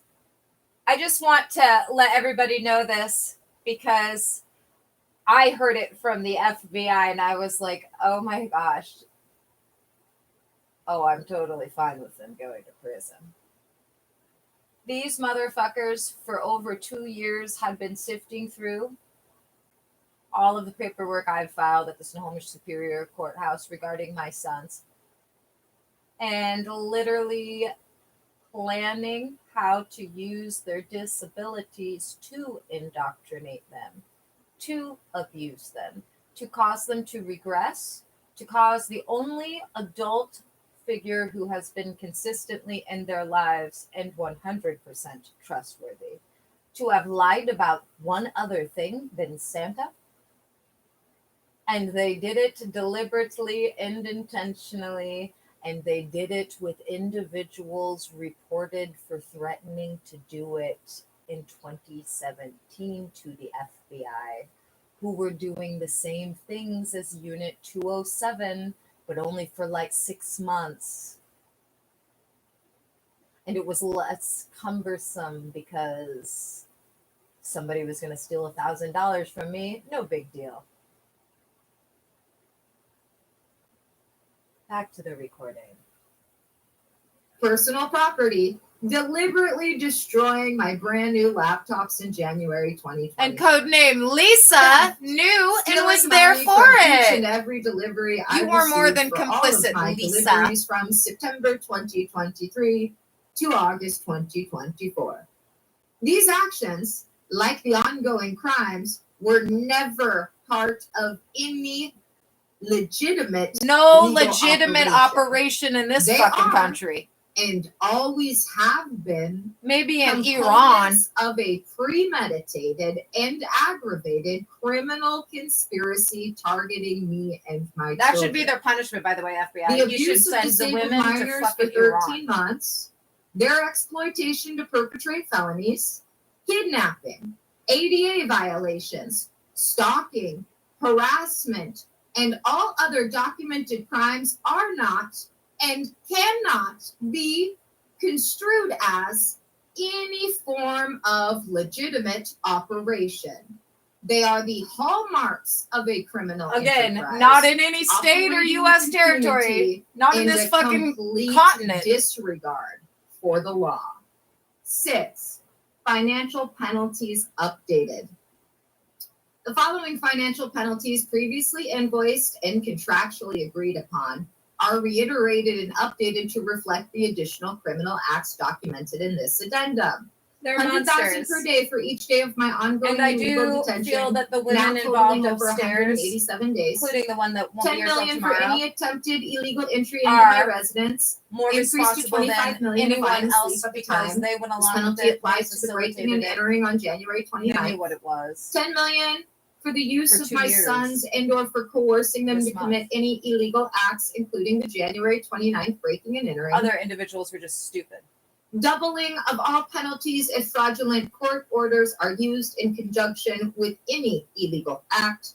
Quadrupling of these fees for any of the above criminal acts if they are perpetrated within 7 days of a rejected police report regarding said acts. 10 million for the rejection of legitimate police reports constituting obstruction of justice. This applies to all reports rejected to date, including the rejection of the February 8th report. 10 million for each instance of illegally terminating a YouTube live stream. This applies to all instances to date, including the numerous terminations between February 10th and February 13th. 10 million for each and every instance of stalking. 10 million for each and every instance of harassment. 10 million for each and every instance of ADA violations, 10 million for each and every instance of civil rights violations. Additional penalties incurred February 10th to February 13th, 2025. Obstruction of justice, rejection of 2-8 report, 40 million, quadrupled penalty. Live stream terminations February 10th to the 13th, at least 30 terminations times 10 million equals 300 million. Ongoing They're stalking, monsters, harassment, yeah. and cybercrimes penalties continue to occur daily and per incident. The criminal actions documented in this fourth addendum, alongside those previously reported and consistently rejected by the North Everett Precinct, further and exponentially increase the financial liability of these conspirators. 7, conclusion. This fourth addendum provides further damning and irrefutable evidence that the North Everett Precinct, Unit 207, and their co-conspirators are not engaged in any legitimate operation, but rather are actively perpetuating an aggravated criminal conspiracy, functioning as a criminal enterprise and a domestic terrorist organization. Their actions represent a grave threat to my safety, the well-being of my children. I'm just going to pause it there and point out to everybody, you have to remember, I am not an employee of the FBI. I've only been authorized to state I'm an informant. That being said, the FBI did write this. And I just realized in hearing that last 2 sentences, I think what they're saying is the FBI is going to be charging you all with the domestic terrorism, and that the Attorney General is going to be charging you all for trying to defraud them in the state of Washington, and for being an aggravated criminal conspiracy / enterprise. Because it specifically said that you are still both, whereas the FBI told me you didn't turn into a terrorist organization until the 6th. Which would explain why they asked me for my consent for you guys to do a whole bunch of awful shit to me in order to get all of you behind bars. If you didn't become a domestic terrorist organization until the 6th. Anyway, that's just speculation, but I mean, rewind it and listen to it yourself and then listen to my speculation. Back to the recording. And the integrity of the justice system. The FBI is fully aware of these rapidly escalating developments and the increasingly egregious nature of these crimes. This document serves as formal legal notice of these ongoing and new crimes, a demand for immediate and decisive action to dismantle this criminal enterprise, protect myself and my children, and ensure that all individuals involved are held fully accountable under the law. There is no immunity for these actions, and the perpetrators will be pursued to the fullest extent of the law. I declare under penalty of perjury that all of the aforementioned is true and correct. Sincerely, Lynette Renee Hansen, aka Mystic Gwen. Date February 13th, 2025. Time 3:49 a.m. PST. Now, I don't have. Okay. So that is the end of that recording. I'm trying to see how long this one is that's running. We are at 52 minutes. I kind of don't want to play the January 4th one, or the February 4th one, but I think that we need to. So let's play that one if I can locate it. I'll just search 2.4. My search feature is enabled on this particular laptop because Unit 207 hasn't successfully forced me out of it again.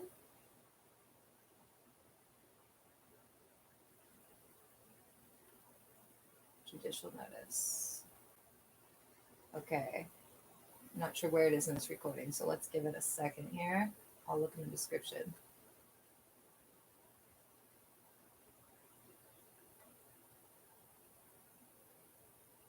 We have a 9-second delay, Nerd Squad. It is 11:14 a.m. Pacific Standard Time, February 4th, 2025. This is a consensual recording of Mystic Gwen pursuant to the instructions of the FBI. Be advised that I am not an employee of the FBI, but I have been authorized to state I am an informant since the last week of June 2024. Now, there is normally a litany of things that I need to go over, and you can hear all of those things in the preceding live stream. You'll want to listen to almost an hour and 44 minutes of me talking in that preceding live stream.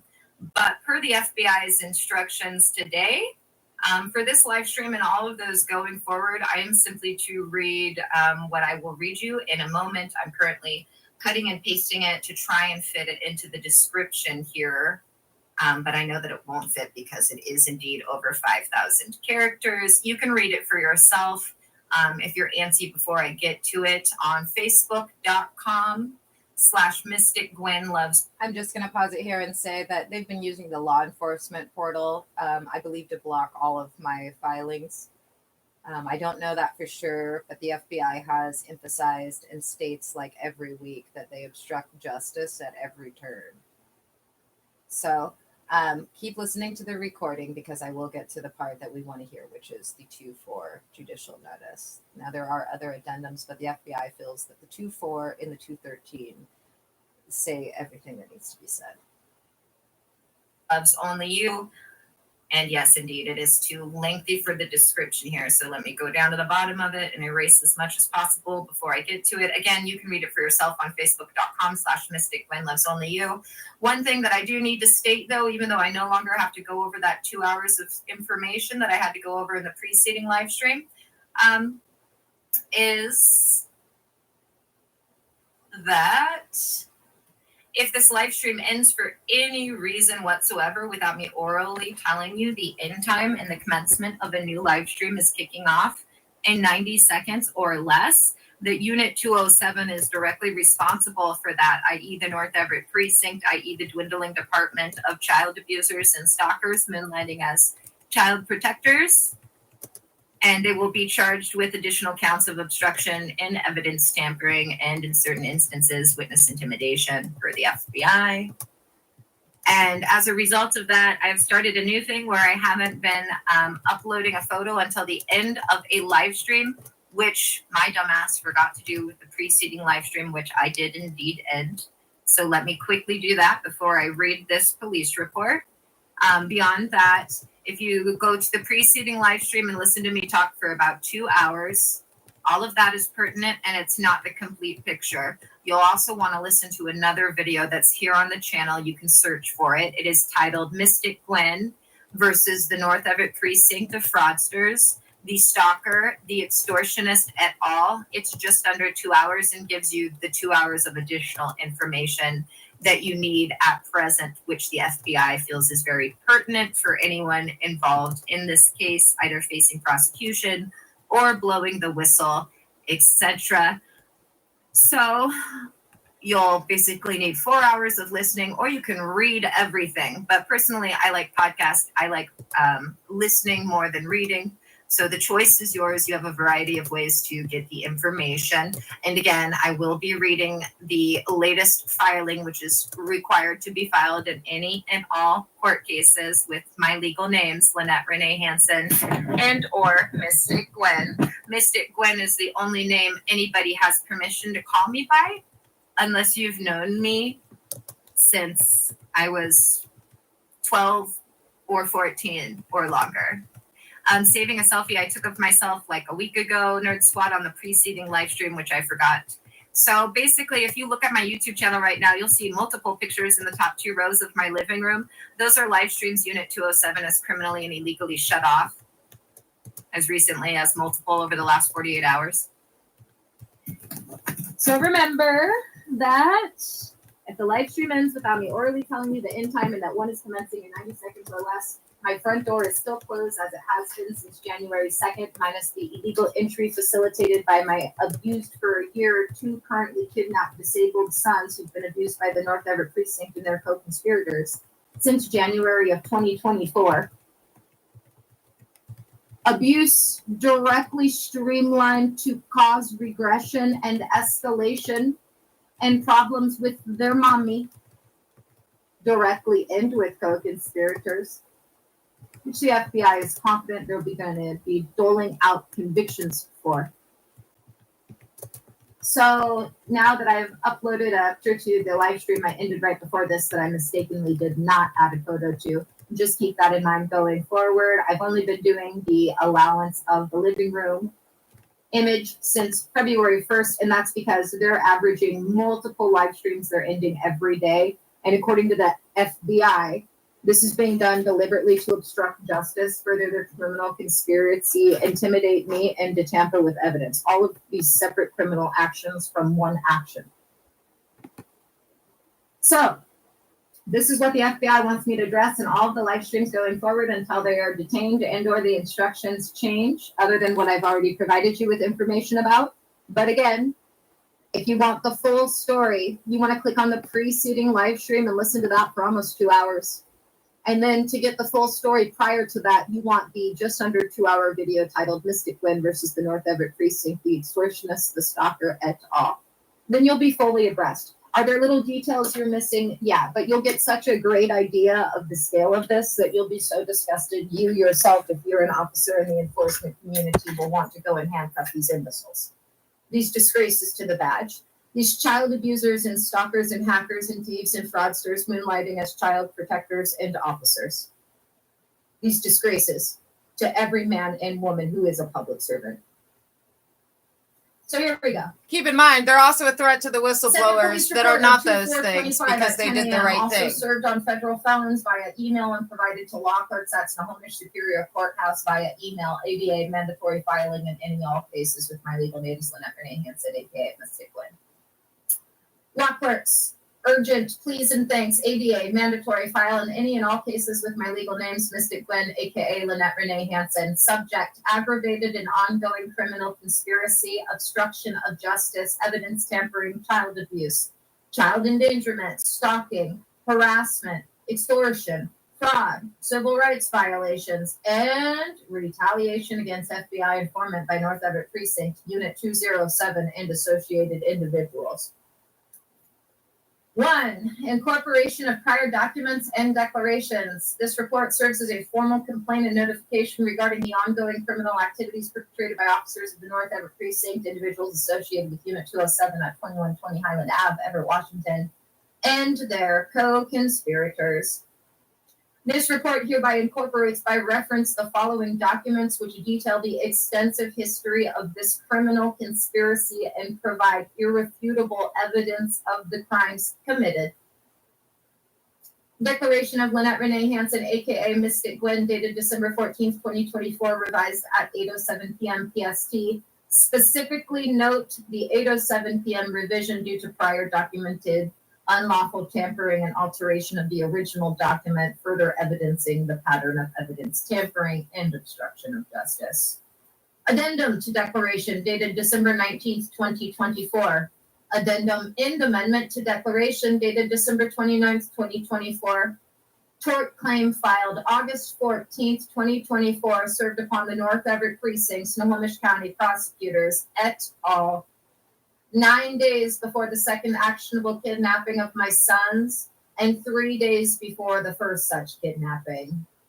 All police reports filed by Lynette Renee Hansen from August 14th, 2024 to the present date, including but not limited to reports regarding threats to break and enter my residence, acts of stalking and harassment, acts of coordinated conspiracy, acts of illegal detainment, acts to tamper with evidence such as the repeated termination of live streams, acts to obstruct justice such as the rejection of legitimate police reports, the premeditated and actualized kidnapping of my disabled sons, the exploitation and abuse of my disabled sons, including the use of my sons to perpetrate the felony breaking and entering on January 29th, 2025. The specific incident on January 29th, 2025 involving the felony breaking and entering of my residence facilitated by the use of my disabled sons after 19 days of planning by individuals in Unit 207 and their co-conspirators. All other incidents documented on my YouTube live streams and other recordings. 2, critical context and ongoing illegal detention. As of today's date, February 4th, 2025, I've been illegally detained within my own home for 182 days. We're at over Since 200 August 6th, now on 2024. March 2nd. My front door has remained closed and locked since January 2nd, 2025, per explicit instructions from the Federal Bureau of Investigation. With the sole exception of the illegal forced entry on January 29th, 2025, I have not, nor will I, interact with anything or anyone on the exterior of my home. Same Per thing's FBI true today directives. on March 2nd. Now, this isn't in the filing that is required to be in every court case in the latest police report, which is what I'm reading you.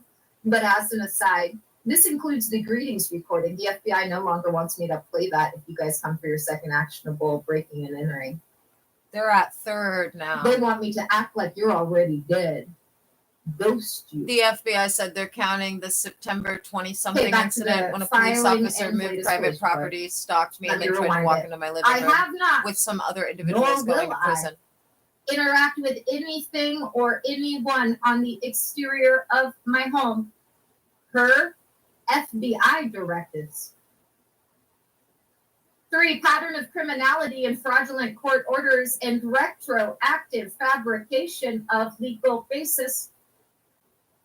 The North Everett Precinct, in conjunction with the Snohomish County Prosecutor's Office and other co-conspirators, has engaged in a persistent and egregious pattern of obtaining and utilizing fraudulent court orders to harass me, obstruct justice, and further their criminal conspiracy.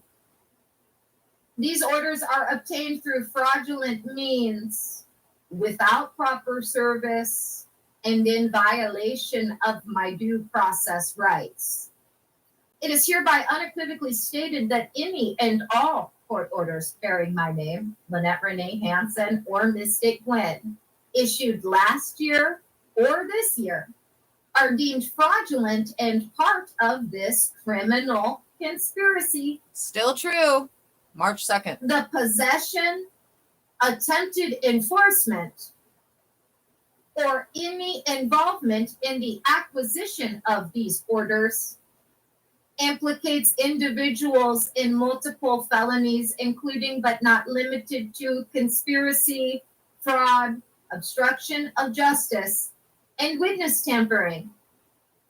There are mandatory minimum sentences for anyone involved in these fraudulent orders. The ongoing attempts by these individuals to retroactively fabricate a legal basis for their criminal actions will fail. This is a desperate and transparent maneuver that will not shield them from liability. Their attempts to legitimize their actions through fraudulent means are an exercise in futility and further evidence of their guilt. 4. Financial penalties. As previously documented, the following financial penalties are in effect and will be rigorously enforced. $100,000 per day for each day of my ongoing illegal detention. $10 million for any attempted illegal entry into my residence, with an enhancement to $25 million if I am asleep at the time of the attempted entry. This penalty applies to the recent breaking and entering on January 29th, 2025. $10 million for their use of my sons to commit any illegal acts on behalf of the conspirators. Doubling of all penalties if fraudulent court orders are used in conjunction with any illegal entry, attempted illegal detention, or any other criminal act against me. Quadrupling.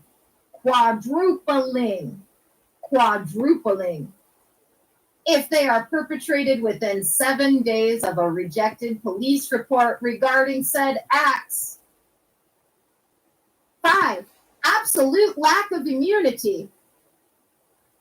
Let it be known throughout the North Everett Precinct, the Snohomish County Prosecutor's Office, and among all their co-conspirators, including but not limited to Erica Owens, Richard Garcia, and Anne Marie Bauer, there is no immunity, nor will there ever be, for any of the criminal acts perpetrated against me, past, present, or future.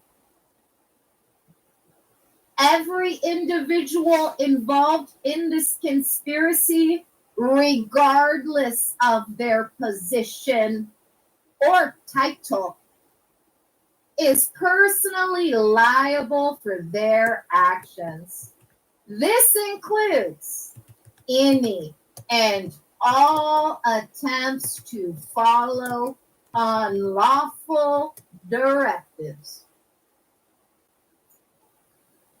6. Recent events and further obstruction of justice. February 4th, 2025, 8:49 a.m. PST, the North Everett Precinct, in furtherance of their ongoing obstruction of justice, rejected the police report I filed earlier today regarding the events of January 29th.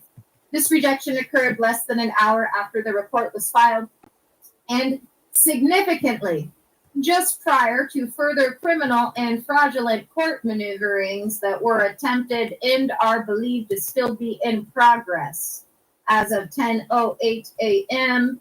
PST today. Unit 207 activity. Occupants of Unit 207 have indicated that their second premeditated breaking and entering of my residence is planned to occur expediently. While the exact timing remains unclear, their discussion suggests it could be today, tomorrow, or within the next 7 days. They have previously made over 38 attempts to illegally enter my home since the first week of August. Based on their comments, they intend to use either the Owens and or another co-conspirator such as Anne Marie Bauer for this subsequent breaking and entering.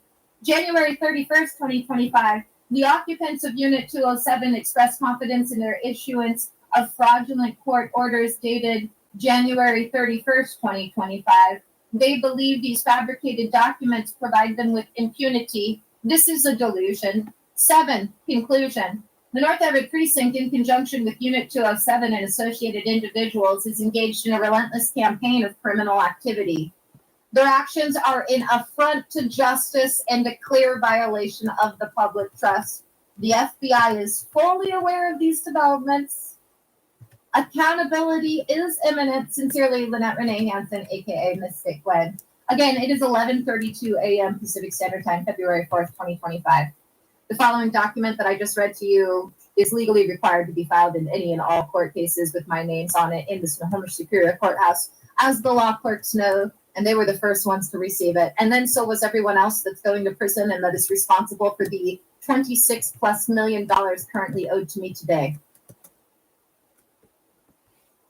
Now, you are going to hear something you've already heard if you're watching this, because I do have orders to make sure there is audio on this. Remember a couple more things. If there's not a picture at the end of this live stream and there's not me orally telling you the end time and that I'm initiating another within 90 seconds or less, I did not end it. Unit 207 did, and that's something that they have planned to do for their final breaking and entering and kidnapping and or unlawful detainment and or unlawful committal, as they have premeditated for over 16 months, which I have reported for over 14. Now I am going to click on this live stream and make sure there's audio throughout it all. There's nothing else that's new to report. Nerd Squad, the YouTube interface is reflected. It's not 11. I'm looking at the recording time. This has been recording for 11 hours, 23 minutes, 7 seconds. It is this live stream, and a new one should initiate in 90 seconds or less, unless the domestic terrorists upstairs have their way, which is the way that leads to a life in prison.